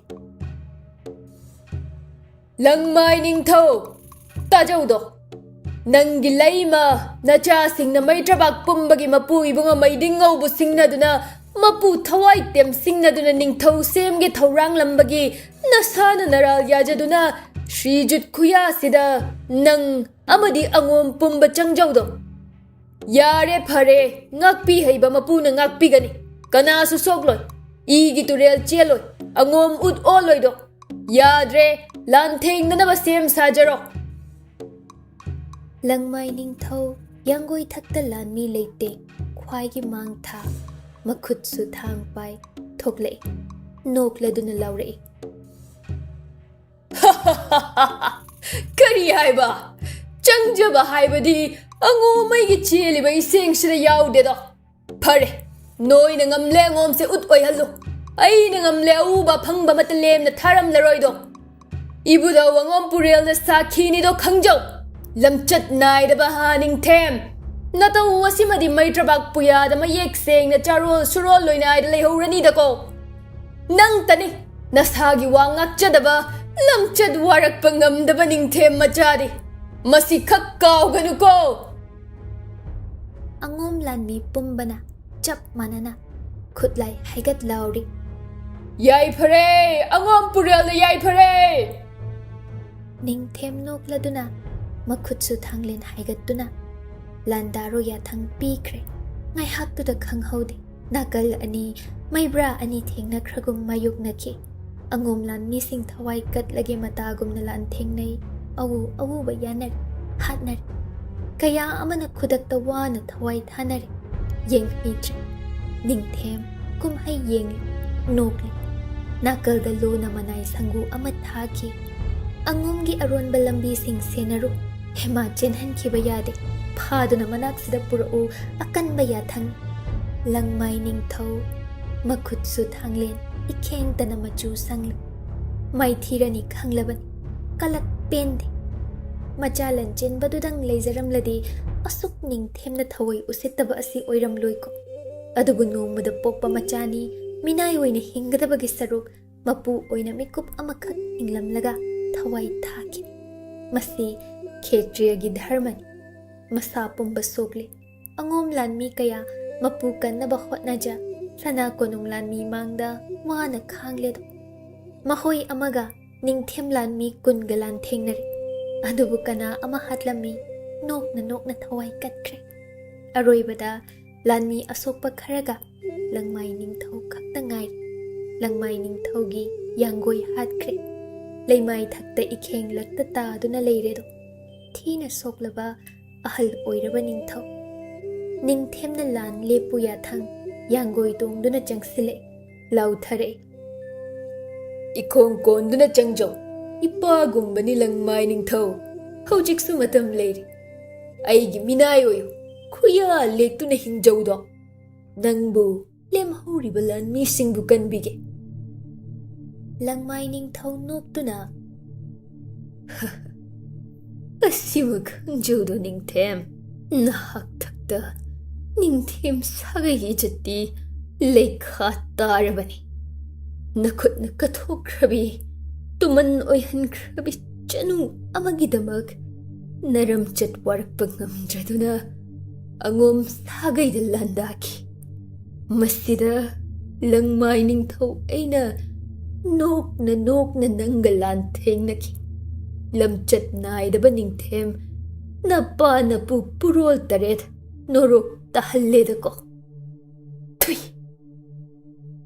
ꯃꯇꯤꯜ ꯁꯤꯠꯆꯤꯜꯂꯤ ꯅꯤꯡꯊꯦꯝ ꯅꯣꯛꯂꯗꯨꯅ ꯃꯈꯨꯠꯁꯨ E ꯇꯩꯔꯕ ꯊꯥꯡꯂꯦꯟ ꯑꯗꯨ ꯁꯥꯐꯨ ꯀꯟꯅ ꯌꯥꯟꯊꯔꯦ ꯂꯪꯃꯥꯏ ꯅꯤꯡꯊꯧ ꯂꯨꯔꯦꯜ ꯀꯛꯈ꯭ꯔꯦ ꯍꯛꯆꯥꯡꯗꯒꯤ ꯇꯣꯉꯥꯟꯅ ꯇꯥꯔꯕ ꯃꯀꯣꯛ ꯑꯗꯨ ꯃꯈꯨꯠꯅ ꯁꯠꯇꯨꯅ ꯄꯥꯏꯈꯤ ꯂꯪꯃꯥꯏ ꯂꯨꯔꯦꯜ ꯋꯥꯡꯅ ꯊꯥꯡꯒꯠ ꯂꯥꯎꯈꯤ ꯈꯪꯗꯕ ꯄꯨꯝꯕ ꯈꯪꯉꯣ ꯎꯗꯕ ꯄꯨꯝꯕꯁꯨ ꯎꯍꯧꯔꯣ ꯃꯩꯗꯤꯡꯑꯣꯏꯕꯨ ꯁꯤꯡꯅꯔꯛꯄ ꯄꯨꯝꯕꯗꯤ ꯂꯪꯃꯥꯏ ꯅꯤꯡꯊꯧꯒꯨꯝꯅ ꯈꯪꯎ ꯊꯛꯇ ꯄꯨꯟꯁꯤ ꯂꯣꯝꯒꯅꯤ ꯁꯥꯒꯩ ꯇꯨꯝꯅ ꯎꯠ ꯑꯣꯟꯒꯅꯤ ꯂꯦꯝꯍꯧꯔꯤꯕ ꯑꯉꯣꯝ ꯂꯥꯟꯃꯤ ꯄꯨꯝꯕ ꯍꯥꯠꯂꯣ ꯑꯉꯣꯝ ꯄ꯭ꯔꯖꯥ ꯄꯨꯝꯕ ꯃꯤꯅꯥꯏ ꯅꯥꯏꯊꯥꯡ ꯑꯣꯏꯍꯜꯂꯣ ꯃꯈꯣꯡ ꯃꯈꯨꯠ ꯊꯧꯔꯤ ꯊꯥꯡꯉꯨ ꯅꯨꯄꯤ ꯑꯉꯥꯡ ꯑꯃꯠꯇ ꯈꯥꯛꯀꯅꯨ ꯈꯪꯕ꯭ꯔꯥꯗꯣ ꯊꯨꯏ ꯃꯇꯤꯜ ꯁꯤꯠꯂꯤ ꯂꯨꯔꯦꯜ ꯌꯥꯎꯗ꯭ꯔꯕ ꯂꯪꯃꯥꯏ ꯅꯤꯡꯊꯧ ꯁꯃꯨ ꯍꯛꯆꯥꯡꯗ ꯁꯅꯥ ꯀꯣꯅꯨꯡ ꯂꯥꯟꯃꯤ ꯆꯠꯈ꯭ꯔꯦ ꯂꯥꯟꯉꯝ ꯐꯤꯔꯥꯜ ꯑꯣꯏꯅ ꯂꯪꯃꯥꯏ ꯅꯤꯡꯊꯧ ꯂꯨꯔꯦꯜ ꯃꯈꯨꯠ ꯌꯦꯠꯅ ꯋꯥꯡꯅ ꯊꯥꯡꯒꯠ ꯃꯩꯇ꯭ꯔꯕꯥꯛ ꯄꯨꯝꯕ ꯎꯖꯔꯁꯅꯨ ꯎꯠꯇꯨꯅ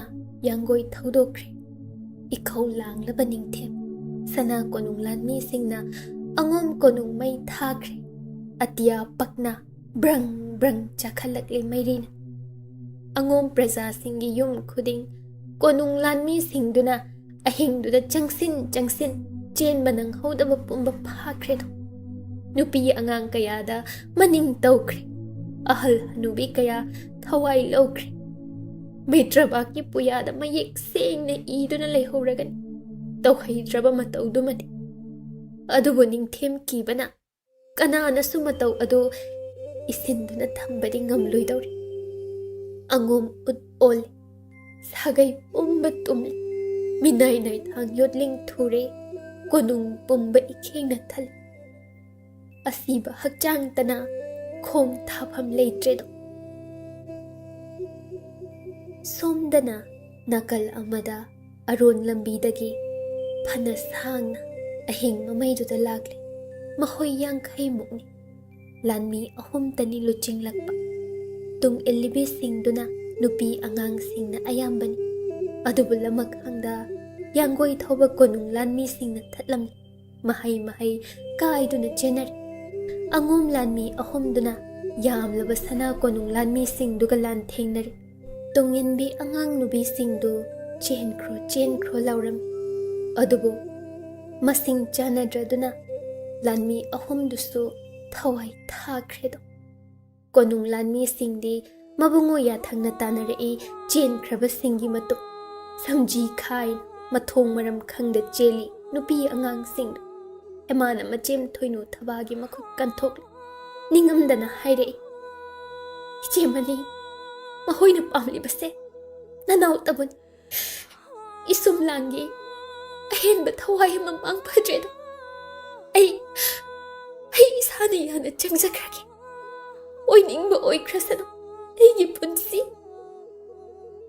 ꯀꯔꯤꯅꯣ ꯑꯩꯈꯣꯏ ꯀꯟꯅꯕꯒꯤꯗꯃꯛ ꯑꯉꯣꯝ ꯄꯨꯝꯕ ꯊꯋꯥꯏ ꯊꯥꯔꯝꯂꯒꯅꯤ ꯅꯪꯁꯨ ꯑꯉꯣꯝ ꯑꯉꯝꯕꯤꯅꯦ ꯑꯉꯣꯝ ꯏꯁꯦꯡꯅꯥꯎ ꯄꯨꯔꯤꯕꯤ ꯑꯗꯨꯝ ꯑꯌꯥꯝꯕꯤ ꯑꯣꯏ ꯐꯗꯦꯗꯣ ꯊꯋꯥꯏ ꯊꯥꯁꯦ ꯀꯅꯥꯕꯨ ꯀꯤꯒꯅꯤ ꯆꯪꯖꯕ ꯍꯥꯏꯕꯗꯨꯗꯤ ꯑꯣꯏꯊꯣꯛꯇꯕꯅꯤꯗꯣ ꯇꯣꯝꯕꯤ ꯑꯃꯨꯛ ꯆꯦꯟꯕ ꯍꯧꯔꯦ ꯑꯗꯨꯕꯨ ꯁꯨꯝ ꯅꯛꯁꯤꯜꯂꯛꯂꯦ ꯀꯣꯅꯨꯡ ꯂꯥꯟꯃꯤ ꯃꯣꯡꯁꯣꯡ ꯑꯃꯗ ꯂꯣꯠꯂꯦ ꯑꯗꯨꯕꯨ ꯐꯪꯈ꯭ꯔꯒꯅꯤ ꯍꯦꯃꯥ ꯈꯪꯉꯤ ꯃꯆꯦꯝ ꯑꯅꯤꯕꯨ ꯆꯦꯟꯈ꯭ꯔꯨꯒꯨꯝ ꯏꯟꯊꯣꯛꯂꯝ ꯏꯉꯥꯟ ꯉꯥꯟꯕ ꯃꯐꯝꯗ ꯊꯣꯛꯂꯛꯏ ꯃꯈꯨꯠꯇ ꯃꯩꯔꯥ ꯄꯥꯏꯂꯥꯛꯂꯤꯕ ꯂꯥꯟꯃꯤꯁꯤꯡ ꯌꯥꯡꯒꯣꯏ ꯂꯦꯞꯍꯟꯈ꯭ꯔꯦ ꯍꯦꯃꯥ ꯃꯄꯤ ꯇꯥꯅ ꯂꯥꯏ ꯐꯤꯗꯤꯕꯤꯒꯨꯝ ꯂꯦꯞꯄꯤ ꯁꯣꯔ ꯍꯣꯟꯕꯗ ꯋꯥꯕꯅ ꯁꯗꯧ ꯊꯨꯡꯂꯤ ꯃꯥꯕꯨ ꯍꯥꯠꯈ꯭ꯔꯁꯟ ꯑꯗꯨꯕꯨ ꯃꯕꯨꯡꯉꯣ ꯂꯣꯌꯨꯝꯕꯒꯤ ꯑꯔꯣꯏꯕ ꯈꯨꯗꯣꯜ ꯁꯤꯌꯣꯝꯅꯨꯡꯒꯤ ꯊꯋꯥꯏ ꯑꯗꯨꯕꯨꯗꯤ ꯃꯈꯨꯠ ꯑꯅꯤꯅ ꯂꯨꯅ ꯆꯦꯛꯁꯤꯟ ꯏꯅꯞꯀꯤ ꯃꯅꯨꯡꯗ ꯈꯟꯖꯤꯜꯂꯤ ꯏꯃꯥꯕꯨ ꯉꯥꯛꯎꯀꯣ ꯅꯪꯕꯨ ꯀꯟꯕ ꯉꯝꯂꯣꯏꯗꯣꯔꯤ ꯏꯆꯥꯊꯣꯏꯕ 이마부 ngauko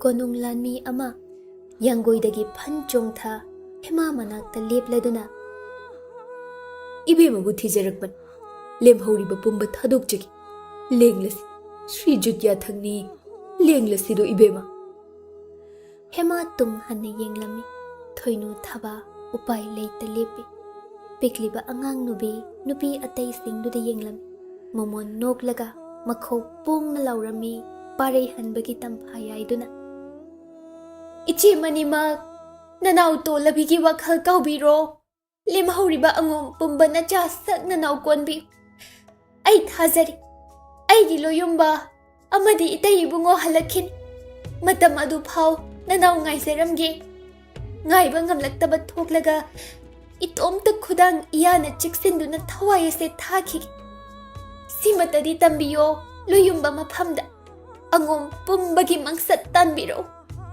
aigi ichagi laman soidana khumbiro haina tolabi kanana ningjarami haina hema bu pukre thoinu thawa oiriba mataududa pena tengtha hau hema pirang lakta momon noki aroiba oina tung onthok yenglam libado loyumba nangbu lak logaba nang bulak loga bami kauroni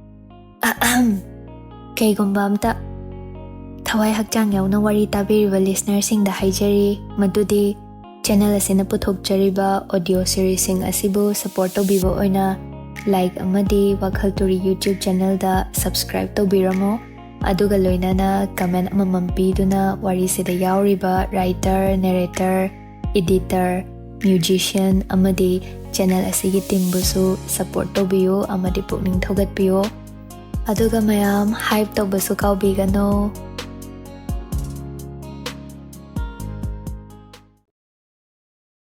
Khudol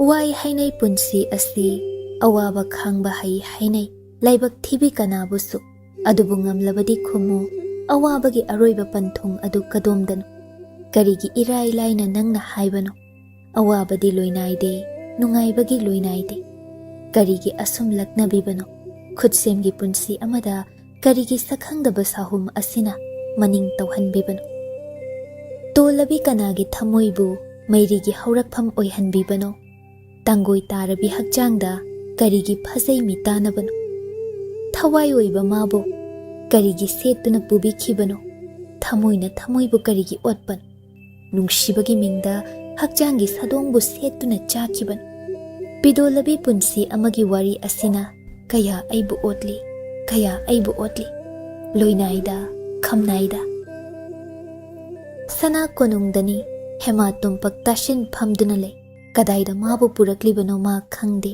ma khangningde holiba ningsa adutanani mabu hingli khanghanbiba chongliba mihul adutanani magi haina sangsar asida loyumba leiri ningsinghanbiba choktharaba wai kobada haingamdraba hakjang adunadi siom nungi nawa apisak adugi damak hingkho insinbikhiba madom lei michik mirau kholta khidre lan gilan baw lepkhre ikhengi kumhai lan ngamda lan khraba thawai kaya gi mirau khol ut on khraba angom konungi mairi muthakre prakriti asi angakpan madi madom lei madi tumin lei ahomba amanai khidrago karisu oi khidrago karigi nangnadi pukhibano setuna hemagi maphamdagi magi loyumba budi lanmi na ngak seli mafam ado madom lei khangpok macha ningthina hana semlaba mali machu tai awaba khangdraba ningthem nangbo nungsi maina chaklibra apam maina thamoi thomkhrabra lan thengna rubagi awa khangdragum lakle madom langtakna na uredo ngaingamdana taha karigi nangsu aduk tahabano asuk thamoi sonthabano manai lanmina khuruna leimai theng mapu mangda makok noli Lenin thau nabe madi kadai Lenin thau ibe madi manungda lingsin khido nanai aikhoi mayamna ibe mabu tubumna masokhanda cheksinna ngak senjari phai nawa hai tabada nungai nei lanmi nangbo se aigi likphang asi nangi sarukni ningthem harauna mangak samdagi likphang lothok lanmida hunjinki Lenin thau kripan nanaina hanjinna punim jari ningthem nopladuna harauna thomgi natai manai amana kanglaklaga manungda changki uredako malla leinungsi nangbo kaya wana chinglo asita ujaning ubadi phangamda nangtabu aina ngaijaban nangi mami tada aina khosajabano karigi nangna itau asi ubidabano khangsinnabidabano ngasidi namangda leplariba nakhuyada turage pumnamakki mapu aihaksi nangna mapu oibiro hairiban aigi hema ningthemda mamit kupta yenglai sakpham adu ahomba naide ningthemna hema nakta changsinki momon nokle maram mokpini lam henganusi pumnamak hokre aibuta ningsing ataidi araiban apaiba lechil hema aigi hema ni nahak asi ahoba sumasini aroiba sumasin masita kaufadi hema hainingdana noi ningthem makhutna magi khazaida nalakpada masadu chathoi leimaida sittuna tung hanna phaklang romda leishin khiba ningthemna thangatlamba makhut thang thaki hema bu saurage ngamde mataudu pamumal maramopini aibu kiganusi hema nangi shiom nungi nawagi apokpa aina saklakir nangi nawadugi kari watkani nangna inak sidata layuba thamoi pumba nangi oihalagi apambadu hai nachim leima sija pumba ayengmak sana kunung thadukhangi nangna aigi leimare mi oihangi aina ngamdaba leiti aina niyam pumba semlagi nasumlangi tungi charol surol pumbana ningthem aise angawba ningthaurilni haina horesan nangidamak hinglagi lepleni hema phaklang damakok ngathai Ningthemgi khonjel atay amagi khonjel ma taningdre madom hingningle madom nata Ningthemna masamak ningthorel ni kaukhragum leimaida ngek phamthai adum tawheidi adubu tawheidaba pumbagi mapu oikraba man anauba ama oidre matau adusu Hema wahayamutadi hayugaba sine hema Higilo yumbadi Kumu Higilo yumbadi Nangna kadaida loli Hemagi mitlugi pirang tarang Ningthemna mapu oiba natte pirang tolabidugi Hemagi ni haiba pumbagi mapu Ningthemna mikuptudagi oining adubu oingamde kaya kalai kaya pende ningthem Hemagi mikuptugi pirang mariksing adu Aibu warong nushi hema Ibanigi marakta kuroiba mapok ni magi Aiga maga chayna kida Isa yanadun Aina mabu maithiba pikri Masana yaja lainungda hingna pumkri Tabu mihe Luyumba mabu na chilna kauran Mabu kaw Pari pishakpu ikutna hat krene hema Hema makhubamna thamoi mapada thajinjai hanjin maijak adu khangamdre ma wari hikna tingthare Ningthemna changsin Hema bu mathada thami makokta pamuna nan thabi makhutna Shh Kapla nushi Hema Nangi siyum nungi isheng adugi khal Aina icha sakna yokani Nawa adugi show Nangi sho awat amata layhalloido Nasumlangi aina angawba oiban Karigi nangna khangbidaban Nasumlangi aina hanjin langjaban Karigi nangna ubidaban Aibu otpa lepo Hema Aibu otpa lepo ba nangbo Kadumdagi sahing chaba sadugi thamoida minungsi Ningthem mapi ira thangi Hema bu themngamda them Hema angawbi oire ma ngawri luyumba masumlangi Kapngam laktre wan thakre masa pumba lek thakre mamit ani uishinkre Ningthemna mipaina Hema masa nomi Hema Khuman Chanu Sine mit panguba Hema Kanalai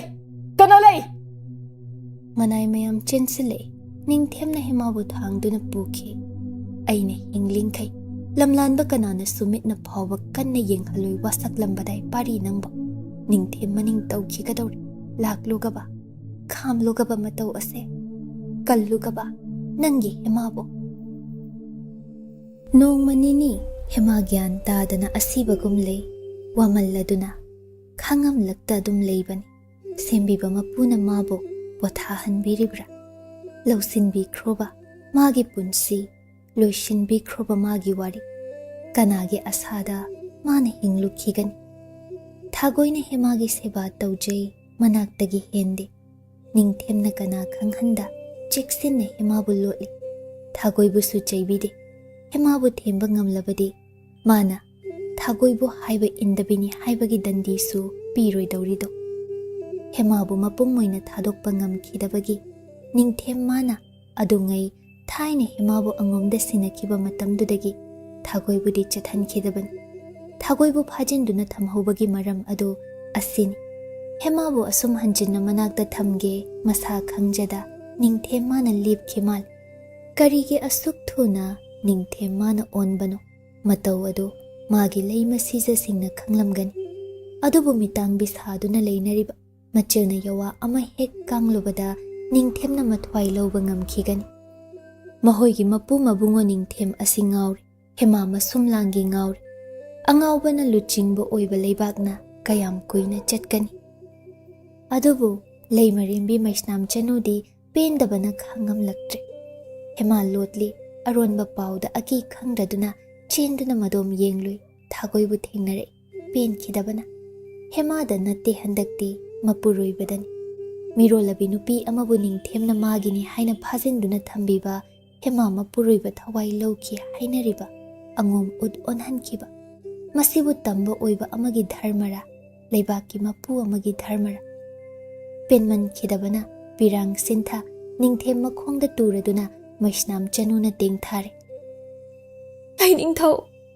na taw si lepiwa leibak pumba ut oina tumba tar. Nanay nubigi wase tabiyo. Leibak ki may dingaw mana asum lang pahijat pade. Icha singgidamak kanbiyo do. Ay koy kanbiyo. Leibak miyam na wathok oirab Khuman Chanu hemagi maram khanglak-labadi. Leibak miyam irang hauraklan. Ay koy na konung ngagto na laibang ngamlaroy do. Nanay nubigi wase tabiyo. Hemabo sumlot bigan. Miro labi nupi mada. Adugumba mit ying bigan ubalay Ningthau. Ningthemna makhongbak na lay marimbi bu kaure. Kanalay! Mashi minay nubi shi lay maremi pamdagi ikot na lagtoklabani mikupsida. Lay nung siyang namsil. Yang ningde. Hay minay nubi! Manay sing chensin. Mabe mapam tarabi maisnam Chanubo. Ningthem yathamna chingduna puredo. Lay marimbi kaplami tingtharam. Ay Ningthau. Ay ikanbi trabaso. Icha asinggi kanbi. Ibungo na tawa silipiyo ba? Pamnamak manglati. Ud oirani do ibungo. Lay Ningthau. Lay Ningthau. Adubu lay marimbi mabu lay nung sangda namsinkre. Lay marimbi pam hanghankre. Ningthemna hojiksu laybak pumbabu singnakre. Hemabu magi lay marimbi haplagi lipi. Hema masa pharakpa ngaigani mahak. Adum tauradi warau chaubi magi hemabu mana themba ngamgani asa ama. Loinaide Ningthem magi asagi phura. Adubu masimadi senglabani. Ningthem masu parigum hema masunglangi oikragani angawba. Masisu hemagi maralni haina. Ahenba maral amamu sibirudrado. Hema gyan lagle thagoina Ningthemda mabemagi masa asi asuk sokchile. Yarabadi hapta mukling birakano. Magi mabemabu mana ngamnaba tapna themjage. Ningthembu yahanjage haizaru. Thagoigi wabu thazaduna Ningthem warabasu wana hema manakta lakladredo.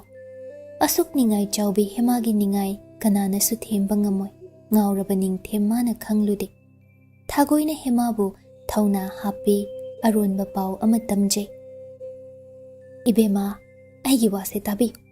Mafam sidagi nan thokpige hairabadi aina haiba yabiyudo. Thagoy. Ay hingingtri. Ay hingba ngamlaro. Aduk son thabi babu karino.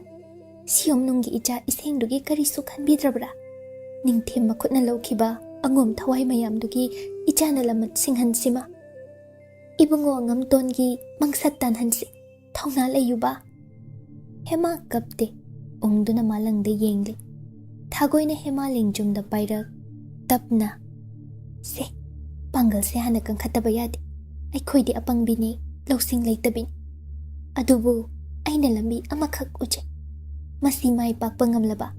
Ibe mabu mapamsidagi. Nanthokhan kiba. Ay nangamgani. Hema thagoida sangtrik yengle. Mapamda musi asa ama. Hayo thagoy. Kadomdagi asano. Nanim ibe magkhuray layma. Ningthemna laynung sangda phasenduna thamle. Mabu thadokhan bangamlaba. Layma lausing na ibe maga aiga punna mapamsidagi nanthokkiba ngamgani. Soidana ngamgani. Kari. Imal imabu. Ningthemna mapamsida phajin thamli haiba thagoy. Achumbani. Angom tanggoy onkiba numitta mapamsida nanim laymana. Mapari pisak puniba. Ningthem manakta lakiba matamda Ningthemna phajin hawbani do ibema. Ay kaidawge thagoy. Inim laymabudi kalamki. Ay kaidawge. Aigi wase munna tabi. Sati dharma kai ningbigan. Yengbi. Laybaki maidingaw Ningthem ase nasumlangi angawba oiredo. Sise ibema lay marimbi maisnam Chanubu laynung sangda thambikre. Aduga atopa layma ahumbuna mapamda jathankre. Hojik aina kannamak Ningthem mapamda wa haijabagi mana aigi wa tabi ibeman anakta laktaban. Matang ase chap chare. Lay marimbi hapke chap yung na lepkre na hakpuman. Atopa sagaygi iseng naw puribi ibema bumana niyam pumba thugay magi punsigi oigi lamdang oigi ningkredo. Maram asina Leibak miyamna Ningthem ase WakhaL Turi hainaragi. Matawsina henjilaklabadi Ningthem pham chetlar. Tangbal lana sau sarani. Leibak na yadraba mahak kuina chetlaroi do ibema. Thagoi. Aibu kaidaw haibano. Nangna haiba chum. Ai sonthaba yade. Imal aimabu nangbu. Aigi taibang phaujiba loyumbagi Khudol asibu. Ai gandaba yade. Thagoina kupthana wa khara hai hema munna tai. Nongma matung thagoina pau chele Ningthem maphamda pau du yauki leitana ba chele. Ningthem mikup ama jon tharamdana thagoina taram ople. Harauna ui mataudu khurumjai. Lainingthau nanai nubina punimjariye. Nabe mari thagoi. Mabu. Ibe malai kiye. Lainingthau tabu ngaije. Ahing chupa tumu yade do. Kari haiba thagoi. Lainingthau nanai nubina ngamnaba aigi ibe mabu themjage hangachakiba mai paklagani do. Apangbine aigi ibe madi Lainingthau bu warau jabani yam. Waroba marata sinki thamoi yaukre. Tapna themkiba tare. Mabukningdadi nungsihanbinu ko. Masasu wai sangjajre. Phai. Magi machado aina icha sakna yokani hairiba phagi natine thagoi. Kripani do Lainingthau lengsin bise ibe magi wa tabi mabu janbiyo. Hayeng mag nabe mabu maitrabak pumbagi mangda leimarimbi haplagini thagoi. Lainingthau thauzarne. Ningthem harauna ka manungda changlai. Hema matung onthok phamlami iman mansinna leiramdre ngasiri.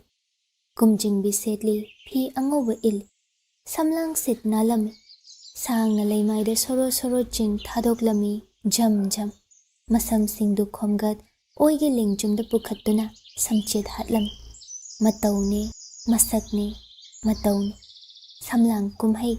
Sangbray managi chinghi manamda ngawridaba kanale. Ningthem hena angawba oiredo. Hema. Nangbu samu hakchangdu kaishu tawdre ko.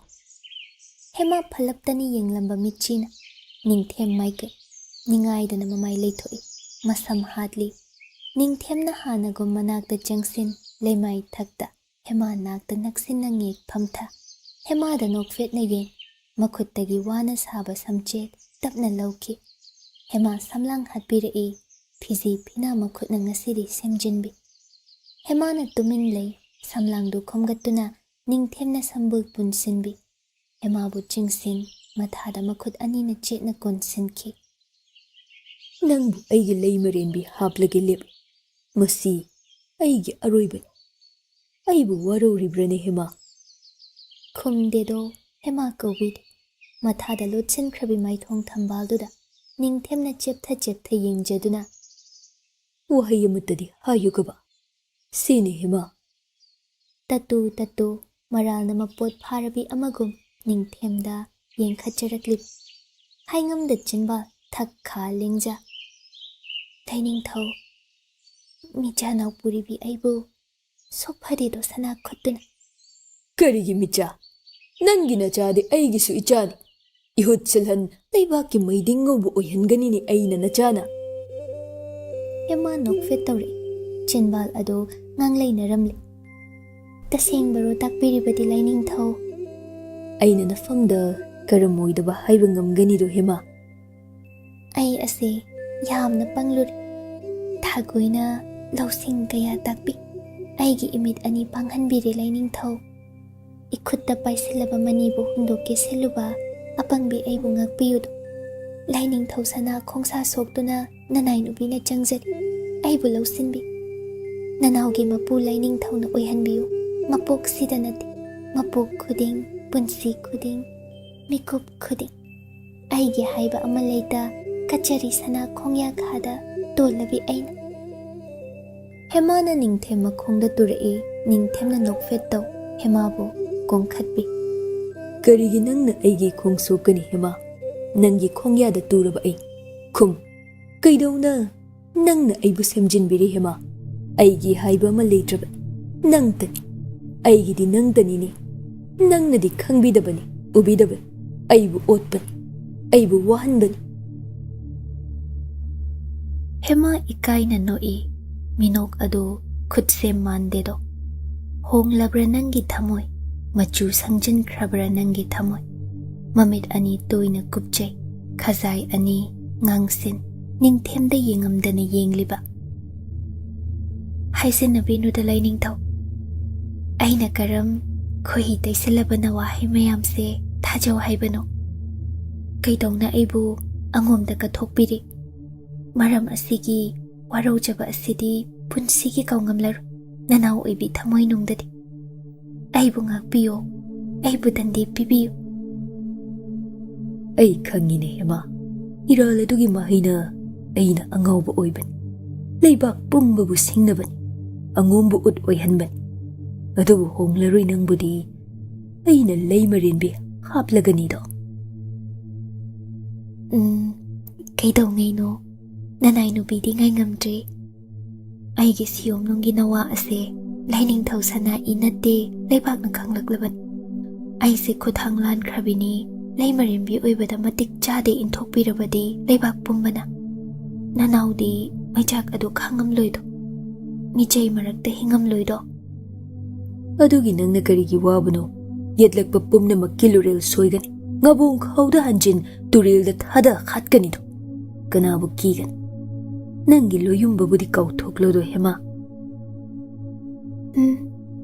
ꯑꯩꯕꯨ ꯀꯌꯥ ꯂꯨꯅ ꯇꯧꯖꯔꯝꯕ ꯑꯉꯣꯝꯕꯅꯤ. ꯀꯔꯝ ꯍꯦꯛ ꯀꯥꯎꯊꯣꯛꯂꯣ ꯍꯥꯏꯔꯒ ꯑꯩꯕꯨ ꯊꯃꯣꯏ ꯄꯥꯟꯗ꯭ꯔꯒꯨꯝ ꯀꯥꯎꯉꯝꯒꯗꯒꯦꯅꯤ ꯂꯩꯅꯤꯡꯊꯧ. ꯃꯥꯕꯨ ꯀꯥꯎꯕ ꯉꯝꯅꯕ ꯅꯪꯒꯤꯗꯃꯛ ꯑꯩꯅ ꯀꯔꯤ ꯇꯧ ꯍꯥꯏꯕꯅꯣꯅꯦ ꯍꯦꯃꯥ? ꯑꯉꯣꯝꯒꯤ ꯃꯃꯤ ꯑꯃꯠꯇ ꯁꯅꯥ ꯀꯣꯅꯨꯡ ꯑꯁꯤꯗ ꯇꯥꯍꯟꯕꯤꯔꯅꯨꯕ. ꯊꯥꯒꯣꯏꯅ ꯄꯥꯎ ꯑꯃ ꯇꯝꯃꯤ, ꯑꯩꯅ ꯍꯥꯏꯗꯣꯛꯍꯟꯕꯅꯤ. ꯏꯅꯦ ꯃꯣꯏꯔꯝꯕꯤ ꯈꯨꯔꯥꯏ ꯂꯩꯃꯗꯨ ꯂꯩ ꯍꯥꯏ. ꯂꯩꯕꯤꯕ꯭ꯔꯥ? ꯂꯩ. ꯍꯅꯨꯕꯤꯗꯣ ꯃꯄꯨꯟꯁꯤ ꯆꯨꯞꯄ ꯂꯩ ꯅꯨꯡꯁꯪꯗ ꯅꯝꯁꯤꯟ ꯊꯝꯒꯅꯤꯗꯣ ꯑꯩꯅ. ꯁꯅꯥ ꯀꯣꯅꯨꯡ ꯑꯁꯤꯗ ꯑꯉꯣꯝ ꯃꯃꯤ ꯇꯥꯍꯟꯕꯤꯔꯅꯨꯕ. ꯑꯩ ꯄꯥꯝꯗꯦ ꯃꯈꯣꯏꯒ ꯌꯦꯠꯁꯤꯟꯅꯕ. ꯃꯥꯕꯨ ꯍꯧꯖꯤꯛꯃꯛ ꯃꯊ꯭ꯋꯥꯏ ꯂꯧꯍꯟꯈꯤꯒꯦꯗꯣ ꯑꯩꯅ. ꯑꯍꯜꯅꯤ ꯀꯩꯗꯧꯒꯦ, ꯊꯋꯥꯏ ꯂꯧꯕꯤꯕꯒꯤ ꯃꯍꯨꯠꯇꯅꯦ ꯊꯥꯞꯅ ꯂꯣꯏ ꯊꯥꯕꯤꯈꯣꯕ. ꯌꯥꯕꯤꯔꯔꯣꯏꯗ꯭ꯔꯣ ꯅꯅꯥꯏ ꯅꯨꯄꯤꯅ ꯍꯪꯒꯠꯆꯕ? ꯀꯔꯤꯒꯤ ꯌꯥꯗꯅꯤ? ꯀꯔꯝꯕ ꯃꯐꯝꯗ ꯂꯣꯏ ꯊꯥꯎꯒꯦ ꯑꯄꯥꯝꯕꯗꯨ ꯈꯜꯂꯨꯃ ꯍꯦꯃꯥ. ꯂꯩꯅꯤꯡꯊꯧꯅ ꯄꯥꯝꯕꯤꯕ ꯃꯐꯝ ꯑꯃ ꯍꯦꯛꯇꯗ. ꯑꯗꯨꯒ ꯏꯅꯦꯝ ꯑꯣꯏꯔꯝꯕꯤꯗꯨꯒꯤ ꯃꯐꯝꯗ ꯕꯤꯗꯥꯏ ꯑꯃꯨꯛꯇꯪꯗꯤ ꯄꯤꯅꯤꯡꯉꯤ, ꯑꯔꯣꯏꯕ ꯑꯣꯏꯅ. ꯑꯩꯅ ꯁꯥꯎꯅꯤꯡꯈꯤꯕ ꯑꯃ ꯂꯩ. ꯑꯩꯕꯨ ꯌꯥꯝꯅ ꯃꯥꯅ ꯉꯝꯃꯤ ꯍꯥꯏꯅ ꯑꯣꯠꯈꯤ ꯃꯌꯨꯝ ꯑꯉꯣꯝꯗ. ꯃꯃꯥꯏꯗ ꯈꯨꯄꯥꯛꯅ ꯑꯃꯨꯛꯇꯪ ꯊꯥꯅꯤꯡ. ꯑꯩꯕꯨ ꯑꯗꯨ ꯐꯪꯍꯟꯕꯤꯌꯨꯕ. ꯄꯦꯟꯅ ꯅꯈꯨꯠ ꯑꯅꯤꯅ ꯐꯨꯖꯧꯗꯣ ꯑꯩꯅ ꯌꯥꯏꯅꯦ ꯍꯦꯃꯥ. ꯂꯩꯅꯤꯡꯊꯧ, ꯑꯩꯕꯨ ꯇꯁꯦꯡꯅ ꯂꯩꯃꯔꯦꯟꯕꯤ ꯑꯣꯏꯍꯟꯕꯤꯒꯗ꯭ꯔꯣ? ꯑꯣꯏꯔꯕꯅꯤ ꯍꯦꯃꯥ, ꯅꯪꯅ ꯑꯩꯒꯤ ꯂꯩꯃꯔꯦꯟꯕꯤ. ꯑꯗꯨ ꯑꯣꯏꯔꯕꯗꯤ ꯑꯉꯣꯝ ꯏꯁꯦꯡ ꯑꯁꯤꯒ ꯁꯅꯥ ꯏꯁꯦꯡꯒ ꯌꯥꯟꯁꯤꯟꯅꯍꯟꯕꯤꯒꯅꯨꯀꯣ. ꯄꯥꯝꯗꯨꯅ ꯅꯥꯎꯄꯨꯈꯤꯕ ꯅꯠꯇꯦ ꯏꯁꯦꯡ ꯑꯁꯤ. ꯏꯁꯦꯡ ꯑꯁꯤ ꯍꯥꯟꯅ ꯇꯥꯏꯕꯪ ꯐꯥꯎꯍꯟꯖꯒꯦ, ꯑꯗꯨꯒ ꯂꯥꯞꯅ ꯊꯩꯗꯣꯛꯄꯤꯈꯣ. ꯏꯆꯥꯅꯤ ꯃꯌꯥꯝ ꯃꯥꯡꯗ ꯍꯥꯏꯖꯅꯤꯡꯗꯦ. ꯑꯗꯨꯒ ꯂꯩꯅꯤꯡꯊꯧ ꯁꯅꯥ ꯏꯁꯦꯡꯒꯤ ꯃꯃꯥ ꯑꯣꯏꯕ ꯐꯪꯍꯟꯕꯤꯌꯨ ꯑꯩꯕꯨ. ꯏꯆꯥꯅ ꯅꯤꯡꯊꯧꯔꯦꯜ ꯑꯣꯏꯍꯟꯕꯤꯌꯨ. ꯏꯆꯦꯝ ꯂꯩꯃ ꯁꯤꯖ ꯄꯨꯝꯕꯅ ꯑꯩꯒꯤ ꯏꯀꯥꯗ ꯌꯦꯠꯍꯟꯕꯤꯒꯅꯨ. ꯏꯗꯣꯝ ꯍꯥꯏꯅ ꯍꯨꯝꯅ ꯂꯩꯅꯤꯡꯊꯧ ꯊꯃꯣꯏꯗ, ꯂꯩꯅꯤꯡꯊꯧꯅ ꯁꯥꯏꯀꯣꯜꯗ ꯏꯅꯤꯡ ꯇꯝꯍꯟꯕꯤꯌꯨꯕ ꯅꯅꯥꯎ ꯇꯣꯜꯂꯕꯤꯕꯣ. ꯅꯤꯡꯊꯧꯅ ꯅꯨꯡꯁꯤꯅ ꯍꯦꯃꯥꯒꯤ ꯃꯔꯥꯏꯕꯛꯇ ꯃꯆꯤꯜꯅ ꯊꯦꯡ ꯊꯥꯗꯣꯛꯂꯔꯣꯏ. ꯅꯪꯅ ꯍꯥꯏꯕꯇ ꯌꯥꯔꯒꯦ ꯃꯇꯥꯒꯨꯝ ꯀꯣꯟꯁꯤꯟꯈꯤ. ꯍꯦꯃꯥ ꯃꯃꯣꯟ ꯅꯣꯛꯈꯤ. ꯊꯥꯒꯣꯏꯅ ꯃꯄꯥꯟꯗ ꯎꯡꯗꯨꯅ ꯐꯝꯂꯤ. ꯍꯥꯏꯕꯒ ꯇꯧꯕꯒ ꯅꯨꯃꯤꯗꯥꯡ ꯑꯗꯨꯗ ꯍꯦꯃꯥꯕꯨ ꯅꯤꯡꯊꯦꯝꯅ ꯃꯈꯨꯠ ꯁꯝꯕꯤ ꯊꯥꯒꯣꯏꯅ ꯃꯇꯨꯡ ꯏꯜꯍꯟ ꯄꯨꯔꯛꯂꯤ. ꯍꯦꯃꯥ ꯇꯨꯡ ꯃꯥꯡ ꯌꯦꯡꯖꯩ. ꯃꯅꯥꯏ ꯂꯥꯟꯃꯤꯁꯤꯡꯅ ꯈꯨꯔꯥꯏ ꯂꯩꯃꯕꯨ ꯂꯩꯅꯨꯡ ꯀꯨꯐꯥꯗꯒꯤ ꯄꯨꯊꯣꯔꯛꯂꯤ. ꯑꯍꯜ ꯑꯣꯏꯔꯕꯤ ꯑꯗꯣ ꯀꯌꯥ ꯑꯣꯜꯂꯝꯂꯤ, ꯌꯥꯝꯅ ꯍꯅꯨꯁꯜꯂꯝꯂꯤ. ꯃꯨꯟꯅ ꯌꯦꯡꯂꯨꯗ꯭ꯔꯕꯗꯤ ꯑꯉꯣꯝ ꯂꯩꯃꯅꯤ ꯃꯁꯛ ꯈꯪꯉꯝꯗ꯭ꯔꯦꯗꯣ. ꯐꯤꯖꯦꯠ ꯐꯤꯒꯥꯏ ꯁꯦꯠꯂꯝꯂꯤ. ꯃꯁꯝ ꯃꯁꯥ ꯏꯁꯥꯡ ꯁꯥꯡꯅ ꯊꯥꯗꯣꯛ ꯑꯃꯝꯕ ꯂꯛꯇ ꯀꯨꯏꯅ ꯂꯩꯔꯨꯕꯒꯤ, ꯆꯥꯗ ꯊꯛꯇꯕꯒꯤ ꯃꯌꯥꯡ ꯈꯨꯕꯤꯃꯨꯛ. ꯃꯃꯤꯠ ꯑꯅꯤ ꯄꯥꯡꯉꯝꯗ ꯄꯥꯡꯂꯤ, ꯃꯩꯔꯥ ꯃꯉꯥꯜꯗ ꯂꯦꯞꯉꯝꯗ ꯂꯦꯞꯂꯤ. ꯍꯦꯃꯥ ꯃꯅꯦꯝꯕꯨ ꯁꯪꯇ꯭ꯔꯤꯛ ꯌꯦꯡ. ꯅꯤꯡꯊꯦꯝꯒꯤ ꯄꯥꯝꯕꯣꯝꯗ ꯃꯈꯨꯠꯅ ꯀꯣꯟꯁꯤꯟ, ꯈꯨꯅꯤꯡ ꯀꯥꯡꯈꯠ. ꯅꯤꯡꯊꯦꯝ ꯅꯥꯞꯄ ꯃꯌꯥꯗ ꯆꯪꯁꯤꯟ, ꯆꯤꯔꯣꯜ ꯑꯃ. Lainingthau Hanubi ase idom wari sasagiba mayam mangda mamaida khopakna thabadi ai ngamjaro idom mamang asida leplaga solabi ase warakjagi aibu makhutna ngami haina otkibagi laman khumba mukta phanghanbiyuba Ningthemna khudakta khubak hauna ahumlak khuki manai lanmi sing chathoki thagoina hema tungda lepi kina yengle Ningthemda mihon ting ting masa ching khaibagum niklagum soirabadi loiredako Ningthemda momonno hemana yenkhatli Lainingthau ai hanubi asiga wari sajagi ai kid changsinbirakanuko Naning tawjawne thamoygi mabema pena phuro hanubi asi Hema noklam Ningthem pambom kolamba thado manglomda changsinki turoi ngamloi leplibi mane mangda leppi khomdonbi ningamda hema bu yeng hauchikta hemai masak sengna khanglaklago Inemgi tombi nangdi hinglidana Hema nokpa leppi wa haide haigi pari pisakti natai bungona kadomda nakula mai ningthodi ha tombi karigi nangna momon libano karigi nangna Ningthem pambom konbano iyum angomna kamdokre khomdonbi na hema khudang lamlai hema na sat kanthoi khomdonbi sangtrek ye koningduna aigi bungo Ningthemgi sana pambom aina kolibani nangi na thauna tedo hojikti nangna thaina gumna ningtau aibu otpa du ngamlaro ai ase mison oidre nangna tu hatpa su ngamlaro aibu sokpa kanagi sumatik natte do khomdonbi ngakna mamau matauda thasada yeng hauna hairakpa hemagi khonjelni tarubada Ningthem penje momon nokli Inemgi tombi karino da nangbo aigi isu iseng nangna naupuridana aduga nachelmakna sagai norok tagadabana wahay kaya ipamda haiduna tahanbanone oh ai isu sanadudi hinglamlidana himagi pari pisak nangbu ontoidako tombi nangbu karino tanim mitmangda uhalibana taw mayam asibo Kaidawna ina punsi chupa waduna leigadage waba yaba wari Khuman ipamda ikhura indol na kaya otbire palem panthau setkre Ningthem maga setnakre nacha ibungoga setnakre aina wabagi loinaira roido ai waba se hainaraktre aduna nungaiba khanduna tongliban hanubi nayum angom ud on credo nacha ani aigi ibungo Ningthem makhutna hatkre iku ningthau lurel kakre Angom iseng aina naupuriba ase sana iseng olhankrani aigi lainingthauna aigi jagi mapa saklaganiye aina leimarembi oina leibak asigi mabem masi khangjo paudamge haina laklibane ai khomdonbi phizina machinmen wana kapli wahayama hairadre hemana khomdonbi mangda muk changsin aduga lamana masu singlamge ine moirambiwo thaina nangna ibu kaya ngami haina otkhiba Nayum angomda naningtaw minay nubidagi hena sizinakiba. Hemana makhut yetna sauna khomdonbi khazayda khopakna kanna thajinki. Bangal yaudраbi khomdonbi leimai thakta tuthaki. Heman noi. Khangbra do hingchabi hanubi. Lui thabige hai nabe maina. Sa kai marakta aina wana hingkhibagum hingamdana nang hingjarurodo.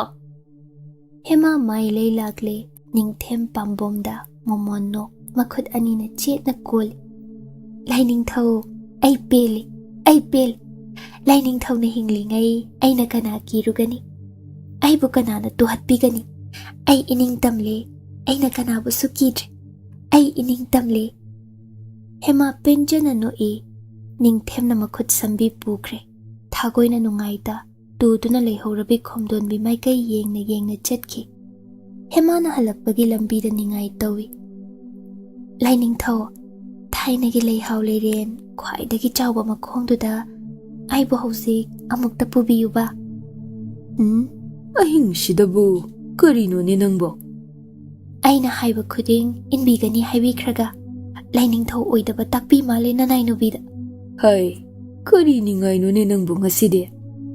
Semi ꯂꯩꯍꯥꯎ ꯍꯦꯛꯄꯤꯌꯨ, ꯅꯥꯞꯄꯁꯤꯗ ꯆꯤꯟꯕꯤꯌꯨ꯫ ꯑꯍꯤꯡꯒꯤ ꯂꯩꯍꯥꯎ ꯂꯩꯔꯦꯜꯅ ꯂꯩꯅꯝ ꯆꯦꯟꯕ ꯌꯥꯝꯅ ꯍꯦꯜꯂꯤ꯫ ꯍꯦꯛꯄꯤꯌꯨꯕ, ꯏꯕꯥꯅꯤꯗ ꯆꯠꯁꯤ꯫ ꯍꯥꯏ ꯊꯥꯒꯣꯏ, ꯅꯪ ꯍꯟꯖꯈ꯭ꯔꯣꯅꯗꯣ꯫ ꯏꯕꯦꯝꯃ, ꯑꯍꯤꯡꯁꯤꯗꯕꯨ ꯑꯩꯅ ꯍꯥꯏꯔꯤꯕꯁꯤ ꯇꯥꯗ꯭ꯔꯣ? ꯅꯪꯁꯨ ꯍꯅꯨꯕꯤꯗꯨꯒꯨꯝ ꯂꯣꯏ ꯊꯥꯕꯤꯌꯨꯔꯥ ꯍꯥ? ꯏꯕꯦꯝꯃ, ꯅꯅꯥꯏ ꯁꯣꯏꯈ꯭ꯔꯦ, ꯑꯩ ꯍꯟꯖꯈ꯭ꯔꯒꯦ, ꯅꯌꯥꯊꯪ ꯑꯗꯨꯃꯛ꯫ ꯊꯥꯒꯣꯏ ꯇꯍꯥ ꯇꯍꯥ ꯆꯦꯟꯆꯠ ꯆꯠꯈ꯭ꯔꯦ꯫ ꯅꯤꯡꯊꯦꯝ ꯄꯥꯝꯕꯣꯝ ꯀꯣꯟꯁꯤꯟ ꯍꯦꯃꯥꯅ ꯀꯦꯅ ꯅꯧꯅ ꯏꯕꯥꯅꯤꯗ ꯆꯠꯁꯤꯕ, ꯂꯥꯟꯃꯤ ꯏꯇꯨꯡ ꯏꯜꯍꯟꯕꯤꯅꯨꯕ꯫ ꯀꯔꯤꯒꯤꯅꯣ ꯂꯥꯏꯅꯤꯡꯊꯧ? ꯂꯥꯟꯃꯤ ꯎꯕꯗ ꯑꯩ ꯄꯪꯁꯥꯎꯗ ꯁꯥꯎꯅꯤꯡꯉꯤ ꯅꯅꯥꯎꯗꯤ꯫ ꯏꯕꯥꯅꯤꯗ ꯑꯍꯤꯡ ꯂꯩꯔꯦꯜ ꯃꯈꯣꯡꯗ ꯌꯥꯇꯥꯔꯨꯁꯤꯕ ꯏꯕꯨꯡꯉꯣ꯫ ꯅꯤꯡꯊꯦꯝ ꯍꯦꯃꯥ ꯃꯇꯧꯅ ꯁꯨꯝꯂꯦ, ꯏꯔꯥꯏ ꯂꯥꯏꯅ ꯂꯥꯟꯃꯤ ꯇꯨꯡꯏꯟꯕꯁꯤꯡꯗ ꯑꯣꯟꯁꯤꯟ ꯅꯣꯛꯅ ꯅꯣꯛꯅ꯫ ꯍꯩ ꯅꯍꯣꯏ ꯂꯦꯞꯐꯧ, ꯇꯨꯝꯖꯔꯨꯔꯣ ꯆꯠꯂꯨ ꯍꯩ, ꯌꯦꯜꯂꯛꯀꯅꯨꯀꯣ꯫ ꯐꯒꯅꯤꯗꯣ ꯂꯥꯏꯅꯤꯡꯊꯧ꯫ ꯂꯥꯟꯃꯤ ꯁꯪꯒꯨ ꯆꯠꯈ꯭ꯔꯦ, ꯊꯥꯒꯣꯏ ꯆꯠꯈ꯭ꯔꯦ꯫ ꯅꯤꯡꯊꯦꯝꯅ ꯍꯦꯃꯥꯕꯨ ꯄꯨꯗꯨꯅ ꯂꯩꯍꯥꯎ ꯂꯩꯔꯦꯜ ꯃꯈꯣꯡ ꯌꯧꯁꯤꯟꯈ꯭ꯔꯦ꯫ ꯃꯐꯝ ꯑꯗꯨꯗꯤ ꯀꯣꯅꯨꯡ ꯆꯤꯗꯥꯏꯅꯤ꯫ ꯆꯤꯡꯗꯨꯝ ꯑꯃꯒ ꯂꯣꯟꯅꯩ, ꯂꯝꯕꯤ ꯑꯔꯣꯟꯕ ꯃꯆꯥ ꯑꯃ ꯂꯩꯗꯣ꯫ ꯍꯦꯃꯥ ꯅꯣꯛꯅ ꯅꯣꯛꯅ ꯅꯤꯡꯊꯦꯝꯕꯨ ꯁꯨꯝꯈ꯭ꯔꯦꯗꯣ꯫ ꯏꯅꯐꯤ ꯂꯧꯊꯣꯛꯍꯜꯂꯤ ꯅꯤꯡꯊꯦꯝ ꯃꯈꯨꯠꯅ꯫ ꯐꯅꯦꯛ ꯀꯨꯝꯒꯨꯝꯅꯦ ꯁꯝꯕꯨꯜ ꯊꯣꯛꯏ꯫ ꯅꯤꯡꯊꯦꯝ ꯃꯈꯨꯠꯅ ꯍꯦꯃꯥꯒꯤ ꯁꯝꯂꯥꯡ ꯃꯆꯨꯏꯁꯤꯡ ꯃꯅꯝ ꯅꯝ ꯄꯥꯏꯗꯨꯅ ꯁꯥꯟꯅꯩ꯫ ꯂꯩꯔꯦꯜ ꯃꯈꯣꯡꯗ ꯅꯤꯡꯊꯦꯝ ꯐꯩꯒꯟꯗ ꯃꯀꯣꯛ ꯅꯃꯣꯟ ꯈꯥꯡꯅꯅ ꯅꯤꯡꯊꯦꯝ ꯈꯨꯠꯁꯥ ꯑꯆꯧꯕꯁꯤꯡꯗꯨ ꯑꯃꯃꯝꯇ ꯄꯥꯏꯗꯨꯅ ꯁꯥꯟꯅꯗꯨꯅ ꯋꯥ ꯇꯞꯂꯤ ꯇꯞꯂꯤ ꯍꯥꯏ ꯂꯩꯔꯤꯕ ꯍꯦꯃꯥ ꯄꯨꯡꯑꯣꯟ ꯑꯣꯟꯈ꯭ꯔꯦꯗꯣ꯫ ꯅꯤꯡꯊꯦꯝ ꯃꯈꯨꯠꯅ ꯍꯦꯃꯥꯒꯤ ꯁꯤꯌꯣꯝꯅꯨꯡ ꯃꯄꯥꯗ ꯅꯥꯜꯂꯤ꯫ ꯊꯥꯕꯝ 5 ꯍꯥꯏꯔꯕꯅꯤ ꯃꯥꯒꯤ ꯅꯋꯥ ꯑꯗꯣ꯫ ꯍꯦꯃꯥꯒꯤ ꯍꯛꯆꯥꯡ ꯐꯤꯕꯝ ꯈꯖꯤꯛꯇꯤ ꯀꯥꯏꯔꯦ, ꯑꯗꯨꯕꯨ ꯍꯥꯏꯖꯕꯒꯤ ꯃꯇꯨꯡ ꯏꯟꯅ ꯅꯤꯡꯊꯦꯝꯅ ꯍꯦꯃꯥꯒꯤ ꯍꯛꯆꯥꯡ ꯁꯣꯛꯄꯤꯗ꯭ꯔꯦꯗꯣ꯫ ꯑꯉꯥꯡ ꯑꯗꯨ ꯇꯥꯏꯕꯪ ꯐꯥꯎꯍꯜꯂꯒ ꯅꯤꯡꯊꯦꯝꯅ ꯃꯥꯒꯤ ꯍꯛꯆꯥꯡꯒꯤ ꯃꯄꯨ ꯑꯣꯏꯕꯤꯌꯨ ꯍꯥꯏꯖꯈꯤꯕꯅꯤ꯫ ꯌꯥꯕꯤ ꯍꯧꯖꯤꯛ ꯐꯥꯎꯕꯗꯤ꯫ ꯌꯥꯗꯕ ꯂꯩꯇ꯭ꯔꯦ ꯅꯤꯡꯊꯦꯝ ꯑꯗꯨ ꯍꯦꯃꯥꯅ ꯍꯥꯏꯕ ꯈꯨꯗꯤꯡ꯫ ꯃꯅꯥ ꯄꯥꯏꯗꯨꯅ ꯆꯤꯡꯗꯨꯅ ꯄꯨꯕꯤꯔꯦ ꯍꯦꯃꯥꯅ ꯃꯤꯀꯨꯞ ꯈꯨꯗꯤꯡ꯫ ꯂꯥꯏꯅꯤꯡꯊꯧ, ꯍꯥꯏꯌꯨꯒꯕ ꯏꯁꯥꯅꯧ꯫ ꯅꯣꯡꯉꯥꯟꯕ ꯐꯥꯎꯕ ꯑꯩ ꯑꯁꯨꯝ ꯌꯦꯇꯥꯖꯒꯦ ꯏꯕꯨꯡꯉꯣ ꯐꯩꯒꯟ ꯊꯛꯁꯤꯗ꯫ ꯀꯅꯥꯅꯁꯨ ꯌꯦꯠꯍꯜꯂꯣꯏꯗꯣ ꯑꯩꯍꯥꯛꯅ꯫ ꯍꯌꯦꯡꯁꯨ ꯃꯐꯝꯁꯤꯗ ꯑꯍꯤꯡ ꯂꯥꯛꯁꯤꯃ꯫ ꯅꯅꯤꯡ ꯇꯧꯖꯧꯅꯦ, ꯅꯪꯒꯤ ꯉꯥꯛꯅꯤꯅꯦ ꯍꯦꯃꯥ꯫ ꯑꯗꯨꯒ ꯑꯩꯕꯨ ꯀꯪꯂꯥꯗ ꯎꯇ꯭ꯔꯥꯃꯥꯡꯗ ꯄꯨꯕꯤꯌꯨꯕ ꯍꯌꯦꯡꯗꯤ꯫ ꯁꯣꯏꯗꯅ ꯆꯠꯁꯤ, ꯅꯪꯕꯨ ꯏꯅꯝꯁꯤꯗ ꯄꯣꯗꯨꯅ ꯄꯨꯒꯅꯤꯗꯣ꯫ ꯏꯀꯥꯏꯅꯦ ꯅꯅꯥꯎ ꯑꯣꯏꯕꯤꯗꯤ, ꯑꯗꯨꯝ ꯏꯕꯨꯡꯉꯣꯅ ꯇꯧꯕꯤꯔꯗꯤ ꯃꯌꯥꯝ ꯃꯥꯡꯗ꯫ ꯏꯀꯥꯏꯅꯨꯁꯤ, ꯑꯩ ꯌꯥꯎꯔꯤꯕꯣ꯫ ꯏꯆꯦꯝꯂꯩ ꯃꯁꯤꯖꯁꯤꯡꯗꯣ ꯌꯥꯝꯅ ꯅꯨꯡꯁꯤꯖꯗꯦ ꯅꯅꯥꯎ ꯑꯣꯏꯕꯤꯅꯗꯤ꯫ ꯍꯌꯦꯡꯃꯛ ꯂꯣꯏ ꯊꯥꯕꯤꯈꯤꯒꯦꯗꯣ꯫ ꯑꯗꯨꯒꯅꯦ ꯃꯈꯣꯏꯒꯤ ꯃꯆꯥ ꯃꯁꯨꯁꯤꯡꯗꯨꯁꯨꯅꯤ꯫ ꯑꯩꯒꯤ ꯏꯆꯥꯅ ꯅꯤꯡꯊꯧꯔꯦꯜ ꯑꯣꯏꯕꯗ ꯌꯦꯜꯂꯛꯀꯅꯤꯗꯣ꯫ ꯅꯅꯥꯎꯗꯤ ꯌꯥꯝꯅ ꯃꯤꯄꯥꯏꯔꯦꯕꯣ꯫ ꯌꯦꯠꯍꯜꯂꯣꯏꯅꯦ ꯀꯅꯥꯅꯁꯨ꯫ ꯂꯝ ꯍꯦꯜꯂꯛꯄ ꯄꯨꯝꯕ ꯃꯈꯣꯡ ꯃꯈꯨꯠ ꯊꯧꯔꯤ ꯊꯨ ꯐꯥꯖꯤꯟꯗꯨꯅ ꯊꯝꯕꯤꯈ꯭ꯔꯒ ꯃꯔꯣꯏꯔꯦꯅꯦ꯫ ꯂꯥꯏꯅꯤꯡꯊꯧ, ꯀꯔꯤ ꯃꯇꯧꯅꯣ ꯏꯍꯥꯛ ꯊꯛꯇ ꯑꯁꯨꯛ ꯑꯣꯟꯕꯤꯔꯤ? ꯅꯅꯥꯏꯃꯨꯛ ꯂꯥꯏꯕꯛ ꯐꯕꯗꯤ ꯂꯩꯔꯝꯈꯤꯗ꯭ꯔꯅꯦ? ꯍꯦꯃꯥ ꯃꯁꯥꯗꯨ ꯋꯥꯅ ꯍꯧꯒꯠꯂꯛꯏ꯫ ꯅꯤꯡꯊꯦꯝꯅ ꯂꯦꯡꯖꯨꯝꯗ ꯀꯣꯟꯁꯤꯟ ꯁꯧꯕꯤ꯫ ꯅꯤꯡꯊꯦꯝ ꯊꯕꯥꯛ ꯋꯥꯏꯗ ꯍꯦꯃꯥ ꯃꯀꯣꯛꯇꯨ ꯉꯥꯊꯩ꯫ ꯃꯃꯥꯏ ꯑꯣꯟꯈꯠꯇꯨꯅ ꯃꯃꯤꯠ ꯇꯣꯏꯅ ꯀꯨꯞꯆ ꯅꯨꯡꯁꯤꯅ ꯅꯤꯡꯊꯦꯝꯕꯨ ꯌꯦꯡꯖꯩ꯫ ꯅꯤꯡꯊꯦꯝ ꯈꯖꯥꯏꯗ ꯃꯈꯨꯠ ꯈꯨꯠꯁꯥꯅ ꯇꯞꯅ ꯅꯥꯜ꯫ ꯅꯤꯡꯊꯦꯝ ꯃꯃꯤꯠ ꯑꯅꯤ ꯎꯏꯔꯨꯝ ꯎꯏꯔꯨꯝ ꯍꯦꯃꯥꯒꯤ ꯆꯤꯟꯕꯥꯜꯗ ꯃꯈꯨꯠꯅ ꯅꯥꯜ꯫ ꯃꯉꯛ ꯑꯗꯨ ꯅꯣꯟꯊꯗꯨꯅ ꯃꯆꯤꯜꯅ ꯍꯦꯃꯥ ꯆꯤꯟꯕꯥꯜ ꯃꯌꯥꯗ ꯄꯨꯁꯤꯜꯂꯛꯏ꯫ ꯍꯦꯃꯥꯅ ꯏꯀꯥꯏꯅ ꯃꯃꯥꯏ ꯂꯩꯊꯣꯛꯏ꯫ ꯅꯤꯡꯊꯦꯝꯅ ꯈꯖꯥꯏ ꯅꯥꯝꯃ ꯐꯥꯈꯤ꯫ ꯍꯦꯃꯥꯕꯨ ꯃꯆꯤ ꯂꯦꯡꯗ ꯂꯩꯍꯟ ꯍꯦꯃꯥꯒꯤ ꯆꯤꯟꯕꯥꯜꯗ ꯃꯆꯤꯜꯅ ꯇꯞꯅ ꯊꯦꯡꯈꯤ꯫ ꯄꯨꯡꯆꯤ ꯃꯤꯀꯨꯞ ꯑꯗꯨ ꯍꯦꯃꯥꯅ ꯃꯥꯕꯨ ꯋꯥꯅ ꯏꯟꯊꯣꯛꯅꯕ ꯍꯣꯠꯅꯖꯩ, ꯉꯝꯗꯦ꯫ ꯍꯦꯃꯥ ꯈꯨꯗꯥꯡ ꯑꯅꯤ ꯅꯤꯡꯊꯦꯝꯅ ꯐꯥꯈꯤ ꯏꯔꯥꯏ ꯂꯥꯏꯅ, ꯅꯣꯛꯐꯦꯠ ꯇꯧꯅ꯫ ꯀꯌꯥ ꯀꯨꯏꯔꯦ ꯑꯁꯤꯇꯕꯨ ꯉꯥꯏꯖꯔꯛꯄ ꯑꯩꯅ꯫ ꯏꯁꯥꯅ ꯈꯨꯃꯟ ꯆꯅꯨ, ꯀꯗꯥ ꯑꯩꯒꯤ ꯑꯄꯥꯝꯕ ꯄꯨꯝꯕ ꯁꯤꯟꯅꯔꯣ, ꯑꯩ ꯉꯥꯏ ꯉꯝꯗ꯭ꯔꯦꯅꯦ꯫ ꯂꯥꯏꯅꯤꯡꯊꯧ, ꯑꯉꯣꯝ ꯏꯁꯤꯡ ꯑꯁꯤ ꯁꯣꯛꯄꯤꯅꯨꯕ꯫ ꯅꯅꯥꯎꯕꯨ ꯏꯌꯥꯟ ꯄꯣꯛꯄꯤꯅꯤ ꯃꯤꯌꯥꯝꯅ ꯄꯥꯎꯊꯣꯛꯄꯤꯈꯤꯅꯤ꯫ ꯀꯩꯁꯨ ꯀꯥꯏꯗꯦꯅꯤ, ꯑꯉꯣꯝ ꯍꯥꯏꯕ ꯋꯥꯍꯩꯗꯨ ꯅꯨꯡꯁꯤꯕꯤ ꯆꯤꯟꯕꯥꯜꯗꯨꯅ ꯄꯜꯂꯅꯤ꯫ ꯑꯩꯕꯨ ꯂꯛꯅꯔꯅꯤ ꯏꯁꯥꯅ ꯍꯦꯃꯥ ꯏꯁꯤꯡ ꯑꯗꯨꯒꯤ ꯄꯟꯊꯧ ꯑꯩꯅ ꯑꯣꯏꯔꯦꯗꯣ ꯑꯀꯥꯏꯕ ꯂꯩꯇꯦ ꯏꯌꯥꯟ ꯑꯣꯏꯔꯔꯣꯏ ꯀꯗꯥꯏ ꯏꯀꯥꯏꯅꯨꯁꯤ ꯅꯪꯒꯤ ꯏꯍꯥꯟ ꯍꯥꯟꯅ ꯍꯛꯆꯥꯡꯒꯤ ꯃꯄꯨꯁꯨ ꯑꯩ ꯑꯔꯣꯏꯕ ꯃꯄꯨꯁꯨ ꯑꯩꯕꯨ ꯑꯣꯏꯍꯜꯂꯣꯕ ꯃꯤꯠꯂꯨ ꯂꯥꯏꯖ ꯑꯅꯤ ꯑꯣꯏꯁꯜꯂꯨ ꯑꯩꯕꯨ ꯅꯤꯡꯇꯝꯍꯜꯂꯨ ꯍꯦꯃꯥ ꯁꯤ ꯑꯩꯕꯨ ꯅꯤꯡꯇꯝꯍꯜꯂꯣ ꯍꯦꯃꯥ ꯁꯣꯔ ꯋꯥꯅ ꯍꯣꯟ ꯃꯤꯠꯂꯨ ꯑꯅꯤ ꯑꯣꯏꯁꯤꯟꯈꯤ ꯅꯤꯡꯊꯦꯝꯅ ꯍꯟꯖꯤꯟꯅ ꯍꯦꯃꯥꯒꯤ ꯆꯤꯟꯕꯥꯜꯒꯤ ꯃꯄꯨ ꯑꯣꯏꯈꯤ ꯑꯔꯥꯝ ꯈꯧꯔꯥꯡꯕꯅ ꯉꯥꯎꯔꯕ ꯅꯨꯡꯁꯥ ꯂꯥꯕꯒꯨꯝ ꯍꯦꯃꯥ ꯈꯪꯉꯝꯗꯦꯗꯣ ꯅꯤꯡꯊꯦꯝ ꯃꯇꯧ ꯑꯗꯨ ꯍꯦꯟꯖꯤꯜꯂꯛꯏ ꯃꯈꯨꯠꯅ ꯍꯦꯃꯥ ꯊꯕꯥꯛꯋꯥꯏꯗ ꯄꯥꯏꯈ꯭ꯔꯦ ꯃꯅꯤꯡ ꯇꯧꯔꯛꯏ ꯍꯦꯃꯥꯒꯤ ꯐꯅꯦꯛ ꯐꯤꯖꯤꯜ ꯊꯣꯛꯍꯟꯈ꯭ꯔꯦ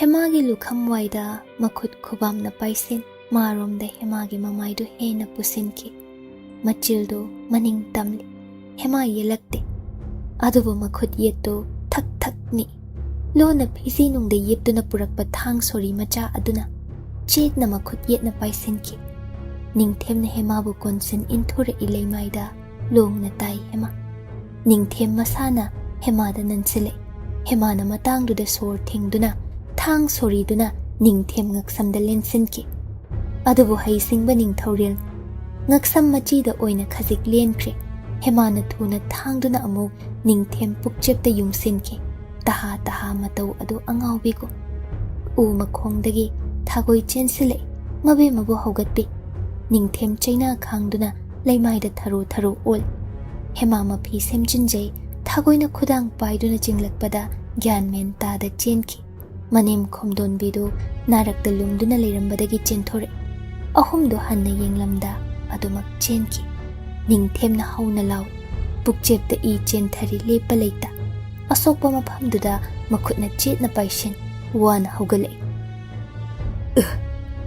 ꯅꯥꯟꯊꯣꯛꯄ ꯉꯝꯕ꯭ꯔꯥ ꯌꯦꯡꯖꯧꯗ ꯏꯌꯥ ꯂꯥꯛꯆꯩꯗ ꯑꯩꯅ ꯑꯁꯨꯛ ꯂꯨꯅ ꯇꯧꯔꯦ ꯃꯇꯤꯛ ꯀꯌꯥ ꯉꯝꯂꯤꯕ ꯂꯝꯍꯦꯟꯕꯤ ꯑꯐꯪꯕ ꯃꯐꯝꯗ ꯈꯪꯒꯅꯤꯗꯣ ꯃꯤꯅꯥꯏ ꯅꯨꯕꯤ ꯌꯦꯡꯉꯨꯗꯣ ꯑꯩꯒꯤ ꯇꯤꯡ ꯑꯩꯒꯤ ꯁꯥꯏꯀꯣꯜꯅꯤ ꯃꯤꯅꯥꯏ ꯅꯨꯕꯤ ꯅꯪꯅ ꯀꯌꯥꯝ ꯁꯥꯡꯅ ꯆꯦꯟꯕ ꯉꯝꯖꯒꯅꯤ ꯍꯩ ꯀꯅꯥ ꯂꯩ ꯂꯥꯟꯃꯤꯁꯥ ꯆꯦꯟꯈ꯭ꯔꯤꯕꯤ ꯑꯍꯨꯝꯗ ꯐꯥꯎ ꯅꯕꯦꯝꯃꯈꯛ ꯊꯝꯂꯝꯃꯨ ꯑꯅꯤꯗꯨ ꯈꯨꯗꯛꯇ ꯃꯊ꯭ꯋꯥꯏꯂꯣ ꯇꯥꯅꯧꯅꯦ ꯂꯥꯟꯃꯤꯁꯥ ꯆꯦꯜꯂꯨꯅꯦ ꯂꯥꯟꯃꯤꯁꯥ ꯆꯦꯜꯂꯨ ꯌꯧꯔꯛꯂꯒꯅꯤ ꯂꯥꯟꯃꯤ ꯁꯪꯒꯨ ꯅꯤꯡꯊꯦꯝ ꯌꯥꯡꯒꯣꯏ ꯅꯨꯡꯁꯤꯠ ꯃꯥꯡ ꯊꯥꯅ ꯊꯧꯔꯛꯂꯒꯅꯤ ꯍꯦꯃꯥꯅ ꯁꯤꯌꯣꯝꯅꯨꯡꯒꯤ ꯃꯥꯒꯤ ꯂꯣꯌꯨꯝꯕꯒꯤ ꯈꯨꯗꯣꯜ ꯑꯄꯤꯁꯛꯇꯨꯃꯒ ꯀꯗꯣꯝꯗ ꯆꯦꯟꯒꯅꯤ ꯀꯌꯥꯝ ꯁꯥꯡꯅ ꯆꯦꯟꯕ ꯉꯝꯒꯅꯤ ꯊꯥꯒꯣꯏ ꯈꯣꯝꯗꯣꯟꯕꯤꯒꯤ ꯄꯨꯟꯁꯤꯅ ꯀꯗꯣꯝꯗ ꯂꯥꯛꯂꯔꯣꯏꯗ꯭ꯔꯥ ꯂꯣꯠꯈ꯭ꯔꯕ ꯀꯅꯥꯗꯤ ꯃꯤꯆꯤꯅ ꯍꯟꯅ ꯌꯦꯡꯂꯝꯈꯣꯕ ꯂꯣꯌꯨꯝꯕ ꯅꯪꯕꯣ ꯅꯁꯥꯅꯧ ꯇꯝꯐꯥꯌꯥꯏꯕꯨ ꯀꯜꯂꯨꯒꯕ ꯂꯥꯟꯃꯤ ꯌꯧꯁꯤꯜꯂꯛꯂꯦ ꯅꯤꯡꯊꯦꯝ ꯌꯧꯁꯤꯜꯂꯛꯂꯦ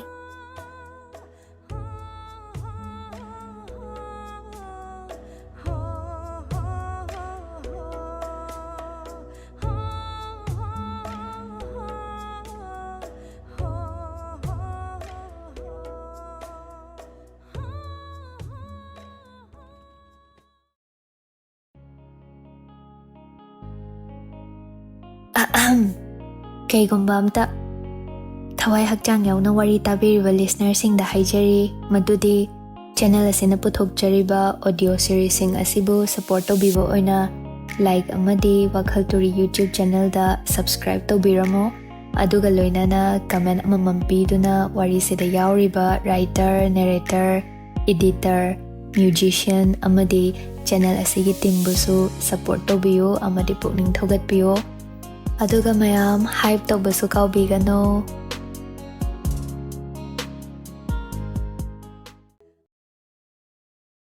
ꯈꯨꯗꯣꯜ ꯄꯥꯔꯤ ꯂꯩꯇ꯭ꯔꯕꯁꯨ ꯃꯇꯥꯎ ꯊꯦꯝꯕꯗꯤ ꯍꯤꯡꯂꯤꯅ ꯀꯁꯥꯔꯗꯒꯤ ꯂꯥꯛꯈꯤꯕ ꯈꯔ ꯀꯨꯏꯔꯦ ꯃꯥ ꯂꯩꯔꯝꯂꯕ ꯃꯇꯥꯎꯒꯤ ꯑꯉꯣꯝꯕꯨ ꯑꯗꯨꯛ ꯅꯤꯡꯊꯦꯝ ꯃꯥꯅ ꯂꯥꯛꯆꯔꯝꯂꯣꯏ ꯅꯣꯛꯅ ꯅꯣꯛꯅ ꯃꯇꯥꯎꯒꯤꯗꯃꯛ ꯊꯦꯝꯕꯅ ꯊꯋꯥꯏꯅ ꯄꯣꯟꯊꯥ ꯑꯣꯏꯔꯝꯒꯅꯤ ꯃꯆꯜ ꯁꯛꯄꯤ ꯍꯦꯃꯥꯅ ꯑꯁꯨꯛ ꯍꯤꯡꯉꯝꯗꯅ ꯍꯤꯡꯂꯝꯂꯣꯏ ꯑꯗꯨꯕꯨ ꯍꯧꯈ꯭ꯔꯕꯗꯤ ꯍꯧꯈ꯭ꯔꯦ ꯊꯦꯝꯕ ꯄꯦꯟꯗꯦ ꯑꯗꯨꯛ ꯄꯦꯟꯗꯦ ꯃꯥꯅ ꯃꯈ꯭ꯌꯥ ꯆꯤꯛꯇꯨꯅ ꯑꯁꯨꯛ ꯀꯨꯏꯕꯁꯤ ꯇꯨꯃꯤꯟ ꯂꯩꯔꯨꯕꯒꯤ ꯃꯔꯝ ꯑꯃꯁꯨ ꯆꯥꯎꯅ ꯂꯩꯔꯤ ꯀꯣꯟꯅ ꯈꯪꯁꯤꯃ ꯊꯥꯒꯣꯏꯒ ꯂꯣꯟꯅ ꯄꯥꯎ ꯐꯥꯎꯅꯗꯨꯅ ꯍꯦꯃꯥꯕꯨ ꯅꯤꯡꯊꯦꯝꯅ ꯁꯅꯥ ꯀꯣꯅꯨꯡꯗ ꯄꯨꯔꯛꯈ꯭ꯔꯕ ꯃꯇꯨꯡ ꯊꯦꯝꯕꯅ ꯍꯦꯃꯥꯅ ꯆꯦꯟꯊꯣꯛꯂꯛꯄ ꯌꯥꯅꯕꯒꯤ ꯂꯝꯕꯤ ꯌꯥꯠꯈꯤꯕꯅꯤ ꯂꯣꯏꯅꯅ ꯍꯦꯃꯥ ꯃꯇꯦꯡꯅ mama sakpi pari pokpi khomdon bibusu kaning konung leinung sangdagi lauthokning masina mataw laman singba sakke khuman thembana ningkiba hemana ningthemmabu yasinabadi adom nanthoknaba hotnabani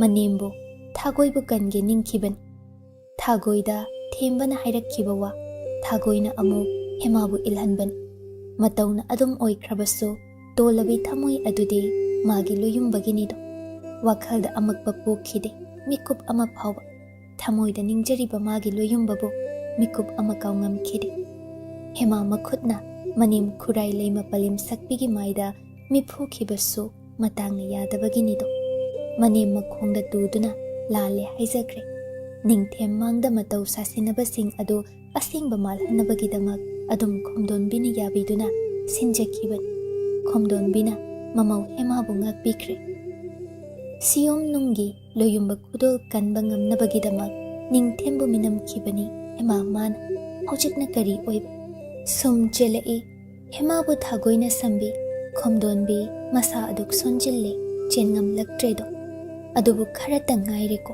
khuman thembana yawra o haiba mafam adu yawdaba yadeko ai thauna hanba yade mamaw hemabu masu ising asibu kandaba yade dako matung romda lanbaw lauduna tanarakliba ningthem lanmigi yangoi khurup makhol sum sum naksile hema matung hanna yengamde hanjinna ningthem makhot chankraba thawai adu tharagan loyumba matung inkragani warepi ningthem makhotna magi hakchangda amuk hannadi thenghan khraroiko oh waraunuko taibang phawjiba nawa apisak nangbo panthau matung inkrasi imabu waraunuko pirangna khazai ani tarang tar maya ka ningsa holiba lanmi tengol yamna naksilakli adubu nakalda lumduna leiramba sem saramlaba khuman themba oigan tamba ama chongthoklai khudakta habong marum amarumda pusinki nupi ahum adubu phajana kom tawduna sem saramli kom manungda thang thaki nupi ahumdo mathang mathang angom lanmi hinghoba kharasu leiram khomdon bi mikuptuda noklu kuina uge phangjakhidraba macha angam halbu ujabada magi Lanchenba imagi themba Lanchenba leiramle tumin tumin leinai kom manungda ikan kanada yangoi khurup sangudugi makholna makhoina leiriba mafamduda phawduna chatki khurup makhol lepki tarai aduk yakpa ningthemgi khonjel pumnamakna khonjel adu masak khangi aswaida mangkibani tiyu leiramba lotlamba pumba mathoilo nabe makhakhaw mabudi sokpa yade iya lakcheida minai nubi khanganido hek phangbada nacha setuna munge nangaksam thori thuduna hui amomgum khongya lekhangedo sariso ningthem yangui thakta makhutsu thangsang paiduna mamit ani irangla khambi mai hobana watolom pukjeptagi I chenthari hemana thangthellamba mafamdudan ngaksamdasu thangyana yatkibagi ikheng chenthari adubu ana khangkhidre manailanmi amana matawduda makok nona kina hairai lainingthau asokpadu amukta hana nanai aikhoini yengjegedo iyamna sana hakchang adu lupledo hai waraktaba aigi yathang indabana hak nathwai lawra ha nanai bungak piu lainingthau aigi asokpaside araibani thiyu uplamba una longtho longlamba una upsil napi maka ama phau khakta thiyu nabe mabo phagani lainingthaugi yathang aduma kom manungduda amamba marak aduda hemami hun ting ting masagidi khandi makhoibu hek ningthem lanmi singduna phangkhibada loiredako manem ahal oirabi matai ibungo mabung sakpa themba mata thagoigi punsidi manglani dako hema makhutna machin min sinjaduna ningsa wana hol anakpada lanmi singna launaba yangoi thoba makhol manam manam ngai hak tumin leiki lanmi chatkrabra ningthem chatkrabra hema phibunna machin melam balau thoi mahai mahai tumin tumin machi lingnadi phana kuiredo pumchik chik thakre khomdon bina mamau bu konsinbi themligum makokta makhutna tapna nan thabiri Lanchenba su tuminle chatkre ninglure ningthem tingo adubu thazadraduna ꯐꯅ ꯀꯨꯏꯅ ꯇꯨꯃꯤꯟ ꯂꯩꯅꯕ check ꯃꯣꯛ ꯂꯥꯎꯈꯤꯗꯦ꯫ ꯂꯟꯆꯦꯟꯕ ꯇꯞꯅ ꯍꯧꯒꯠꯂꯨꯏ꯫ ꯀꯣꯝ ꯑꯗꯨ ꯀꯨꯞꯁꯤꯟꯕ ꯅꯥꯄꯤꯁꯤꯡꯗꯣ ꯍꯥꯏꯗꯣꯛꯂꯛꯏ꯫ ꯃꯀꯣꯛ ꯂꯤꯊꯣꯛ ꯌꯦꯡꯂꯨꯕ ꯅꯤꯡꯊꯦꯝ ꯂꯦꯞꯂꯝꯃꯤ, ꯅꯣꯛꯂꯛꯏ ꯍꯧꯅ, ꯃꯈꯧ ꯄꯨꯡꯅ꯫ ꯏꯇꯥꯎ ꯂꯟꯆꯦꯟꯕ, ꯃꯤꯀꯤ ꯊꯤꯒꯨꯝ ꯂꯣꯠꯂꯤꯕ ꯅꯇꯧ ꯌꯦꯡꯒꯦꯅ ꯉꯥꯏꯒꯦ ꯍꯥꯏꯅ ꯉꯥꯏꯕꯅꯤ꯫ ꯅꯪꯕꯨ ꯊꯥꯏꯅꯒꯤ ꯑꯉꯣꯝ ꯑꯀꯟꯕ ꯑꯉꯝꯍꯜꯗꯨ ꯑꯣꯏꯔꯦꯗꯀꯣ, ꯎꯆꯤꯒꯨꯝ ꯂꯩꯅꯨꯡꯗ ꯂꯣꯠꯂꯤꯕ꯫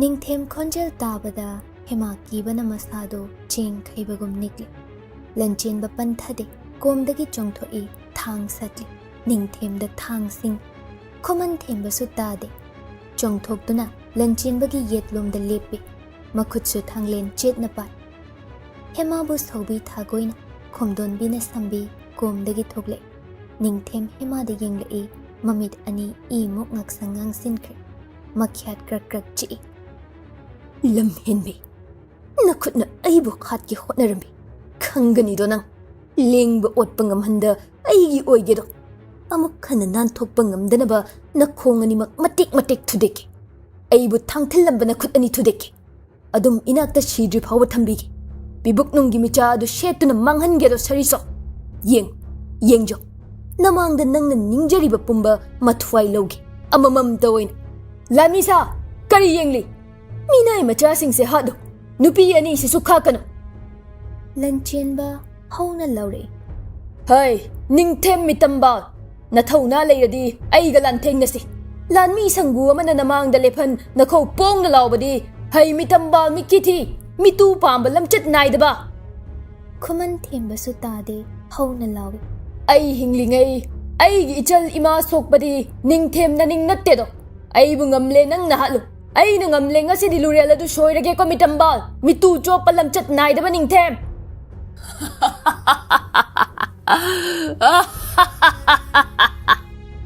ꯅꯤꯡꯊꯦꯝ ꯅꯣꯛꯏ, ꯍꯧꯅ ꯅꯣꯛꯏ꯫ ꯐꯩ, ꯆꯨꯝꯅ ꯍꯥꯠꯄꯤꯒꯦ ꯈꯟꯕꯅꯤꯗꯣ ꯃꯤꯅꯥꯏ ꯃꯆꯥ, ꯑꯗꯨꯕꯨ ꯃꯤꯐꯥ ꯑꯣꯏꯍꯟ, ꯂꯩꯕꯥꯛ ꯃꯥꯡꯗ ꯅꯨꯡꯁꯥꯗ ꯌꯥꯏꯐꯧ ꯐꯧ, ꯊꯥꯡꯅ ꯅꯁꯥ ꯄꯨꯝꯕ ꯃꯇꯠ ꯃꯇꯠ ꯂꯦꯟ, ꯊꯨꯝ ꯆꯥꯏꯗꯨꯅ ꯌꯥꯏꯐꯧ ꯐꯧꯒꯦꯗꯣ꯫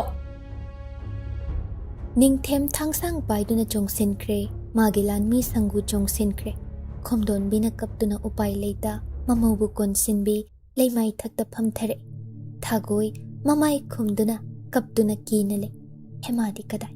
ꯃꯃꯤꯠ ꯑꯅꯤ ꯏ ꯀꯥꯅ ꯅꯤꯡꯊꯦꯝꯕꯨ ꯌꯦꯡꯂꯤ꯫ ꯃꯥ ꯑꯀꯤ ꯈꯪꯈꯤꯗ꯭ꯔꯦ, ꯃꯤꯠꯌꯦꯡꯗꯨ ꯑꯀꯤꯕꯅꯤ꯫ ꯂꯥꯟꯃꯤ ꯁꯪꯒꯨꯒ ꯂꯟꯆꯦꯟꯕ ꯊꯦꯝꯕꯒ ꯂꯥꯟꯊꯦꯡꯅꯩ꯫ ꯃꯌꯥꯝꯗꯨꯅ ꯃꯈꯣꯏ ꯑꯅꯤꯕꯨ ꯀꯣꯏꯁꯤꯟꯈꯤ, ꯌꯥꯟꯅꯩ, ꯐꯨꯅꯩ, ꯑꯐꯪ ꯑꯐꯪꯕ ꯉꯝꯖꯕꯤ ꯎꯄꯥꯏ ꯇꯧ꯫ ꯀꯟ ꯊꯧꯕꯗ ꯅꯤꯡꯊꯦꯝꯗꯒꯤ ꯍꯦꯟꯕ ꯂꯟꯆꯦꯟꯕꯅꯤ, ꯇꯥꯗꯕ ꯃꯅꯥꯎ ꯊꯦꯝꯕꯅꯤ꯫ ꯂꯝꯕꯥꯅꯕ ꯃꯁꯤꯡ ꯋꯥꯠꯂꯕꯁꯨ ꯊꯧꯅꯥꯗꯤ ꯋꯥꯠꯇꯦꯗꯣ꯫ ꯅꯥꯔꯛꯇ ꯂꯨꯝꯗꯨꯅ ꯂꯩꯔꯝꯕ ꯂꯟꯆꯦꯟꯕꯒꯤ ꯑꯉꯣꯝ ꯂꯥꯟꯃꯤꯁꯤꯡꯁꯨ ꯆꯣꯡꯊꯣꯛꯂꯛꯂꯦ꯫ ꯂꯟꯆꯦꯟꯕ ꯊꯦꯝꯕ ꯀꯟꯅꯕ ꯅꯤꯡꯊꯦꯝ ꯂꯥꯟꯃꯤ ꯃꯥꯌꯣꯛꯇ ꯆꯣꯡꯁꯤꯟ ꯂꯝꯕꯥꯅꯈ꯭ꯔꯦꯗꯣ꯫ ꯃꯐꯝ ꯑꯗꯨ ꯈꯨꯗꯛꯇꯨꯗ, ꯅꯨꯃꯤꯗꯥꯡꯗꯨꯗ ꯂꯥꯟꯕꯨꯡ ꯑꯣꯜꯂꯤ꯫ ꯊꯥꯡꯌꯥꯁꯤꯡꯅ ꯌꯥꯅꯕꯒꯤ, ꯂꯥꯎꯅꯕꯒꯤ, ꯆꯩꯅꯥ ꯈꯥꯡꯅꯕꯒꯤ ꯃꯤꯔꯥꯎ ꯈꯣꯜꯅ ꯅꯤꯜꯂꯔꯤ꯫ ꯅꯤꯡꯊꯦꯝ ꯃꯈꯨꯠꯇ ꯊꯥꯡꯁꯥꯡ ꯄꯥꯏꯗꯨꯅ ꯀꯤꯅ ꯂꯩꯔꯤꯕꯤ ꯅꯨꯄꯤ ꯑꯍꯨꯝꯗꯨꯒꯤ ꯃꯅꯥꯛꯇ ꯍꯣꯠꯆꯤꯟꯈꯤ꯫ ꯈꯨꯗꯛꯇ ꯈꯣꯝꯗꯣꯟꯕꯤ ꯊꯥꯒꯣꯏ ꯊꯋꯥꯏ ꯂꯧꯔꯒꯦ ꯅꯤꯡꯈ꯭ꯔꯦꯗꯣ꯫ ꯅꯨꯄꯤ ꯍꯥꯠꯄ ꯆꯤꯡꯅꯈꯤꯗ꯭ꯔꯦꯗꯣ꯫ ꯊꯥꯒꯣꯏꯅ ꯀꯤꯅ ꯃꯕꯦꯝꯃ ꯍꯦꯃꯥꯕꯨ ꯃꯁꯥꯅ ꯈꯟꯖꯤꯟꯖꯩ꯫ ꯈꯣꯝꯗꯣꯟꯕꯤ ꯃꯄꯤ ꯇꯥꯅ ꯃꯃꯧꯕꯨ ꯃꯊꯥꯗ ꯀꯣꯟꯁꯤꯟꯖꯩ꯫ ꯅꯤꯡꯊꯦꯝꯒꯤ ꯊꯥꯡꯁꯥꯡ ꯌꯥꯟꯊꯔꯛꯏ꯫ ꯈꯣꯝꯗꯣꯟꯕꯤ ꯂꯥꯎꯏ ꯀꯞꯇꯨꯅ꯫ ꯏꯃꯥꯒꯤ ꯄꯥꯔꯤ ꯄꯤꯁꯛ, ꯑꯩꯗꯤ ꯋꯥꯔꯦꯗ꯫ ꯏꯃꯥꯒꯤ ꯄꯥꯔꯤ, ꯏꯃꯥꯒꯤ ꯄꯥꯔꯤ, ꯅꯪꯒꯤ ꯌꯥꯏ ꯑꯁꯦ ꯏꯃꯥꯅ ꯀꯟꯕ ꯉꯝꯃꯣꯏꯗꯧꯔꯤ ꯏꯃꯥꯒꯤ ꯄꯥꯔꯤ ꯄꯤꯁꯛ꯫ ꯑꯗꯨꯕꯨ ꯅꯤꯡꯊꯦꯝꯒꯤ ꯍꯩꯊꯔꯛꯂꯤꯕ ꯊꯥꯡꯌꯥ ꯑꯗꯨ ꯅꯥꯀꯜꯂꯣꯝꯗꯒꯤ ꯊꯥꯡꯌꯥ ꯑꯃꯅ ꯉꯥꯛꯈ꯭ꯔꯦ꯫ ꯅꯤꯡꯊꯦꯝ ꯃꯈꯨꯠꯇꯒꯤ ꯃꯈꯨꯠꯁꯨ ꯊꯥꯡꯂꯦꯟ ꯍꯨꯟꯗꯣꯛꯈ꯭ꯔꯦ꯫ ꯅꯤꯡꯊꯦꯝ ꯑꯆꯠꯆꯥ, ꯀꯅꯥꯅꯣ ꯂꯨꯔꯦꯜ ꯁꯣꯏꯔꯒꯦ ꯅꯤꯡ ꯁꯥꯎꯅ ꯌꯦꯡꯂꯛꯏ꯫ ꯃꯥꯏꯈꯣꯝ ꯎꯞꯄ ꯇꯝꯕ ꯑꯃ ꯐꯤꯃꯨ ꯁꯦꯠꯂꯤ꯫ ꯈꯨꯗꯛꯇ ꯊꯥꯡ ꯈꯨꯡꯒꯠꯂꯤ, ꯇꯝꯕꯗꯨꯔꯣꯝꯗ ꯍꯣꯠꯆꯤꯟꯈꯤ꯫ ꯈꯣꯝꯗꯣꯟꯕꯤ ꯆꯤꯡꯅꯅ ꯃꯈꯣꯏꯕꯨ ꯀꯟꯕꯤꯈꯤꯕ ꯇꯝꯕ ꯑꯗꯨꯒꯤ ꯃꯥꯏꯀꯩ ꯌꯦꯡꯂꯛꯏ꯫ ꯃꯥꯏꯀꯩ ꯑꯃꯔꯣꯝꯗ ꯃꯁꯤꯡ ꯌꯥꯝꯂꯕ ꯅꯤꯡꯊꯦꯝ ꯇꯦꯡꯒꯣꯜꯅ ꯂꯥꯟꯆꯦꯟꯕꯒꯤ ꯇꯦꯡꯒꯣꯜ ꯑꯣꯝꯁꯤꯟꯈ꯭ꯔꯦ꯫ ꯈꯣꯏꯔꯦꯜꯅ ꯃꯤꯑꯣꯏ ꯑꯃꯈꯛꯇ ꯑꯣꯝꯁꯤꯟꯕꯒꯨꯝ ꯁꯣꯟꯊꯔꯛꯂꯦ ꯂꯟꯆꯦꯟꯕ꯫ ꯃꯌꯥꯝ ꯂꯝꯕꯥꯅꯕꯗ ꯊꯋꯥꯏ ꯊꯥꯔꯒꯅꯤ ꯃꯤꯄꯥꯏꯔꯛꯂꯦ꯫ ꯈꯨꯃꯟ ꯊꯦꯝꯕꯁꯨ ꯆꯞ ꯃꯥꯟꯅꯩ꯫ ꯇꯝꯕ ꯃꯥꯏꯈꯣꯝꯕ ꯑꯗꯨꯅ ꯆꯣꯡꯁꯤꯟꯗꯨꯅ ꯅꯤꯡꯊꯦꯝꯗ ꯑꯀꯤꯈꯪꯗ ꯁꯤꯔꯕꯁꯨ ꯌꯥꯔꯦ ꯃꯇꯥꯒꯨꯝ ꯊꯥꯡꯅ ꯌꯥꯟꯁꯤꯟꯈꯤ꯫ ꯍꯟꯖꯤꯟꯅ ꯅꯤꯡꯊꯦꯝ ꯃꯈꯨꯠꯁꯨ ꯊꯥꯡꯂꯦꯟ ꯇꯥꯈ꯭ꯔꯦ ꯂꯩꯃꯥꯏ ꯊꯛꯇ꯫ ꯅꯤꯡꯊꯦꯝꯅ ꯊꯥꯡ ꯈꯨꯡꯒꯠꯄ ꯅꯪꯍꯧꯗ꯭ꯔꯤꯉꯩ ꯍꯟꯖꯤꯟꯅ ꯃꯈꯣꯡꯕꯥꯛꯅ ꯅꯤꯡꯊꯦꯝ ꯊꯕꯥꯛꯇ ꯀꯥꯎꯊꯈꯤ꯫ ꯅꯤꯡꯊꯦꯝ ꯂꯥꯎꯗꯨꯅ ꯃꯁꯥ ꯍꯥꯏꯊꯗꯨꯅ ꯂꯣꯡꯅ ꯍꯥꯏꯊꯈꯤ꯫ ꯃꯇꯧꯗꯨꯗ ꯇꯝꯕꯒꯤ ꯃꯥꯏꯈꯨꯝ ꯇꯥꯈ꯭ꯔꯦ꯫ ꯈꯣꯝꯗꯣꯟꯕꯤꯅ ꯀꯞꯇꯨꯅ ꯂꯥꯎꯔꯛꯏ꯫ ꯃꯄꯥꯔꯤ ꯃꯁꯛ ꯁꯦꯡꯅ ꯎꯕ ꯐꯪꯖꯔꯦꯗꯣ꯫ ꯏꯃꯥꯒꯤ ꯄꯥꯔꯤ ꯄꯤꯁꯛ, ꯏꯃꯥꯒꯤ ꯄꯥꯔꯦꯍꯟ! ꯊꯥꯒꯣꯏ ꯀꯤꯅ ꯌꯦꯡꯂꯤ꯫ ꯍꯦꯃꯥ ꯃꯣꯃꯣꯟ ꯅꯣꯛꯂꯛꯏ꯫ ꯐꯨꯛ ꯍꯧꯒꯠꯂꯛꯏ꯫ ꯊꯥꯒꯣꯏꯕꯨ ꯏꯟꯊꯣꯛꯏ꯫ ꯃꯥꯒꯤ ꯂꯣꯌꯨꯝꯕꯅꯤ, ꯁꯛꯇꯝ ꯑꯗꯨ ꯃꯥꯒꯤ ꯂꯣꯌꯨꯝꯕꯅꯤ꯫ ꯄꯥꯔꯤꯅ ꯅꯤꯡꯊꯦꯝꯗ ꯆꯣꯡꯁꯤꯟꯈꯤ꯫ ꯃꯈꯨꯠꯁꯨ ꯊꯥꯡꯂꯦꯟꯅ ꯅꯤꯡꯊꯦꯝ ꯃꯉꯛꯁꯝꯗ ꯊꯝꯈꯤ꯫ ꯑꯁꯥꯎꯕꯅ ꯃꯃꯤꯠ ꯑꯅꯤ ꯃꯩꯕ꯭ꯔꯥ ꯍꯧꯔꯤ꯫ ꯁꯣꯔ ꯐꯨꯏꯅ ꯍꯣꯜ꯫ ꯃꯇꯧ ꯑꯗꯨ ꯑꯉꯥꯎꯕ ꯅꯨꯡꯁꯥ ꯂꯥꯕꯒꯨꯝ꯫ ꯈꯣꯝꯗꯣꯟꯕꯤꯅ ꯃꯆꯥꯕꯨ ꯈꯥꯝꯗꯦ꯫ ꯂꯟꯆꯦꯟꯕ ꯃꯅꯥꯎ ꯊꯧꯅꯥ ꯎꯕꯗ ꯄꯥꯡꯒꯜ ꯍꯥꯞꯈ꯭ꯔꯒꯨꯝ꯫ ꯅꯤꯡꯊꯦꯝ ꯂꯥꯟꯃꯤꯁꯤꯡ ꯑꯗꯨ ꯑꯈꯥꯛꯄ ꯂꯩꯇ ꯍꯥꯠꯄ ꯍꯧꯔꯛꯂꯤ꯫ ꯏꯒꯤ ꯅꯣꯡ ꯆꯨꯔꯦ, ꯁꯥꯗꯣꯡꯒꯤ ꯂꯦꯟ ꯇꯥꯔꯦ꯫ ꯃꯐꯝ ꯑꯗꯨ ꯏꯅ ꯄꯨꯡꯆꯨ ꯆꯨꯔꯤ꯫ ꯈꯨꯃꯟ ꯊꯦꯝꯕꯁꯨ ꯂꯥꯎꯗꯨꯅ ꯅꯤꯡꯊꯦꯝ ꯇꯦꯡꯒꯣꯜꯕꯨ ꯂꯥꯛꯁꯤꯟꯈ꯭ꯔꯦ꯫ ꯃꯐꯝ ꯑꯗꯨꯒꯤ ꯂꯥꯟꯗꯤ ꯑꯉꯣꯝꯅ ꯉꯝꯂꯒꯅꯤ ꯃꯌꯦꯛ ꯁꯦꯡꯏ꯫ ꯃꯕꯨꯡꯉꯣ ꯅꯤꯡꯊꯦꯝꯕꯨ ꯌꯦꯛꯅꯕꯅ ꯈꯨꯗꯨꯝ ꯆꯟꯈꯤꯕ, ꯃꯈꯧꯔꯤ ꯆꯔꯝꯗ ꯊꯥꯡꯌꯥ ꯊꯝꯈꯤꯕ ꯎꯕꯗ ꯅꯤꯡꯊꯦꯝ ꯂꯥꯟꯃꯤ ꯊꯧꯅꯥ ꯍꯟꯈ꯭ꯔꯦ꯫ ꯀꯥꯏꯗꯨꯅ ꯃꯊ꯭ꯋꯥꯏ ꯍꯤꯡꯅꯅꯕ ꯆꯦꯟꯅꯈ꯭ꯔꯦ ꯃꯥꯏꯀꯩ ꯁꯂꯥꯏ ꯈꯪꯗ꯫ ꯄꯥꯔꯤꯅ ꯅꯤꯡꯊꯦꯝ ꯃꯃꯥꯏꯗ ꯃꯇꯤꯟ ꯁꯤꯠꯆꯤꯜꯂꯤ꯫ ꯊꯨꯏ! ꯈꯪꯕ꯭ꯔ ꯃꯤꯄꯥꯡꯗ, ꯃꯤꯇꯨ ꯄꯥꯝꯕ! ꯊꯨꯏ! ꯅꯤꯡꯊꯦꯝ ꯃꯈ꯭ꯌꯥꯠ ꯀ꯭ꯔꯛ ꯀ꯭ꯔꯛ ꯆꯤꯛꯅ ꯌꯦꯡꯂꯤ꯫ ꯈꯨꯇꯨꯝ ꯑꯅꯤ ꯇꯥꯁꯤꯟꯈꯤ꯫ ꯄꯥꯔꯤꯅ ꯊꯥꯡꯌꯥꯅ ꯅꯤꯡꯊꯦꯝ ꯉꯛꯁꯝꯗ ꯊꯝꯃꯤ ꯃꯌꯦꯛ ꯁꯦꯡꯅ꯫ ꯉꯛꯄ꯭ꯔ ꯅꯤꯡꯊꯦꯝ? ꯅꯪꯅ ꯍꯥꯠꯂꯝꯂꯕ ꯑꯩꯅ ꯍꯤꯡꯂꯛꯂꯤꯕ ꯉꯛꯄ꯭ꯔ ꯃꯤꯄꯥꯡꯗ? ꯅꯤꯡꯊꯦꯝ ꯁꯥꯎꯅ ꯉꯪꯗꯨꯅ ꯑꯩꯅ ꯍꯤꯡꯐꯝ ꯐꯨꯝꯂꯝꯂꯕ ꯅꯪ ꯀꯔꯝꯅ, ꯃꯇꯧ ꯀꯔꯝꯅ ꯀꯅꯥꯅ ꯅꯪꯕꯨ ꯀꯟꯈꯤ? ꯁꯤꯈ꯭ꯔꯕ ꯅꯪꯕꯣ? ꯍꯩ ꯑꯄꯪꯕ ꯅꯤꯡꯊꯦꯝ! ꯑꯩꯁꯤ ꯂꯪꯃꯥꯏ ꯃꯄꯥꯔꯤ ꯄꯤꯁꯛꯅꯤ꯫ ꯄꯤꯁꯛ ꯄꯤꯛꯂꯤꯀꯥꯟꯗꯒꯤ ꯄꯂꯦꯝ ꯄꯟꯊꯧꯅ ꯂꯥꯂꯣꯡ ꯀꯌꯥ ꯇꯝꯕꯤ ꯌꯣꯛꯄꯤꯔꯛꯄꯅꯤ꯫ ꯂꯩꯅꯨꯡꯗ ꯐꯨꯝꯕꯗ ꯀꯔꯝ ꯅꯤꯡꯁꯥ ꯁꯣꯔ ꯁꯥꯟꯅꯒꯅꯤ ꯃꯍꯩ ꯇꯝꯕꯤꯔꯝꯂꯕꯅꯤ꯫ ꯑꯄꯪꯕ ꯅꯪꯅ ꯀꯔꯤꯒꯤ ꯈꯪꯗꯦ? ꯑꯗꯨꯝ ꯂꯩꯅꯨꯡꯗ ꯑꯩꯅ ꯂꯩꯈꯤ꯫ ꯏꯇꯥꯎ ꯊꯦꯝꯕ ꯂꯥꯛꯇꯨꯅ ꯑꯩꯕꯨ ꯀꯟꯈꯤꯕꯅꯤ꯫ ꯅꯪꯒꯤ ꯃꯪꯐꯝ ꯑꯗꯨ ꯃꯤꯀꯨꯞꯁꯤꯅꯤ꯫ ꯑꯔꯣꯏꯕ ꯋꯥꯍꯩ ꯀꯔꯤ ꯍꯥꯏꯅꯤꯡꯏ? ꯅꯤꯡꯊꯦꯝ ꯊꯥꯖꯗꯅ ꯄꯥꯔꯤꯗ ꯁꯪꯇ꯭ꯔꯤꯛ ꯌꯦꯡ꯫ ꯑꯩꯕꯨ ꯍꯥꯠꯄꯗꯤ ꯅꯪꯒꯤ ꯅꯇꯤꯛ ꯅꯠꯇꯦꯗꯣ ꯄꯥꯔꯤ ꯄꯤꯁꯛ꯫ ꯂꯩꯕꯥꯛꯁꯤꯒꯤ ꯃꯄꯨ ꯃꯩꯗꯤꯡꯉꯨ ꯑꯩꯕꯨ ꯍꯥꯠꯂꯕꯗꯤ ꯅꯪ ꯃꯤꯀꯨꯞ ꯑꯃ ꯆꯣꯟꯊꯗ ꯅꯪ ꯑꯉꯣꯝ ꯄꯨꯝꯕ ꯍꯤꯡꯕ ꯉꯝꯂꯣꯏ꯫ ꯁꯥꯒꯩ ꯄꯨꯝꯕꯅ ꯅꯪꯗ ꯅꯠꯇꯦ, ꯅꯪꯒ ꯂꯣꯏꯅꯕ ꯄꯨꯝꯕ ꯇꯨꯝꯅ ꯍꯥꯠꯂꯒꯅꯤ, ꯎꯠ ꯑꯣꯏꯔꯒꯅꯤ, ꯂꯦꯝꯖꯍꯧꯔꯤꯕ ꯑꯉꯣꯝ ꯄꯨꯝꯕ꯫ ꯀꯔꯤ ꯃꯤꯄꯥꯡꯗ ꯂꯝꯆꯠ ꯅꯥꯏꯗꯕ ꯑꯣꯏꯅꯤꯡꯕ ꯑꯣꯏꯁꯅꯨ꯫ ꯅꯪꯕꯨ ꯍꯥꯠꯄꯁꯤ ꯑꯩꯒꯤ ꯑꯔꯣꯏꯕꯅꯤ꯫ ꯑꯔꯣꯏꯕ ꯋꯥꯍꯩ ꯂꯩꯇ꯭ꯔꯦ ꯅꯠꯇ꯭ꯔ ꯃꯤꯇꯝꯕ?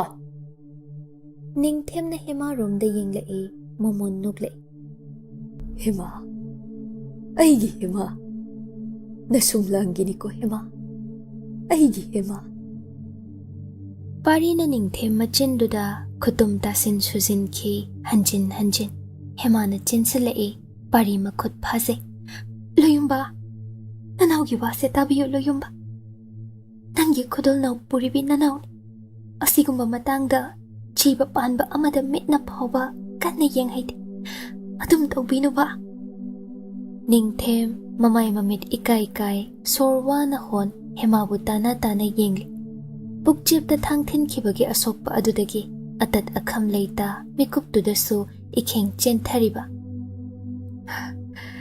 ꯍꯦꯃꯥ, ꯅꯪꯅ ꯑꯩꯕꯨ ꯀꯔꯤꯒꯤ ꯀꯟꯕꯅꯣ? ꯅꯪꯒꯤ ꯁꯦꯝꯖꯤꯟ ꯁꯥꯖꯤꯟꯈꯤꯕ ꯅꯇꯧ ꯄꯨꯝꯕꯗꯨꯒꯤ ꯃꯄꯨ ꯃꯈꯥ ꯇꯥꯅ ꯑꯩꯅ ꯑꯣꯏꯍꯜꯂꯨꯕ? ꯁꯦ ꯌꯥꯔꯣꯒꯕ? ꯍꯦꯃꯥ, ꯇꯥꯠ ꯇꯧꯗꯨꯅ ꯏꯅꯥꯛꯁꯤꯗ ꯄꯨꯟꯁꯤꯒꯤ ꯂꯦꯡꯗ ꯂꯩꯌꯨꯒꯕ? ꯑꯩ ꯅꯪꯕꯨ ꯋꯥꯔꯧꯔꯣꯏ꯫ ꯅꯪꯕꯨ ꯊꯥꯗꯣꯛꯈꯤꯕꯒꯤ ꯏꯔꯥꯜꯗꯨꯒꯤ ꯗꯟꯗꯤꯅꯤ ꯌꯥꯖꯔꯒꯦꯅꯦ꯫ ꯍꯦꯃꯥ, ꯇꯥꯠ ꯇꯧꯗꯨꯅ ꯑꯩꯕꯨ ꯈꯣꯏꯗꯥꯕ ꯁꯥꯈꯣꯕ? ꯑꯩ ꯌꯦꯜꯂꯛꯂꯤꯕ ꯇꯨꯝ ꯄꯨꯝꯕꯁꯤ ꯍꯟꯗꯣꯛꯀꯦ꯫ ꯄꯨꯝꯅꯃꯛ ꯅꯁꯨꯝꯂꯥꯡꯒꯤ ꯍꯥꯠꯂꯒꯦ꯫ ꯄꯥꯔꯤ ꯈꯨꯇꯨꯝ ꯀ꯭ꯔꯛ ꯀ꯭ꯔꯛ ꯇꯥꯁꯤꯟꯈꯤ꯫ ꯀꯨꯏꯔꯛꯂꯔꯣꯏ ꯅꯤꯡꯊꯦꯝ ꯇꯦꯡꯒꯣꯜ ꯑꯆꯧꯕ ꯌꯧꯔꯛꯂꯒꯅꯤ ꯃꯐꯝꯗꯨꯗ꯫ ꯑꯗꯨꯅ ꯊꯨꯅ ꯃꯐꯝꯗꯨ ꯊꯥꯗꯣꯛꯇꯕ ꯌꯥꯗꯦꯗꯣ꯫ ꯃꯈꯨꯠꯃꯛꯅ ꯅꯤꯡꯊꯦꯝ ꯃꯊ꯭ꯋꯥꯏ ꯂꯧꯅꯤꯡꯕꯅꯤ꯫ ꯑꯗꯨꯕꯨ ꯍꯦꯃꯥꯒꯤ ꯋꯥ ꯇꯥꯏ ꯄꯥꯔꯤ꯫ Ningthembu thadoi. Mikup phada Lanchenba chongsinki wahai ama haiba nanghaude. Makhutsu thanglenna Ningthem ngaksamda yankre. Ningthemgi aroiba mityeng hema maikai tamkhido. Mamon nokhibra Ningthem.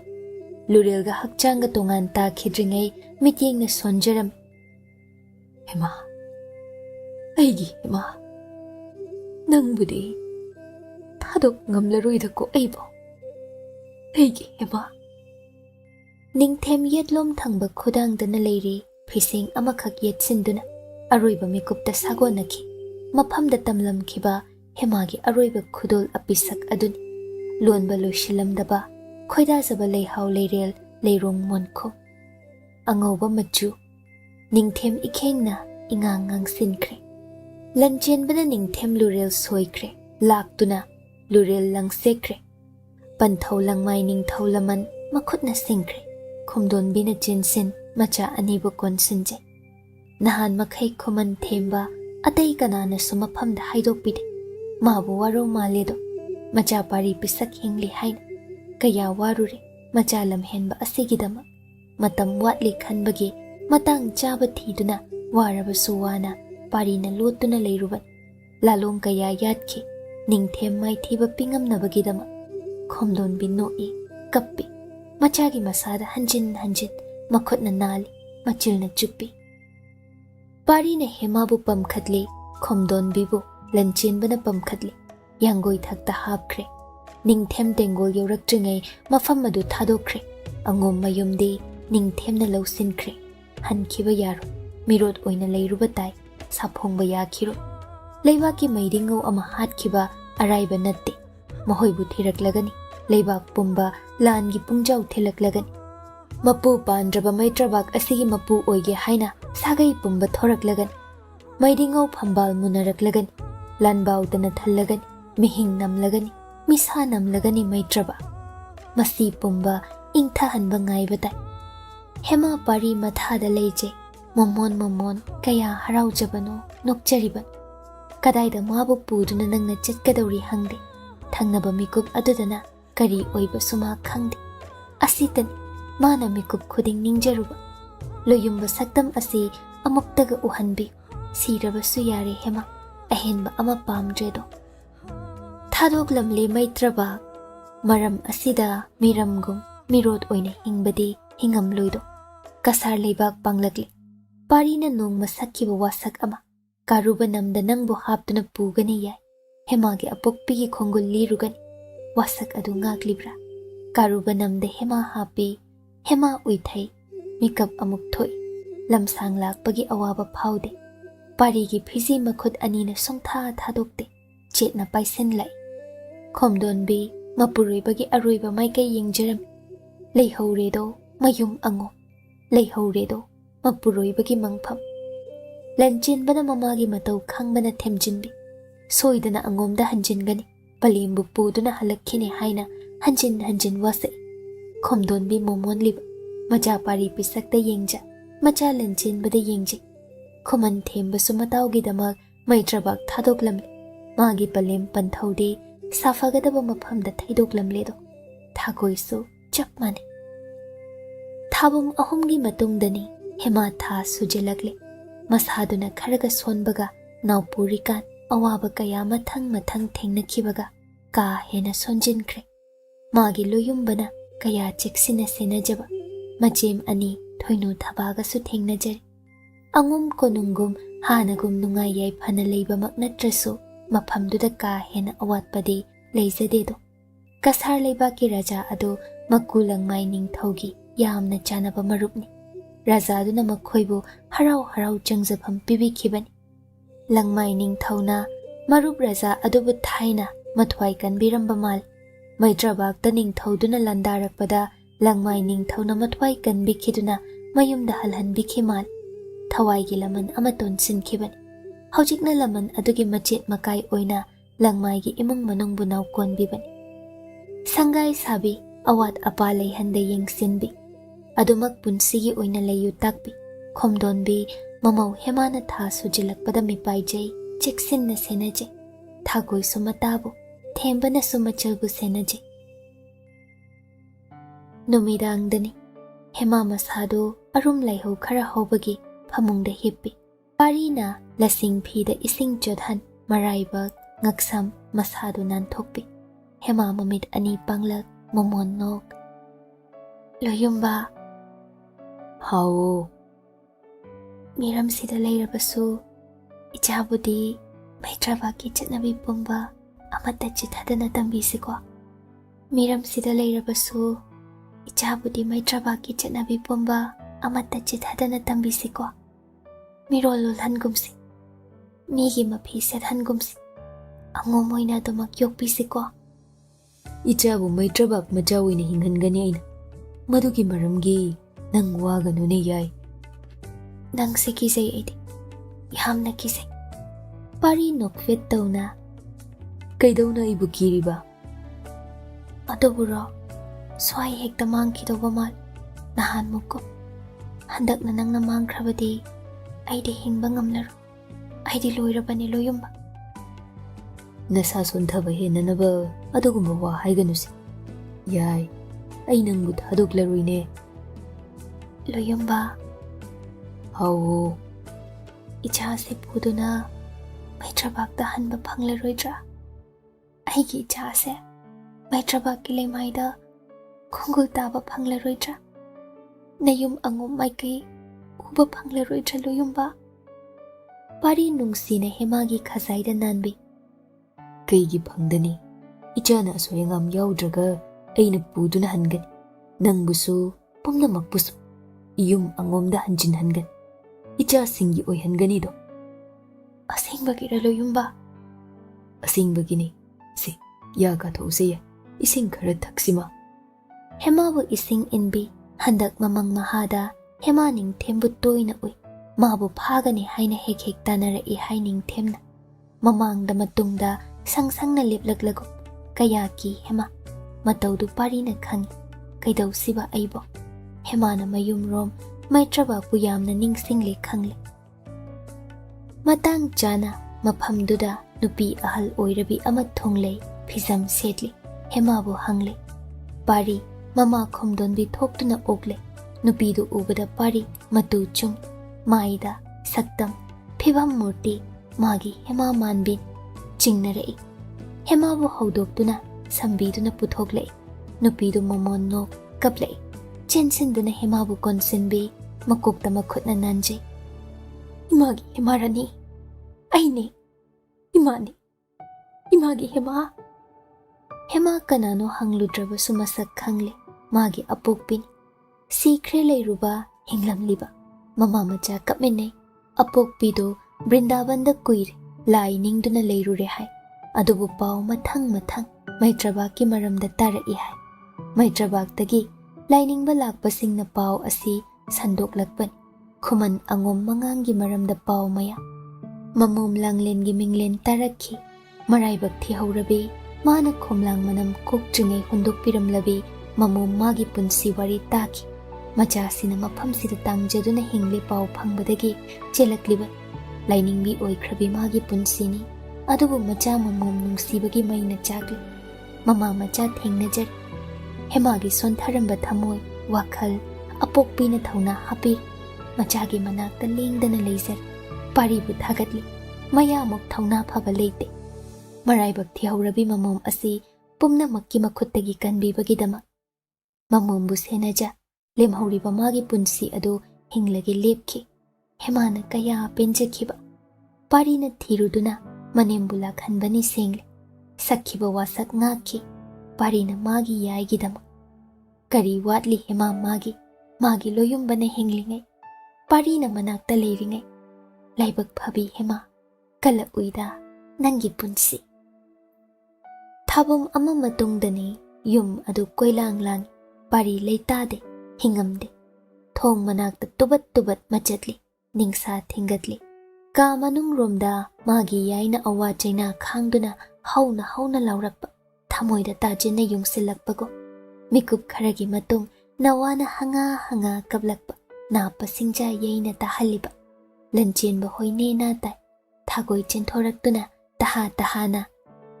Ibungo ngamton napari ma phangjari ibema kaisu tawdre. Lanchenba harauna noe Khuman themba nena tai. Pari tani uyungum lepliba magi yaibu uning. Changluge su thingi khomdon bi nokleduna ngaihaki matung hanga kapliba nawa adu phine yumsin puthokle. Kaisu haida pari makhutta sinare. Pari na mayom machado pamuna kina makhut anina pamje. Matharomda pusin konsinje. Mataududa kaplamba nawa na tumin laikhiba. Makhut macha ama thangat pari samu hakchangda thengle. Pari mapi tai mamon khasik noi. Panthau masak khangkragom hemagi khudol aduna. Nawa adu tumthakredo. Lanchenba themba changsin nawa aduda pamuna makhutna sokngamda yenglei. Pari machi lengdi maki machi lengluba. Mapari apisak adu amuk kaplakadra. Khomdon bina macha matau yengjan nokjay. Ataydi haraunari. Nawa adubu munna yengne. Pari tani thongjinda uyungum lebliba. Magi yaigi saktam uningi. Magi yaibu themning. Lengamde pari hingamde do. Hema masa thoidokpa tawdre ishondi soledo. Adubu mapari apisak chenglo ubada kaya harauzaba. Kappi mayamna angaubi se haina thembi. Pari di kaya male mapari apisak ado. Mayamna laknabi pari pisak ani subani masidi. Haijinduna mal khomdon bina ningjay. Layoy kraba mapuriba buning sing. Nasu apisak asi ithanglen nangdi ungam khidre ko. Thamoy sokna tingthajay. Pari na Lanchenba na thoinu thabana palim oibibu themjinje. Adum harau tayam leiriba mikup amada harauba pumba mun khidra kayami pairure ainadi. Maitra Romdana asi anagi pauna mikup kangdre. Ningthem lei khidraba matung Maitra ki maiding tangbal khuthang masing khangda lankre. Atay sagay singna toyna landaduna ningthaurel mafam mune. Amada amok. Ningthem macha maseldasu landana dunasu hatok na duna tangbal munari. Luinay dre tangbal lan. Maitra asi kalhaudrabadi ut oina tanggoy oy khigadawri. Mataw singduda. Phibam chadraba matang aduda atay thangnaba leibaki ningthau singna achingba tanja lauduna. Maitra landaduna Maitra pumba loshinaba sim sanakre. Loina khangi Lanchenba manau pari. Matang duda Maitra tagi pau kaya mathang tharakle Lanchenba gi maphamda mateng ni rai. Yasin chebau chinbau kaya ni tharakliba yohalakliba. Nahanong Lanchenba na michang khomluba chingburoi singi mateng phaigak phaina phanggadawri. Matang adu chapchar. Sagai gi mangkraba ijat hanjinnabagi angom khubam hanjinnabagidamak mangkhigadawraba Maitra asi kannabagidamak Lanchenba WakhaL munna khallaba matung lanmi tengol semgatkre. Maitra romda lona chatlui. Chingburoi ningthau luchingba tamburoi luchingba mabu yaba kaya unakre. Thona Maitra da changsinduna mangkraba khubam hanjinnaba landaruba tai. Hauji ningthem manau ningthem ton amana ningthaurel oiri pau tai. Mabu maithiba piduna Maitra kalludaba yade. Lanchenba na manau paribu sem sahalli. Pari pisak. Hojik tinang na aina sangai khubam ibudaw angom puril panthau langmai ningthau khubam hanjin hannabagidamak thawai na pontha oihanbagi matam adu lakleni. Nangi aigi ihut sinba ngamhauragadaba imapi imom leihore. Nangbu kari hairiba. Inaw nupi na pari apisak asi thadokpa ngamloi hairibra. Aigi tung ilaroidrado pari pisak. Pari nokfet tawna khumjay. Iyamba ngamhal. Layoy kraba pabung ningthau mangsat tanjaganido. Iyamba na haiba khuding nanaw na injagani. Nanaw bu karigi chingnabibano. Mafam asida mayambu palem itayim ani.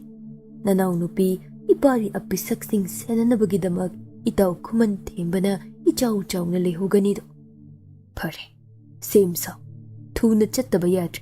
Mai paklabadi tanna halakkisi. Iyum angomda imalayma natayim ani inaw nupi ichasing pumnamak pupuduna jasi. Iraybak thiragana sagaygidamak nangna aina haraw thawai katsi. Pabung langmay ningthaugi ijat ngaklamsido pari pisak. Phaganido yamba ngamhal. nayathang adumak nanauna ikok thakta hapjari. Wafamdo mama leima khomdonbi ga tanajai. Khomdonbi macha anibu kainaba ngamloi ningkhrabasu sagaina mangda thami harau harau yabire palem mangol pibire macha pari anigi makokta nan thabiduna mitlu pirang lotsin napabong mangsat tanba ngamjau haina. Hema numidang aduda mapari apisak adubo khomlang inbi parina manakta lei magi yai mathada leiriba macha apisakki khazaida nanbi uirum uirum kaya nungaina leiriba nawa ado ningai tawjade nawa ado tangna kappi masakna nungsibane matawna pamubane ngaurok ngau bumbum yengbagi penaide angom pumba ngaunare nawa matawda pari hematagi thawai nattedo angom pumbagi phizigi mani apisaknido. Yai. Ai maitrabakta chattaba yadre nang thauna leyuko. Hema momon nokle chatkinu khamlakte pirang masak uhalakte. Tanna hanbiro paseng phiral paiduna hanbiro tolabi inak asida angomda ipari apisak pupuduna chatpi ai lei hori sida kaubigano luyumba. Pari momonno hemabo macha apisakpu mathada konsinbi nongalamdaida safi lanfi set parina magi karubat thodokhiba mayamba Lanchenbagi matung inja thoinu thaba khomdonbi hema pokpi hemana macha apisak tu pamja yenghoi kapkhide hema maramdi ma khang magi loyumbana pazeng phiral paiduna halakhin miram sidagi maram damda hankhigani nongmadi shoidana mabu machabu pumnamak pulauba mathanglen loyumbana halakhiganido hema momonno I machabu nungsina yeng mathada chetna konsinja tapna makokta chupi thauna leyo imagi apisak thauna lei panthau halakpa ngai siko tumoni nangbo si mitlu ani uiseluse ningai tau phadeko panthau mai ke yenge iman hanga hanga ka phadeko nawa apisak na nukladuna makhutna hemagi ngaksamda sokle hema mapi tare adubu momonno I malangda yengle loyumba mai kai thiba hore thabum nipangi matungdani nongalamdaida thunglere yangoi khurup makhol amakha karubani masak khangido tolabi hema manade ison sona ui masado hemagi mayum churi ta phamdada lepi leimaida manam sut nami hema kari maram leibagino ahing adu tumthau kobada yada lelakpan kuireda loyumba saktam ungam khidaba macha ase chahi ama mapung phakredo loyumbada panthau koge hairaklani nangdi kadai panthau mai kai ta u hairaklani nangdi kadai hema phamduna lei machabu pam khatche manamda tapna tha sumbi nawa apisak mikap thogle ngasidi ningai tawi mapalomda tho ugum mamawu insaligo hema hogat machabu mapanda putho hanjinna somgi khali masam masa isang sangna thadoi ngasidi kaya chokthari ngaibagi wabadana mabu thumhat khredo loyumba nangbu ngaiba asi kaya waraba lakleroidra lakhigan ikhang khangi nongalamdai thaballakta karubani churi tapham ichum tapham da liplamba mabema masak khanglagum tapna nahira I karuba hema chenchen ke karuba mamaida nali koilei leiduna angawbigum amambalakta yengle karuba nabungodi kadai karuba nabungodi kadai no karuba sor phi kamlei hema mi paina nawa apisak pamja churi tapham da chenthare koilei leiduna yengle aduma loyumba mathagi nawa madi tumin leiki hemana hauna laubadu tabaga machim thoinu thaba mikap thoklak lamal mipaina chenthore hema matau ure karuba matau ure oh soidreda ko pari maitraba kilan phamda mathwai tharam lagan karuba matomta mabema hema da pau tamba chela iba oigan oh pamuida pari pisak na pari apisak asikanada sinaramban kamdau siba Hema matau yengba ngamloidori thoinu thaba kappi. Hema angaubi oire asuk kuiba loyumba halakhini asada hinglakpan ma ahenba awaba ama khangba ngamlaro macha apisaka punna leimai thakta tuthara tengthari machem anina chensin manawbu themjinbiri karuba changsin khiduna mabemada kapkanugum mareina lei mamaina nawa apisakta nal kaisu khangjadaba nawaduna yangoi mamai paiduna sanai noi laibak thibi hemabu themngamje kananasu yengamje matau madi nungsibi Loyumba, aibu kari uyuge. Loyumba nawa na pari apisa kasi ikada sinaram. Nangi na mina kari sa amkibano. Pantaw ka na na pari na ipamda hanglaklamadi. Nanaw na kari kumuge. Ay wari da Loyumba. Nanaw ibidi wari da.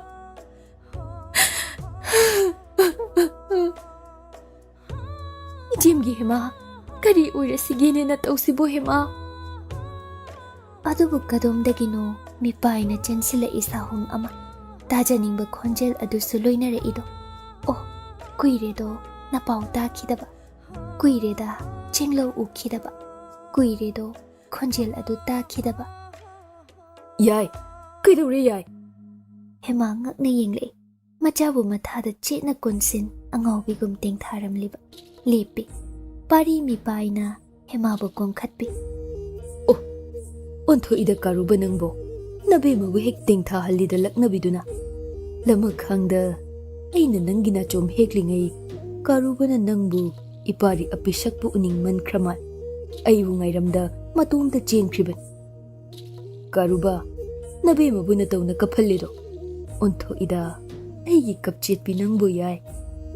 Hema kaptuna pari mathada changsinki pena kappi awaba puba tengtha khol oidredo mekuptugi nungaibana yumsillaba thamoi thomba tengtha khol pari yengamde mataudo thoinu thaba mapi sintha hema mataubu yengamnana yengjariba loiredana awaba loiredana thoinu thaba kapnokni parina nawa apisak pamkhatli hema bu makhutna mana konsinbi mataim anida nokladuna yengja Ningthemna Aibu hana iyamba angamhalna chacheru pau tamjeru mangjawna thabirakpani itai manibu ai khoina lan mai pakle pumnamak mai thiba pir iyum angum khubam hanjinba ngamjaredo thunamak maitrabak mai kai panglagan hanagum iyum lamdaida leirasi waba loire itai manima waba loire thoinu thaba paudu da kappi harau man khibana imungromda chensinki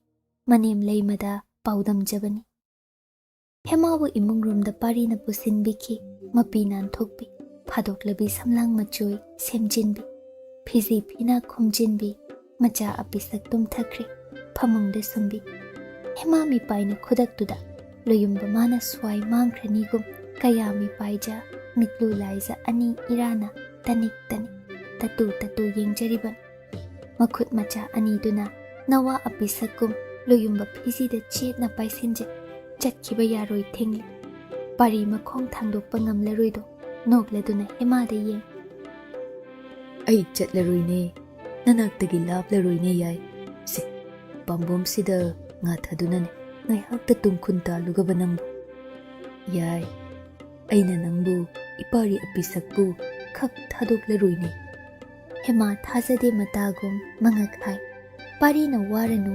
wabaloiregum mamonno hemabu mathada thamki mitlu anina mapari apisakta kaya pamuna yengliba thadoklamlani da komireiba matam khara changjafam pinabikhiba tawbimal pari mana kauruido puduna hallagani magi yai mapari apisak pale manem oibi mataim ani pumnamakpu mayum angomda haina humna paluraganido hema tumthakre yenglubada matau madi pamubi pari tana mabu sumbi kredo ipang pangja Ningthemgi nungdi sana konungdagi lakhibidura mathada yataribi sibo angom masai kolda saidang lakhibi mana hanjin inthok bikhibi thainagi nupi machaduni ko mathada tumlibi mathada potharibi ase ꯅꯪꯒ ꯊꯦꯡꯅꯔꯝꯗ꯭ꯔꯕ ꯄꯨꯟꯁꯤꯒꯤ ꯃꯒꯨꯟ ꯍꯥꯏꯕꯗꯨ ꯂꯩꯔꯝꯈꯤꯗ꯭ꯔꯥ? ꯄꯨꯟꯁꯤ ꯑꯁꯤ ꯄꯨꯟꯁꯤ ꯑꯣꯏꯔꯝꯂꯣꯏꯀꯣ? ꯄꯥꯔꯤ ꯄꯣꯊꯥꯕ ꯅꯥꯏꯗ ꯌꯦꯡꯖꯔꯤꯕ ꯃꯨꯁꯤ ꯃꯨꯁꯤ ꯉꯥꯜꯂꯤꯕꯤ ꯊꯃꯣꯏꯒꯤ ꯇꯝꯐꯥꯌꯥꯏ ꯑꯄꯤꯁꯛ ꯑꯗꯨꯗ ꯃꯁꯥꯗꯤ ꯇꯨꯝꯊꯧ ꯀꯧꯕꯗ ꯃꯌꯥꯗ꯭ꯔꯦ꯫ ꯃꯥꯕꯨ ꯀꯅꯥꯅ ꯁꯨꯝꯕꯤꯔꯒꯅꯤ? ꯄꯨꯝꯅꯃꯛꯅ ꯇꯨꯃꯟꯅꯤ ꯆꯩꯕꯤꯈꯤꯕ ꯑꯁꯤ ꯊꯦꯡꯅꯔꯝꯗ꯭ꯔꯕ ꯄꯨꯟꯁꯤꯒꯤ ꯃꯃꯜ ꯍꯥꯏꯕꯗꯨꯅ ꯀꯔꯤ ꯑꯣꯏꯔꯝꯒꯕ ꯇꯝꯕ ꯄꯨꯟꯁꯤꯗ ꯂꯃꯈꯥꯡꯗ ꯂꯣꯟꯅ ꯍꯦꯛꯆꯔꯛꯄ ꯂꯩ ꯅꯥꯆꯣꯝ ꯑꯗꯣ ꯍꯦꯃꯥꯒꯤ ꯌꯦꯠꯀꯤ ꯅꯥꯞꯄꯗ ꯇꯞꯅ ꯆꯤꯟꯁꯤꯟꯕꯤ ꯃꯑꯣꯡ ꯇꯥꯅ ꯁꯦꯝꯖꯤꯟꯕꯤ ꯅꯣꯡꯉꯥꯜꯂꯛꯂꯤ ꯑꯃꯝꯕꯒꯤ ꯃꯍꯨꯠ ꯑꯉꯥꯟꯕꯅ ꯁꯤꯟꯈꯤꯕ ꯊꯃꯣꯏ ꯑꯅꯤ ꯏꯇꯤꯟꯅꯈꯤꯕ ꯀꯩꯗꯧꯅ ꯀꯤꯔꯨꯒꯅꯤ ꯑꯋꯥꯕ ꯑꯃꯃꯨꯛ ꯀꯩꯗꯧꯅ ꯃꯤꯄꯥꯏꯔꯨꯒꯅꯤ ꯄꯨꯟꯁꯤ ꯃꯊꯦꯜ ꯑꯃꯒꯤꯗꯃꯛ ꯑꯔꯣꯏꯕꯗ ꯄꯥꯔꯤ ꯃꯃꯤꯠ ꯑꯅꯤ ꯎꯏꯁꯤꯟꯈꯤ ꯆꯣꯛꯊꯔꯕ ꯊꯃꯣꯏꯅ ꯁꯣꯜꯍꯧꯏꯗꯣ ꯀꯅꯥꯒꯤꯅ ꯂꯥꯏꯐꯤꯔꯤꯕꯤ ꯑꯣꯏꯕꯤꯌꯣ ꯏꯐꯝꯗꯗꯤ ꯇꯝꯐꯥꯌꯥꯏ ꯑꯣꯏꯕꯤꯌꯣ ꯄꯨꯟꯁꯤꯒꯤ ꯑꯔꯣꯟꯕ ꯆꯦꯕꯥꯡꯗ ꯏꯁꯤꯟꯕꯤꯕꯗꯤ ꯋꯥꯍꯩ ꯑꯁꯤꯇ ꯃꯤꯔꯥꯏꯕꯤꯅꯨ ꯂꯩꯅꯨꯡꯁꯤ ꯍꯥꯏꯖꯕꯗꯤ ꯑꯁꯤꯈꯛ ꯍꯣꯌꯥꯔꯣꯕ ꯄꯥꯝꯃꯨꯕꯤ ꯑꯩꯁꯦ ꯅꯪꯒꯤ ꯑꯣꯏꯖꯔꯣ ꯑꯩꯁꯦ ꯅꯪꯒꯤ ꯑꯣꯏꯖꯔꯣ ꯄꯥꯔꯤꯒꯤ ꯆꯣꯛꯊꯔꯕ ꯏꯀꯪ ꯀꯪꯁꯤꯜꯂꯕ ꯆꯤꯟꯕꯥ ꯊꯛ ꯈꯥꯝꯃ ꯃꯣꯟꯅ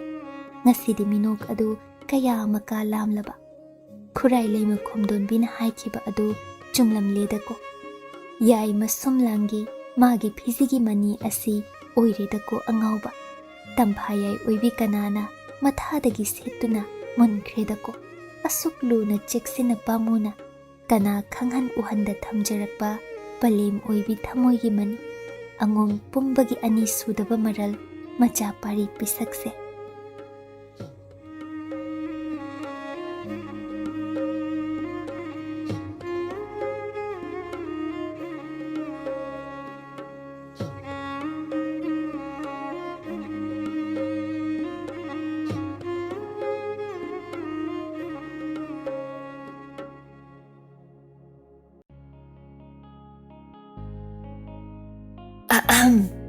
ꯀꯩꯒꯨꯝꯕ ꯑꯝꯇ ꯊꯋꯥꯏ ꯍꯛꯆꯥꯡ ꯌꯥꯎꯅ ꯋꯥꯔꯤ ꯇꯥꯕꯤꯔꯤꯕ ꯂꯤꯁꯅꯔꯁꯤꯡꯗ ꯍꯥꯏꯖꯔꯤ ꯃꯗꯨꯗꯤ ꯆꯦꯅꯦꯜ ꯑꯁꯤꯅ ꯄꯨꯊꯣꯛꯆꯔꯤꯕ ꯑꯣꯗꯤꯑꯣ ꯁꯤꯔꯤꯁꯁꯤꯡ ꯑꯁꯤꯕꯨ ꯁꯄꯣꯔꯠ ꯇꯧꯕꯤꯕ ꯑꯣꯏꯅ ꯂꯥꯏꯛ ꯑꯃꯗꯤ WakhaL Turi YouTube ꯆꯦꯅꯦꯜꯗ ꯁꯕꯁꯀ꯭ꯔꯥꯏꯕ ꯇꯧꯕꯤꯔꯝꯃꯣ ꯑꯗꯨꯒ ꯂꯣꯏꯅꯅ ꯀꯃꯦꯟ ꯑꯃꯃꯝ ꯄꯤꯗꯨꯅ ꯋꯥꯔꯤꯁꯤꯗ ꯌꯥꯎꯔꯤꯕ ꯔꯥꯏꯇꯔ ꯅꯦꯔꯦꯇꯔ ꯏꯗꯤꯇꯔ ꯃ꯭ꯌꯨꯖꯤꯁꯤꯌꯟ ꯑꯃꯗꯤ ꯆꯦꯅꯦꯜ ꯑꯁꯤꯒꯤ ꯇꯤꯝꯕꯨꯁꯨ ꯁꯄꯣꯔꯠ ꯇꯧꯕꯤꯌꯨ ꯑꯃꯗꯤ ꯄꯨꯛꯅꯤꯡ ꯊꯧꯒꯠꯄꯤꯌꯨ ꯑꯗꯨꯒ ꯃꯌꯥꯝ ꯍꯥꯏꯞ ꯇꯧꯕꯁꯨ ꯀꯥꯎꯕꯤꯒꯅꯨ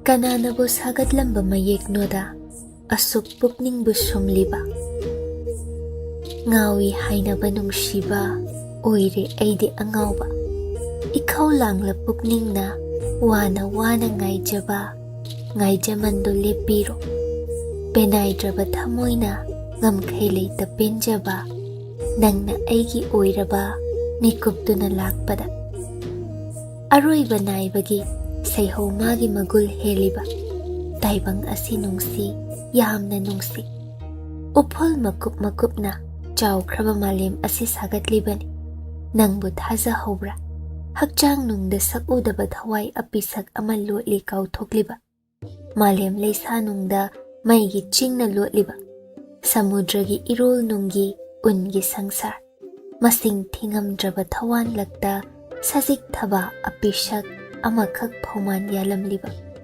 ꯍꯛꯆꯥꯡ ꯅꯨꯡꯒꯤ ꯊꯃꯣꯏ ꯍꯥꯏꯕ ꯑꯃ ꯊꯃꯣꯏꯅ ꯀꯌꯥꯕꯨ ꯋꯥꯍꯟꯕꯤꯕꯅꯣ ꯊꯋꯥꯏ ꯃꯥꯕꯨ ꯊꯋꯥꯏꯅ ꯀꯌꯥꯗ ꯇꯥꯡꯖꯕꯅꯣ ꯊꯃꯣꯏ ꯃꯉꯣꯟꯗ ꯅꯨꯡꯁꯤꯕ ꯍꯩꯔꯨꯕ ꯅꯛꯅ ꯁꯝꯅꯔꯨꯕ ꯄꯨꯝꯅꯃꯛꯄꯨ ꯁꯤꯡꯅꯔꯨꯕ ꯄꯂꯦꯝ ꯃꯤꯁꯅ ꯑꯅꯤ ꯃꯥꯡꯗꯗꯤ ꯏꯄꯤꯛ ꯄꯤꯛꯅ ꯎꯖꯔꯤꯕ ꯂꯪꯃꯥꯏ ꯃꯄꯥꯔꯤ ꯄꯤꯁꯛ ꯑꯁꯤꯁꯨ ꯉꯛꯇ꯭ꯔꯥ ꯌꯥꯎꯔꯝꯈꯤꯗ꯭ꯔꯥ ꯃꯤꯑꯣꯏ ꯃꯁꯤꯡ ꯊꯤꯉꯝꯗ꯭ꯔꯕ ꯂꯛꯇ ꯃꯥꯒꯨꯝꯕ ꯇꯝꯕ ꯃꯇꯧꯕꯨ ꯆꯩꯕꯤꯒꯗ꯭ꯔꯅꯤ ꯃꯁꯨꯝ ꯂꯥꯡꯒꯤ ꯄꯟꯊꯧ ꯑꯣꯏꯕꯒꯤ ꯂꯨꯔꯦꯜ ꯁꯣꯏꯈꯤ ꯃꯔꯥꯜ ꯁꯤꯔꯨ ꯁꯤꯒꯕ ꯑꯄꯨꯛꯄꯤ ꯊꯃꯣꯏ ꯃꯆꯦꯠ ꯇꯥꯅ ꯊꯨꯒꯥꯏꯈꯤ ꯄꯣꯛꯆꯃꯜ ꯃꯍꯩ ꯌꯥꯜꯂꯤꯕ꯭ꯔꯥ ꯅꯠꯇ꯭ꯔꯦ ꯍꯥꯏꯔꯒ ꯇꯝꯕ ꯊꯃꯣꯏ ꯂꯥꯡꯒꯣꯏ ꯅꯨꯡꯗꯤ ꯑꯊꯨꯞꯄ ꯅꯨꯡꯗ ꯂꯣꯠꯇꯨꯅ ꯀꯦꯀꯨ ꯐꯣꯡꯉꯨ ꯃꯌꯥꯗ꯭ꯔꯤꯕꯤ ꯈꯨꯔꯥꯏ ꯂꯩꯃ ꯄꯥꯔꯤ ꯄꯤꯁꯛꯄꯨ ꯍꯨꯈꯤꯕꯤ ꯄꯥꯔꯤ ꯊꯃꯣꯏꯗ ꯊꯨꯞꯆꯤꯟ ꯂꯥꯟꯖꯗꯕꯤ ꯁꯥ ꯂꯣꯠꯂꯤꯕꯤ ꯂꯝꯂꯥꯟꯕꯤ ꯑꯗꯨꯅ ꯂꯥꯜꯂꯤꯕ꯭ꯔꯥ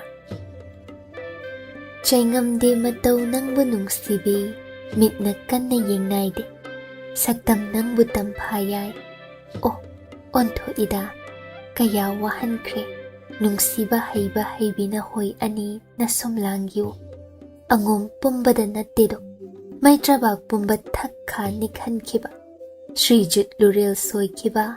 Maitrabak sana phambal thakha nikhan kibi hema. Ningthem thamoi makhutna pen na pai sana kibi hema. Khuman thakha olhan kibi hema. Kasada maning taurubi hema. Ontho ida Tamfayai oibi nangbo. Ut on kraba angom konung hanadagi saruk jama hena sana mukta wata irang lang na semgat sagat kre. Hojik langmai Ningthaude Lanchenba na layoy kraba mapabungi mahutsin phambal tongkre. Manaw pari na magi yet ki pambo. Maming tagi oina Ningthemton amana sana konunggi Ningthau hable. Ningthaurel kauba amal leitre. Sagay pumnamak Ningthau pal. Sakti chang chap manana amana hende amana tade. Maitraba kang Khongji naramba adagi kharadi mabuk mara tab thakre. Adubu luribadi mayam maraktagi karamba sagay Ningthauna Ningthaurel oigadawri. Karambabu amatamak khangadawri haiba asin yamna lusingadawriba matau aman. Adubu waman kre kaidawgi aruba pumba kuphanungda lotsin thamkrasiba. Konagi wadi kona lakhansiba. Hojikna kari luyumba matau asi yengjawba. Tamfayai minok asi kalakjawma. Kasardagi halakhiba kumja manga maphakhredo. Karamna asuk kuiba chahi kumja manga asi haukhiba. Ngarang ta oiraboi ningido pari maphamdadi ipang pangja angom santhongda magi yai na mangonda leirani haina leblakhiba. Yai chenglau adu phau mana yengbikhidaba. Hojikna pari gi kasarda phangjakhiba mapari apisak adu chahi taruk mapung changlakledo. Sina suloide. Yaina maphamda ani suba Khudol apisak amamu. Mamom langlen magi yai manbi. Angom sana siza ising amasu. Mamom langlen oibina chahi ani suzari. Makhong thangduna kaphai chatpa mahaije mayambu somliba. Siza apisak asisu wathok chawbi oigadawribra mama lauduna kanana khangba. Panthau oiba parina kaya luna cheksin senajay. Magi siza apisak asibudi awatpa haiba amalay hanjade. Nong mamagi yaina maphamda nijaki. Mamom siza amatapibiyu magum wana hinghanbinu. Langlen siza mabudi maning tamna hinghanbiyu. Akiba masak khanghanbiganu. Awatpa lehanbiganu. Mamom siza apisak matau uraga. Haukiba punsida thengnakiba pungamdraba awaba pumba mana kauthokjagi. Wasak tumak parina ngakliba. Wasak chetlida tamba nangbo panganba. Thoinu thababusu hema mamom langlen siza apisaktuna sombikre. Minglen na Tayal kaujaido. Hema mapari minglen na Yaikhomba. Angom konung nungtigi nokhali nutigi harauhali. Yaikhomba Tayal matauna masini ko nungaiba. Waga nusiba wara nusiba. Thoinu na muli thaba mathadagi Tayalbu thaba susui. Ichima nanaw na pamjabada ngaizarido imom langlen siza apisakdo. Kaday no se. Hay thaba ngasaydagi nang napamlibabo ngay hakta pothokise langlen sizabo. As ichima pobino ba? Aigi Tayal makhong songani. Sum posenbiradi masa songani do. Ay buta ena. Kari khangi nang nalay sambi. Pugani. Ichani imomni kusini kusi. Ichima adum tobino se. Kaday no amukta makhut machadu paidu na sana jagini aybo. Thaba nang sidi. Yaro yami. Majubigi Tayal. Khokho pothokese. Tayal maya apisak amani thingalaklibbadu utladuna noi. Haibaduni hemak yadi mal. Mishumbana nawa saktamado wahaina phongamde thabana sauna mache matam baktagi mamom tayalbu mulli thoinuna sauna amu mamombu konsil wa anido amuk noi amuk khatne ya langliba ayuk yenda anganbaduda amana amuk pam amana amuk law hemadi mamomga ngai hakta kuina leiminajagi phangjaba natteda laptak leptuna machem anigi matau yengjai imung romda amuk hathu chensin ki hema Lanchenba sat phauzile thoinudagi mamom tayal mulli Ipan gilang len siza kadai no ne hakam challe ne sidi kadai nawabu malang dalang khatli nem takna Lanchenba na nokladuna woi se ting chawro tayal sene kadai nungshina momonna nawa khazaida Lanchenba na chuppi makoiduna yuramal tayal kable thabana sat mapuruibadagi mamom mul as ithanglen koilangduna imom khazai se pumtat tatle sokpinu se Lanchenba ngakna makhwang metuna yengune ngai hakta pamba loba yade sat na hoi ani ne hekta munkini ho koilang ne hek imom siza apisak khazai lesing maphol gumbi sida yusin biriba natro ithanglen pambinu langlen sijabo hekta kaphan binuma chingan bi singside yengune ngai khone tayal ipalgi tayal thoinu thaba amuk mamombu munna nokhe chatki numidang wairamdani angom leikol leibadugi nakalda leiba ahangbaduda nupa machadu makhutta chei matek amapai thang hairo tamli pari na manakta lepi mapari apisakki matau nokfet na yengliba pabong paikhomba kaidorabagi pale manakta chatninglabrane nangbo panthau asengba thangoina paijagi shidi thang nattido yad nangna chawba sari pharaga yeng nabudau pure layoi khrabana khuthang landuna ifamda sinaramba thanglin ase nangi oihanganine hojik biyu ba pabong lam hen phadeko kadai hairadra dum haiba hairani ai haigi pabong yengu machana cheidu paiduna koi hai parina asoiba takpi asum sindambiba hawi lairik laisu parina tai Lanchenba nasu macha paikhombabu kaya luna senajaba kaya mali masak matau layoi khraba mapabung langmai ningthobudi langamda lan khraba sagaigidama kat khraba mapabung thawaiduna halaktuna angom sida hanjina tillibani haina angom ima maibigi laifauda yauki khomdonbina masu paikhombabu kaya luna taujaba manaktada leihanbi mapi ira thangna masubu konsinje kanana su sokpa thengba naide parina macha puduna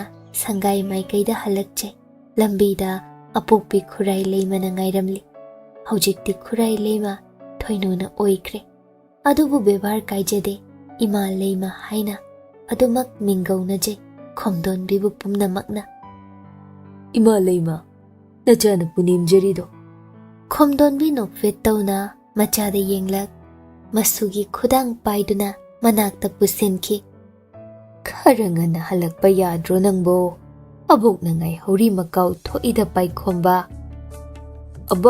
aba pabungna thang asengba paige yadi pabungdagi thangse lauraga aibu paihanbiyoba khomdonbi noi masugi makhut samduna pubi hanadi piklikandadi pampoduna kaya luna senajaba hojikti masa sonjele yam aduna makhut sambi pubiri kuiraroi masu asina magi cheisu oikhiba pari pale matau munna yingjau tapna jangsen sat pale mangda khuru kuntha nonthai khomdon bingakna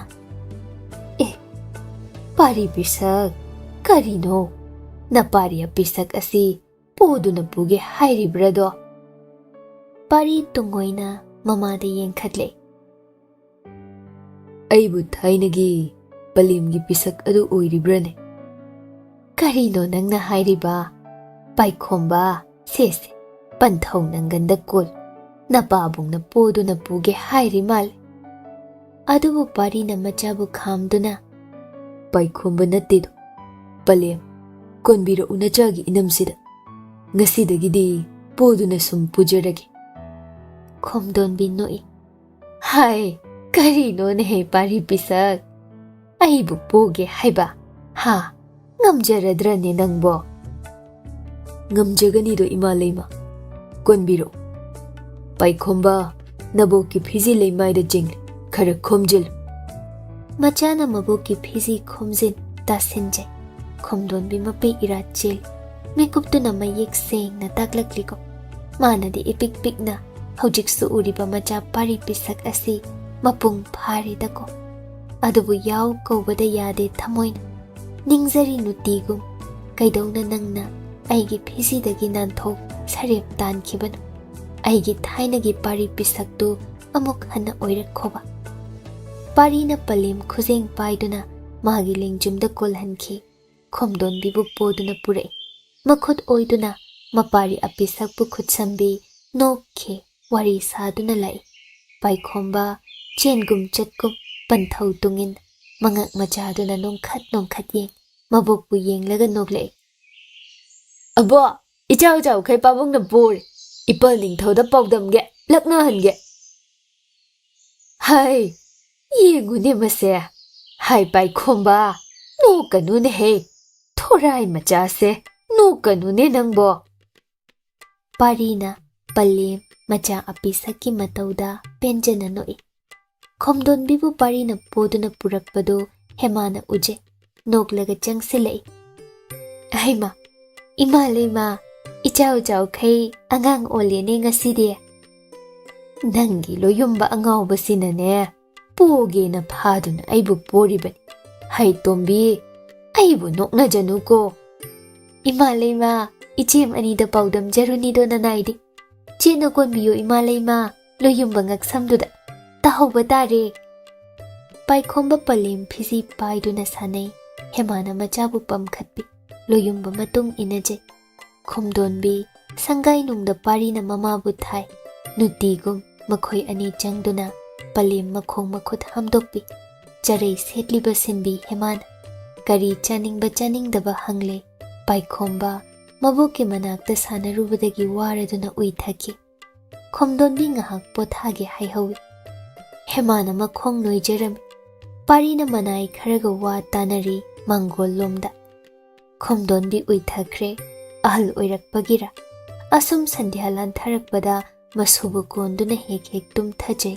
ꯈꯣꯝꯗꯣꯟꯕꯤ ꯆꯥꯛꯆꯥ ꯃꯥꯡꯗ꯫ ꯍꯦꯃꯥ ꯃꯅꯦꯝꯕꯨ ꯐꯩꯖꯨꯞ ꯁꯨꯞꯆꯤꯟꯕꯤꯔꯝꯃꯤ꯫ ꯃꯄꯥꯔꯤ ꯑꯄꯤꯁꯛꯇꯤ ꯑꯌꯥꯝꯕ ꯃꯇꯝꯗ ꯃꯕꯣꯛ ꯃꯅꯥꯛꯇ ꯁꯨꯝ ꯂꯩꯖꯩ꯫ ꯈꯣꯝꯗꯣꯟꯕꯤꯅ ꯃꯈꯣꯏ ꯃꯅꯥꯛꯇ ꯍꯜꯍꯟꯒꯦ ꯌꯥꯗꯦ꯫ ꯍꯦꯃꯥ ꯃꯆꯥ ꯀꯣꯟꯗꯨꯅ ꯑꯍꯤꯡꯗꯤ ꯂꯩꯖꯅꯤꯡ, ꯑꯗꯨꯕꯨ ꯃꯅꯦꯝꯒꯤ ꯑꯄꯥꯝꯕꯗ ꯌꯦꯠꯆꯗꯦ꯫ ꯃꯆꯥ ꯑꯄꯤꯁꯛꯀꯤ ꯃꯁꯝ ꯃꯃꯥꯏ ꯃꯁꯥꯗ ꯅꯨꯡꯁꯤꯅ ꯅꯥꯟꯕꯤꯔꯝꯃꯤ꯫ ꯑꯗꯨꯒ ꯃꯄꯥꯂꯣꯝꯗ ꯊꯣꯛꯂꯛꯏ꯫ ꯃꯃꯣꯝ ꯂꯥꯡꯂꯦꯟ ꯁꯤꯖ ꯑꯄꯤꯁꯛ ꯑꯗꯨ ꯉꯁꯥꯏ ꯅꯨꯡꯊꯤꯜꯋꯥꯏꯗꯒꯤ ꯃꯆꯦꯝ ꯑꯅꯤ ꯂꯥꯛꯇꯨꯅ ꯍꯦꯛ ꯄꯨꯕꯤꯈ꯭ꯔꯦ꯫ ꯑꯅꯤꯔꯛ ꯑꯍꯨꯝꯂꯛ ꯆꯠꯆꯔꯨꯏ ꯃꯃꯣꯝ ꯃꯇꯧ ꯌꯦꯡꯕ, ꯑꯗꯨꯕꯨ ꯃꯆꯦꯝ ꯑꯅꯤꯅ ꯍꯦꯛ ꯇꯥꯟꯕꯤꯔꯛꯏ꯫ ꯅꯆꯥꯅꯤ ꯃꯨꯟꯒꯦ ꯍꯥꯏꯗꯦ ꯇꯣꯝꯕꯤ, ꯉꯥꯏꯍꯥꯛꯇ ꯄꯝꯒꯦ ꯍꯥꯏꯕꯅꯤ꯫ ꯍꯦꯃꯥ ꯅꯣꯛꯇꯨꯅ ꯊꯣꯛꯂꯛꯏ꯫ ꯄꯥꯔꯤ ꯃꯅꯥꯏꯒ ꯋꯥꯔꯤ ꯁꯥꯍꯧꯏ꯫ ꯍꯦꯃꯥ ꯃꯀꯣꯛꯇ ꯐꯤꯖꯤꯅ ꯀꯨꯞꯇꯨꯅ ꯐꯂꯛꯇꯃꯛ ꯌꯦꯡꯂꯝ ꯃꯥꯡꯒꯣꯜ ꯙꯥꯔꯤ ꯀꯨꯝꯊꯔꯛꯏ꯫ ꯘꯝ ꯘꯝ ꯂꯥꯛꯆꯩ ꯁꯪꯒꯥꯏꯔꯣꯝꯗ ꯊꯨꯅ꯫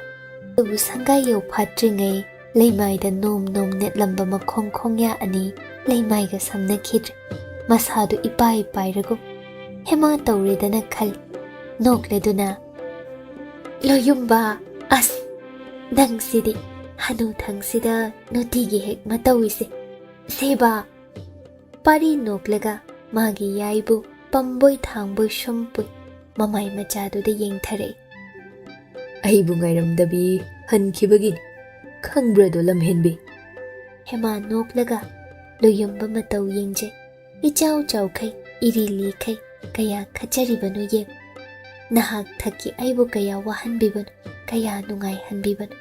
Macha ani lairasi phau, kaya khatli nangdi kongyamba. Pari na mangol dhari kai. Yari se sangai yori, aibu tharoba.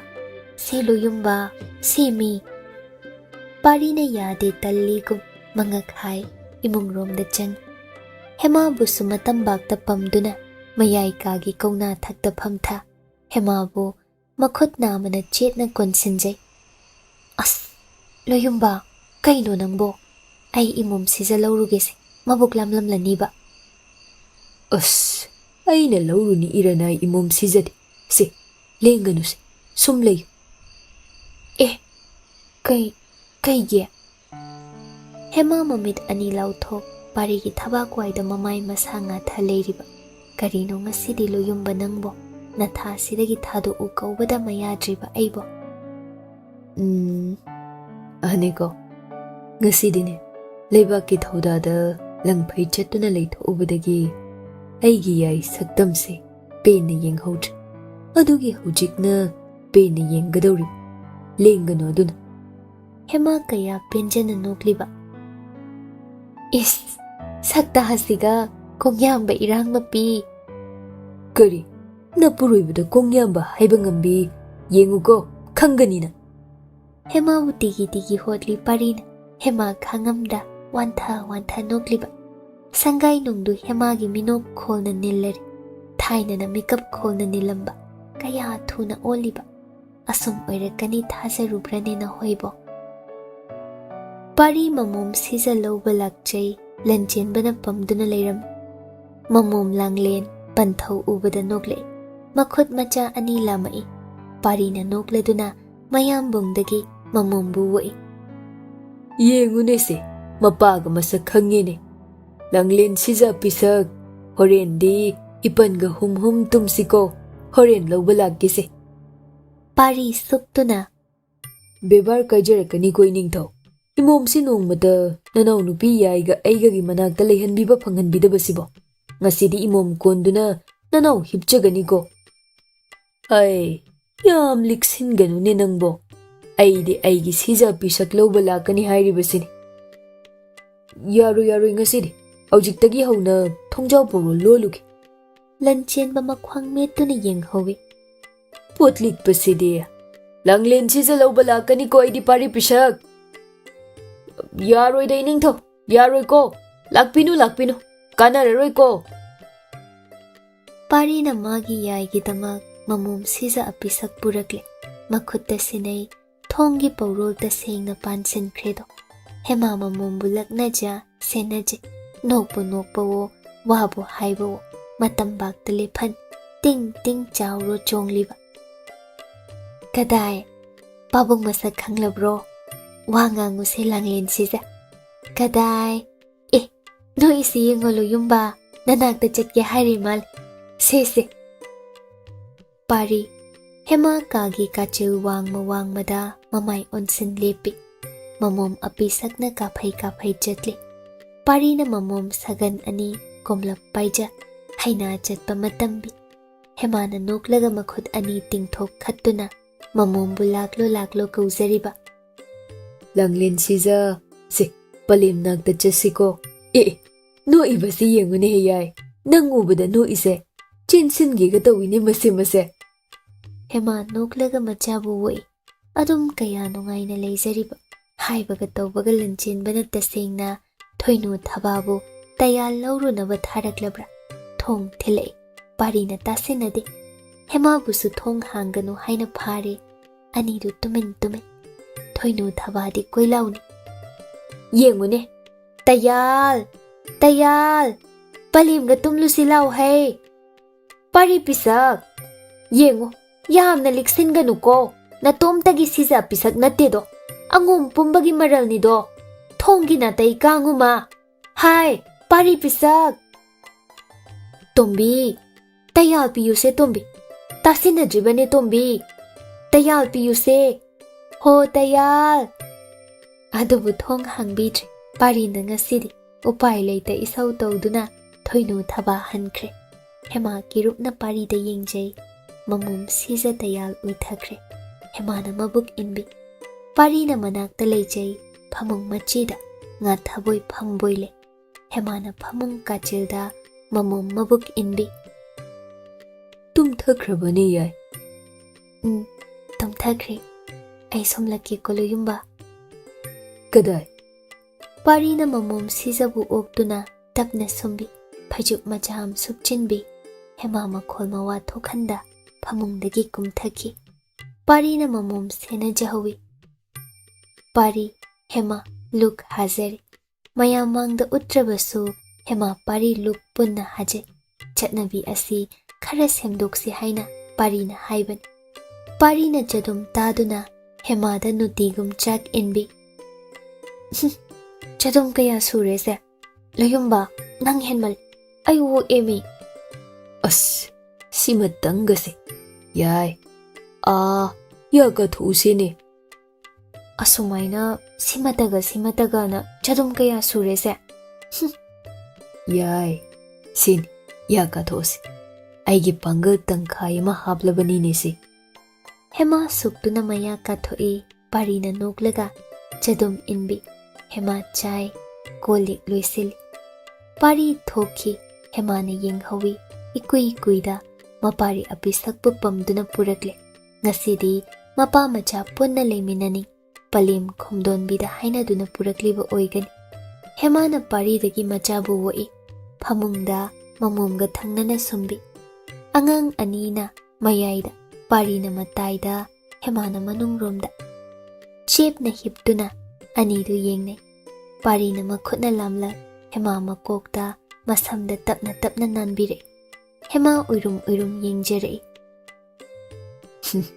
ꯇꯨꯝꯊꯔꯨꯁꯤ ꯏꯃꯣꯝ ꯏꯄꯥꯔꯤ ꯄꯤꯁꯛ ꯁꯨꯝꯕ ꯂꯣꯏꯈ꯭ꯔꯕꯅꯤꯅ ꯃꯃꯥ ꯑꯃꯨꯛ ꯁꯨꯝꯂꯒꯦ ꯍꯦꯃꯥ ꯅꯣꯛꯂꯤꯕ ꯃꯈꯣꯜ ꯍꯧꯈꯤꯅꯤ ꯃꯆꯥ ꯑꯅꯤ ꯃꯤꯀꯞ ꯊꯣꯛꯂꯛꯀꯅꯤ ꯁꯨꯃꯤꯄꯥꯏ ꯃꯆꯤꯜ ꯈꯨꯝꯗꯨꯅ ꯃꯇꯧꯗꯨꯗ ꯄꯥꯔꯤ ꯑꯣꯏꯔꯤ ꯃꯤꯀꯨꯞꯇꯨꯗꯁꯨ ꯑꯉꯥꯎꯕ ꯅꯪꯕꯨ ꯑꯩꯒꯤ ꯏꯆꯥꯒꯤ ꯃꯃꯥ ꯑꯩꯒꯤ ꯏꯃꯣꯝ ꯁꯤꯖꯒꯤ ꯃꯃꯥ ꯏꯄꯥꯔꯤ ꯑꯄꯤꯁꯛꯀꯤ ꯃꯃꯥ ꯄꯥꯔꯤ ꯊꯥꯖꯕ ꯉꯝꯗ ꯌꯦꯡꯂꯤꯕ ꯌꯥꯏ ꯃꯥꯏꯀꯩ ꯍꯧꯒꯠꯈꯤꯗꯨꯅ ꯍꯦꯃꯥꯕꯨ ꯐꯃꯨꯡꯗꯒꯤ ꯂꯧꯊꯐꯝ ꯈꯠꯇꯨꯅ ꯍꯦꯛ ꯂꯝꯌꯥꯏꯗ ꯆꯠꯇꯨꯅ ꯁꯨꯝꯕꯤꯔꯤ ꯍꯦꯃꯥ ꯅꯣꯛꯂꯝꯃꯤ ꯇꯧꯍꯩꯗꯦ ꯍꯥꯏꯅ ꯄꯥꯔꯤꯕꯨ ꯈꯥꯝꯖꯩ ꯑꯗꯨꯕꯨ ꯄꯥꯔꯤ ꯃꯐꯝꯗꯗꯤ ꯃꯥꯒꯤ ꯅꯥꯎꯊꯤ ꯁꯥꯟꯅꯖꯐꯝ ꯃꯥꯁꯤ ꯄꯥꯔꯤꯒꯤ ꯃꯐꯝꯗꯗꯤ ꯄꯤꯛꯇ ꯄꯤꯛꯂꯤꯕ ꯅꯋꯥꯒꯨꯝ ꯅꯤꯡꯉꯥꯏ ꯇꯧꯖꯕ ꯍꯩꯅꯍꯟꯈ꯭ꯔꯦ ꯃꯥꯒꯤ ꯂꯣꯌꯨꯝꯕꯅ ꯃꯌꯥꯏ ꯑꯁꯤ ꯀꯂꯤꯗꯀꯣ ꯍꯦꯃꯥ ꯎꯏꯊꯈ꯭ꯔꯦ ꯁꯨꯝꯈ꯭ꯔꯦ ꯍꯥꯟꯅꯒꯨꯝ ꯄꯥꯔꯤ ꯃꯥꯅ ꯇꯨꯝꯊꯈ꯭ꯔꯕꯤ ꯃꯥꯒꯤ ꯌꯥꯏꯕꯨ ꯃꯊꯥꯗ ꯊꯝ ꯄꯥꯔꯤ ꯃꯣꯃꯣꯟꯅ ꯍꯤꯞꯊꯈꯤ ꯇꯨꯝꯊꯈꯤ ꯂꯣꯏꯈ꯭ꯔꯦꯗꯀꯣ ꯑꯋꯥꯕ ꯍꯧꯈ꯭ꯔꯦꯗꯀꯣ ꯑꯋꯥꯕ ꯑꯌꯨꯛ ꯌꯦꯟꯗ ꯑꯉꯟꯕꯗꯨꯗ ꯈꯨꯃꯟ ꯄꯨꯡꯔꯣꯝꯗ ꯍꯦꯃꯥꯕꯨ ꯄꯥꯔꯤꯅ ꯄꯨꯕꯤ ꯂꯥꯛꯂꯦ ꯃꯥꯒꯤ ꯀꯥꯔꯨꯕ ꯂꯣꯏꯅꯔꯛꯏ ꯍꯦꯃꯥ ꯑꯉꯧꯕ ꯏꯅꯐꯤ ꯄꯨꯡꯉꯧ ꯐꯅꯦꯛ ꯁꯦꯠꯆꯔꯛꯏ ꯄꯥꯔꯤꯁꯨ ꯑꯉꯧꯕ ꯐꯩꯖꯣꯝ ꯑꯉꯧꯕ ꯂꯦꯡꯌꯥꯟ ꯍꯧꯖꯤꯛꯇꯤ ꯈꯨꯃꯟ ꯅꯤꯡꯊꯧ ꯍꯦꯃꯥꯒꯤ ꯃꯈꯨꯔꯥꯅ ꯑꯣꯏꯗ꯭ꯔꯦꯗꯣ ꯂꯩꯕꯥꯛꯅ ꯌꯥꯗ꯭ꯔꯕ ꯄꯨꯛꯆꯦꯜ ꯄꯤꯛꯂꯕ ꯅꯤꯡꯊꯧꯐꯝ ꯇꯥꯈ꯭ꯔꯦ ꯄꯥꯔꯤꯅ ꯁꯤꯟꯗꯨꯅ ꯍꯦꯃꯥ ꯄꯣꯛꯄꯒꯤ ꯈꯨꯕꯝ ꯑꯃꯈꯛ ꯁꯦꯝꯒꯠꯆꯩ ꯆꯥꯎꯅ ꯃꯑꯣꯡ ꯇꯥꯅ ꯑꯁꯨꯛ ꯀꯨꯏꯕꯁꯤ ꯃꯐꯝ ꯃꯔꯥꯡ ꯈꯪꯗ ꯃꯣꯡꯐꯝ ꯃꯁꯛ ꯈꯪꯗ ꯊꯝꯕꯤꯔꯛꯄ ꯍꯦꯃꯥꯒꯤ ꯄꯟꯊꯧꯅꯤ ꯍꯧꯖꯤꯛꯇꯤ ꯊꯋꯥꯏꯅ ꯁꯥꯟꯇꯤ ꯐꯪꯅ ꯂꯩꯉꯝꯈ꯭ꯔꯅꯤꯀꯣ ꯍꯦꯃꯥ ꯍꯩ ꯂꯩ ꯙꯨꯞ ꯊꯥꯎꯃꯩ ꯀꯠꯆ ꯄꯟꯊꯧꯕꯨ ꯄꯨꯅꯦꯝꯖꯩ ꯃꯥꯒꯤ ꯑꯄꯣꯛꯄꯤꯁꯨ ꯂꯥꯛꯏ ꯍꯧꯖꯤꯛꯇꯤ ꯍꯦꯃꯥ ꯄꯣꯛꯄꯤ ꯈꯨꯃꯟ ꯀꯣꯅꯨꯡꯗ ꯂꯩꯈ꯭ꯔꯦ ꯀꯨꯏꯅ ꯂꯥꯟꯖꯦꯟꯈꯤꯕꯤꯅꯤ ꯂꯩꯕꯥꯛ ꯃꯌꯥꯝꯅꯁꯨ ꯅꯨꯡꯁꯤꯕꯤꯗꯨꯅ ꯂꯩ ꯃꯐꯝ ꯍꯟꯖꯤꯟꯍꯟꯈ꯭ꯔꯦ ꯃꯃꯣꯝ ꯍꯦꯃꯥꯒꯤ ꯃꯅꯥꯛꯇ ꯇꯣꯏꯅ ꯂꯥꯛꯆꯩ ꯍꯦꯃꯥ ꯍꯧꯖꯤꯛꯇꯤ ꯑꯀꯤꯕ ꯂꯩꯇ ꯈꯨꯃꯟ ꯃꯄꯥꯝꯔꯣꯝꯗ ꯆꯠꯆꯔꯦ ꯃꯕꯨꯡ ꯊꯦꯝꯕꯁꯨ ꯏꯆꯥꯎ ꯆꯥꯎꯅ ꯂꯩꯔꯦ ꯊꯦꯝꯕ ꯂꯨꯍꯣꯡꯈ꯭ꯔꯦ ꯂꯨꯋꯥꯡ ꯂꯩꯁꯥ ꯑꯃ ꯏꯈꯪ ꯈꯪꯍꯧꯗ ꯊꯦꯡꯅꯔꯨ ꯊꯃꯣꯏ ꯁꯤꯟꯅꯈ꯭ꯔꯦ ꯃꯄꯥꯔꯤ ꯑꯃꯗꯨꯝ ꯐꯪꯖꯈ꯭ꯔꯦ ꯑꯃꯔꯣꯝꯗ ꯃꯖꯥꯏꯕꯦꯝꯃ ꯍꯤꯔꯥꯃꯇꯤ ꯃꯥꯒꯤ ꯃꯁꯥꯕꯤ ꯃꯣꯏꯔꯥꯡ ꯂꯝꯖꯥꯗꯨꯒ ꯋꯥꯏꯊꯣꯡꯅꯈ꯭ꯔꯦ ꯀꯣꯅꯨꯡꯔꯣꯝꯗꯗꯤ ꯂꯩ ꯍꯥꯏꯕ ꯄꯥꯎ ꯇꯥꯏ ꯃꯃꯣꯝ ꯑꯃ ꯐꯪꯖꯈ꯭ꯔꯦ ꯊꯥꯒꯣꯏꯁꯨ ꯊꯣꯏꯅꯨ ꯊꯕꯥ ꯍꯣꯏꯅ ꯁꯤꯟꯕꯤ ꯃꯣꯏꯔꯥꯡꯊꯦꯝ ꯄꯥꯈꯪ ꯑꯃꯗ ꯁꯤꯟꯕꯤꯗꯨꯅ ꯂꯨꯍꯣꯡꯕꯤꯈ꯭ꯔꯦ ꯑꯋꯣꯡ ꯑꯋꯨꯟ ꯆꯥꯎꯅ ꯄꯥꯔꯤꯅ ꯃꯕꯨꯡ ꯁꯛꯇꯨꯅ ꯇꯝꯕꯤꯈꯤ ꯃꯥꯒꯤ ꯇꯪꯗꯥꯡꯕ ꯑꯃ ꯈꯪꯖꯈ꯭ꯔꯦ ꯊꯥꯒꯣꯏ ꯍꯦꯃꯥꯅ ꯄꯥꯝꯖꯕꯁꯨ ꯃꯗꯨꯇꯅꯤ ꯇꯣꯏꯅꯃꯛ ꯅꯠꯇ꯭ꯔꯕꯁꯨ ꯊꯥꯒꯣꯏ ꯃꯕꯦꯝꯃ ꯍꯦꯃꯥ ꯅꯥꯛꯇ ꯂꯥꯛꯆꯩ ꯎꯅꯖꯩ ꯋꯥꯔꯤ ꯋꯥꯇꯥꯏ ꯀꯌꯥ ꯍꯦꯃꯥꯅꯁꯨ ꯃꯔꯛꯇ ꯂꯣꯌꯨꯝꯕꯒ ꯄꯨꯟꯅ ꯃꯥꯒꯤ ꯊꯥꯒꯣꯏꯒ ꯎꯅꯖꯔꯨꯏ ꯍꯦꯃꯥ ꯄꯣꯛꯄꯤꯅ ꯃꯃꯣꯝ ꯃꯀꯣꯛꯇ ꯅꯨꯡꯁꯤꯅ ꯅꯥꯟꯊꯕꯤ ꯏꯁꯨ ꯑꯅꯤ ꯁꯦꯟꯅ ꯂꯩꯌꯨꯀꯣ ꯑꯩꯒꯤ ꯋꯥꯐꯗꯤ ꯀꯣꯅꯨꯡꯗ ꯏꯃꯥꯅꯦ ꯌꯥꯝꯅ ꯅꯨꯡꯉꯥꯏꯅ ꯂꯩꯌꯦ ꯑꯩ ꯇꯣꯏꯅ ꯂꯥꯛꯀꯦꯀꯣ ꯅꯀꯣꯛ ꯐꯥꯎꯕ ꯆꯤꯛꯐꯗꯤ ꯄꯥꯔꯤ ꯅꯣꯛꯂꯗꯨꯅ ꯑꯩ ꯂꯩꯖꯔꯤ ꯏꯅꯦꯝꯂꯩꯃ ꯌꯥꯏꯒꯤꯗꯃꯛ ꯋꯥꯈꯜ ꯋꯥꯐꯗꯤꯗꯨ ꯅꯌꯥꯅ ꯑꯋꯥꯠꯄ ꯂꯩꯍꯟꯖꯔꯣ ꯍꯥꯏ ꯄꯥꯔꯤ ꯄꯤꯁꯛ ꯑꯩꯒꯤ ꯏꯃꯣꯝ ꯃꯔꯥꯏꯕꯛ ꯊꯤꯕꯤꯁꯦ ꯅꯈꯨꯠꯇ ꯁꯤꯟꯅꯈ꯭ꯔꯕꯅꯤ ꯋꯥꯍꯟꯒꯦ ꯅꯨꯡꯉꯥꯏꯍꯟꯒꯦꯅꯅꯤ ꯑꯗꯣ 이수 아니 부비 코만 고능롬다 링토르우고 이남베마 쿠라이 레이마부수 로이나비르우도 파그니도 이넴 레이마 아돔 까이네 헤마부 파리나 카이텔롬다 고이톡바 부비루 마차 아니기 와닝아이 레이테 아도부 헤마디 마욤 앙옴 고능다 할라시 타닝아이 타우제 파리나 헥닝아이다 레이톡비 헤마 파이토이 kapkebu tawi mamom sisa apisak mabuk lamlam lagani mapari apisak na mabu thiramlani pari adu khakta konungda magi yaibu purei korau adu nungsida nongja adu pamoida angom konung mina chikna chaina mangamde sana konung ngamba kan thobada lamba leitraba angom ni mikuptugi langmai ningthau Lanchenba nokhe Delliba miyambu okli ngasi asi mera wayungban chingburui tamburui ani ipun pun sennaba numit aduni angom konungda angom pumbadagi henduna chingburui kaya mithunglen oina thungladuna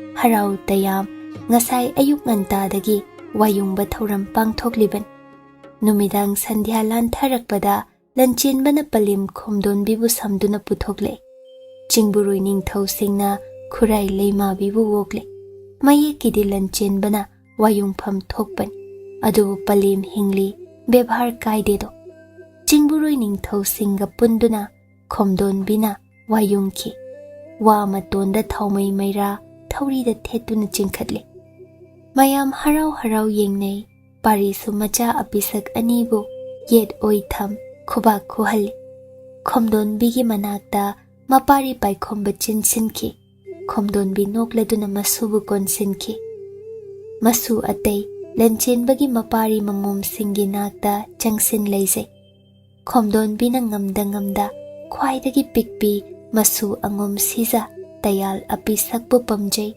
thaumai awang biduda makhut thenduna ibengi siza yengo to yengo mairani tu kadai Urabrane ibengi Tayal nokladuna mabukta konsili mairadu harauna makhut ani wangna thangat sokninglagum noi mataududa pumnamak noi aroiba thauram oina angom pumbaga chingburoi pumbaga thabal ama angom sumang achaubada ikoi koina chonglesi yan Khuman themba magi taloi macha apisak puduna itheng thenglengkha yosile Lanchenba nokladuna Yahau thengida themba nangbo Iningthau Khuman konungromdasu wayungba thoram pangthokpagi nanau ngaihaksu yaujaruredo parina themba lukhamda khupakna thajin Tawni Yuriam thaktuna leithoklamni nangama themba taloina ibunga ngamton yengbiyo Yuriam yamna pami natao se khara warakpi khaibu khaina ninglabani aidi Hema nokleduna Ibung themba Yuriam yamna pamnu siba ita ase sauribani haina ko khundok piramladi kapcha hauni ko As ichal hema nang sunata oida haibisigi michanga changjanu ko pari nokleduna kari michang changdaganu ichal ibema lam hende heladi nabungda tamla uko yu kharung makhongda punduna hek warakpigi Yuriam pambasi waganusi aduna pharadra phagani bunga ngamton ngai haki matung dhol taptal thilei loinana basigi nungsiba sur ama irang langna ramba pumba ichik chik thanakre ꯁꯩꯍꯦꯛ ꯍꯩꯕ ꯀꯅꯥꯅꯣ ꯅꯨꯡꯁꯤꯕ ꯁꯨꯔꯗ ꯆꯤꯡꯗꯨꯅ ꯇꯞꯅ ꯃꯦꯡꯅ ꯁꯛꯂꯛꯏ ꯏꯁꯩ ꯃꯌꯥꯝꯁꯤꯡꯗꯨ ꯇꯞꯅ ꯃꯔꯣꯜ ꯃꯔꯣꯜ ꯏꯀꯣꯏ ꯀꯣꯏꯁꯤꯟ ꯈꯨꯠꯀ ꯁꯝꯅ ꯂꯦꯞꯅꯈ꯭ꯔꯦ ꯈꯨꯔꯥꯏ ꯂꯩꯃꯥꯕꯤꯅ ꯃꯀꯣꯛ ꯆꯤꯡꯉꯤ ꯊꯥꯕꯜꯒꯤ ꯃꯥꯒ ꯊꯪꯅꯅ ꯃꯆꯥ ꯂꯟꯆꯦꯟꯕ ꯊꯣꯏꯅꯨ ꯊꯕ ꯃꯊꯪꯗ ꯄꯥꯔꯤ ꯃꯥꯒꯤ ꯌꯥꯏ ꯃꯊꯪ ꯆꯤꯡꯕꯨꯔꯣꯏ ꯇꯝꯕꯨꯔꯣꯏ ꯄꯨꯝꯕ ꯏꯌꯥꯟ ꯌꯥꯟꯁꯤꯟꯅꯩ ꯀꯌꯥꯗꯤ ꯃꯐꯖꯔꯦ ꯑꯉꯣꯝ ꯆꯔꯩ ꯃꯆꯨ ꯂꯛꯇ ꯈꯨꯃꯟ ꯃꯆꯨ ꯌꯥꯜꯂꯤꯕ ꯆꯤꯡꯕꯨꯔꯣꯏ ꯆꯔꯩꯁꯤꯡꯗꯨꯅ ꯀꯌꯥꯗꯤ ꯃꯐꯖꯈ꯭ꯔꯦꯗꯣ ꯌꯦꯡꯕꯒꯤ ꯄꯦꯅꯥꯏꯗꯦꯗ ꯑꯉꯣꯝ ꯁꯨꯃꯥꯡ ꯑꯗꯨꯛ ꯆꯥꯎꯈ꯭ꯔꯕ ꯃꯤꯅ ꯏꯊꯟ ꯊꯜ ꯃꯥꯏꯀꯩ ꯄꯨꯝꯕꯗꯨ ꯏꯀꯣꯏ ꯀꯣꯏꯁꯤꯟꯅ ꯃꯩꯔꯥꯅ ꯄꯨꯡꯉꯥꯟ ꯑꯇꯤꯌꯥꯒꯤ ꯊꯥꯖ ꯑꯗꯨ ꯀꯌꯥ ꯃꯌꯦꯛ ꯁꯦꯡꯂꯤꯕ ꯄꯨꯔꯅꯤꯃꯥ ꯌꯧꯔꯝꯗꯥꯏ ꯂꯩꯈꯠꯇꯨꯅ ꯊꯣꯛꯂꯛꯄ ꯃꯉꯥꯜꯅ ꯁꯔꯥꯁꯟ ꯏꯁꯩ ꯂꯦꯞꯇꯦ ꯊꯥꯕꯜ ꯍꯧꯈꯤ ꯇꯞꯂꯤ ꯄꯥꯔꯤ ꯍꯨꯔꯥꯟꯅ ꯏꯁꯩ ꯁꯩꯍꯦꯛꯂꯛꯇ ꯃꯥꯒꯤ ꯌꯥꯏꯕꯨ ꯌꯦꯡꯖꯔꯛꯂꯤꯕ ꯍꯦꯃꯥ ꯃꯉꯛ ꯁꯝꯗ ꯃꯅꯦꯝꯅ ꯄꯤꯅꯕꯤꯈꯤꯕ ꯃꯔꯩ ꯄꯔꯦꯡ ꯊꯣꯜꯂꯤ ꯅꯥꯞꯄꯗ ꯃꯥꯒꯤ ꯂꯣꯌꯨꯝꯕꯅ ꯁꯤꯟꯅꯕꯤꯈꯤꯕ ꯅꯥꯌꯤꯟꯖꯨꯔꯥ ꯌꯦꯠꯀꯤ ꯅꯥꯞꯄꯗ ꯂꯣꯌꯨꯝꯕꯅ ꯆꯤꯟꯁꯤꯟꯕꯤꯈꯤꯕ ꯇꯈꯦꯂꯩ ꯅꯥꯆꯣꯝ ꯂꯩꯅꯝꯅ ꯁꯔꯥꯁꯟ ꯂꯣꯌꯨꯝꯕ ꯊꯃꯣꯏ ꯂꯥꯌꯨꯝꯗ ꯆꯪꯁꯤꯜꯂꯤ ꯇꯝꯕ ꯀꯅꯥꯒꯤ ꯃꯤꯍꯨꯜꯕꯨ ꯁꯣꯏꯔꯣꯝꯍꯟꯈꯤꯕ ꯄꯦꯅꯥꯒꯤ ꯅꯨꯡꯁꯤꯕ ꯇꯥꯟꯊꯥꯇꯅ ꯊꯃꯣꯏ ꯅꯣꯝ ꯅꯣꯝ ꯊꯦꯝꯖꯤꯟꯕꯤꯕ ꯁꯨꯔ ꯂꯛꯇ